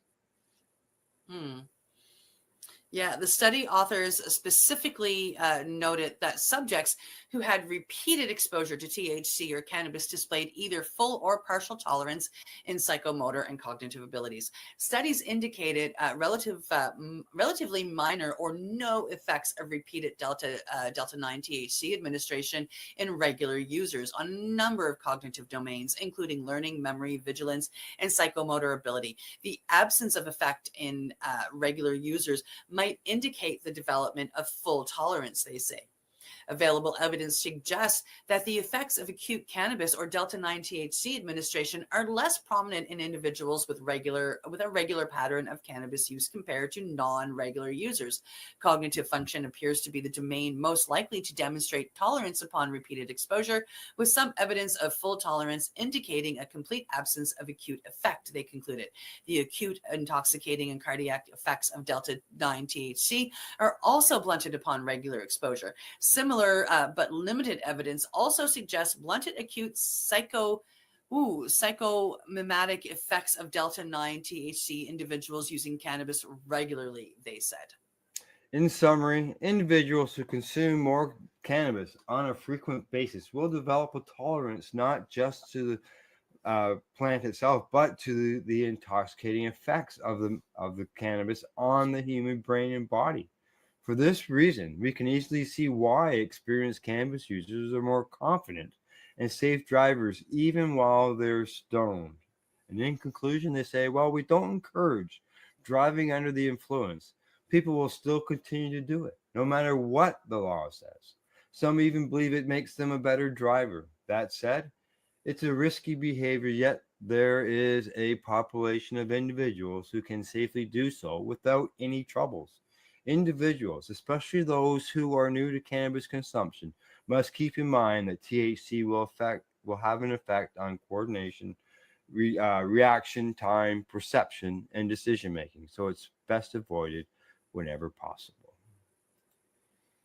So there you go.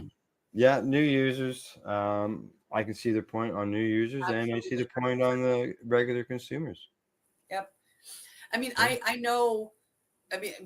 know my levels, right? Like I have, I've been, even recently in the last couple of years as a regular user for many, many years, be at a friend's place and go, yeah, I know it's late, but I can't drive home yet. I need a cup of coffee, right? I know when I can't drive. When you came to visit me in Toronto, how many times did you say no to the Correct. joint being passed because you had to drive back home? You know, Yep. we're not irresponsible people, especially regular users that you have been using it for a long time. Yeah, exactly. I was going to bring that up. You and I got together in Toronto, and we went to the cafe dispensary, and I didn't consume anything, knowing that I was going to be jumping back on the highway, and I had myself a 3 hour plus drive home. Yeah, in high traffic. So you played it smart and, made sure that you were looking after yourself and anybody else on the road. Yeah, Responsible. exactly. Yeah, if you're drunk, that's a whole different scenario. Yeah. So, all right, time for us to take a break. Off to commercials, and we'll be right back in about 2.5, 3 minutes. You're watching Psychedelics and Cannabis Educational News. We're live here at paceradio.net and the 420pace.ca. We are people advocating cannabis education here at paceradio.net. Limestone City Hydroponics is Kingston, Ontario's hydroponics shop. Take your growing to the next level and create the optimal environment with a tent kit, or maximize your yield with an ebb and flow flood table kit. Either way, Limestone City Hydroponics has more sizes and options to fit your needs. Are you looking for the power of the sun that adapts to your budget? Then look no further, as they have professional grow lighting. They have indoor grow systems that are easy and cost effective, with many options to fit your living space and lifestyle. Cultivate your growing potential. We have everything you need to succeed. And if you can't make it to the store, they offer local delivery to the greater Kingston area. Remember, when you're looking for experts to help you grow, then look no further than the locally owned Limestone City Hydroponics, 105 Sunderland Drive in Kingston, Ontario. Call them at 613-548-0420. Rerolled Saturdays. Check it out. Nothing but non-stop cannabis and psychedelic programming. Find it at 420pace.ca. Enjoy the buzz of legalization with Campbellford Lifestyle Shop. From lights to plant nutrients, books, consumption accessories, and more. We've got all your basics to grow or consume cannabis. Visit our info center or take a look at our piercing services and body jewelry, now available in-store through Campbellford Lifestyle Shop. 17 Bridge Street West, Campbellford. Are you looking to get your medical cannabis grow license? Limestone City Hydroponics can help patients through the process of obtaining their license to grow medical cannabis. What's that? You don't have a doctor? If you meet the medical criteria, Limestone City Hydroponics has a nurse practitioner who can assess and provide medical cannabis prescriptions. What are you waiting for? Contact Limestone City Hydroponics at limestonecityhydroponics.ca or call them at 613-548-0420. PACE Radio is the People Advocating Cannabis Education Radio Network.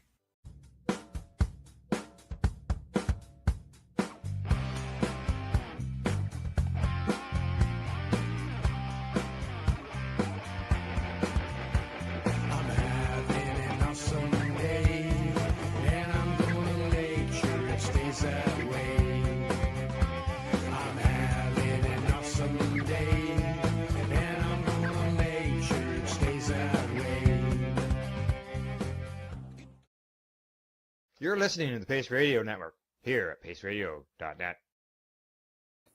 Hey, we're back from our medication session. What are you giggling at? Running and doing little things during the commercial, and it's like listening to the songs, and I heard the last one. I'm like, whew. Yeah, we're about to come back. We better hurry. So, alrighty, we've got 4 more stories to cover, and here we go. First one's up. Yes, coming to us from Fox, Oregon 12. Portland facility treats traumatic brain injuries with psilocybin. All right, brain injuries. A psilocybin treatment facility in Portland is studying how magic mushrooms can help reverse the effects of concussion and traumatic brain injuries. Experience Onward, a Portland-based psilocybin treatment center, will host UFC fighters bare knuckle boxers and martial artists from around the world this weekend to see if mushrooms can repair their brain damage. The fighters are traveling with Athletics Journey Home, a nonprofit funded or founded by retired American mixed martial artist Ian McCall. One of the patients coming to Portland for treatment is Mark the Shark Irwin, a former bare knuckle boxing world champion and 3-time BKB Hall of Fame award winner. Irwin says, I have had my fair share of concussions. I made global headlines in 2023 after the bare knuckle boxing fight of the year because I had one of the worst hematomas of all time, and I broke my jaw in that fight. Now I can see the impairment as a result of almost 15 years of getting punched in the head. He says he suffers from short-term memory loss, has trouble talking and forming sentences. His coach and mentor, McCall, suggested trying psilocybin therapy, and Irwin was ready to sign up. It's exciting to be involved in the nonprofit as a board member, but also as a guinea pig or a lab rat of sorts, and getting to test out these therapies and treatments, Irwin said. He is one of 8 fighters who traveled to Portland for guided mushroom therapy at Experience Onward. Daniel Carcello, he's a former NHL player. He says, I wanted to have a facility and a center to create SOPs and manuals that concussion survivors can use to get the same healing that I have found. And SOPs are standard operating procedures.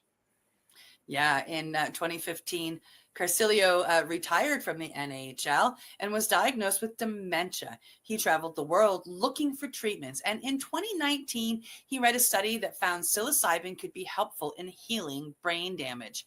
In 2020, he went through 2 high-dose psilocybin treatments over 6 months. And about a year later, he said he was healed. Wow. He says that psilocybin has reversed all signs of my brain damage. Neurologists can't find any abnormalities in my brain scans, and my blood work is coming back clean and healthy. Wow. Now Experience Onward is continuing to research how mushrooms can help heal brain damage from concussions. Mm-hmm. In order to get more people to listen to this, that I could be beneficial for them and to get over the stigma associated with it, we collect data so we are a little different from than other centers, he says. On Friday, Irwin and the other fighters got their baselines measured. Irwin explains that they did some brain scan imaging and then some basic tests like words, puzzles, and computer game type things. All that to get a baseline for my overall cognitive abilities. And on Saturday, they will take their first dose of psilocybin and go through the therapy session. Finally, on Sunday, all the fighters will get another brain scan to compare and document results before and after the treatment. Carcillo said human observation studies like this are an essential part of the research process, and he hopes it will lead to further legalization and treatment options. And I hope that we can find a follow-up story to that. Do you remember the story that we did about hearing in psilocybin? Yeah. I know somebody who has very bad hearing, and they have the issue with them is that they'll hear one word, like one word will go in the ear, but it'll register as another word in the brain because of that broken synapses. So I asked them, I said, would you let me experiment on you, and would you microdose? I knew they wouldn't be open to macrodosing, so I asked them to microdose. And they've been microdosing for almost a month now, every second day, and there is change. There is, eh? I see it. They don't see it yet, and that's okay. But from the person that usually gets frustrated because their words aren't heard, and not that I'm frustrated at the person, I'm frustrated at the dis-ease, and so there has been much less. Like we're talking probably a good quarter less of frustration of not being heard, of that person not hearing the words. I'm excited for their next hearing test, which will come up in about 6 months. Yes, yeah. And that'll be a telltale sign for sure. Yeah, it'll be exciting. Yeah. Alrighty. Next story. Stop. Coming to us from MJ Biz Daily, cannabis industry supply chain already feeling effects of Trump's tariffs.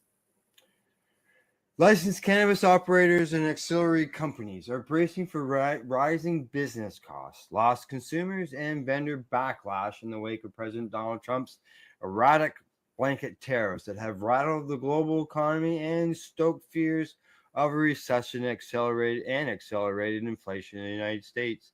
Higher prices are expected to take a toll on wide swaths of the industry's supply chain, from building and cultivation equipment to product components, packaging, and raw materials, according to the more than a dozen executives and economic experts acquired by the MJ Biz Daily after Trump's Liberation Day edict that torpedoed decades of U.S. foreign trade policy.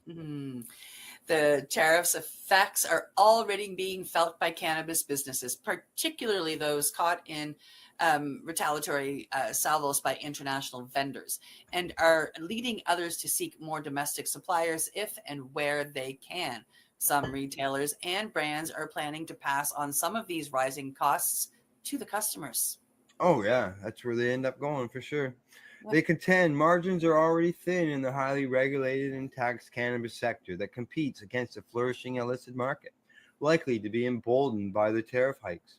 Trump's so-called reciprocal tariff order, particularly targeting manufacturing hubs in Southeast Asia and the European Union with higher rates, briefly went into effect Wednesday morning. These tariffs are paid by U.S. businesses to import goods from other countries. By Wednesday afternoon, Trump had reversed course and announced a 90-day pause on the escalating tariffs, except for China. And where do a lot of electronic stuff comes from? China. Yep. Under the president's reciprocal tariff plan, several countries in Southeast Asia and the European Union that supply cannabis and auxiliary companies with equipment, such as point-of-sale systems and raw materials, face double-digit tariff hikes. China is now facing a 125% tariff after Beijing failed to lift its 0.75% retaliatory tariff by Trump's imposed Tuesday deadline in an escalating trade war with the United States, largest importer and third largest exporter. A sweeping 10% tariff, which remains on all products imported from roughly 90 countries, went into effect April 5th, triggering a record 2-day sell-off that zapped $6.6 trillion in value from U.S. stock exchanges. And this was the Wall Street Journal saying this. Trump's policy reversal Wednesday sparked a major comeback on U.S. trading indexes and fueled historic gains, the Associated Press reported.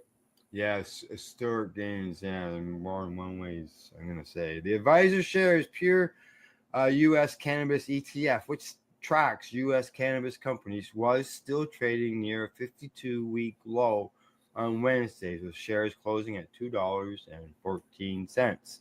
Tariffs are no longer a geopolitical footnote, said Arnaud Dumas de Rowley, founder of the cannabis consultancy May the 5th and chair of Vape Safe on Industry Trade Group. Yeah, for our industry, there's a direct threat to profitability and scalability. He added, the cannabis industry is dangerously exposed to global supply chain risks, many of which just got a lot more expensive overnight. Yeah, Trump's policies are already influencing material costs, procurement procedures, and project risk. Industry observers have said the cost of key inputs such as aluminum, electrical gear, and security equipment, a regulatory requirement for plant touching operators, have increased 10 to 40%, according to Todd Friedman, director of strategic partnership for DAG Facilities, a Florida-based commercial construction company that designs and builds cultivation operations for cannabis companies. Material costs for steel framing and conduit have nearly doubled in some regions, while lighting and surveillance equipment, commonly sourced from China and Germany, have seen double-digit increases, Friedman added. Procurement terms are also adjusting, cannabis business leaders said. Price quotes, once valid for 30 to 60 days, have been minimized to a few days. Upfront deposits or full prepayments also have been initiated to secure pricing, adding more strain to cash flow. In response, contractors are including larger contingencies into bids and contract clauses for sudden price hike adjustments. Clients may face unexpected requests for early payments or need to revise funding strategies mid-project, Friedman warned. Ultimately, tariffs are reshaping how construction projects are planned and executed. Most U.S. vape products manufacturers, such as PAX, are in particularly bind since the vast majority of components, including rechargeable lithium-ion batteries, are sourced from China, despite recent shifts to other countries. After Trump's latest retaliatory strike, the San Francisco-based company is facing an eye-popping 150% cumulative tariff on pods, batteries, and all-in-one devices manufactured in China. That's because the Biden administration retained a 25% tariff on vape products made in China, implemented in 2018 during Trump's first term. The company's PAX Plus and PAX Mini are produced in Malaysia, which is facing a 24% retaliatory tariff. Economic uncertainty, anathema to business forecasting and expansion, appears to be a new normal. Now, according to PAC spokesman Laura Fogelman, she says the cannabis and vape supply chains are uniquely complex, and companies across the board are scrambling to assess what these new costs will look like long term and how to best absorb them. Wow. Countries that once seemed like the most viable manufacturing alternatives to China may no longer be, and the sourcing of component parts is becoming an even more critical part of the equation. Home growers and licensed cannabis cultivators sourcing premium genetics overseas can also expect price hikes. Tariffs on international imports, particularly the key seed producing countries like the Netherlands and Spain, are likely to lead to a price increase of approximately 10 to 20% for European seeds in the U.S. market, according to Eugene Borich. He's the head of the marketing at Fast Buds, which bills itself as one of the largest auto seed banks in the world. The Czech Republic-based company, which sells seeds directly to buyers in over 50 countries, expects tariffs to have a moderate impact on operations. European genetics are occasionally used for pheno hunting and breeding projects, but the overall cost structure of our core business remains stable, he said. We're committed to absorbing as much of the additional cost as possible and maintaining current pricing for our customers for as long as we can, he goes on to say. Kansas City, Missouri-based cannabis producer and brand Illicit Gardens is taking a similar approach with customers. The new tariffs are expected to indirectly impact our costs in everything from lighting equipment to packaging, says David Craig, the company's chief marketing officer, said via an email. Yeah, in an industry already navigating tight margins and heavy regulation, even small increases in supply chain expenses can add up, he continued to say. Yeah, exactly. I see we're at the top of the hour, but we got two more stories to go, and they're both stories that we both want to get out. So let's keep going. Okay, here the we next go. week is fairly short. We discussed this one before we went Yeah, live. correct. Yeah. Here we go. It's up. Okay, coming to us from News Medical Life Sciences, cannabis extracts can improve behavior of children and teens with autism spectrum disorder.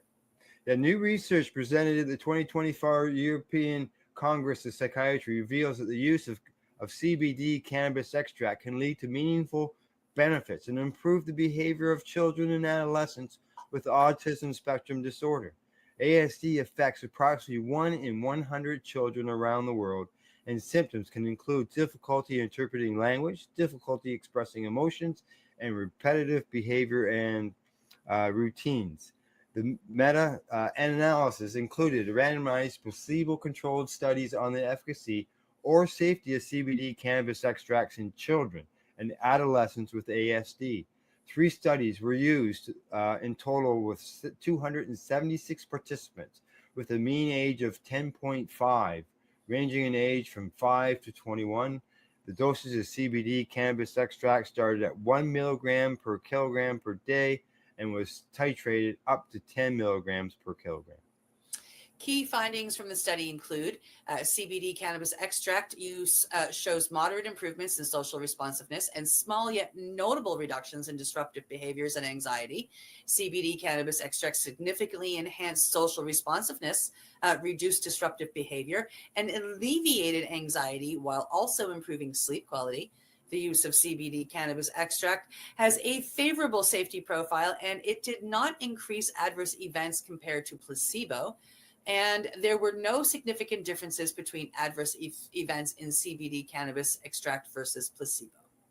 And in the conclusion, we're going to scroll right down to the conclusion here. It says CBD cannabis extracts appear to provide meaningful benefits for children and adolescents with ASD, showing moderate improvements in social responsiveness and small yet notable reductions in disruptive behaviors and anxiety. They do not seem to significantly increase adverse effects compared to placebo, suggesting a favorable safety profile. These findings support the potential consideration of CBD cannabis extracts in ASD treatment plans. However, the review's limitations included a small number of studies, limited sample sizes, and significant heterogeneity. Future research with larger, robust trials is needed to clarify the efficacy and safety of CBD extracts in managing ASD. More studies, as they always say, right? More studies. Yeah. I think every study ends up with that. We need more studies. Okay. And the last one that we wanted to get out, because this is a bit of an eye-opener type thing. We're going, what? Not again. And here we go. Coming to us from Police One. 600 pounds of cannabis stolen from Colorado State Patrol evidence trailer. Now, the last time this happened, it was mice. Apparently, it wasn't in Colorado; it was someplace else.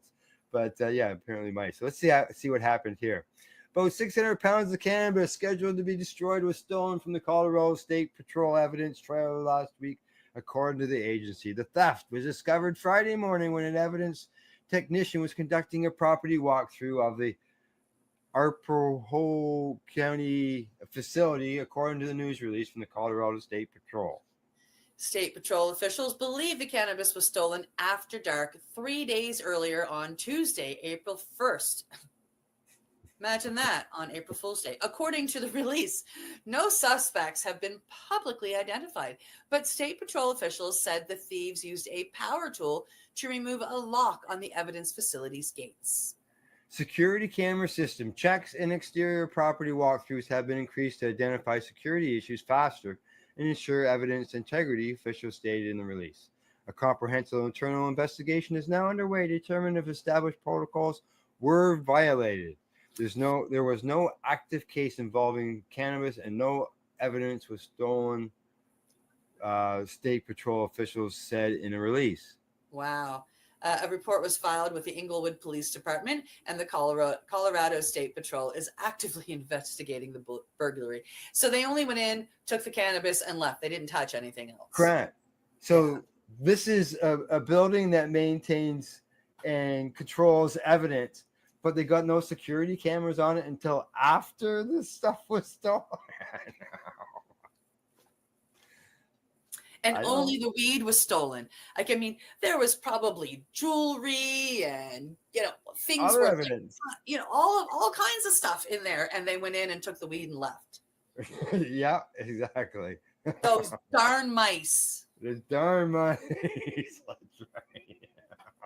Oh, well. Okay, anything else offhand? I know you got to go. Yeah, inside job, Gordo. Inside job is right. Besides that, I'm really thankful that I remembered early enough that it was Thursday. And I hope you have a great day and a great weekend. You too. All right. Other than that, folks, that's our report for today. Thanks to our friends at Camelford Lifestyle Shop, at ease.ca, Limestone City Hydroponics, And I hope you found it educational and informative. And that's what we do, the news. Other than that, you can catch our next broadcast Monday at 10 a.m. Eastern Time. And don't forget to educate, medicate, and do not incarcerate. Have a good day, Gord. Talk to you later. Bye-bye. You're listening to the Pace Radio Network here at paceradio.net. The opinions of the individuals during this broadcast are their own and may not be the opinions of their group or other organizations they may be involved with. All medical advice during our broadcast is not a medical opinion and should be checked with your medical physician. Enjoy the buzz of legalization with Campbellford Lifestyle Shop. From lights to plant nutrients, books, consumption accessories, and more, we've got all your basics to grow or consume cannabis. Visit our info center or take a look at our piercing services and body jewelry, now available in-store through Campbellford Lifestyle Shop, 17 Bridge Street West, Campbellford. Limestone City Hydroponics is Kingston, Ontario's hydroponics shop. Take your growing to the next level and create the optimal environment with a tent kit, or maximize your yield with an ebb and flow flood table kit. Either way, Limestone City Hydroponics has more sizes and options to fit your needs. Are you looking for the power of the sun that adapts to your budget? Then look no further, as they have professional grow lighting. They have indoor grow systems that are easy and cost effective, with many options to fit your living space and lifestyle. Cultivate your growing potential. We have everything you need to succeed. And if you can't make it to the store, they offer local delivery to the greater Kingston area. Remember, when you're looking for experts to help you grow, then look no further than the locally owned Limestone City Hydroponics, 105 Sunderland Drive in Kingston, Ontario. Call them at 613-548-0420. We are people advocating cannabis education here at paceradio.net.